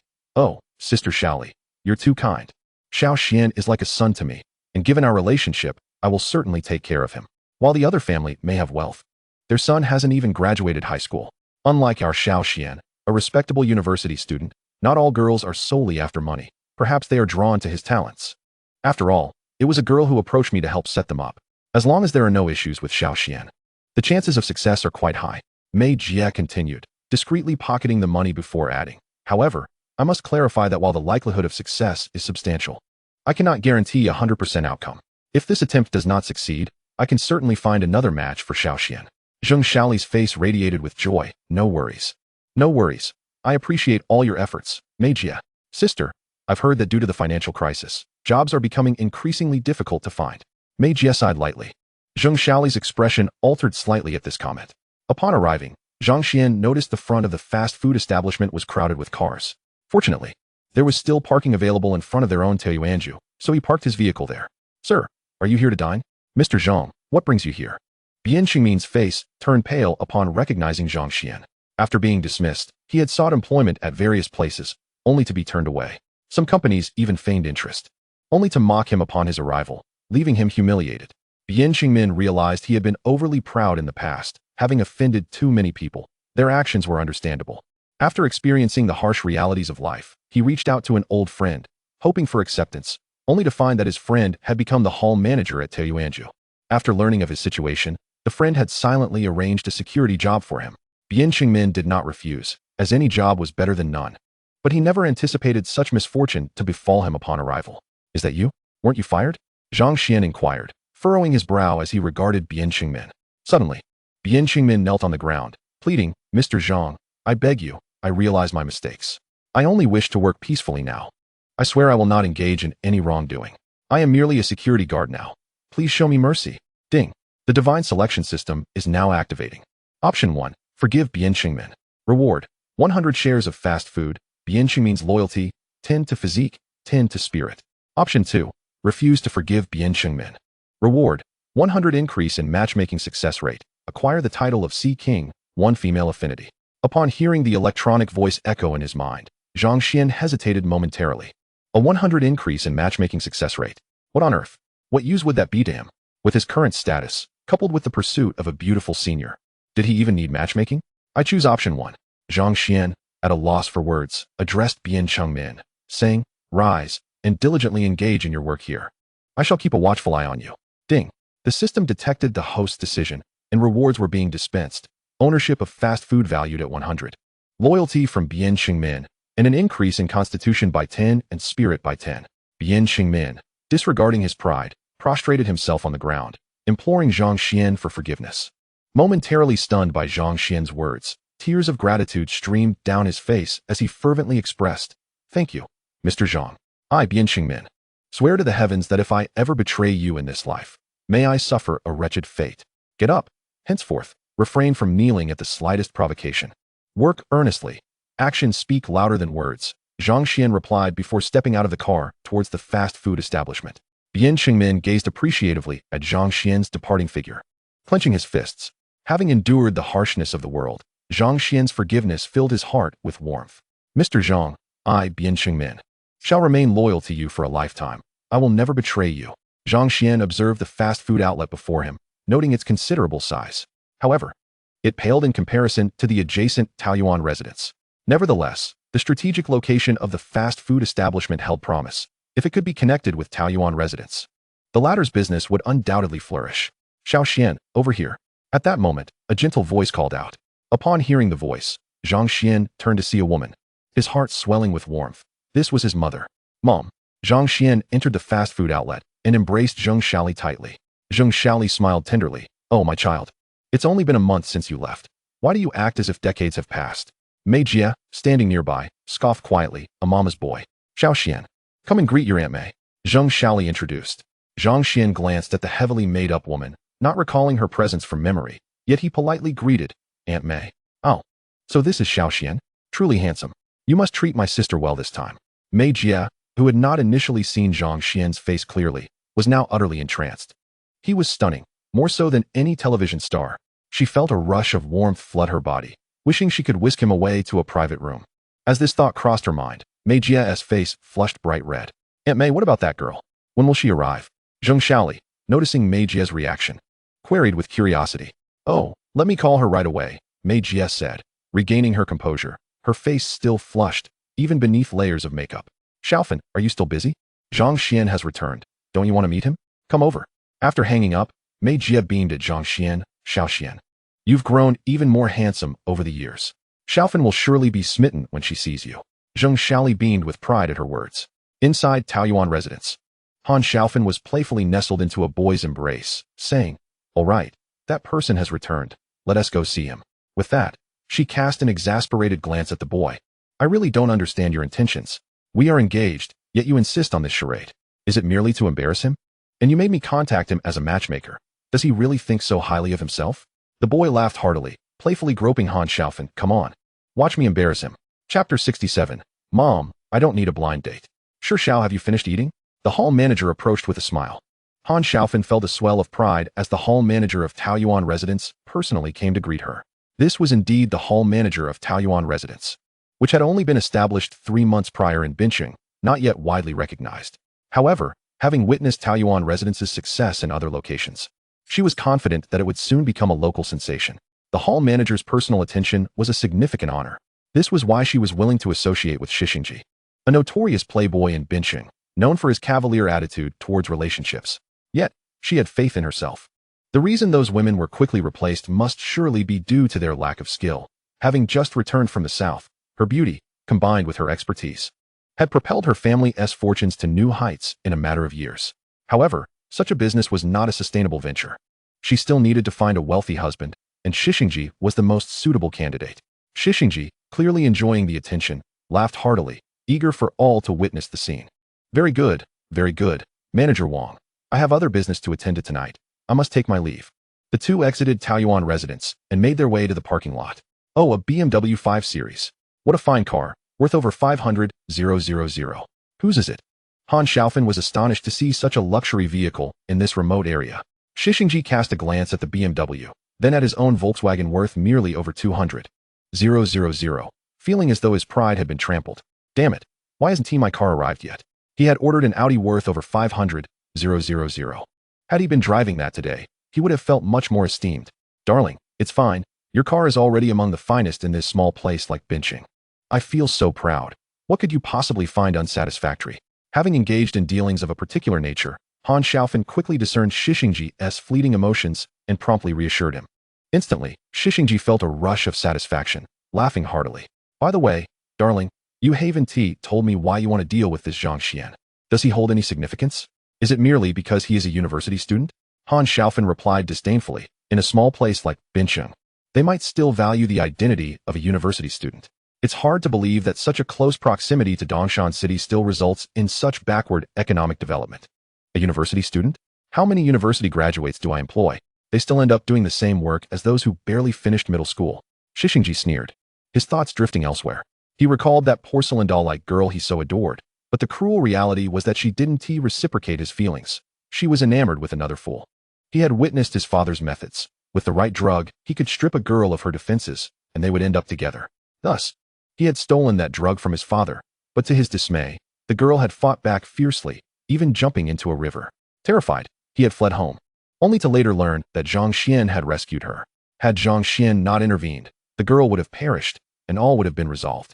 It was infuriating that Zhang Xuan had saved her, leaving him in a perpetual state of dread. Fortunately, the girl's family had moved away and had not reported the incident. However, this matter lingered in the depths of his heart. As long as Zhang Xuan existed, he would be reminded of that girl. Thus, he was determined to annihilate Zhang Xuan. Upon learning that Zhang Xuan had broken up with Xia Meng and returned today, he concocted a plan. He accompanied Han Xiaofan to a blind date, utilizing Xia Meng's situation to strike a heavy blow to Zhang Xuan, and then he mocked Zhang Xuan regarding the blind date. The combination of these two events was bound to leave Zhang Xuan utterly defeated. Shi Xingjie drove his luxurious Volkswagen, worth 200,000, to the entrance of a fast food place, arrogantly parking his car diagonally before striding inside. "Excuse me, sir, you cannot park here," a voice protested. Smack. Shi Xingjie swiftly delivered a slap. "Have your eyes gone blind? I am Shi Xingjie from Binqing International. Can't you see? My car can park anywhere, even in the middle of the road. And here, I can't park? Get lost." With a kick, he shoved the security guard aside and swaggered in. The guard's face flushed with embarrassment, but despite feeling wronged, he could only endure Shi Xingjie's arrogance. Hearing his mother and Aunt May's words, Zhang Xuan felt speechless. How awkward. A blind date. He never expected to find himself in such a situation. "Mom, why didn't you tell me sooner? I don't need a blind date," he whispered to Zheng Xiaoli. "Don't think I'm unaware that you and Xiaomen have broken up. Besides, this time it was the other party who took the initiative. Aunt May has seen her photo, and she is far more attractive than Xiaomen. You can give it a try. If it doesn't work out, then look for someone in college," Zheng Xiaoli replied. She knew how much her son adored Li Xiaoman during high school, and hearing from a classmate about their breakup made her anxious that he might fall into despair.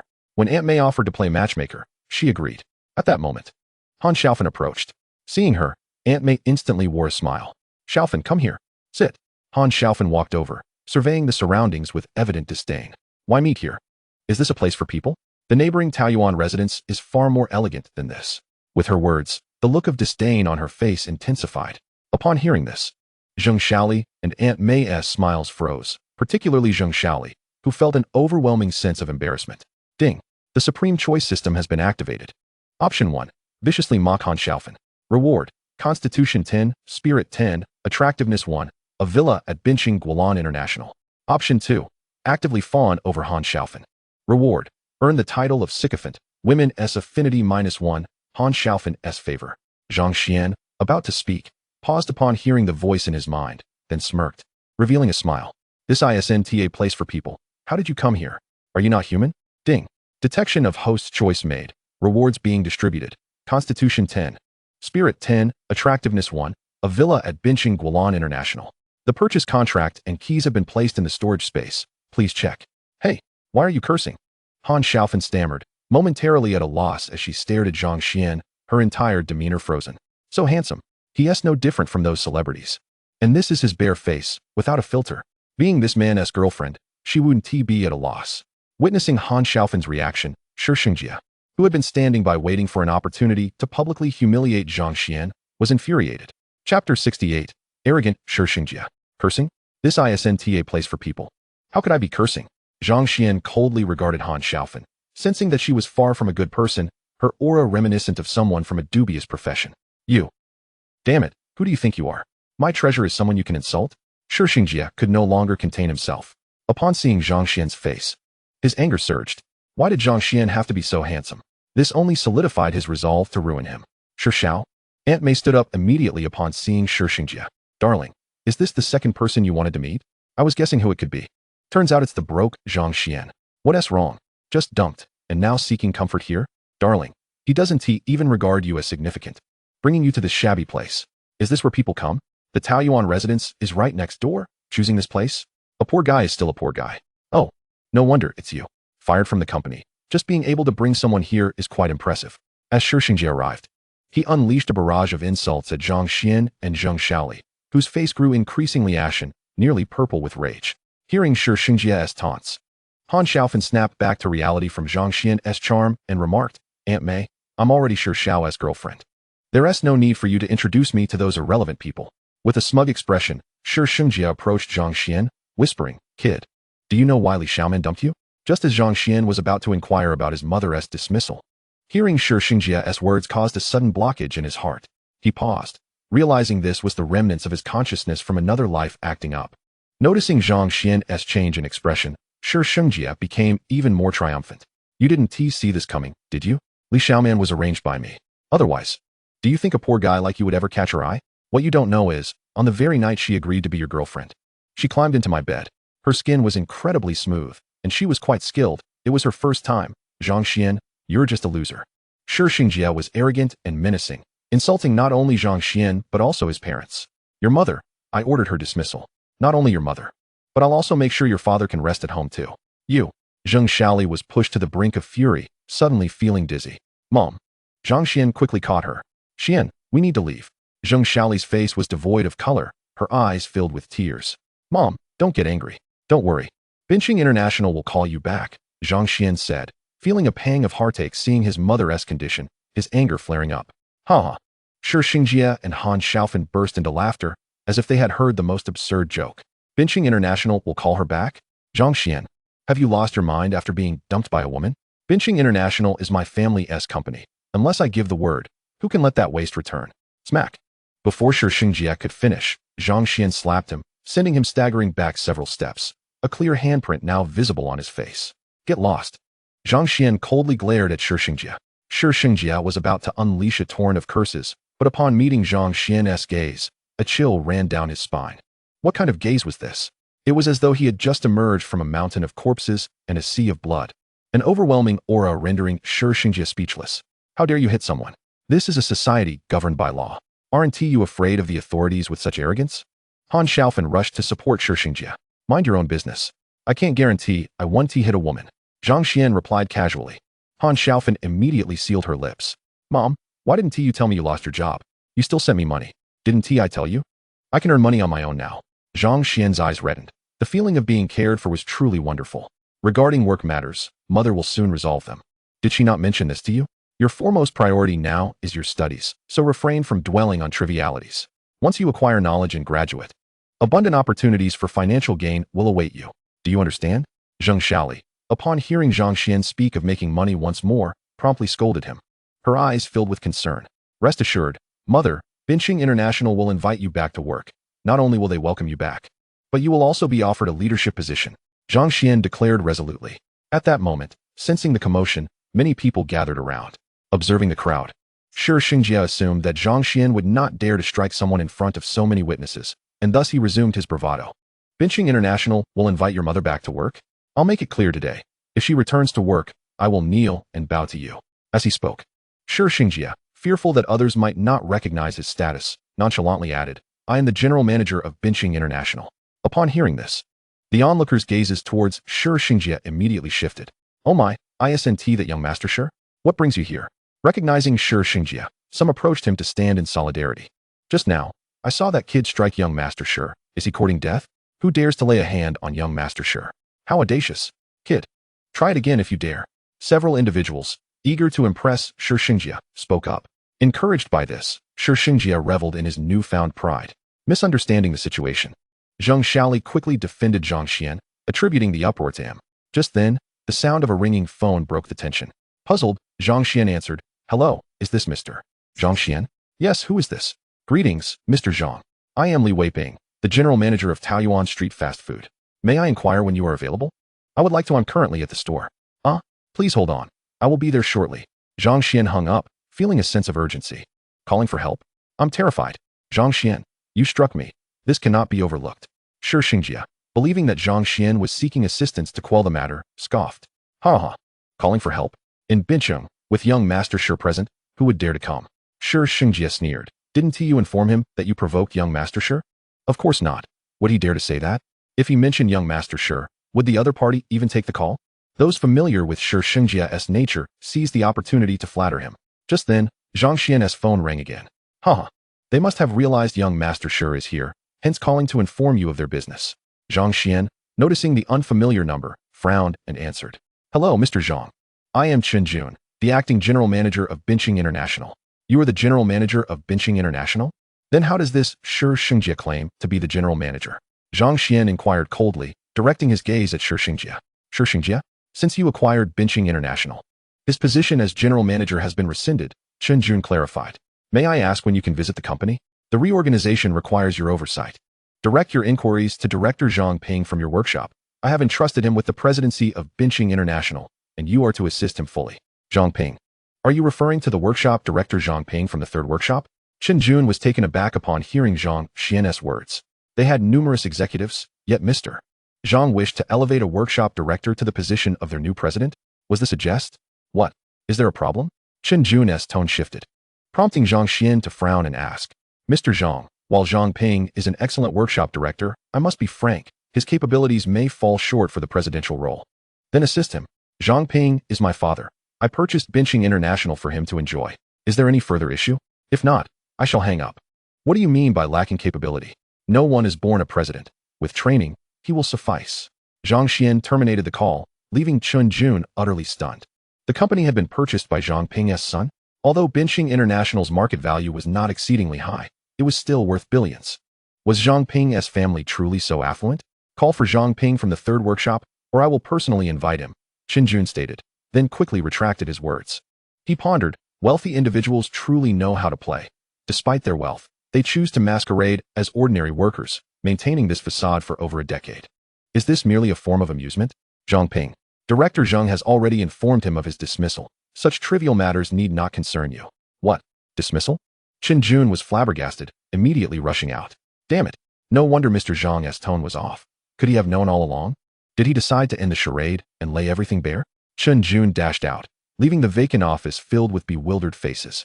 As everyone stared at each other in confusion, what transpired? It's merely a workshop director. They speculated amongst themselves, believing that since the company required reorganization, the departure of one workshop director would not be detrimental.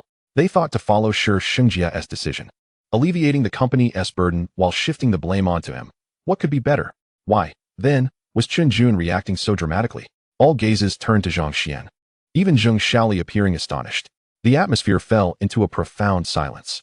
Ha ha ha, Zhang Xuan, your pretense is laughable. You claim to have purchased Benching International? You, before me, dare to assert such a thing? No wonder you lost your partner, a man who wallows in delusion. Who would wish to be with you?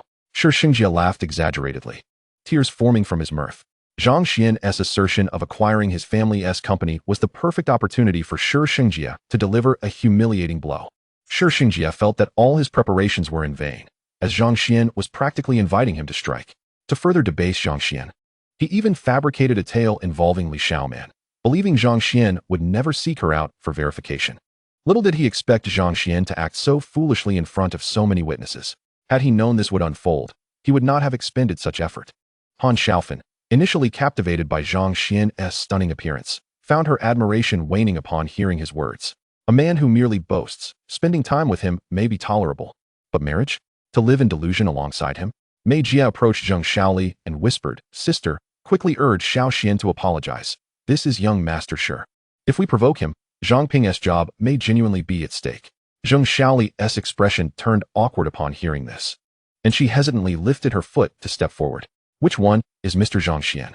Just then, the sound of footsteps echoed, and an authoritative elder accompanied by several individuals approached. It was the general manager, Li Weiping. The situation has escalated dramatically, and Li Weiping has been alerted. Naturally, with Shishingji present, how could Li Weiping remain unaffected? Upon the arrival of the newcomer, the surrounding crowd began to murmur, though dissenting opinions emerged as well. If Li Weiping was indeed here for Shishingji, why did he inquire about Zhang Xuan? Who is Zhang Xuan? Li. I never imagined that such a trivial matter would draw your attention. Rest assured, I will resolve this issue promptly and will not cause you any undue trouble. A smile graced Shishingji's face. He had not heard that Li Weiping was seeking Zhang Xuan, and upon seeing Li Weiping's arrival, he assumed it was he who had disturbed the latter. With an air of arrogance, he stepped forward to greet Li Weiping. I am Zhang Xuan, and you must be Li Weiping. Henceforth, no stores of the fast food chain shall welcome Shishingji and this woman. They are to be expelled, Zhang Xuan stated coolly. As his words echoed through the space, an eerie silence enveloped the area. Everyone stared at Zhang Xuan in disbelief, now convinced that he had indeed lost his sanity. Could anyone in their right mind utter such words? Ha ha ha, Zhang Xuan, you fool. Yes, chairman, bring forth the guards and expel these two. Before Shishingji could finish his sentence, the crowd was left dumbfounded by Li Weiping's authoritative response. Shishingji looked at Li Weiping in utter disbelief, his expression shifting rapidly to a deep shade of rage. Get out. The security guard, who had been slapped by Shishingji, had been waiting nearby and could no longer contain himself. This was a perfect opportunity for revenge. How dare you? You filthy security guard! Shishingji shouted, humiliated in front of so many witnesses. This incident would surely spread through the upper echelons of Binhai City, leaving him with no face to show. Li Weiping, have you lost your mind? You dare call him chairman? He is a penniless nobody. How could I be mistaken? The chairman just acquired our fast food chain. Security, do your duty, do not hold back. Though surprised by Zhang Xuan's youth, it was evident to even the dimmest of minds that a conflict had arisen between Shishingji and the chairman. There was no need to deliberate on whom to heed. Yes. Several security guards raised their rubber batons and struck down. Shishingji cried out in agony, his face contorting as he turned and fled without a moment's hesitation. You all will regret this. Han Xiaofan lamented internally, realizing her grave misjudgment. What does it matter if Zhang Xian has won this round? In the end, society is a contest of wealth. Shishingji is the general manager of Binhai International, while Zhang Xian, despite being the chairman of a fast food chain, pales in comparison. Even if the chain is a franchise, it cannot rival Binhai International. Just then, Shishingji's phone rang abruptly. Upon answering, a voice on the other end exclaimed, Xiao Jia, hurry and run. Our family has gone bankrupt. The creditors are at our door, and your mother and I have fled. Do not let them catch you. Han Xiaofan, standing beside Shishingji, overheard every word, her mind reeling in shock. What are you talking about, Dad? Today is the 11th, not April Fool's Day. Are you joking with me? Shishingji stammered, utterly bewildered by his father's words. How could Binhai International, such a colossal entity, go bankrupt? It was unfathomable, a loss of billions. I have no time for your foolishness. Your mother and I are leaving. If you get caught, say nothing. If I manage to rise again, I will return for you. The call ended abruptly, leaving Shishingji frozen in place. Han Xiaofan regarded Shishingji with a sense of dread. She had not anticipated that the illustrious bachelor would descend into such disgrace. And with creditors on the prowl, she could not afford to be tainted by this misfortune. If the creditors were to spot her, would they not pressure her to repay? Although she bore no legal obligation to do so, one could hardly predict how desperate people might act. Shishang, I have matters to attend to at home. I must take my leave, she thought, feeling utterly disillusioned. Though the fast food chain may not match Binhai International, its valuation of 100 million was still significant. Rumor had it that the neighboring Taoyuan residence was in discussions with the fast food chain. If she were to align herself with Zhang Xian, she could persuade him to sell 100 million, enough for her to live a life of luxury in her next life. No, she could not leave just yet. She must secure Zhang Xian's affection. She was confident that if Zhang Xian agreed to share a bed with her, she could win his heart. My dear, where is the 10,000 I gave you this morning? You must return it to me until I can repay you. Before Shishingji could finish his sentence, Han Xiaofan tore off her mask of civility. Are you out of your mind, Shishing? 10,000. That was the payment for our night together. You didn't expect to have your cake and eat it too, did you? You think you can demand back the money from a lady? You will be struck by divine retribution. Shishingji felt a surge of rage. The woman's demeanor had shifted with alarming rapidity. Moments ago, she had been sweet and endearing. And now she referred to herself as a lady. With a swift motion, he slapped Han Xiaofan across the face, his expression twisted with fury. Hand over the money, or I swear I will end you. You dare strike me? Han Xiaofan, no meat character herself, jumped up, shouting, help! Shishingji is here. Someone help. In a fit of desperation, Shishingji snatched Han Xiaofan's bag and dashed to his vehicle. Han Xiaofan, equally fierce, threw herself in front of the car. You won't let me pass, will you? Then perish with me. Shishingji pressed the accelerator to the floor. The roar of the engine causing Han Xiaofan's complexion to drain of color, compelling her to step aside. Vile woman, do not block my path. If I am to perish, you will go with me. You scoundrel. You will not escape unscathed. With a thunderous crash, a large truck barreled down the road, and Shishingji, oblivious to the oncoming danger, collided directly with it. The impact detonated the vehicle, a cacophony of destruction sending shards of glass flying into the air. Han Xiaofan witnessed the chaos, her heart racing in terror, as the sound of shattering glass echoed around her, leaving her in a state of shock. In the office of the chairman of the fast food chain, Zheng Xiaoli observed her son, who was diligently attending to business matters, with a complex mix of emotions. Since the day the university semester began, her son had mentioned venturing into business, which she had dismissed as mere youthful folly. Those who have experienced university know that some students engage in selling snacks like hot dogs and instant noodles to earn a bit of pocket change, albeit at the cost of their studies. Thus, when Zhang Xian spoke of starting a business, Zheng Xiaoli assumed he meant something trivial and worried it might detract from his education. Little did she know that her son's ambitions were far grander than she had imagined. The fast food chain had expanded into multiple franchises, now valued at over 100 million. She stared at Zhang Xuan in disbelief, feeling as if he had become a stranger. Noticing his mother's gaze, Zhang Xuan flashed her a grin and gestured for Li Weiping to forego further reports. So, the fast food chain has been operating at a loss lately? Li Weiping replied awkwardly, but with Zhang Xuan's inquiry, he had no choice but to press on. Indeed, our fast food establishment has long held the esteemed title of being the premier choice in Binhai City. However, since the arrival of Taoyuanju, our revenue has significantly declined.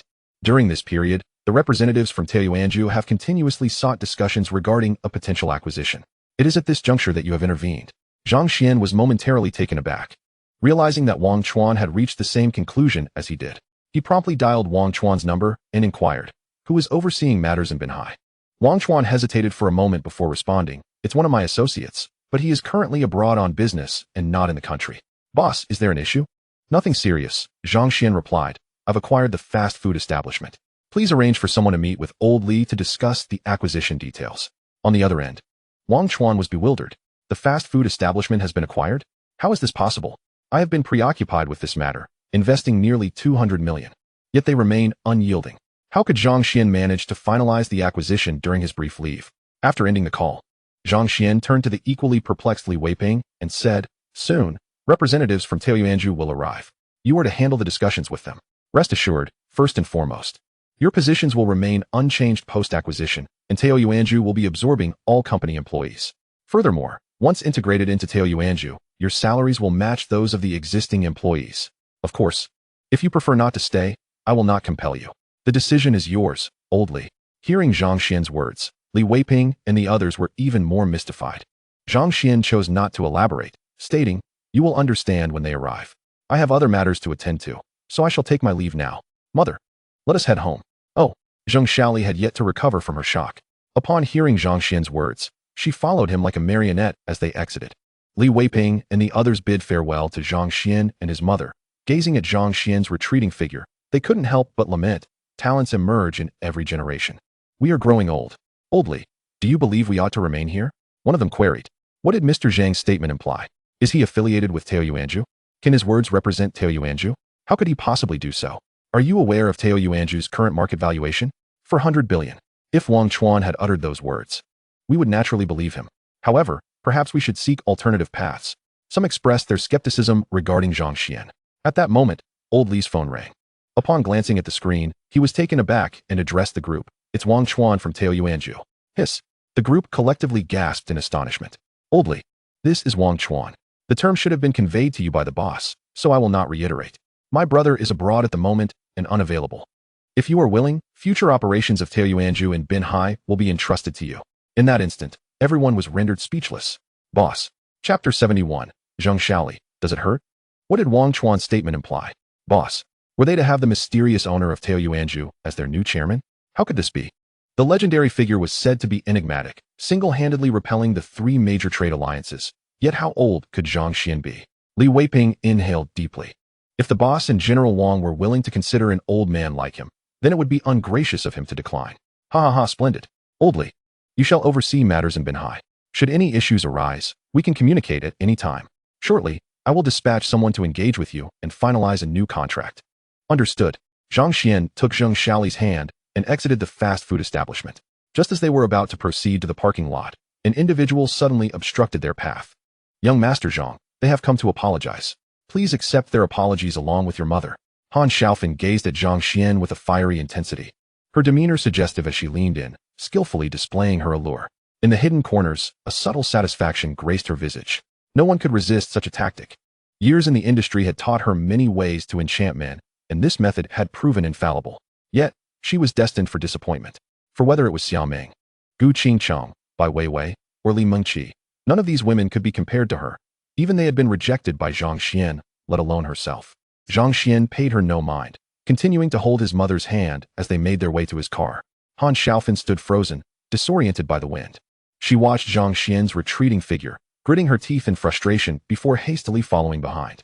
Accustomed to a life of luxury, the thought of returning to a mundane existence was unbearable for her. Zhang Xuan, hand in hand with his mother, entered the parking lot. Though he sensed Han Xiaofan behind him, he chose to disregard it. He did not wish to have any association with such a shameless woman. As Zhang Xuan and Zheng Xiaoli settled into their luxurious BMW, slowly departing, Han Xiaofan's eyes gleamed with determination. Zhang Xuan, you are undoubtedly mine, without a doubt. Unaware of Han Xiaofan's thoughts, Zhang Xuan would have scoffed at the notion had he known. Arriving home, he gazed upon the weathered neighborhood with peeling walls. Yet he felt a warmth emanating from it. Shaoli little Xian never had such an exquisite vehicle grace their community. And upon seeing Zhang Xuan and Zhang Shaoli in the car, the elderly doorman, Wang De, exclaimed in surprise. Wang De, it's your turn to be on duty today. Here, take this. Zhang Xuan tossed a pack of platinum cigarettes to Wang De. Though merely a doorman, Wang De had once aided Zhang Xuan during a high fever when his parents were unable to take leave from work. He recognized Zhang Xuan's distress and rode his bicycle to the hospital 10 miles away, staying with him throughout the night. From then on, Zhang Xuan regarded Wang De as an uncle, inviting him to celebrate the new year with his family. You haven't let me down, knowing your uncle appreciates this. I won't hold back. Wang De laughed heartily, enjoying Zhang Xuan's company. Why be polite? You are my uncle. Zhang Xuan smiled as he drove into the neighborhood. Watching Zhang Xuan's vehicle disappear, Wang De felt a sense of satisfaction, saying with a smile, I knew little Xuan would grow up to be successful. Upon arriving downstairs, Zhang Xuan encountered his childhood friend, Gu Gang. Wow, Lao Zhang, how impressive. You've managed to acquire such a fine car. Mom, please head upstairs first. I need to chat with Xiao Gang for a bit, then I'll join you. Zhang Xuan informed his mother upon seeing Gu Gang. All right, come up soon. I still have things to discuss with you. Zhang Shaoli cast a complex glance at Zhang Xuan before heading upstairs, understanding his mother's intention to inquire about earlier events. Zhang Xuan knew he would have to clarify everything to his parents eventually, and that moment would come soon. Once his mother ascended, Zhang Xuan pulled out a platinum cigarette pack and tossed one to Gu Gang. Gu Gang quickly glanced around to ensure no one was watching, then pulled Zhang Xuan to a secluded corner, expertly lighting the cigarette. The motions were seamless, revealing their seasoned status as smokers. Xuanzi, I heard you, and Li Xiaoman. Gu Gang hesitated, unsure how to proceed. We broke up, Zhang Xuan confirmed with a nod. I have always said that you two are incompatible. That woman, while being with you, has been spending time with several wealthy young men. I told you, but you wouldn't believe me. It's for the best that you broke up. With a face that is only slightly less appealing than mine, what woman could you not attract? Gu Gang declared narcissistically. Get lost. Zhang Xuan scoffed in response. By the way, how did you agree to attend the high school reunion? That scoundrel Duanbin clearly has ill intentions. Gu Gang sneered. I heard that he might try to embarrass you that day. You could use this car to give him a good slap in the face. Zhang Shaoli returned home, where her husband Zhang Ping was already waiting. Upon hearing the door open, Zhang Ping immediately stood up. Honey, where's Xiao Xian? I have something to tell you that you might not believe. I was just fired this afternoon, but then Chen Jun, the general manager, suddenly sought me out and informed me that the new chairman has appointed me as president. From now on, they will assist me in managing the company. As he spoke, Zhang Ping's eyes widened in astonishment as he gazed at Zhang Shaoli. And you know what? Chen Jun said our son is the new chairman of Binhai International. Isn't that utterly ridiculous? However, the appointment letter has already been signed. I'm a bit dazed and just came back.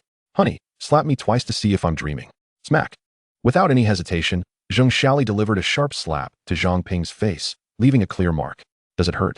Zhang Shaoli anxiously looked at Zhang Ping. Zhang Ping felt his teeth loosen and his mouth gaped open. That slap was indeed quite fierce. It hurts. And pain means it's real. I'm just as bewildered. Because just moments ago, our son called Chen Jun in front of me to say he acquired Binhai International. Not only that, but even the fast food chain is under his ownership. As she spoke, Zhang Shaoli's gaze turned somewhat vacant. Honey, wasn't it only a month ago? Why do I feel like it has been several years? Where's Xiao Xian? Where is he? At that moment, Zhang Ping remembered Zhang Xian. He's outside smoking with that little brat Gu Gang. When that scoundrel returns, I will see how he explains this to us. Just then, Zhang Xian came home. Chapter 72, Buying a Company to Pass the Time. Creak. Zhang Xian pushed open the door and was greeted by the sight of his parents blocking the doorway. Their gaze fixed intently upon him. Dad, Mom, what's with this setup? Zhang Xian was taken aback. Neither of them spoke, continuing to stare at him, which made Zhang Xian's heart race. Are you wanting to ask about Binhai International? Zhang Xian asked cautiously. Silence. What about the fast food chain? Silence. What about Taoyuan residents? What? Taoyuan residents? What is your connection to Taoyuan residents? Zhang Ping could no longer contain himself upon hearing Zhang Xian mention it. Zhang Xian, I was careless. He thought his mother had already pieced it together, but to his surprise, she had not. Little did Zhang Xian know that upon hearing he was the chairman of Binhai International, Zhang Shaoli was already in a daze. Her mind too occupied to focus on anything else. I parked a car at Taoyuan residence. That car belongs to a classmate of mine. I thought you already knew. Zhang Xian explained with an awkward smile, looking at his parents. Dad, dear Mom, we are a family. so please don't look at me like that. It's a bit creepy. If you scare me to death, you won't have such a handsome son anymore. Stop digressing. What is going on? Just a month ago, you were an uninformed fool. How is it that in just a month, you became the chairman of Binhai International? If I didn't know you were still this foolish, I would think your brain had been swapped out. Zhang Ping remarked, looking at Zhang Xuan. Why do you insist on saying such useless things? Zhang Xiaoli shot a glare at her husband and then turned to Zhang Xuan, asking, speak. When did you become the chairman of Binhai International? And not just that, but also the chairman of the fast food chain. And when did you learn to drive in my sight every day? She was still somewhat bewildered. After all, Binhai International had to be worth at least several billion, not to mention the fast food chain worth over 100 million. The sudden influx of wealth left her feeling dizzy. In contrast, Zhang Xian's ability to drive seemed trivial in comparison. Zhang Xian, looking sheepish, finally revealed the excuse he had concocted beforehand. Mom, I told you long ago I wanted to learn stock trading. Before he could finish, Zhang Xiaoli interrupted. You made billions from stock trading in just a month? Don't think I'm easy to fool just because I'm older. If there were truly such people, they would have become gods by now. Zhang Xian began but was cut off by Zhang Xiaoli, who continued, prepare a better excuse. This one is riddled with holes. Zhang Xian forced a smile. Mom, you keep cutting me off. At least give me a chance to speak. Did I stop you? Why don't you just say it? Zhang Xiaoli glared fiercely at Zhang Xian. Zhang Xian looked pleadingly at his father, clearly feeling that his mother was being unreasonable. Zhang Ping gave Zhang Xian a look of helplessness, gesturing with his hands as if to say not to argue with women. Zhang Xian nodded in understanding, acknowledging the wisdom he had gleaned from experience. Whether it was his mother, Xia Meng, or Gu Qingcheng, they were all unreasonable. Mom and Dad, you know about lotteries, right? Please don't tell me that this windfall of billions is from a lottery win. Not even a 3-year-old would believe that. Zhang Xian sighed. Look at Mom. I haven't even finished speaking, and you cut me off again. Do you even want to hear me out? Honey, don't interrupt. Let Xiao Xian talk. Zhang Ping urged. Exasperated. I certainly want to listen to Xiao Xian, but you keep interrupting him. How can he speak? Zhang Xiaoli glared at Zhang Ping. Zhang Xian, Zhang Ping, Zhang Xiaoli, realizing her own behavior, couldn't help but laugh. The father and son exchanged a look of exasperation. All right, you can speak now. I promise not to interrupt. I've been learning stock trading since high school. 2 to 3 years was enough for me to acquire some knowledge. Coincidentally, on the first day of military training, I bought a lottery ticket, and lo and behold, I won 500 million. What? You won 500 million from the lottery? Why don't you just fly to the moon?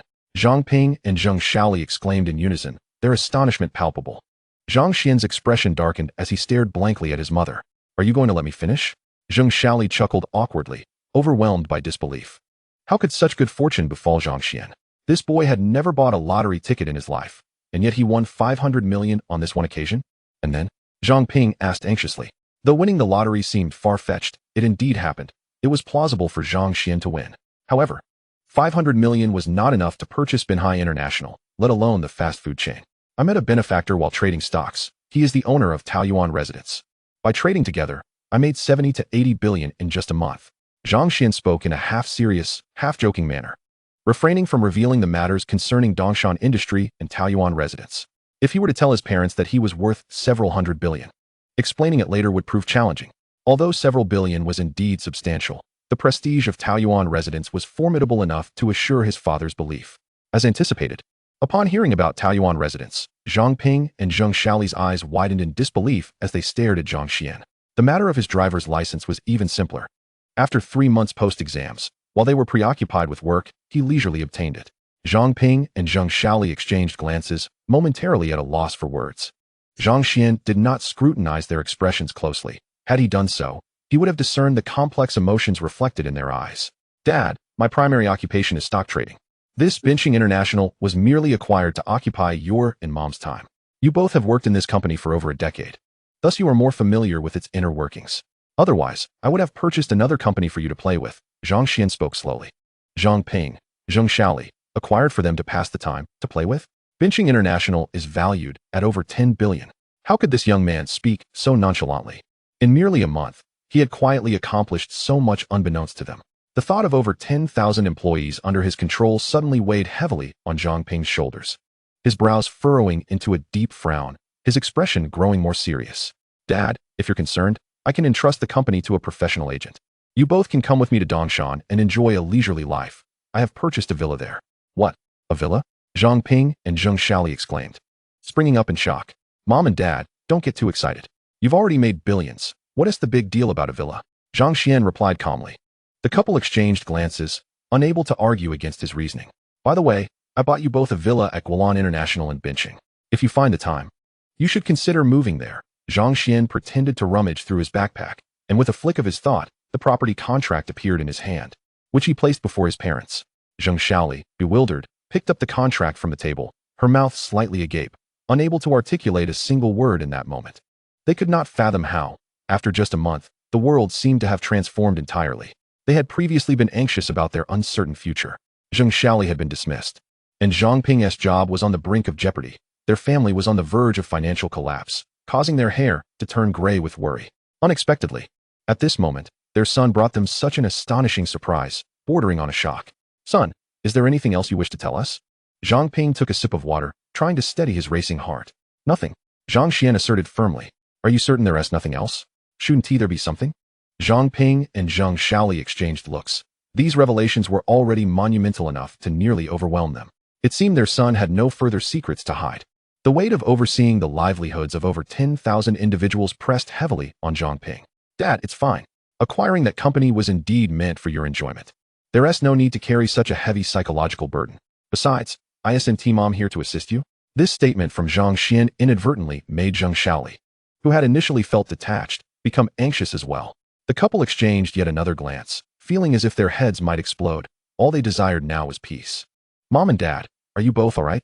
I have been driving all day, and I still need to attend a class reunion tomorrow. I'm exhausted. I'm going to sleep now, Zhang Xuan remarked, purposely stifling a yawn, seeking refuge in his room to allow his parents to digest the day's events. Wait a minute. What do you mean by sleeping? Take us to Guolan International to see the villa, Zheng Shaoli exclaimed, her excitement bubbling over at the thought of their own villa. All right, let us go see the villa. By the way, Dad, you are the president of Bincheng International now. At least you should have your own car, so you aren't looked down upon when conducting business. Zhang Xuan pondered before speaking slowly. Is it necessary?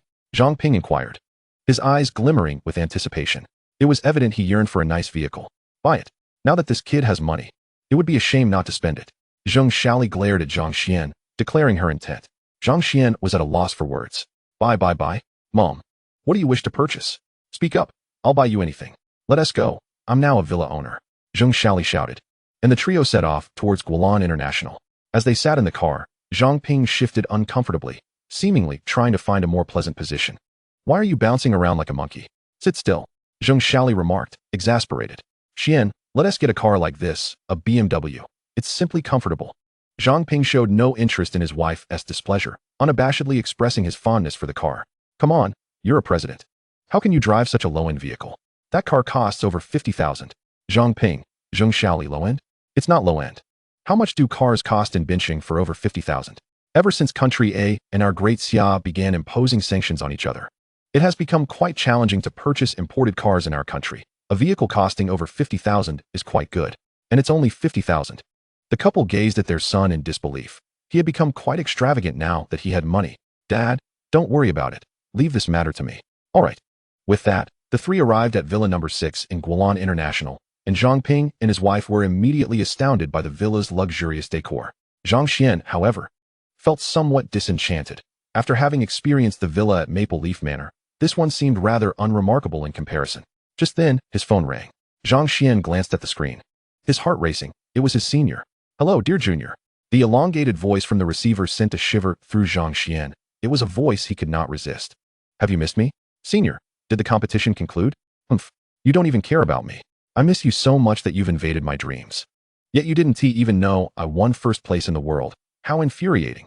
Zhang Xuan was taken aback. His senior had achieved such remarkable success. World champion. No wonder she had so many admirers at school. Congratulations. Zhang Xuan expressed sincerely. Isn't there anything you wish to say? Xia Meng teased. How about this? You agree to one condition for me. Without waiting for Zhang Xuan to respond, she put forth her demands. Senior, there are some matters, rest assured. I won't ask you to do anything against your principles, Xia Meng replied, sounding somewhat exasperated. All right. Yay. Then it's settled. Junior, see you tomorrow. As he spoke, the call abruptly ended. Zhang Xuan was momentarily taken aback, then burst into a chuckle. He was in Bincheng, and a meeting was set for tomorrow? Could it be that his senior was returning to Bincheng? It was highly likely that she was merely teasing him. Zhang Xuan dismissed the thought.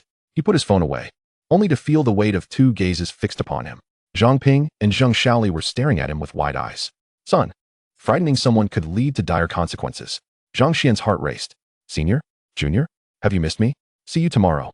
Zhang Ping and Zheng Shaoli exchanged words. Their eyes glued to Zhang Xian. Son, do tell, who is it? Zheng Shaoli, aware of her son's feelings for Li Xiaoman, was concerned that a breakup would hurt Zhang Xian, hence her attempts at arranging a blind date. To her surprise, her son not only had wealth, but was also managing his romantic affairs independently. The couple scrutinized Zhang Xian, awaiting his response. After a moment's contemplation, Zhang Xian spoke slowly. Mom, as for my relationship with my senior, I have yet to make a definitive decision. If I do, I will bring her before you. Zheng Shaoli sighed gently and patted Zhang Xian's shoulder. Son, you've grown. Matters of the heart should be your own to navigate. Your father and I will not interfere. Unbeknownst to them, at that very moment, in Villa number 8, Wan Lianlian gazed at the figure of Xia Meng at the door, utterly perplexed. Chapter 74, Nanling, Bajilin Wujing. In Nanling, the Bajilin family. What have you found out? Who is that girl? Lin Wujing inquired with keen interest. Young master, we have clarified that Xia Meng is the cherished daughter of Xia Tianjun, the chairman of a small entertainment company in Dongshan province. Dongshan province. Old Ding. Summon the helicopter immediately. I am heading to Dongshan province. Lin Wujing could hardly contain his excitement. Ever since encountering Xia Meng at the Mathematics Olympiad, he had been unable to forget her. Moreover, she had outshone him in his area of expertise, heightening his interest. Regrettably, she seemed indifferent to him. Yet this only fueled Lin Wujing's enthusiasm. The more elusive the prize, the more intriguing it became for him. Young master, there is something else. Old Ding's expression reflected hesitation. Spit it out. Lin Wujing replied irritably. Young master, it appears Xia Meng is pursuing a freshman named Zhang Xian, and she has already gone to benching. Old Ding hesitated but eventually divulged the information. A freshman? Ha ha, Old Ding. Are you suggesting that this young master cannot compete with a mere freshman? Lin Wujing scoffed, completely dismissing Zhang Xian, a sentiment stemming from his pride as a member of the Lin family. He hadn't even bothered to remember Zhang Xian's name. Young master, there's another matter. The members of Hubanman have been causing us trouble lately, claiming you violated the rules by assisting the authorities in capturing Yang Lin. The master has instructed you to stay home for the time being. Word has it that Yang Lin has escaped from prison and has vowed to make you pay. Before Old Ding could finish, Lin Wujing disdainfully interrupted. Hubanman is courting death. Why would our Lin family seek trouble with an ant? They are merely slandering us. Besides, one Yang Lin is hardly a cause for concern. Prepare the plane. Young master. Seeing Lin Wujing's displeasure, Old Ding could only bow and withdraw. In Villa No. 8 at Guanlan International, Wan Lianlian's eyes widened in disbelief. What did you just say? You're here to pursue your own love? Xia Meng. Are you out of your mind? Who is Xia Meng? The campus belle of Dongshan University, a goddess adored by countless young men. Who would scoff at the idea of pursuing a celebrity, would actively chase after a man. Who on earth is this man? If she hadn't heard Xia Meng say it herself, she would have thought it was the greatest joke of the century. Suddenly, Wan Lianlian fixed her gaze on Xia Meng. You're not here looking for Zhang Xian, are you? Upon hearing Zhang Xian's name, Xia Meng's eyes sparkled. Truly, you are indeed my friend of many years. You're like a worm in my stomach. Yes, it's little Xian. With this confirmation, Wan Lianlian was rendered speechless. Xia Meng, do you seriously believe those childish words from years ago? Xia Meng beamed with a cherubic smile. Of course. Why wouldn't I take it seriously? Well, as long as you're happy, I won't interfere. But, does Zhang Xian know you're here? Every time we chat, it's always Zhang Xian this. Zhang Xian that. I thought you were jesting. Who would have thought you were serious? I truly wonder what kind of karma that rascal Zhang Xian accumulated in his past life to catch your eye. Wan Lianlian expressed her confusion. You've got it backwards. It's my good fortune from a past life that led me to meet little Xian, Xia Meng replied, her eyes glimmering with nostalgia. Wan Lianlian was taken aback. She hadn't anticipated that the aloof goddess, the campus belle of Dongshan University, could also have such infatuated moments. What are your plans for pursuing him? Will you just storm into his house? Wan Lianlian inquired curiously. Tomorrow, Zhang Xian's classmates are gathering. They intend to make a fuss over his breakup. I am here specifically to defend my little Xian. Zhang Xian broke up? I heard he was doing well with Li Xiaoman. At this, Xia Meng grinned mischievously, pointing to herself with her fair finger. He broke up because of me.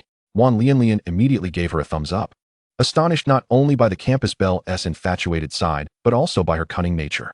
Such an adorable and stunning beauty. Who could possibly resist her charm? Wan Lianlian found herself eagerly anticipating Zhang Xian's class reunion the next day. The following morning, Zhang Xian was roused from his slumber by the persistent ringing of his phone. Upon seeing the caller ID, he was momentarily startled. It was Hu Xiqian. With a hint of confusion, he answered, "Hello, brother Hu. Zhang, something's gone awry. Yang Lin has escaped." Zhang Xuan was taken aback. Someone had fled from the authorities? What was Hu Xiqian getting at? Wait, Yang Lin? The Yang Lin from Huberman? Zhang Xuan asked. Precisely. Hu Xiqian's response confirmed Zhang Xuan's suspicions. For some reason, Yang Lin has been acting like a lunatic since escaping, shouting about seeking trouble with Lin Wujing, the genius from the Nanling Lin family, claiming that Lin Wujing was responsible for his capture. This is actually good news for you. You should be safe. However, I feel it necessary to remind you to remain cautious, especially when dealing with a desperate man like Yang Lin. Hu Xiqian's voice conveyed a hint of concern. Zhang Xuan chuckled softly, his worries dissipating somewhat. He was naturally unafraid of Yang Lin's retribution, but he was not alone. He had his parents to consider. If Yang Lin were to target his family, the consequences would be unimaginable and beyond his capacity to bear. Nevertheless, it would be wise to exercise caution. Until Yang Lin was recaptured, he ought to avoid drawing attention to himself to prevent any trouble for his parents. This incident served as a wake-up call for Zhang Xuan. He needed to resolve matters decisively in the future, ensuring no loose ends remained, lest his family's safety be jeopardized. In a small hotel in Bincheng, a phone rang, jolting Yang Lin awake. Upon realizing it was his phone, he exhaled in relief. What is it? Yang Lin asked coldly, having confirmed the information. Lin Wuji is set to arrive in Bincheng today. A glimmer of fierce intent ignited in Yang Lin's eyes as a surge of murderous intent surged within him. Can you ascertain his precise location? He inquired. Just wait. The moment he sets foot in Bincheng, I will inform you post-haste. But let us keep this matter away from me. After all, the Lin family wields considerable power, and I cannot afford to provoke them. Rest assured, you shall remain unscathed, came the reply. Yang Lin ended the call, his murderous intent intensifying. Clenching his fists, he growled coldly, Lin Wuji, just you wait. Since you refuse to adhere to the rules of the underworld, do not blame me for my ruthless actions. With that, a pitch-black handgun glimmering ominously appeared in Yang Lin's hand. Chapter 75, The Boisterous Duanbin. Duanbin, attention everyone. The venue has been secured. How does the newly opened Taoyuan residence sound? It is slightly pricey, starting at 20,000 for a private room, but rest assured, I will cover the expenses. So you won't have to spend a dime.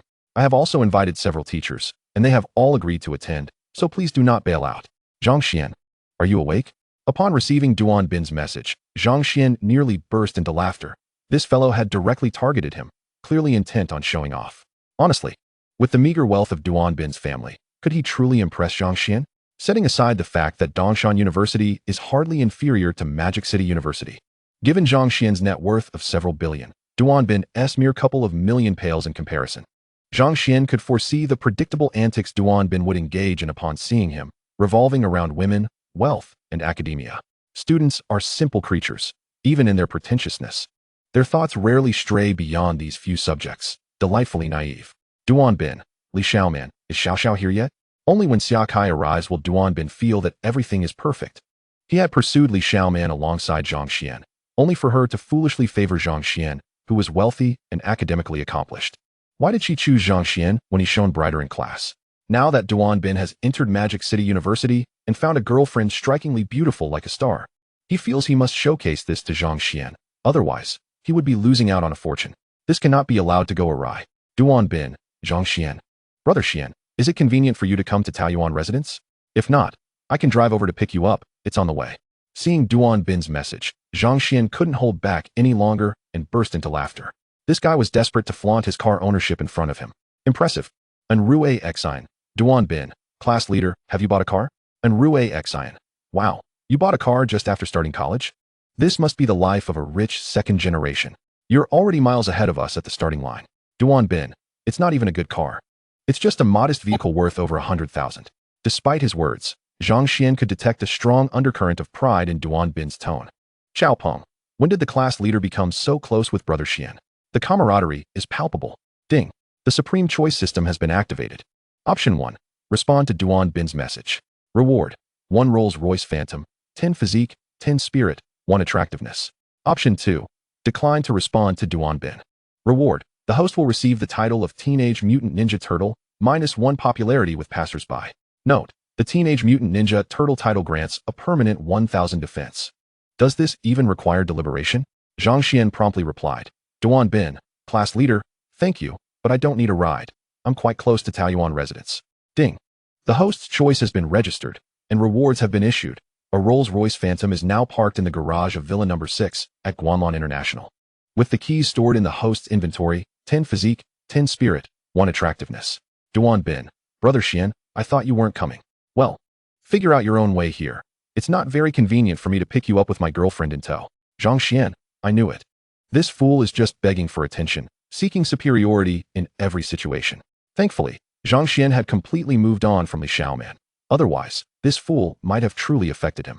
Seeing the myriad of compliments directed at Duan Bin in their group chat, Zhang Xuan turned off his phone and proceeded to brush his teeth.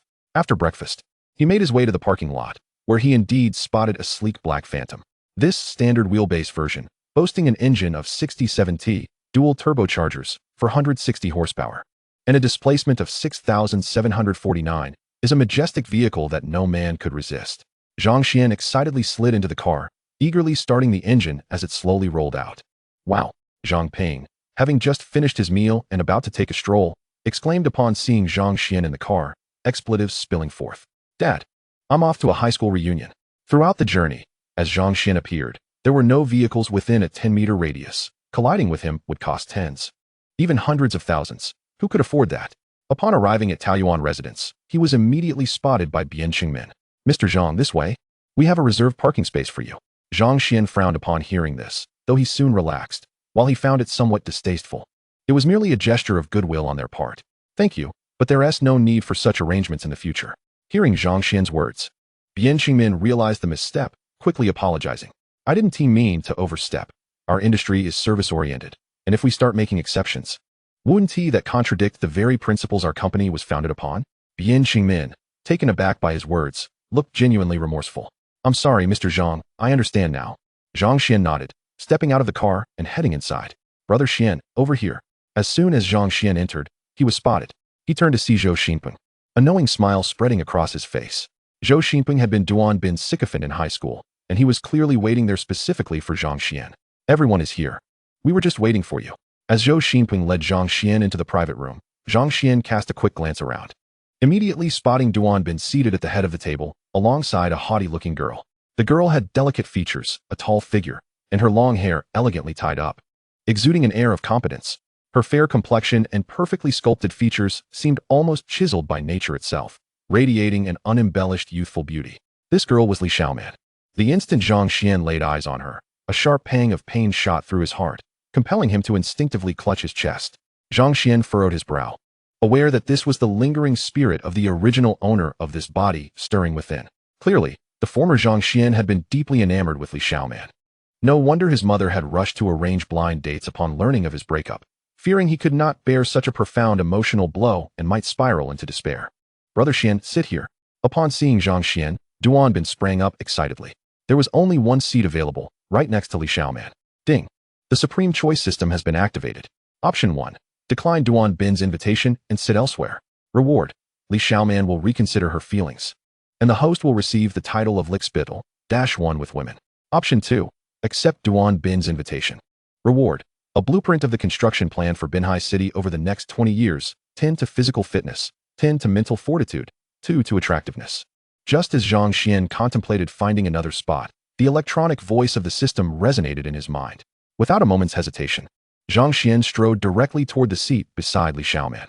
Chapter 76. The School Beauty Arrives. Ding. The system detected that the host had made a choice. Rewards are being distributed.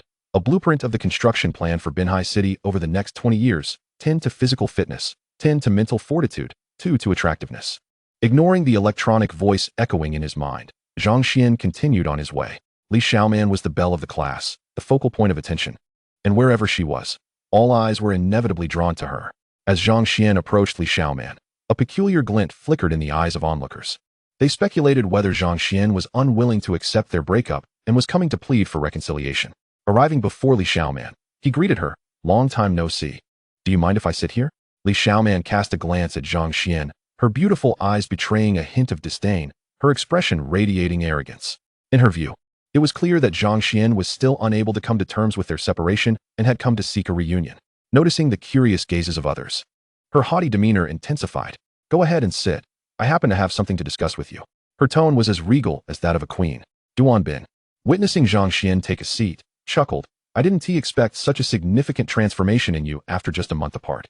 Zhang Xuan paused, smiling. Really? I don't think so. Duan Bin sneered inwardly, yet maintained a cheerful facade, inquiring, Zhang Xuan, you must be heartbroken after breaking up with Xia Meng, right? The moment he spoke, all eyes turned to them. Zhang Xuan raised an eyebrow. Why do you say that? It's perfectly normal for two people to part ways if they feel incompatible. Why should I be in pain? Upon hearing Zhang Xuan's words, Li Xiaoman's displeasure became evident. What did he mean by saying they parted because they felt incompatible? She had been the one to end things. How could Zhang Xuan shamelessly embellish his own narrative? Moreover, everyone knew she was the one who had dumped Zhang Xuan. How could he make such a statement without considering her feelings? Do you feel better saying that? Li Xiaoman remarked casually, seemingly indifferent. Yet her words altered the gazes of those around Zhang Xuan. Zhang Xuan, unfazed, held no lingering affection for the woman before him. Ha.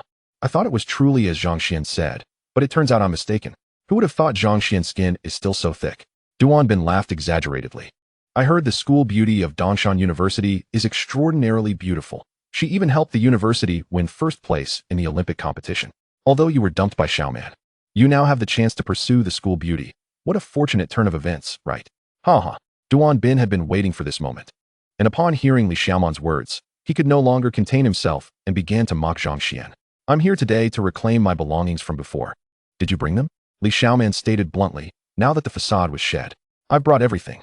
Zhang Xuan replied. His mother, fearing he might become sentimental over old memories, had already gathered all those items, especially the photos, which he dreaded seeing. Since Li Xiaoman wanted them back, it spared him the trouble of disposing of them. After handing the items to Li Xiaoman, she stood up abruptly, her tone icy. Now that I have what I came for, I'll take my leave. I'd rather not be in the presence of certain distasteful individuals. To hell with you, Li Xiaoman. I've put up with you for too long. Has Xinge done anything to provoke you? Why do you always act so high and mighty? Who doesn't know you've sold yourself to some wealthy playboy? Reveling in your newfound status? After being played with a few times, you think you've ascended? Do you have the audacity to flaunt yourself before us? Zhang Xuan's friend, Qiao Peng, could no longer hold back and stood up, berating her. Zhang Xuan's decision to part ways with you was undoubtedly the wisest choice of his life. Whoever marries you in the future will surely wear a very tall green hat. What a pity there's no Nobel Prize for acting, otherwise. You'd be the perfect candidate. At this moment, the room fell silent, all eyes fixated on Qiao Peng, who had unexpectedly spoken out. Some girls in the class secretly applauded him. Zhang Xuan was the heartthrob of the school, and countless girls harbored secret affections for him. Now that he and Li Xiaoman had finally parted ways, their chance had arrived. Having witnessed Li Xiaoman's arrogant demeanor, they had longed to voice their thoughts but refrained due to the bonds of classmate decorum. Qiao Peng's outburst echoed their suppressed sentiments. The breakup was such a commonplace occurrence. Yet Li Xiaoman had made it seem like an earth-shattering event, as if Zhang Xuan had lost the world with her departure. Such a woman would bring misfortune to anyone who encountered her. Li Xiaoman's complexion shifted rapidly, settling into a deep shade of anger as she glared at Qiao Peng. Qiao Peng, how dare you speak to me like that? Apologize. Duan Bin was inwardly reveling at the unfolding drama. The situation exceeding his wildest expectations and proving to be more entertaining than he had imagined, wishing he could record every moment. Apologize? Did I say anything incorrect? Have I spoken out of turn? Qiao Peng retorted, glaring defiantly at Li Xiaoman. Excuse me, is Zhang Xuan here? A sweet voice broke the tense atmosphere, resonating distinctly in the quiet room. Oh my, how beautiful. How can you be so uncouth? Cursing? Wow, she is stunning. All eyes turned toward the entrance, and even Li Xiaoman felt a wave of inferiority upon seeing the newcomer's face. The girl who had just appeared seemed almost ethereal, as if she were a celestial being descended from the stars, radiating a beauty that felt otherworldly. Was this girl here for Zhang Xuan? What was their connection? Zhang Xuan was taken aback, his eyes widening in disbelief. A charming girl had walked in. What is she doing here? He thought, feeling a headache coming on. He finally understood what Xia Meng had meant by her cryptic words the night before about meeting again the following day. Catching Zhang Xuan's gaze, Xia Meng playfully winked. Then, like a love-struck girl spotting her beloved, she joyfully approached him. Darling, it was so hard to find you. She pouted softly, linking her arm with Zhang Xuan's, her face beaming with happiness. In that moment, every boy in the room felt their defenses crumble. She was breathtakingly beautiful, beyond words. Had they not witnessed it firsthand, they would have found it hard to believe that such exquisite beauty existed in the world. Simultaneously, the way everyone regarded Li Xiaoman shifted to one of skepticism. Are you sure you were the one who broke up with Zhang Xuan? Who would ever look at you with a girlfriend as stunning as this? At that moment, Li Xiaoman's already pale face turned an even deeper shade of purple. Chapter 77, a powerful logic. What everyone else was thinking, Li Xiaoman was simultaneously contemplating. If today Zhang Xuan had arrived alone, everyone would undoubtedly believe her words. However, Zhang Xuan was not alone. He had brought with him an ethereal beauty. Although she was reluctant to admit it, the other woman was indeed far more beautiful than herself. In the presence of such a vision, the words she had previously uttered appeared utterly insipid. The statements Zhang Xuan had made, which she had so vehemently refuted, now seemed like feeble attempts at self-preservation. His way of salvaging what little dignity he had left. Yet, with the emergence of Xia Meng, it became apparent that Zhang Xuan had been attempting to spare her feelings. And it was she who had foolishly torn away that veil of modesty. Reflecting on this, Li Xiaoman cast a hostile glance at Xia Meng. Having spent so long with Zhang Xuan, she had grown accustomed to the notion that she was the sole focus of his affections. Now, the sight of another woman in his gaze was unbearable, even though they had already parted ways. Zhang Xuan, who is she? At that moment, Li Xiaoman did not realize that she resembled a scorned wife, having caught her husband in the company of a mistress. She had forgotten one crucial detail. She no longer had the right to question such matters. Duan Bin, witnessing Xia Meng entwined with Zhang Xuan, trembled with jealousy. How could this be? During high school, what was Zhang Xuan that made him superior to him? Li Xiaoman had deliberately chosen Zhang Xuan, rejecting him. Now, this celestial beauty stood before him as Zhang Xuan's girlfriend. This could not be real. Duan Bin's mind was in turmoil. If there were indeed a deity, he would demand an explanation. Junior, who is she? On what grounds does she question you? Xia Meng's eyes sparkled with curiosity, her adorable demeanor swiftly dismantling Li Xiaoman's composure. Before Xia Meng, Li Xiaoman felt like an ant standing before a majestic elephant. Oh, Xia Meng exclaimed, feigning a sudden realization, before slowly articulating. Is she not your gold-digging girlfriend? The nonchalant tone carried a tinge of disdain. Double kill. Li Xiaoman's face flushed with fury. She glared at Zhang Xuan, indignantly demanding, Zhang Xuan, is this how you speak of me to others? Ha ha, hello, sister-in-law. I am Chao Peng, a brother of Xin Ge. Your arrival is quite timely. Otherwise, who knows how some would twist the narrative? Chao Peng approached, giving Zhang Xuan a thumbs up while derisively eyeing Li Xiaoman. Zhang Xuan, Li Xiaoman shot daggers at him, her eyes brimming with a mix of grievance and humiliation, tinged with confusion. What is with that look? It is you who is materialistic, betraying Zhang Xuan's trust. How dare you regard my boyfriend with such disdain? In the past, he indulged you, and I turned a blind eye, but now he is my boyfriend. What right do you have to question him? Xia Meng's voice was sweet, yet her words stripped Li Xiaoman of her dignity. Zhang Xuan, exasperated, said, Senior, that's enough. I no longer have anything to do with her. Truth be told, Xia Meng's presence had pierced through the barrier that had obscured Zhang Xuan's heart. Sometimes, emotions can ignite in an instant. In that very moment, he made his decision. She was the one. Detecting the indifference in Zhang Xuan's tone, Xia Meng paused, a smile gradually gracing her lips.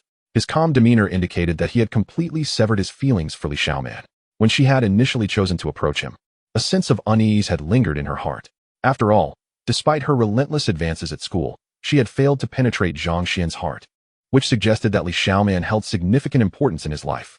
She had feared that upon encountering Li Xiaoman, their old feelings might rekindle. It seemed her worries were unfounded. Xia Meng beamed, and at that moment, it felt as if 1,000 blossoms had bloomed. Nearby, Duan Bin clenched his fists, yearning to embrace Xia Meng immediately. He cast a jealous glare at Zhang Xuan. What do you mean by we have nothing between us? Zhang Xuan, is this your promise to me? Did you not vow to love me eternally? And yet, the moment I ended things, you turned around and found a new girlfriend.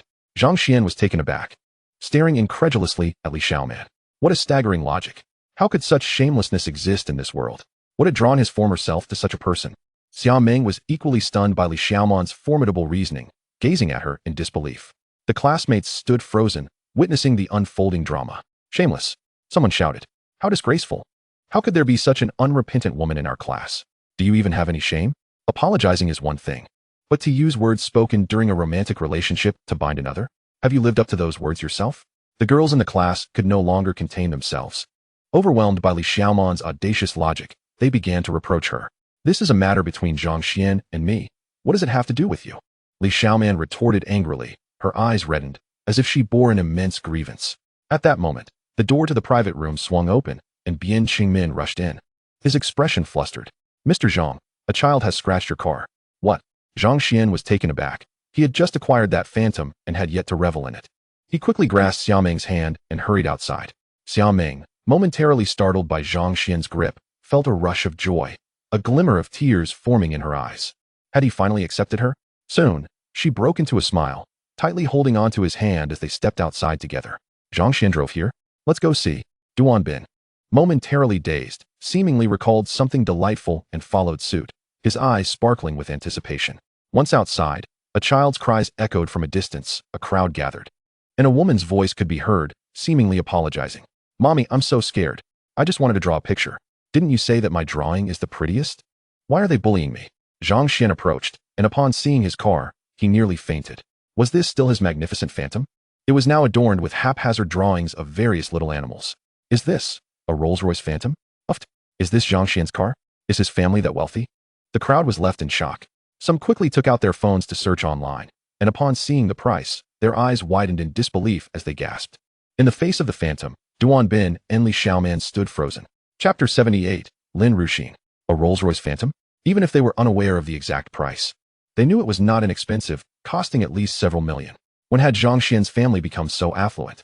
Especially for Li Xiaoman. Her composure was on the verge of exploding. How could this be? Having been with Zhang Xuan for over 2 years, she knew his family's financial situation all too well. If Zhang Xuan were truly this wealthy, she would not have needed to be disturbed by the temptations of the outside world. Mr. Zhang, it's her. Bian Qingmin glared furiously at the mother and child. Sir, is this vehicle yours? I sincerely apologize, truly sorry, it was my daughter. The woman's face was awash with tears of distress, her heart heavy with the burden of not wanting to blame her child, as she repeatedly offered her apologies. Her eyes were filled with anxious dread, fully aware of the exorbitant cost of the car, and she felt utterly incapable of shouldering such a financial burden. Her heart racing in turmoil. Sister-in-law? Upon hearing the voice, Xiao Peng approached, surprised to see the mother and daughter duo.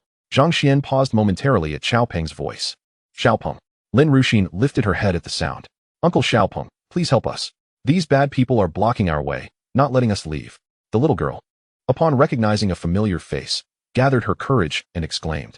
Xiao Peng glanced at the phantom's silhouette, a bitter smile etched across his face, then turned to Zhang Xuan.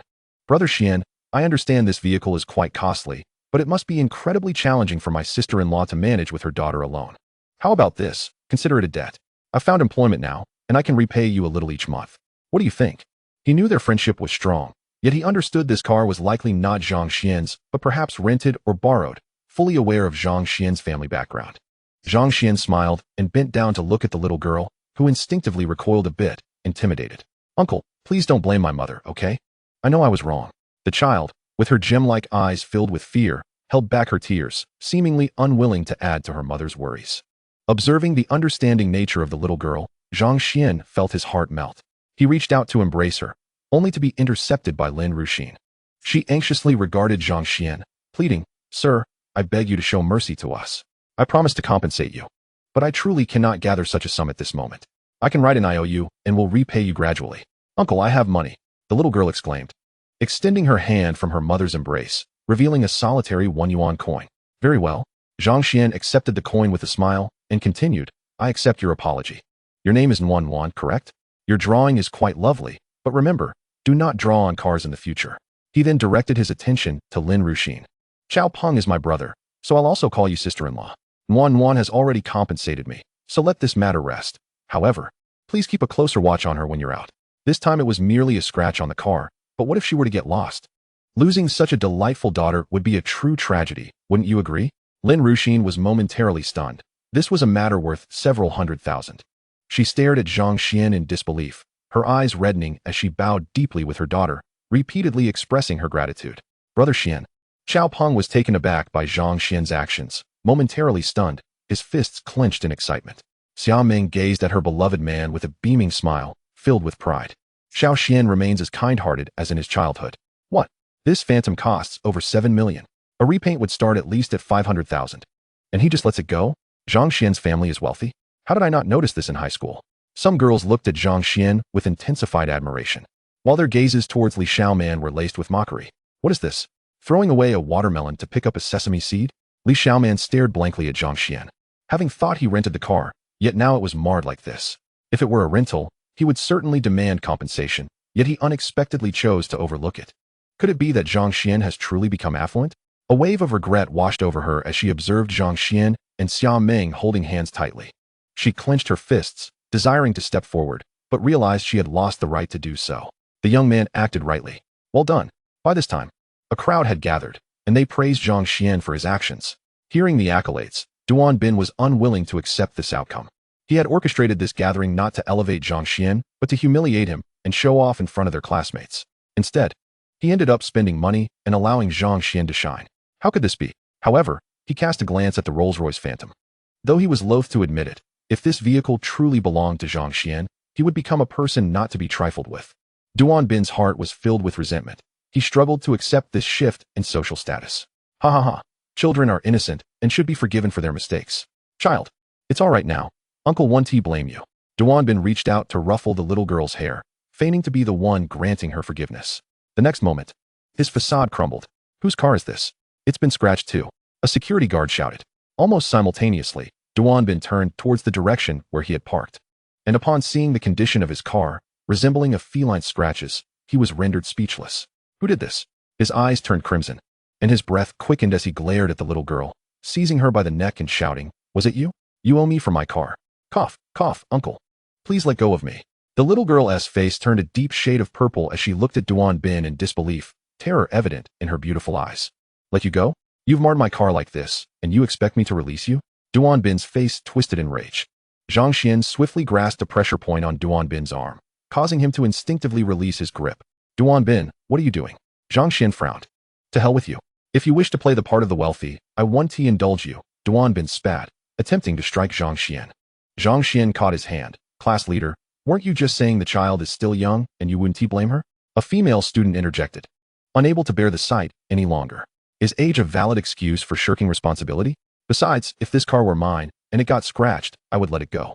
But this car is my father's. If he finds out, he will surely be furious. Duan Bin screamed, his composure unraveling. Chapter 79. Duan Bin was on the brink of collapse. But uncle, I didn't scratch your car. I only drew on this uncle's vehicle. The little girl said. Feeling wronged, Lin Ruxin held her daughter protectively, warily eyeing Duan Bin, fearing for Wan's safety. Sir, my daughter does not lie. If she can admit to drawing on a car worth over 8 million, would she hesitate to claim responsibility for your modestly priced vehicle? Lin Ruxin presented her argument with conviction. The crowd nodded in agreement, recognizing that the little girl did not seem the type to fabricate tales. She admitted to damaging a car worth over 8 million. Do you really think she would shy away from acknowledging your vehicle, worth merely a fraction of that? Rubbish. You dare not admit it. She was the one scratching the car. Who else could it be? 2,000 yuan, not a penny less. Plus compensation for my lost time and emotional distress. Duan Bin raged, his voice hoarse. Just a moment ago, you spoke so eloquently. And now you're acting like a rabid dog, ready to bite anyone. Is there such a glaring double standard? If it's not your car, you can speak beautifully. But when faced with the situation, you fall apart. Hypocrite. Several boys, who had long held disdain for Duan Bin, scoffed. Get lost, you bunch of paupers. Why don't you try switching to your own car? Duan Bin bellowed. You're the villain, not me. It's not me, Mom, he's framing me. The little girl, who had managed to hold back her tears moments ago, succumbed to overwhelming grievance upon hearing Duan Bin's words and began to weep. Don't cry, darling, Mommy believes in you. Seeing that Zhang Xuan would not lay blame, Lin Ruxin's mood began to stabilize. She turned to Duan Bin and said, there are security cameras here, right? You can check the footage. Yes, the cameras. Where's the security? Stop them. Don't let them leave. Once we see it was her who scratched my car, I will demand compensation. Duan Bin suddenly seemed to awaken and shouted at the security personnel. Bian Chengmin looked to Zhang Xuan, who nodded in response. Dad, come out and see. My drawing is so much prettier than that girl's. At that moment, a boy's voice rang out. Everyone turned to see a chubby little boy struggling to pull along a man who wore a look of resignation. Wow, so many people. You all came just in time. I command you all to be judges. Tell me if my drawing is not better than hers. The little boy said, his tone indicating he was quite accustomed to giving orders. As Bian Qingmin was about to check the surveillance footage, he realized it was unnecessary. The real culprit had appeared. Everyone glanced at the man, then looked at Duan Bin with a mocking expression. The little boy approached Duan Bin's car, proudly pointing and asking, Dad, do you see? This is my drawing. And that is the one the little girl made. Which one looks better? The man observed the chaotic drawing made by his son on the car and frowned slightly. However, when he followed his son's finger to look, his expression shifted to one of relief. Huaning, at this critical moment, acquiring such a luxury car indicated that the owner had formidable connections. Duan Bin was taken aback upon recognizing the man and the chubby boy. Even though he was bold, he knew who the man was, frequently appearing in the news, not the kingpin of Bin City, but certainly wielding significant power. The atmosphere became awkward at that moment. Nevertheless, This was no concern of Zhang Xuan's. He smiled slightly and leaned toward the little girl, saying, Nuan, give uncle a kiss, and we will be even. He was utterly fond of this sensible little girl. Nuan obediently approached Zhang Xuan and planted a kiss on his cheek, her little face still glistening with tears. Nuan, how about giving Auntie a kiss? Auntie is your uncle's girlfriend, Xia Meng said, lifting the little girl, who, unafraid, leaned in and kissed her as well. Thank you, Mr. Zhang, and thank you, Mississippi. I will return the money.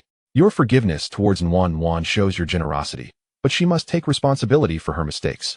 We cannot evade this matter, Lin Ruxin declared resolutely. Zhang Xuan regarded Lin Ruxin with newfound admiration, noting that although her attire was modest, it was impeccably clean, and she exuded an undeniable aura. Sister-in-law, you came here because... He noticed Lin Ruxin was still clutching a folder, which likely contained her resume, and a sudden spark of inspiration struck him. By the way, sister-in-law, let your resume be seen by Xiangu. He might be able to assist you. As Chao Peng spoke, he took the folder from Lin Ruxin and handed it to Zhang Xuan. The man nearby, having overheard their conversation, immediately realized Zhang Xuan was the owner of Huaning, and his brow furrowed but then relaxed. He approached Duan Bin by the car and said, Little brother, here is my business card. Go ahead and get an estimate for the damages. Whatever the cost, let me know. Rest assured, the responsibility lies with my son, and I will not evade it. Upon hearing this, Duan Bin broke into a cold sweat. He dared not ask for any compensation. However, refusing it would mean facing his father's wrath upon seeing the car's condition. Mr. Zhou, the scratch isn't severe, Duan Bin began, but was interrupted by Mr. Zhou waving his hand. This is a matter of principle. Call me. With that, the man left with the chubby boy, casting a glance back at Zhang Xuan. Zhang Xuan, engrossed in examining Lin Ruxin's resume, was astonished to discover her impressive and colorful background. Mr. Zhang, this individual cannot be hired. At that moment, someone stealthily approached Zhang Xuan and whispered in his ear. Zhang Xuan paused, recognizing the speaker as Du Peng, an aide to Li Weiping. The Hu family in the capital has issued a warning. Anyone who employs her will be opposing the Hu family, Du Peng whispered. Seeing Du Peng's appearance and hearing his words caused Lin Ruxin's previously hopeful gaze to dim. Ding. The Supreme Choice System is initiating. Option 1. Hire Lin Ruxin. Reward, 30 shares in Zhengjing Entertainment, 10 physique, 10 spirit, 1 attractiveness. Option 2. Decline to hire Lin Ruxin. Reward, acquire the title of Cowardly Turtle, -1 romantic appeal. 10 defense. Zhang Xuan looked at Lin Ruxin and smiled. Sister-in-law, your resume is quite impressive. My father could use your assistance. Would you be willing? Before he finished speaking, Du Peng, somewhat taken aback, fell silent, recognizing Zhang Xuan as the boss while he was merely an employee. Lin Ruxin, who had braced herself for rejection, was stunned, gazing at Zhang Xuan in shock, a glimmer of hope sparkling in her eyes. May I ask where your father is employed? At Bin City International, Zhangping. If you have time, you can go find him. Just mention that Zhang Xuan sent you. Zhang Xuan replied with a smile. After Mr. Zhou left, Duan Bin, who had been hiding nearby, began to gloat again. Upon hearing Zhang Xuan's words, he could no longer contain himself and burst into laughter. A mere workshop director. And he needs assistance? Ding. The host's choice has been detected. Rewards are being distributed. 30 shares in Zhengjing Entertainment, 10 physique, 10 spirit, 1 attractiveness. Ding. Congratulations. The host's attractiveness has reached the pinnacle of worldly standards, unlocking the peak attractiveness achievement, 10 romantic appeal. Hearing the voice in his mind, Zhang Xuan was utterly bewildered. His attractiveness had reached such heights? He caught the phrase worldly standards and his expression darkened. Could it be that there truly exist deities in this world? Clenching his fists and feeling the power coursing through him, Zhang Xuan was filled with confusion. A single punch from him felt as though it could exceed 1,000 kilograms. Generally, a person's punch would not surpass 150 pounds, roughly 60 kilograms, and even a champion trained to the extreme could reach around 300 kilograms. Yet, Zhang Xuan's casual punch registered over 1,000 kilograms. Could he still be considered an ordinary person? He felt more akin to a martial artist from a television drama. Zhangping, are you the young master from Zhangping's family? At that moment, a group of people passed by and overheard Zhang Xuan's words. One of them paused, then approached with a warm greeting. I am. May I ask who you are? Zhang Xuan asked, puzzled, as his father had just been appointed president, and the news had yet to be made public. I am Ma Jinxin from Food Automobile Trade Processing, always liaising with Bin City International. I was heading there today and did not expect Mr. Zhang to have already been promoted to president. I've always said that gold will shine wherever it is, Mr. Zhang's rise is no surprise at all. Ma Jinxin spoke incessantly, yet the parking lot had fallen into an eerie silence. Bin's face was as crimson as a monkey's backside, and a wave of trepidation gripped his heart. He was acquainted with Ma Jianxin, as his own company was similarly tethered to the underbelly of Bin City International, surviving on meager contracts from them. At this moment, he acutely realized that the Zhang Xuan he once looked down upon had ascended to a realm far beyond his own. His previous petty antics were likely regarded by Zhang Xuan as nothing more than the antics of a jester. Amidst the crowd, Li Xiaoman was filled with regret, wishing she had never departed from Zhang Xuan, fully aware that the Zhang family was on the verge of a resurgence. Given Zhang Xuan's past affections for her, it was almost a foregone conclusion that she would become the young mistress of the Zhang family. Biting her lip, she gazed downcast, her eyes dimmed. Upon returning to the private room, the atmosphere had palpably shifted. The focus of the gathering had transitioned from Bin and Li Xiaoman to Zhang Xuan and Xia Meng. Even when the teacher arrived later, the dynamic remained unchanged. In truth, the class reunion concluded rather abruptly. Zhang Xuan's commanding presence rendered everyone uncomfortable. After the gathering, Bin departed in a daze, even forgetting his earlier promise to treat everyone. Hand in hand, Zhang Xuan and Xia Meng strolled leisurely down the street, while the phantom car was sent off for a new coat of paint. With Zhang Xuan holding her hand, a gentle smile graced Xia Meng's lips. Neither spoke as they continued to walk forward. "Junior, do you feel moved by my sudden appearance before you?" Xia Meng teased playfully, her smile radiating sweetness. This was the life she had longed for, walking hand in hand with her beloved Xiao Xian. This very scene had played out in her dreams, and now it had come to fruition. Yet, unlike in her dreams, the Xiao Xian beside her seemed somewhat daft. They were already holding hands, suggesting that he must have acknowledged their relationship. According to the natural course of romance, shouldn't they share a kiss? But this daft fellow remained silent, failing to break the tranquil air that lingered between them. "Senior, may I ask you something? Can you give me an honest answer?" Zhang Xuan fixed his gaze upon Xia Meng's eyes, sensing the affection she held for him. He was perplexed. Xia Meng was not the type to fall for someone so easily. Yet here he was, inexplicably the object of her affection, indicating that something unbeknownst to him must have transpired. "Are you curious why I fell for you?" Xia Meng discerned his thoughts with ease. "I won't tell you. I eagerly await the day you uncover the answer yourself." With that, she shot him a playful glance, her charm captivating Zhang Xuan, rendering him momentarily spellbound. Noticing Zhang Xuan's gaze, Xia Meng beamed sweetly, realizing she held a place in his heart, contrary to the indifference he had previously shown. "Junior, does this mean I am your girlfriend now?" she asked, her beautiful eyes sparkling with hope. Zhang Xuan hesitated, gripping Xia Meng's hand a tad tighter, and replied with a smile, "Of course. Not even the heavens could tear us apart." "Really?" Xia Meng exclaimed, throwing herself into Zhang Xuan's embrace, tilting her head up with hopeful eyes that seemed capable of melting hearts. "If this doesn't count, wouldn't that mean I've taken advantage of you?" Zhang Xuan chuckled, and amidst Xia Meng's surprised gasps, he leaned down to plant a kiss on her lips. Passers-by who witnessed the kiss offered them warm smiles, some even expressing envy. After a long moment, they parted. Xia Meng, no longer her usual boisterous self, lowered her head, her cheeks flushed. You're bullying me." Seeing Xia Meng's bashful demeanor, Zhang Xuan's eyes twinkled with amusement. Since their acquaintance began, Xia Meng had always acted like a little rogue. This shy, feminine side was a first for him. "Don't you like it?" he inquired. Xia Meng nodded, then shook her head, her voice playful. "I do." She gazed at Zhang Xuan blissfully, having prepared herself for a prolonged battle of affections. Yet this class reunion had shattered the barriers of his heart far more swiftly than she had anticipated. Just then, a call from her father, Zhang Ping, came through. Zhang Xuan knew it must pertain to Lin Ruxin. Casting a gentle glance at Xia Meng, he answered the call. "Xiao Xian, was it you who brought Lin Ruxin here?" "Yes, I reviewed her resume. It's quite impressive. With someone like her assisting you, things will certainly become much easier. However, let me clarify. Having Lin Ruxin here is only temporary. I will call for her when I truly need her." "Xiao Xian, are you aware of her connections with the Hu family?" His father's voice echoed with concern. "I am. Very well. As long as you're aware, I will arrange for her onboarding." "Junior, let us go to the amusement park." Xia Meng chimed in with interest as Zhang Xuan ended the call. Zhang Xuan chuckled and pulled Xia Meng closer. "Still calling me Junior? Do you have some peculiar inclination?" Xia Meng's face flushed instantly. Chapter 81, The Power of the Mind. Observing Xia Meng's blushing visage, Zhang Xuan burst into laughter and planted a fervent kiss on her. "Ow!" Xia Meng playfully bit him back, feeling that this naughty boy dared to tease her. "Humph." As her cheeks flushed, she nibbled at Zhang Xuan's shoulder, but upon realizing she might be hurting him, she quickly released her grip. Just as she was about to gauge his reaction, a large face suddenly loomed close. As the warm sensation of their lips connected, Xia Meng's mind went blank.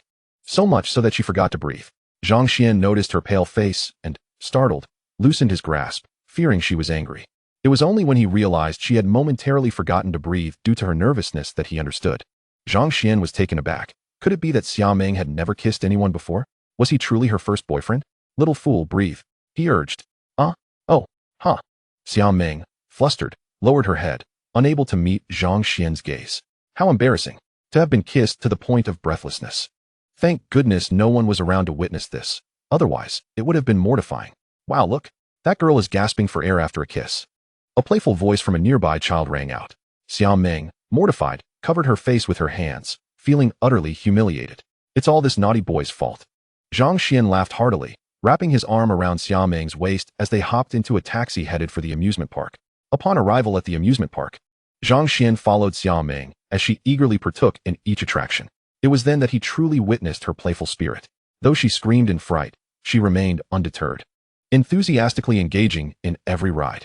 Xiao Xian, I want that big cat, Xia Meng exclaimed, pointing at a plush cat. Zhang Xuan looked over. It was a shooting game. And there were already two couples competing, with the boy focused on shooting while the girl cheered or lamented nearby. Young man, $10 for 20 shots, hit all 20. And that car over there is yours. Hit 19 shots, and you get that Jade Guanyin. Hit 18 shots, the ragdoll cat owner gestured towards the adjacent Peugeot 301. Although the Peugeot lacked significant value, the allure of such a prize was undeniably enticing for a recent graduate still striving to make their mark. Zhang Xuan immediately scanned the code to acquire his shots. Xiao Xian, you need to hit 18 shots to win me that ragdoll cat, Summer Dream exclaimed without hesitation. Come on, young man, the owner encouraged kindly. Alas, boss, what kind of faulty gun is this? 20 shots and I can't even hit 5, a young man lamented, having only hit 4 shots after exhausting all 20 bullets. Just as he voiced his frustration, he turned to see Summer Dream and was momentarily struck by her unparalleled beauty, causing him to feel an acute sense of dissatisfaction with his girlfriend beside him.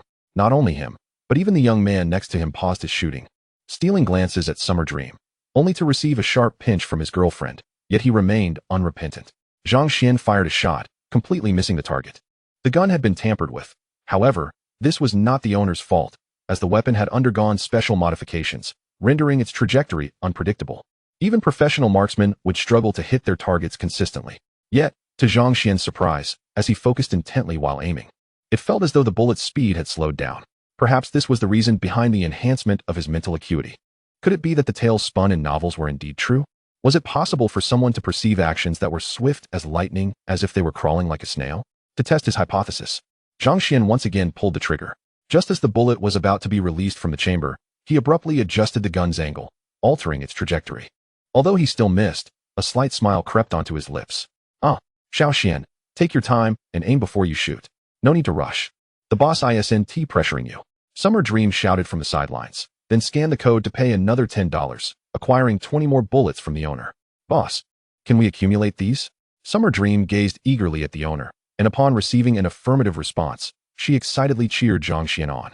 The two, a strikingly handsome young man and a beautiful young woman, quickly attracted the attention of several couples nearby.